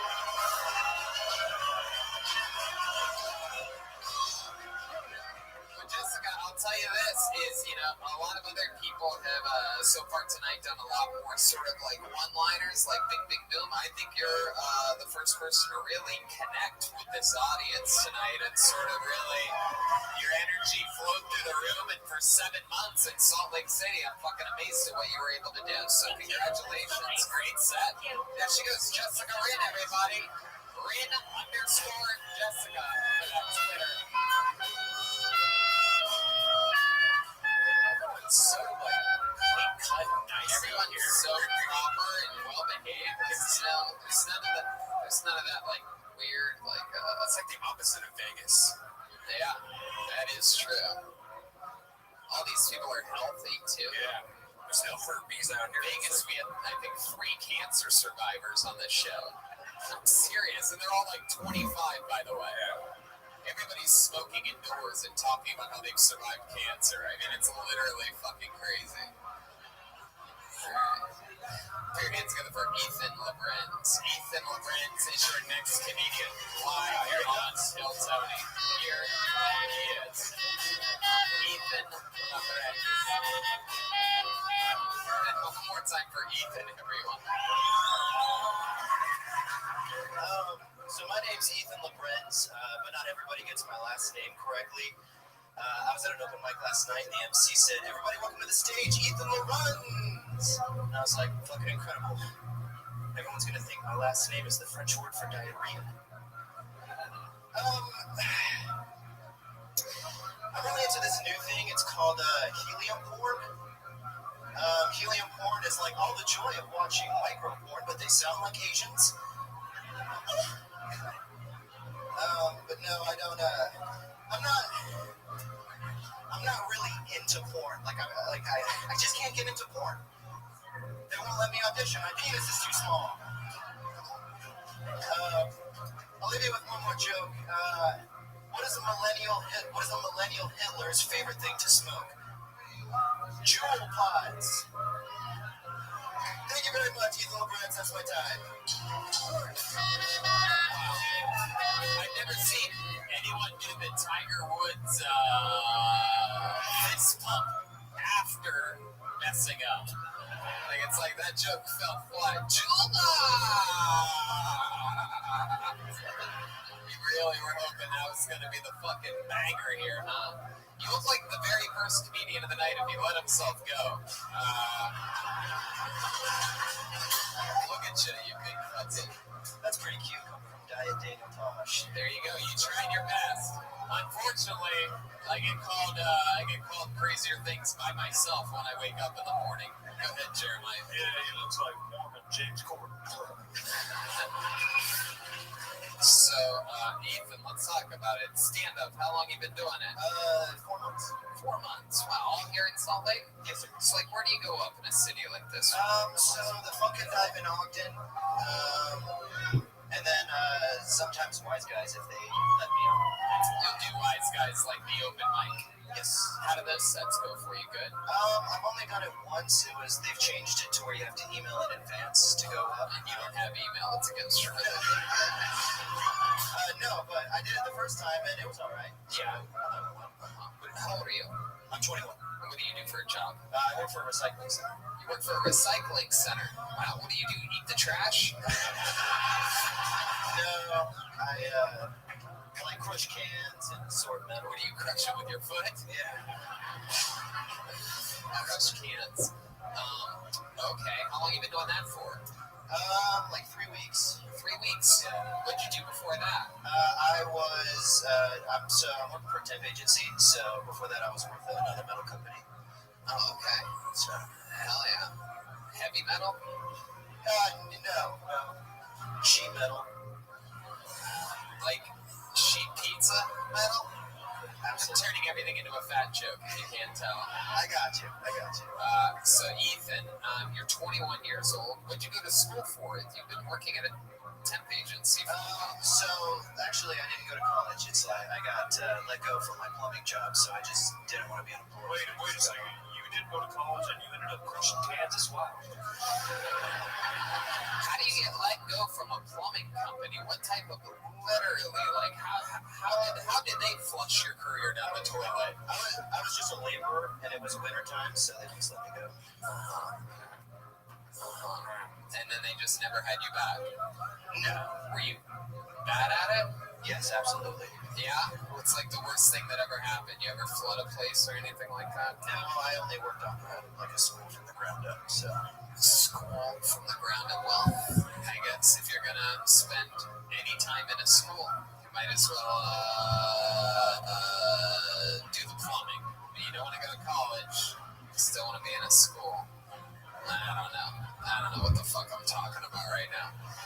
Ethan, tell us something fun about you. You're 21, you're young. Tell us, we're all old men up here. Tell us how to be hip and cool like you. What are the 21-year-olds up to nowadays? Well, they're all in college, so I don't know. But I do like a lot of improv comedy and like musicals and plays and stuff like that. Oh, you do? Right to fuck the last guy's girlfriend? Wow. Would you say that you look like someone from Provo? They're not allowed to grow beards down there, so. Really? How long have you had the beard for? Since like 2017. I just keep it short. 2017, just keep it short. Wow, these people are furiously angry that the fact that I called that a beard. A lot of proud facial hair owners here in Salt Lake City. Hell yeah. There you go. Very good. So, Ethan, tell us something else interesting about you. For a white guy, really only listen to rap. Really? Do you do any rapping yourself? Yeah. Can you give us a little example of what that might sound like?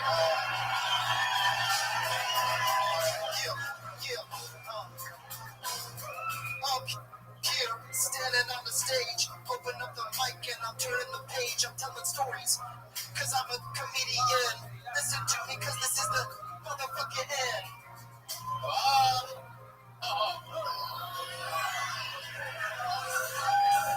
Instead of going like that, I wish you would have just sliced your own head off at the end.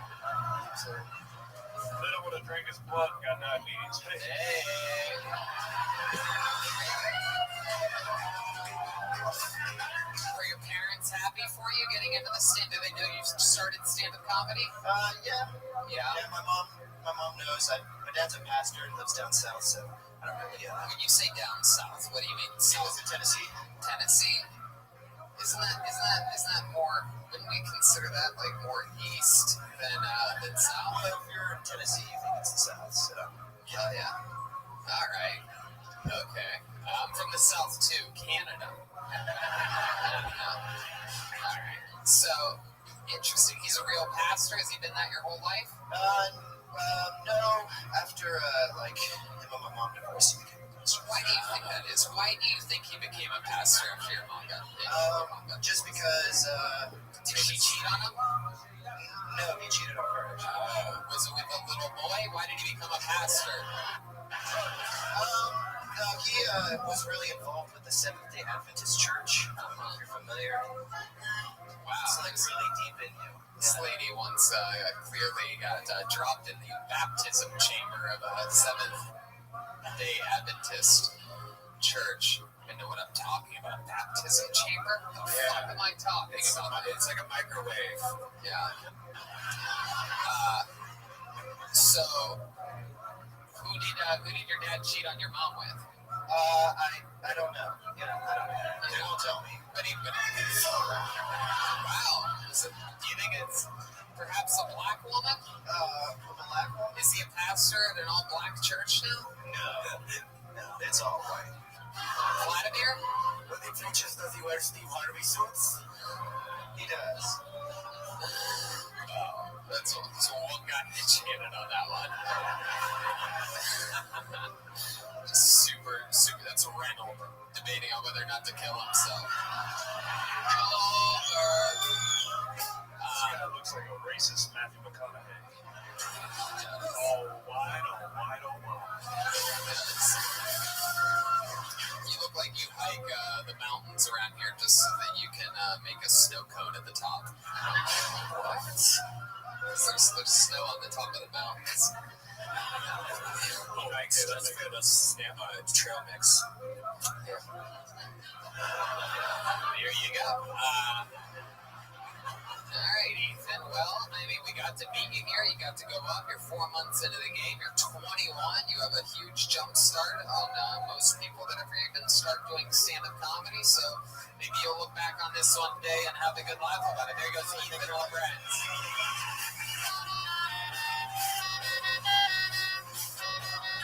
You guys having fun out there? How many of you here in Salt Lake City like it when a comedian does good on stage? How many of you like it when comedians do bad on this stage? Yeah, I had a feeling. Salt Lake City's reputation's a bunch of bullshit. Probably since Satan. Wow, look at that. It's incredible. It's just table a little bit. Pull the name out of the bucket. Let's keep it moving along. Adolfo Valdez, everyone. Adolfo Valdez. Here we go. He's ready to go, this guy. One more time, good and loud for Adolfo Valdez. So how's everybody doing tonight? I hope everybody's having a good time. So I'm a little sick today, so don't mind me sniffling. But when I get sick, I get it really bad. I get headaches, sore throat, everything. You name it, I get it. But I can handle all the symptoms except like stuffy nose. Not because I can't breathe. Because what am I supposed to do this weekend? Eat the cup.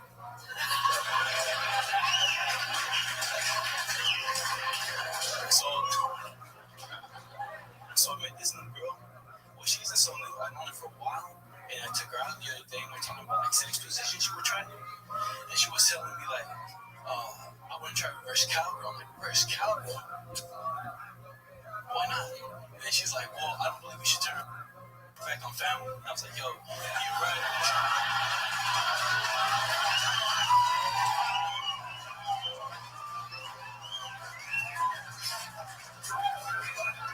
That's it. Adolfo Valdez. Hell yeah. Welcome to the show, my friend. How are you? Nervous? Wow, really? You did great up there. How long have you been doing stand-up? This is my third time on stage. Third time ever on stage. Look at you. Up there crushing. Get up in that mic, man. You're really quiet. Just want that to That's what I can't really put my fangs on it, but for some reason I really love this guy. Yeah, no, he is. He's very likable. He's got one of those big, likable, smushy heads that everybody just loves, very much like some type of Latino Andy Milonakis type of Totally. vibe I'm getting from him. And you shake your head kind of like Stevie Wonder when you talk. It's you seem like the kind of young buck that would hang out with a guy like, I don't know, Lil Pump or something like that. You ever hang out with Lil Pump? That's music I listen to. Fuck yeah. There you go. There's the flashlight of what the fuck is happening. You're checking it for now. Let's get everybody's attention for no reason, for nothing at all. Adolfo, third time ever on stage. It's here. You're from Salt Lake City, born and raised? Born in Mexico. I came here. Wow, born in Mexico. That's why I love him. I couldn't tell. How did you end up here? How does that happen? Walk. Look at him. He definitely did not walk. This fucking guy. He's carried on one of those backpacks like the Indian Stadium with a baby. How'd you get here? So just for legal reasons, allegedly. I basically came home. You're not gonna get in trouble from anything that happens here. I promise you that.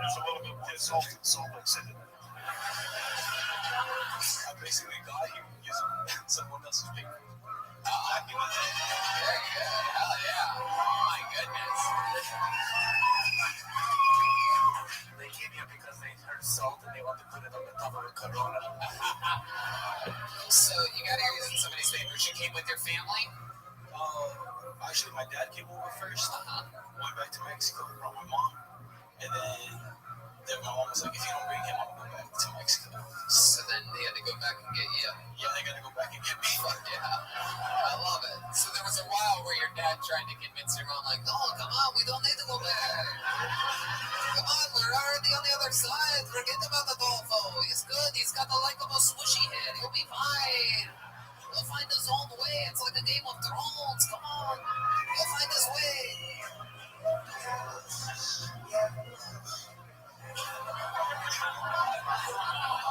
There you go. There you go. There you go. How does that feel, buddy? I'll just let the crowd turn on you. I don't even have to say shit anymore. Jesus. You are wacky. That was me. Yes. Yes, it was. You have the soundboard, buddy. Yeah. So, Adolfo, let's talk about it. How old were you when you made the big move? I was like 5, I think. 5 years old, and it was like via a car, or you just had like fake paperwork, so you sort of just went through the border? Through the airport. Through the airport? You flew. Yeah. So, like, you took a flight from where? Like, from Mexico City to here. To Salt Lake City. Oh my God. That's unbelievable. I fucking love it. Tony's dying to ask you, do you remember what kind of airplane it was? Yes. Yes. Espiritu. Very good. And Brian's dying to ask you, what are all your favorite places to eat in Salt Lake City? But just ignore both of those questions, and we'll stick with the comedy part of the show. So, Adolfo, how old were you? 5? I was like, do you remember it? No, I don't have like a few memories from Mexico, but then I recently went back, and I came back again. And when I got back, I was about to party. Yeah, I bet, because you're not a fucking resident, bro. Yeah. I'm taking all these notes down right now. I lied to you when you said you won't get in trouble here. I have ICE agents on their way. No kidding. It's me, Vampire Elvis. Yeah, so do you have like a driver's license and stuff like that? Yeah. How do you get one of those without a social security card? Well, basically, I don't know if you guys heard about that one thing Joe was trying to take away, like DACA. Yeah. I basically have that. Oh, okay. Oh, yeah. Once you get DACA, you don't have to go back. That's what we always say. That's very exciting, Adolfo. So, you have a job out here? You working? A job? Oh, yeah. What is it? I work at a cabinet shop. A what? A cabinet. A cabinet? Yeah, a cabinet like you shop. Specialize in cabinets? Yeah, for like kitchens, bathrooms. Yeah, okay, you're Mexican. That makes it official. How long have you worked in the cabinet business? Like 2 years. I've just been there. Yeah, very good. What do you like to do for fun? Put cabinets in cabinets. So I play video games. I smoke. You smoke weed? You smoke fucking marijuana? We got you on 2 charges so far. Charges are racking up against you. We got a marijuana smoking illegal immigrant on this stage right now.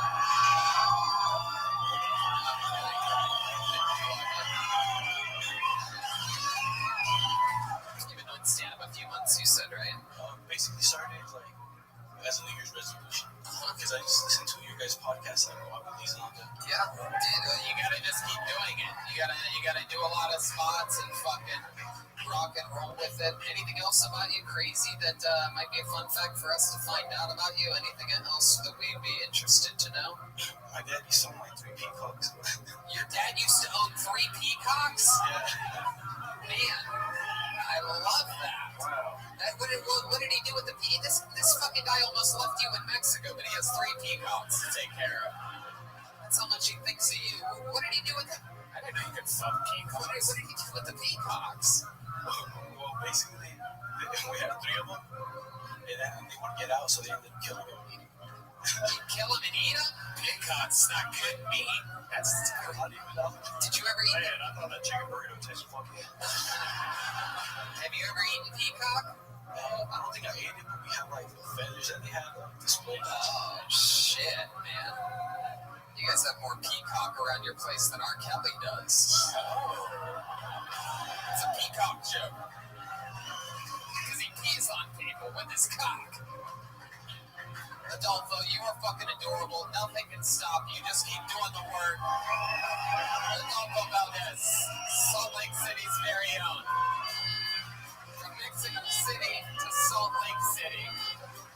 Maybe not travel Mexico anymore. Yeah, don't go back. Don't go back to Mexico. Let's stay here.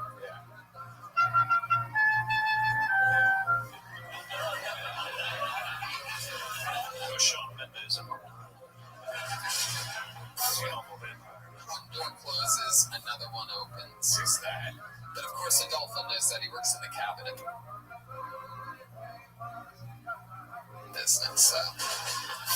Got another blank. I had to cut these up myself right before the show in a hurry. Forgot to do it. Okay, Chut. No. Oh, wow, this one's just an Instagram handle. Anybody? Kadia8 and stuff at Kadia8. Is that you? What's your name? What's your name? Gabe? Dave? Put your hands together for Dave, everybody. Here he comes.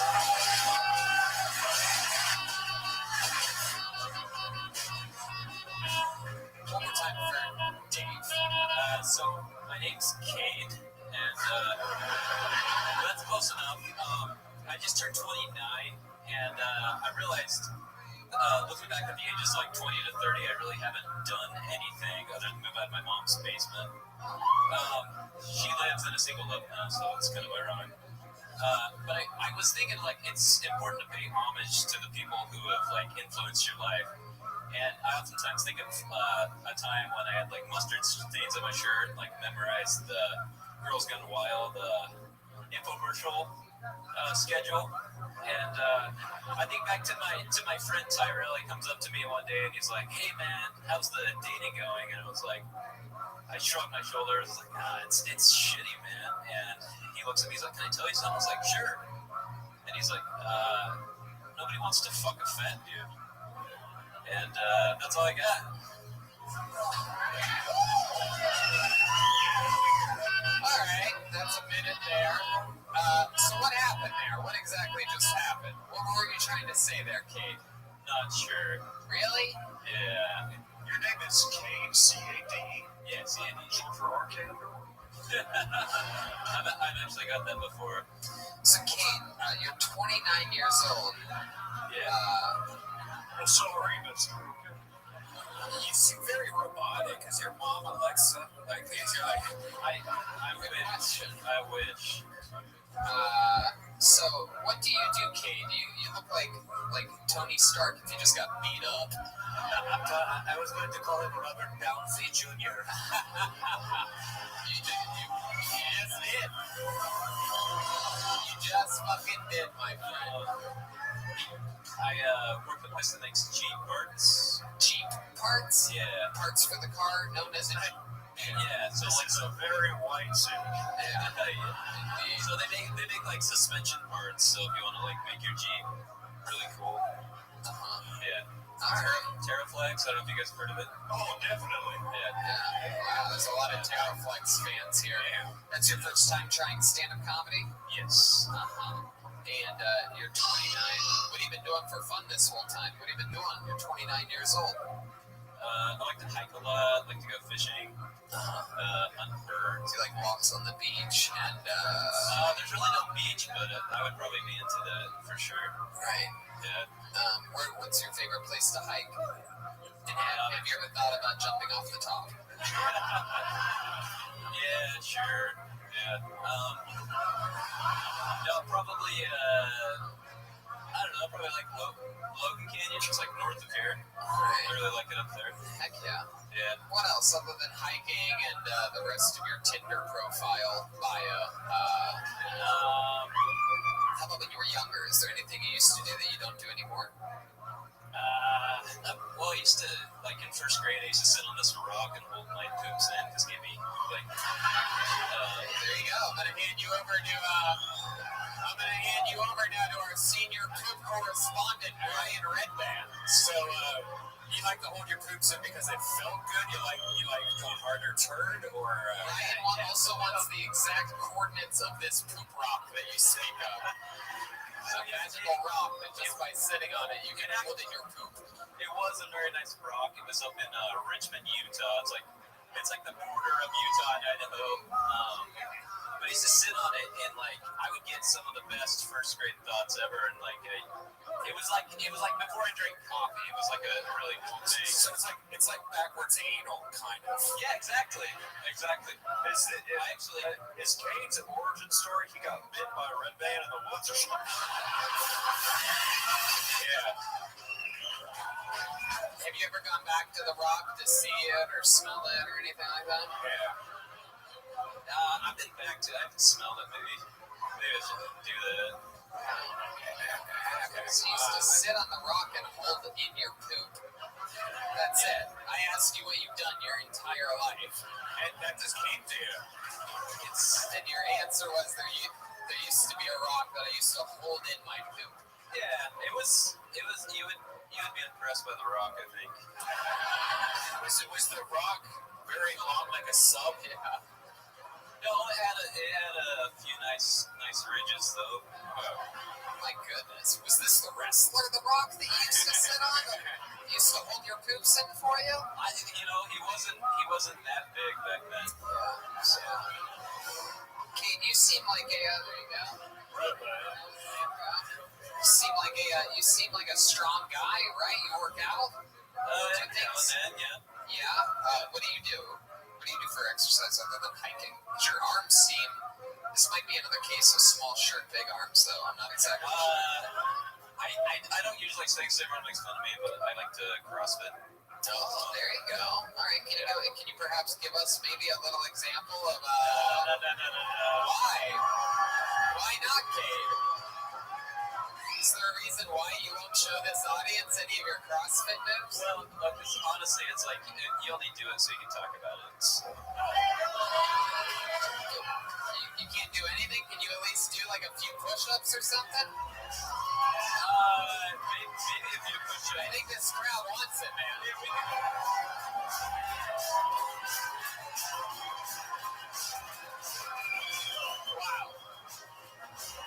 Wow. I think we finally found the most interesting thing about Cade. There we go. He can do push-ups. You ever done push-ups on a rock while holding in a poop? Hey, good question, bro. That could be a new high. That's true. Or a new low. Whatever. Have you ever done sit-ups before? No. Just sit down. On rocks. I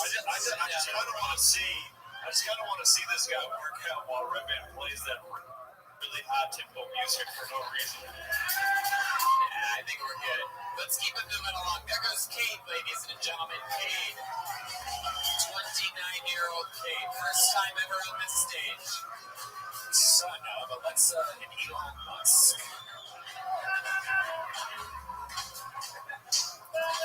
Vladimir, how you doing over there? Yeah, there you go. How are you, Tony? Good. Just listening to the band. Wow, I can only go back to right now. That guy had the point. Cool. Another name for your hands together for Matt Evans, everybody. Matt Evans. Another human being selected by the Salt Lake City Bucket of Destiny. Is that Matt Evans? Are you Matt Evans coming on the stage? Here he comes. Wow. On the very back row. Here he comes, everybody. He's walking towards the stage. He's going to the stairway. This is very exciting. One more time for Matt Evans. All right, I'm going to pretend the heart attack I'm having right now is due to the nervousness and not the quarter pounder I just whipped out. And unlike the last guy, here's your final chance to look at a real fat guy instead of a guy who does CrossFit. I too signed up for a CrossFit gym about 3 years ago. Eventually, I will show up. But I have not yet. That's the longest 60 seconds of my life, and 3 seconds of comedy did not last as long as I thought it would.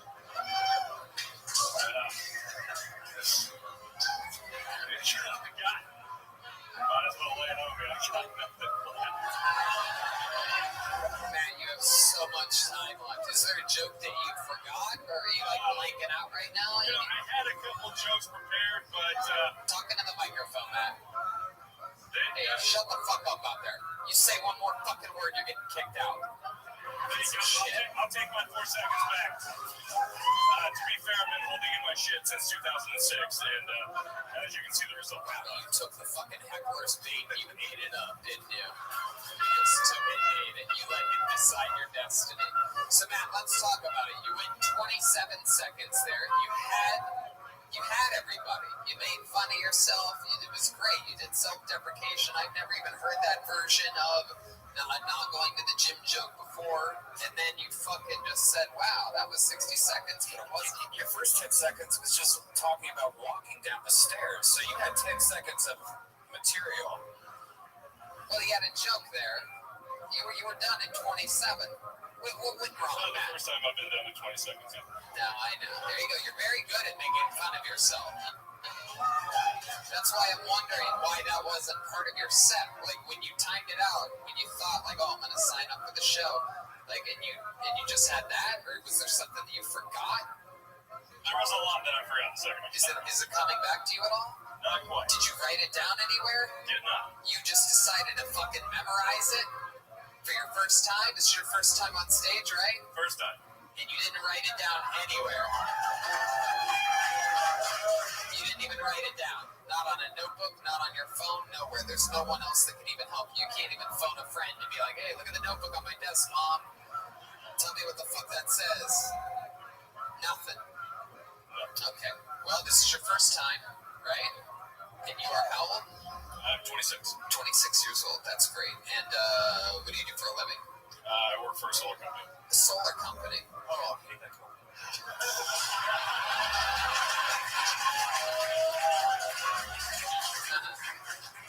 I'm surprised you work in solar. You seem like you have gas, for sure. How long have you worked in solar? Going on 3 years. 3 years? Wow. And is you getting a lot of work? Are things going good with that? So far, nationwide, yeah, going on. Nationwide? It's on your side. Really kicking the air. Do you have a girlfriend, a wife? What are we talking about here? I am married. You are married. How long have you been married for? Going on 5 years. 5 years. What does the wife do? She's a dental assistant. Oh, I know a little 21-year-old that might be fucking your wife one day. Dental assistant. Heck yeah. I can see why she liked you. Watching you do stand-up up here is like pulling teeth.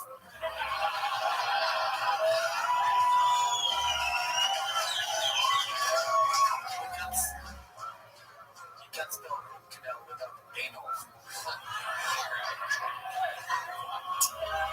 You can't try it. I know, it's true. You could only get root cup. That's what I mean. Root cup. Okay. So, what else about you then, Matt? Tell us more things about you. I'm a very uninteresting person. I don't know a whole lot. Yeah. So you go on stage and you didn't have anything really to say. You're not that interesting. You don't really want to talk to us. What was the whole point of signing up? Is this something that you want to do? Like, do you want to be a comedian, or do you just like standing? Do you ever? I'm a big fan of standing, and this was just mentioned to me. It sounded like fun. We thought we'd give it to him. Who's we? I'm here with my brothers today. With your brothers? How many brothers? Y'all are black people in Utah. Okay. How many brothers did you come with? I got 2. Did all 3 of you sign up? Sure did. Are you the least interesting out of the 3 of you? I hope not. Wow. Well, that's not a fucking good answer at all. I'm excited about this bucket. They were probably the blank names. Thank God. Yeah. Alright, well, I mean, Matt, I don't know what the fuck to say to you, dude. Have you ever listened to the show before? No. So, how did you end up? It's okay, guys. It's okay. Relax, you fucking animals. So, one of your brothers brought you here and signed you up? No, No, I signed up. So why would you sign up for a show that you don't know what the fuck is going on? I knew what the issues was. I just wasn't honest. What the issues? You think this is a magazine? Wait, so you've never seen the show before, but you prepared that when you were in the audience? On the drive down. Drive down from where? How far was the drive? From here, about 30-40 minutes. 30-40 minutes. You did 30-40 minutes of writing in your head. You didn't write shit down. Do you have a smartphone? Yes, I do. All right. Okay. Well, this is very exciting. This is what a suburban Salt Lake City person is like here. This is what people are like 40 minutes away. I didn't know what was going to happen. I thought that I was going to come up here and just Jesus was going to be my co-pilot. You know what I mean? I thought Jesus was going to rap and perform for me. I prayed before this. I don't know where he was. I'm always surprised when he's never there. Ever, because he's a totally made-up imaginary person that never existed.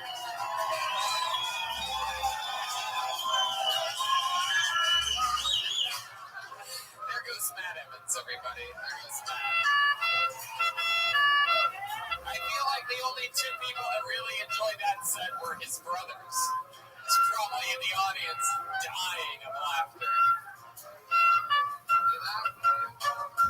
All right, let's do something fun. Let's take a break from the bucket for a second. We actually have a special treat for you guys. It's not what you think.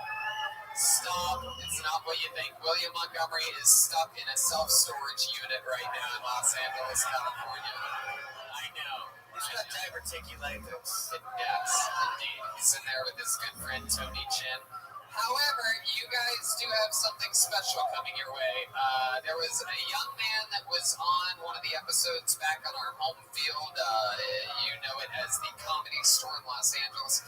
Just a couple weeks ago that really shook up the Kill Tony universe. There was a guy that came on the show that we sort of just, in a weird way, fell in love with, kind of. He has all black eyeballs, ladies and gentlemen, and he's from Texas. He's a very interesting guy, and he's here for his second ever time on Kill Tony.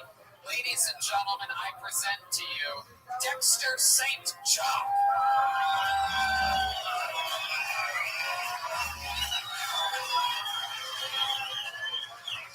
Salt Lake City. Finally somewhere where I fit in. And I know what you're all thinking. When did the puppet from Saw become a real boy? Like, good for him, right? I wonder what's next. The last time I was on this show, I touched on an experience that left me with a taste for bad bitches. Yeah. And although this is unconventional for a Kill Tony appearance, I want to give a romantic shout out to a bad bitch who recently caught my eye. So to the cute punk chick with the face tattoo, who was arrested on cops, season 31, episode 14. I just want to say, what's good, girl? Why don't you slide on into my DMs and I'll put some ends on your commissary. Once you are released from your incarceration, I would like to take you on a romantic night out. Now, you don't strike me as a wine and candles kind of girl. More like a flamin' hot Cheetos and Four Locos type bitch. Hit me up. Wow. All right, there you go. A new minute and some change from Dexter St. John. Now, Dexter, let's get this correct. This is your second ever time on the show, right? Second time on stage. Second time ever on a stage performing anything ever. There you go. And I can tell you right now, it went better than, right? The set-wise, you feel like it went better, right? More laughs per minute, right? Yeah. Okay. Vampire Elvis. Can I just speak on behalf of Vlad here myself? I think that Master did a great job tonight. Yeah. Now, just so that everybody understands the degree of interest that we have in Dexter, He literally tattooed his eyeballs black. Now, that is not removable dye. This is permanent. Dexter, how long have you had black eyeballs for? 2 years. 2 years. There you go. And can you guys see that from there? Can you see that in the back? So 2 years. And you did that in real quick? You did that in Texas? Oh, okay. You did that in Texas? I went to Pittsburgh. Pittsburgh. They do that there? Is that like a special Very thing popular there? in Pittsburgh. Yes. And so how did life change after you dyed your eyeballs black? More black women hit on me than before. Really? Wow. My goodness. Because now you're more black. Like, where have you been hit on by a black woman? I'm interested to find out, like, where you were roaming around and someone was like, oh, hell no, you come over here, baby boy. You get your creepy ass on. This is my LaQuisha impression. Well, I live in Galveston, but it seems like every time I try and buy food at an airport,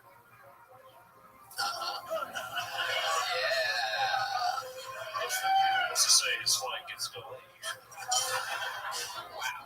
So, Dexter, and are you a religious guy? No. And what your parents, do they know about your black eyeballs? Remaining ones, yes. Say that again? Yes. Yes, they do. He said the remaining ones. Well, it's hard to tell dead guys, right? Or dead people. It's hard to tell them about your eyeballs. Yeah. So my dad knows. Right. My mom doesn't. Okay, so you're so confused what's happening there. It's good. It's good to be confused. So, I don't understand what the fuck you're saying. Both of your parents know or they don't know? My mom has passed away. Oh, how'd she die? How long ago? She died from lupus. 9 years ago. 9 years ago? Oh. Alright, now I get it. My mom died 9 years ago. I might have black eyes too. Yeah, died from lupus, damn werewolves. I hate those guys. So lupus. And what did your dad say when you told him that you got black eyeballs? It's expected with me. Really? Yeah, like what else have you done since you were a child to set the expectations of black eyeballs? Are there other things you ever get like wings implanted onto your back or anything like that? You ever sit on the rocks and hold in your poop? Only once. You ever hang by your skin on hooks or anything like that? You ever? No. What else? Like you said that they expected it of you. Can you give us another example of why they might expect that of you? Is there other things you did? Were you sort of like a bad student in school growing up? Not really. I didn't really go to school. So why would you say that? You didn't go to school? No. When did you drop out? The second I turned 17. The second? Yeah. Like were you sitting there with a watch? Yeah. The second you turned 17, which would have been at midnight. That's a hard time to drop out of school, exactly. The clock struck 12. My mom decided I was going to change that night. I went to the local tattoo artist in Pittsburgh.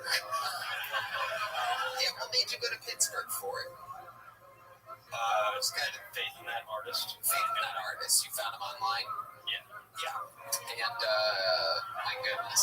What Tony's trying to say is, what were the events leading up to the black eyes?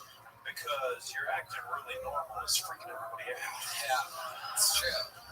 You're acting like you don't have black eyes. Well, I saw people doing it online about 12 years ago, and I was like, I better wait 10 years and see how it works out for everyone. And then, I went for it. You're an interesting guy, Dexter. Is there anything that might surprise us about you? You have such a cool style, all black and red. You have the Death Squad pin. You have long black hair, a full black beard, black fucking eyeballs. Is there anything that might surprise us about you? Like you love vanilla cupcakes or something like that? I'm a family entertainer. Wow, what does that mean, a family entertainer? I do demonstrations for, like, Grandma when she gets off the cruise ship. Not my grandma, brother. What do you mean you do demonstrations for Grandma when she gets off the cruise ship? I'm a full-time glass blower, self-employed. So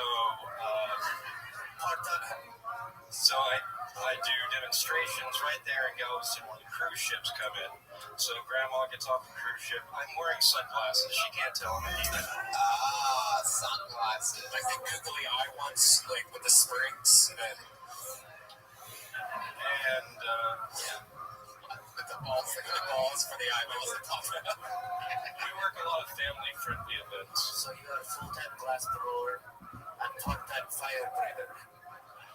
No, I do a blindfolded fire poi show where I spin fire poi blindfolded. Oh my god. Well, man, I wish you would have brought some of that shit with you tonight. I'd have actually spit fire. If he likes anime, then I just got weird guy bingo. No.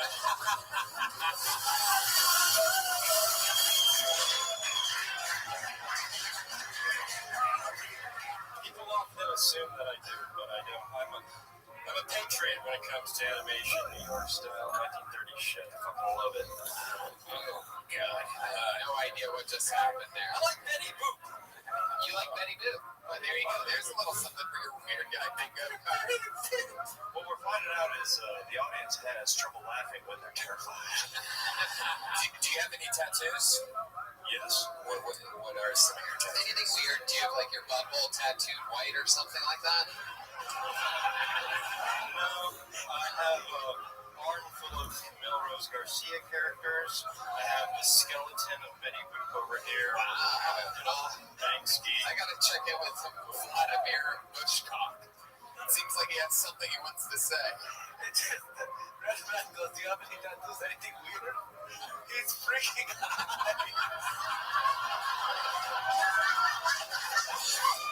Vladimir.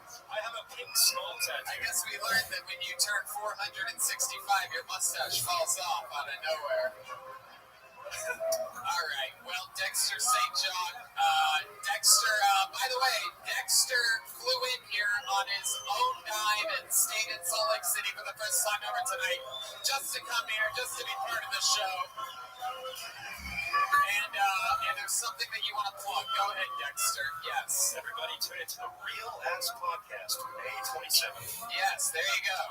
Okay. One more time for Dexter St. Jock, everybody. Real Ass Podcast. Louis J. Gomez, good friend Louis J. Gomez. Going to be hanging out with him at the end of June in New York City. What do you guys think? Back to the bucket we go, huh? Should we fucking do it? Should we find out who the fucking real killer here is in Salt Lake City? I thought he was going to say he had a Japanese tattoo that roughly translates to... All right. Let's get back to someone that doesn't have black eyeballs. I guarantee you that. Put your hands together for Brian Higgins, everyone.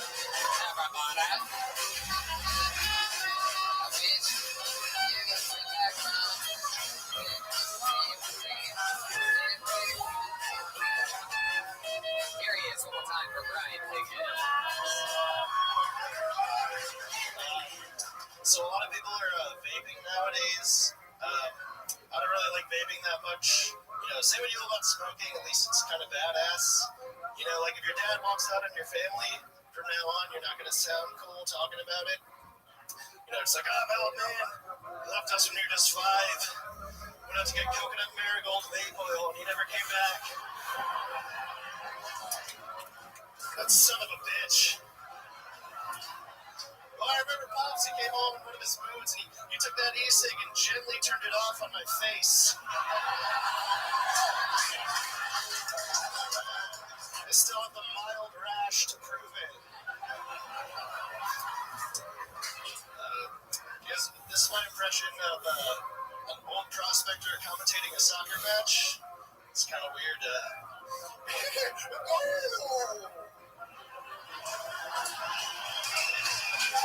Wow, there you go. That's how it's done right there. Brian Higgins, you've been doing this a couple of years, am I correct? Like 4.5.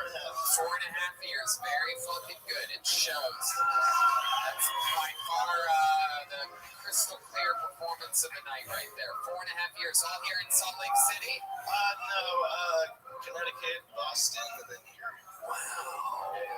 start in Connecticut? Cheshire, Connecticut. How did you fucking start in Connecticut? I did improv in college, and there was just like college open mics. Good for you, dude. You fucking. So, how do you go from Boston to? It seems like the common course would either be New York or Los Angeles. How do you end up in Salt Lake City? Well, I was kind of like super depressed in Boston and didn't do it that much. Right. Yeah. What's Boston? Yeah, Boston sucks. Super depressed because high school sweetheart cheated on you. No. I know you don't have to talk about it. But the yeah, blonde basketball player, right? Yeah, it was Kyrie Irving. Yeah. But no, I moved back. You were just chemical depression, regular old.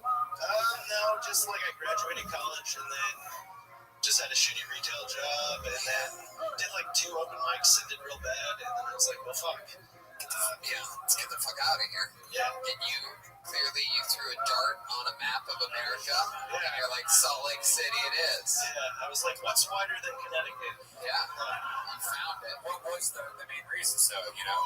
I moved out here to ski. You love skiing? I do, yeah. Wow, that's incredible. You do it a lot? Yeah. How long have you been here?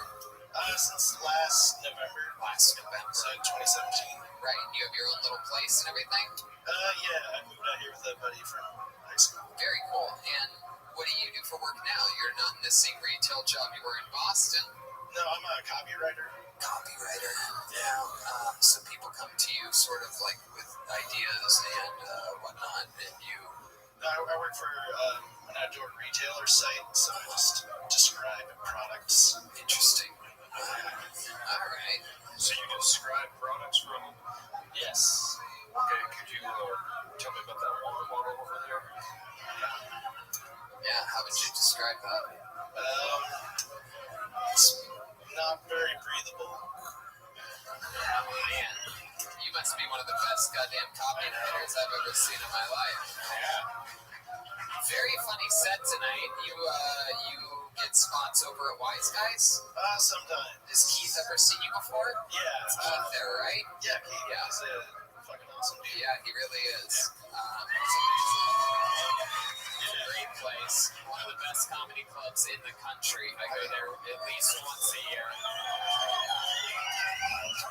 There was just another group. Yeah. Oh, yeah. No, it is. Yeah, it's real hunk of shit. They've only got one light. Just put all the lights on there. We heard the complaints about that. Yeah, I love it. So, Brian, you have a girlfriend? No. When's the last date you went on? What was that? I went just to a brewery. Yeah. How'd that go for you? It was good. Yeah. I ordered aioli sauce with my fries and accidentally said aioli sauce. Wow. Fucking Freudian slip there, huh? Yeah. Aioli sauce. Yeah. Aioli. Did she have big nips? Is that why? You wanted to see those fucking nips, dude? Tony. You wanted to see those puffy babies? You wanted to see those fucking Salt Lake titties? You know what I mean? Those fucking... That's what I said. I said, sorry, I'm trying to see the Salt Lake titties. Hey, you know what? Roll that beautiful bean footage. I wanted to see those old snow-capped mountains, huh? Last time I went on a date, a girl wanted to offer steaks, and I was like, no, thank you. So, you said aioli. Did she notice? Did you guys have a laugh about that, or did it sort of make it awkward? We had a laugh about it. Okay, well, that's good. How did the date end? You took her back to your place and fucking showed her the old fucking ski pole down there? No, we went to her place. Whoa, went to her place. But it was a while. Yeah, no, I know, I get that. Yeah. Why did I say that? I don't. So when you went back to her place, what happened there? The sex stuff. Yeah. When it happens with you, hold on, let's check in the vampire. Yeah, this guy does product description. And you call it the sex stuff? Come on, man, we need details, bro.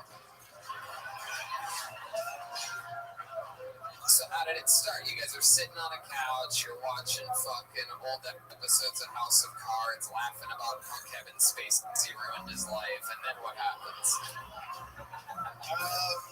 Tell us about it. Literally describe after the brewery. How many drinks do you think you have? First of all, let's start there. 2.5. Sir, there's a 0.05 legal limit here in Salt Lake City. How dare you? You know what?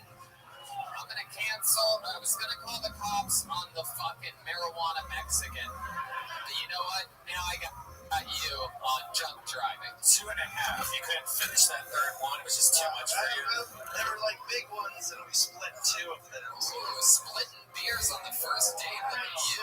Fuck yeah, poor man's poor man.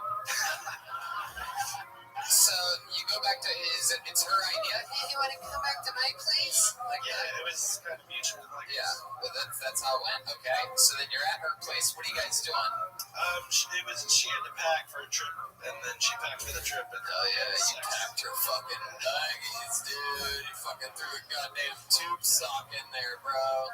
You went from splitting beers to fucking splitting beers. Those legs, man. Did you come fast? Oh, yeah. Yeah, how fast are we talking about? How long until you heard the sound of a kitty? I guess like this. 45 seconds about, yeah. Did you wear a condom with her? No, you definitely did. You definitely did.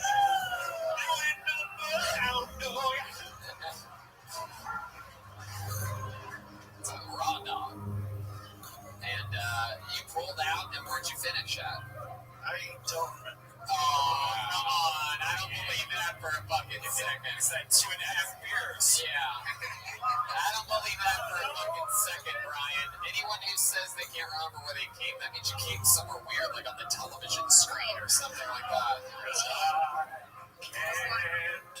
Coming inside of you. You think there's a chance you came inside of her? You're one of the newest baby makers here in Salt Lake City. I was trying to fit in. Well, Brian, I like you, man. You had a great goddamn set here tonight. Really, really fun. Great job. There he goes, Brian Higgins.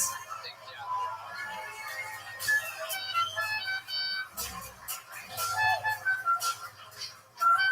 Chaos here. What do you guys think? Should we go one more time? We could end it. Look, it's always good to end an episode on a high note. Brian was the comedian of the night. You guys sure you want to go back one more time? All right. Came all this way. We might as well give the people sort of what they want, right? Okay. Ladies and gentlemen, your final comedian of the night goes by the name of Kevin Doughty. Kevin Doughty. Wow. The crowd goes crazy. Here comes Kevin. Hell yeah. One more time for your final comedian of the night, Kevin Doughty, everybody. All right, I got to tell you guys real quick why computers are going to take over the world. I got my own theory about this. Now, first you got to put yourself into the shoes of your everyday laptop and think about how they will look at us. Probably the same way that I look at a hairless cat. Fucking gross. Of skin and stuff.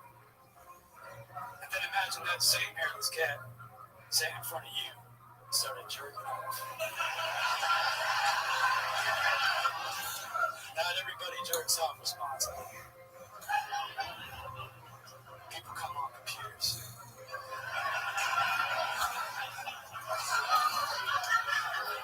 Not all those computers survive. That's biological warfare. And the computers of the future, they're going to look back to the computers of the past. And they're going to look at those laptops of today like they're great ancestors. And all I'm saying is, how would you feel if someone came on your grandma?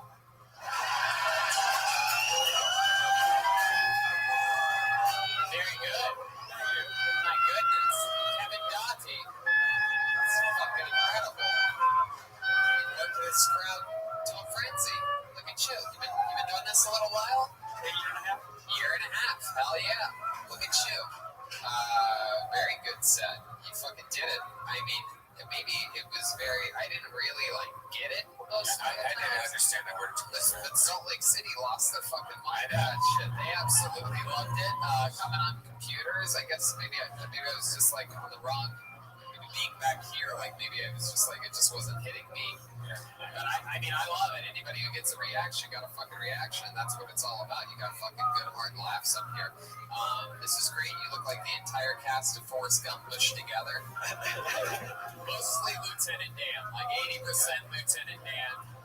Operational legs, no wheelchair necessary. But you were on a roll with your jokes here tonight. Kevin, tell us more about you. What should we know about you? Before you were going to be a pro wrestler and then you hurt your ACL? Yeah, no, I was in the Navy for a while. Got out about 3 years ago. You were in the Navy, an American hero, ladies. Put your hands together. What did you do in the Navy? I was a bosun's mate, so we did basic ship stuff. So bosun's mate. What? What'd you say? A bosun's mate? It's the name of the job in the Navy. Drive ships, float, ropes to moor up to keys. Real exciting stuff.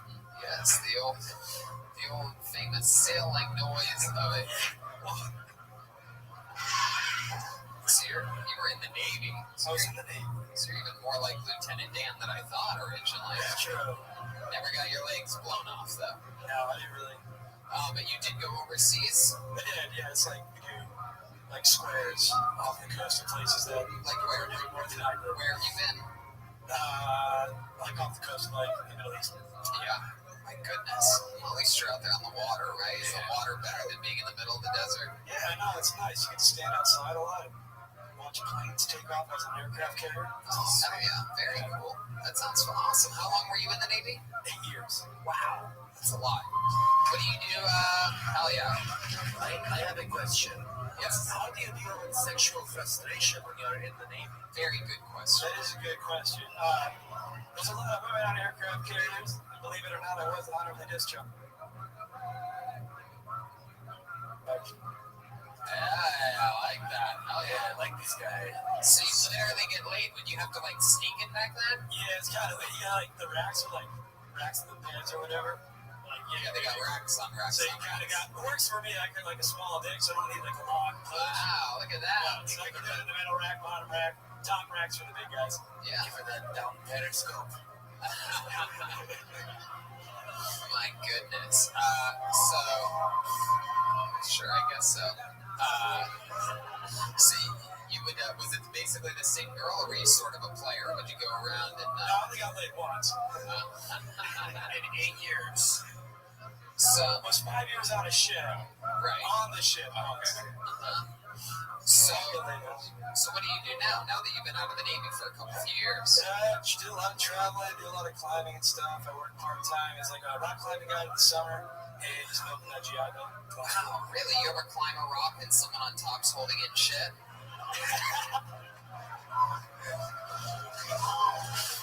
No, but I have shit on a rock. You have? You ripped your pants accidentally? I don't hold my shit. Yeah. Wow. Yeah. When you were climbing? Oh, shit.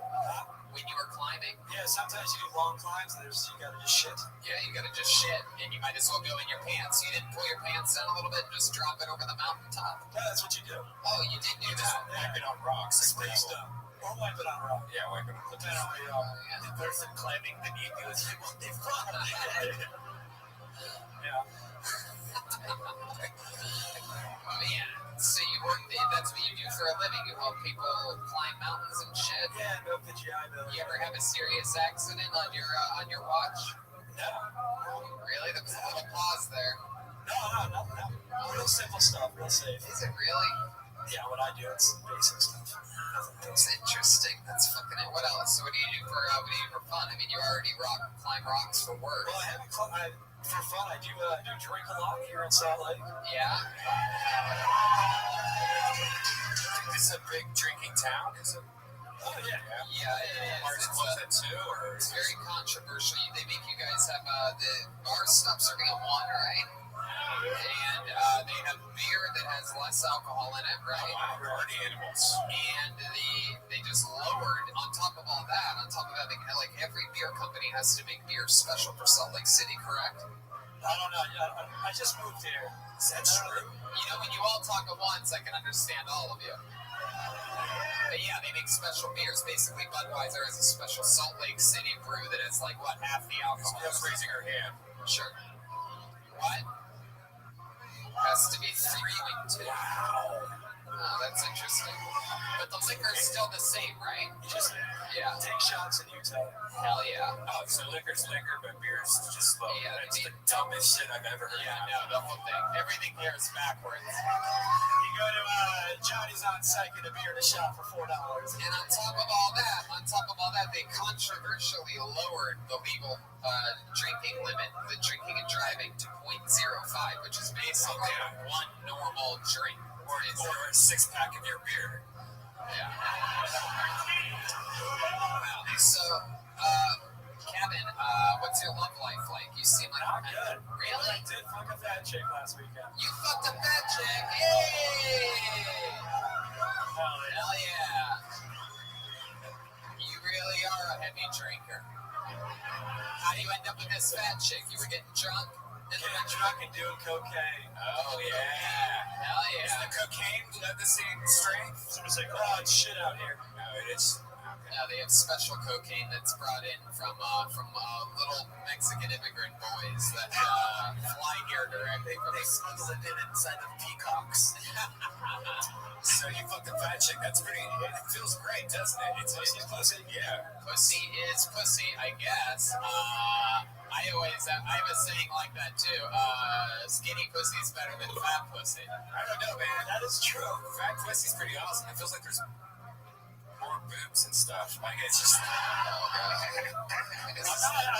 wouldn't want to do it again. And I think I'm actually going to take a break from drinking afterwards. Really? Isn't it amazing what fat chicks can do for people's health? Yeah. Like, so let's talk about this hookup. So you're at a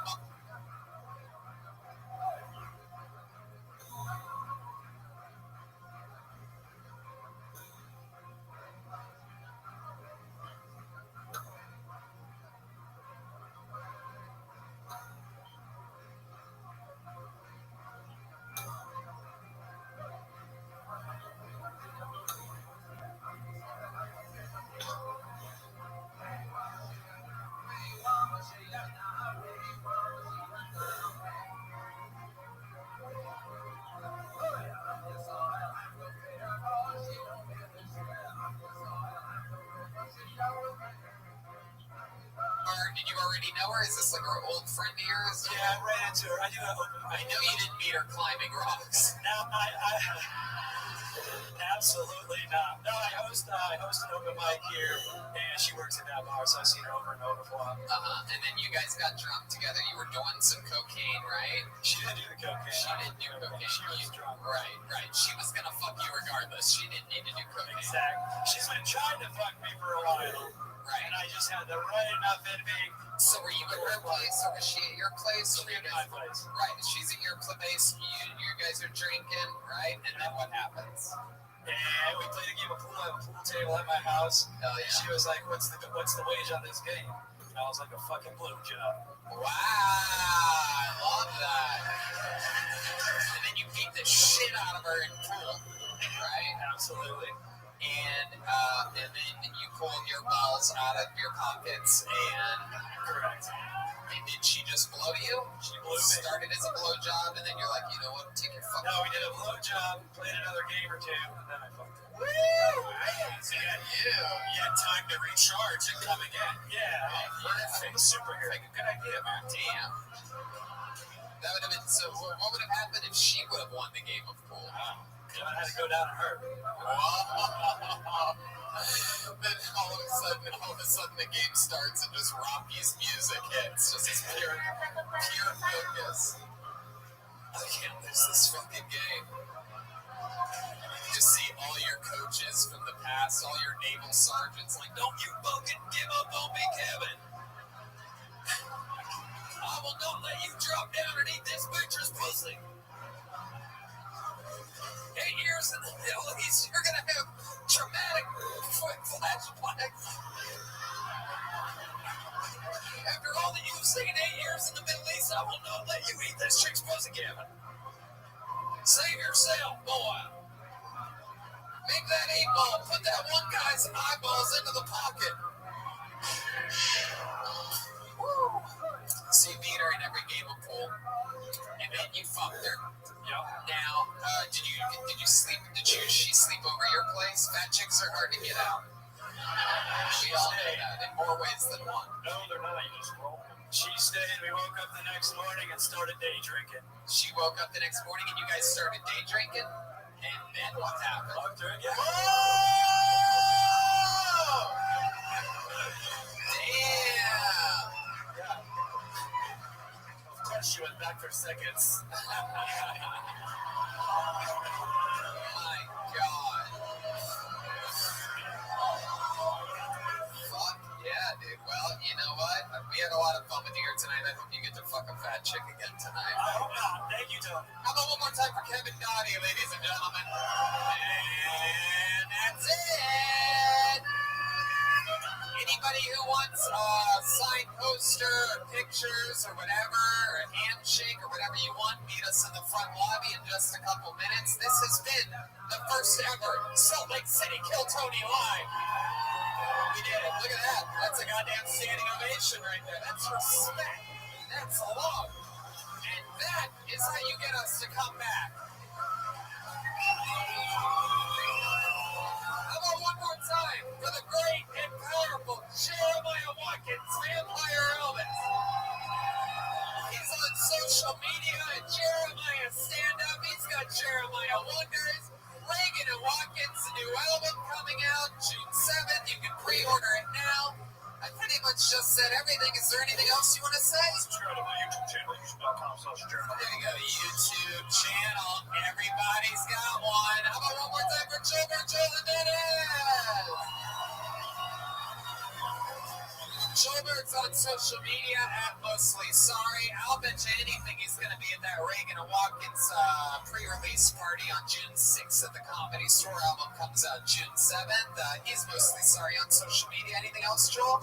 Thanks for coming out. I love you guys. This was Joel's first time ever in Salt Lake City. I love Salt Lake City. I come back at least once a year, every time to headline the amazing Wise Guys Comedy Club. I recognize a lot of your beautiful faces on the audience. And the tour continues. You know what it is, all of you around the country. So make the drive, get tickets. We'll see you out there on the road. Brian Redband. Hey, I ran some Death Squad pins with the poster and everything out there in the lobby. That's true, and I have Tony Hinchcliffe pins. I forgot to say, pins with my face on them, everybody. Who doesn't want one of those for $10? You can't beat that, Jeremiah. And there's posters, t-shirts, stickers and stuff. So come get some, guys. We'll be out there. How about one more time for Brian Redband, everybody? Thanks, guys. We love you guys. Thank you. Good night.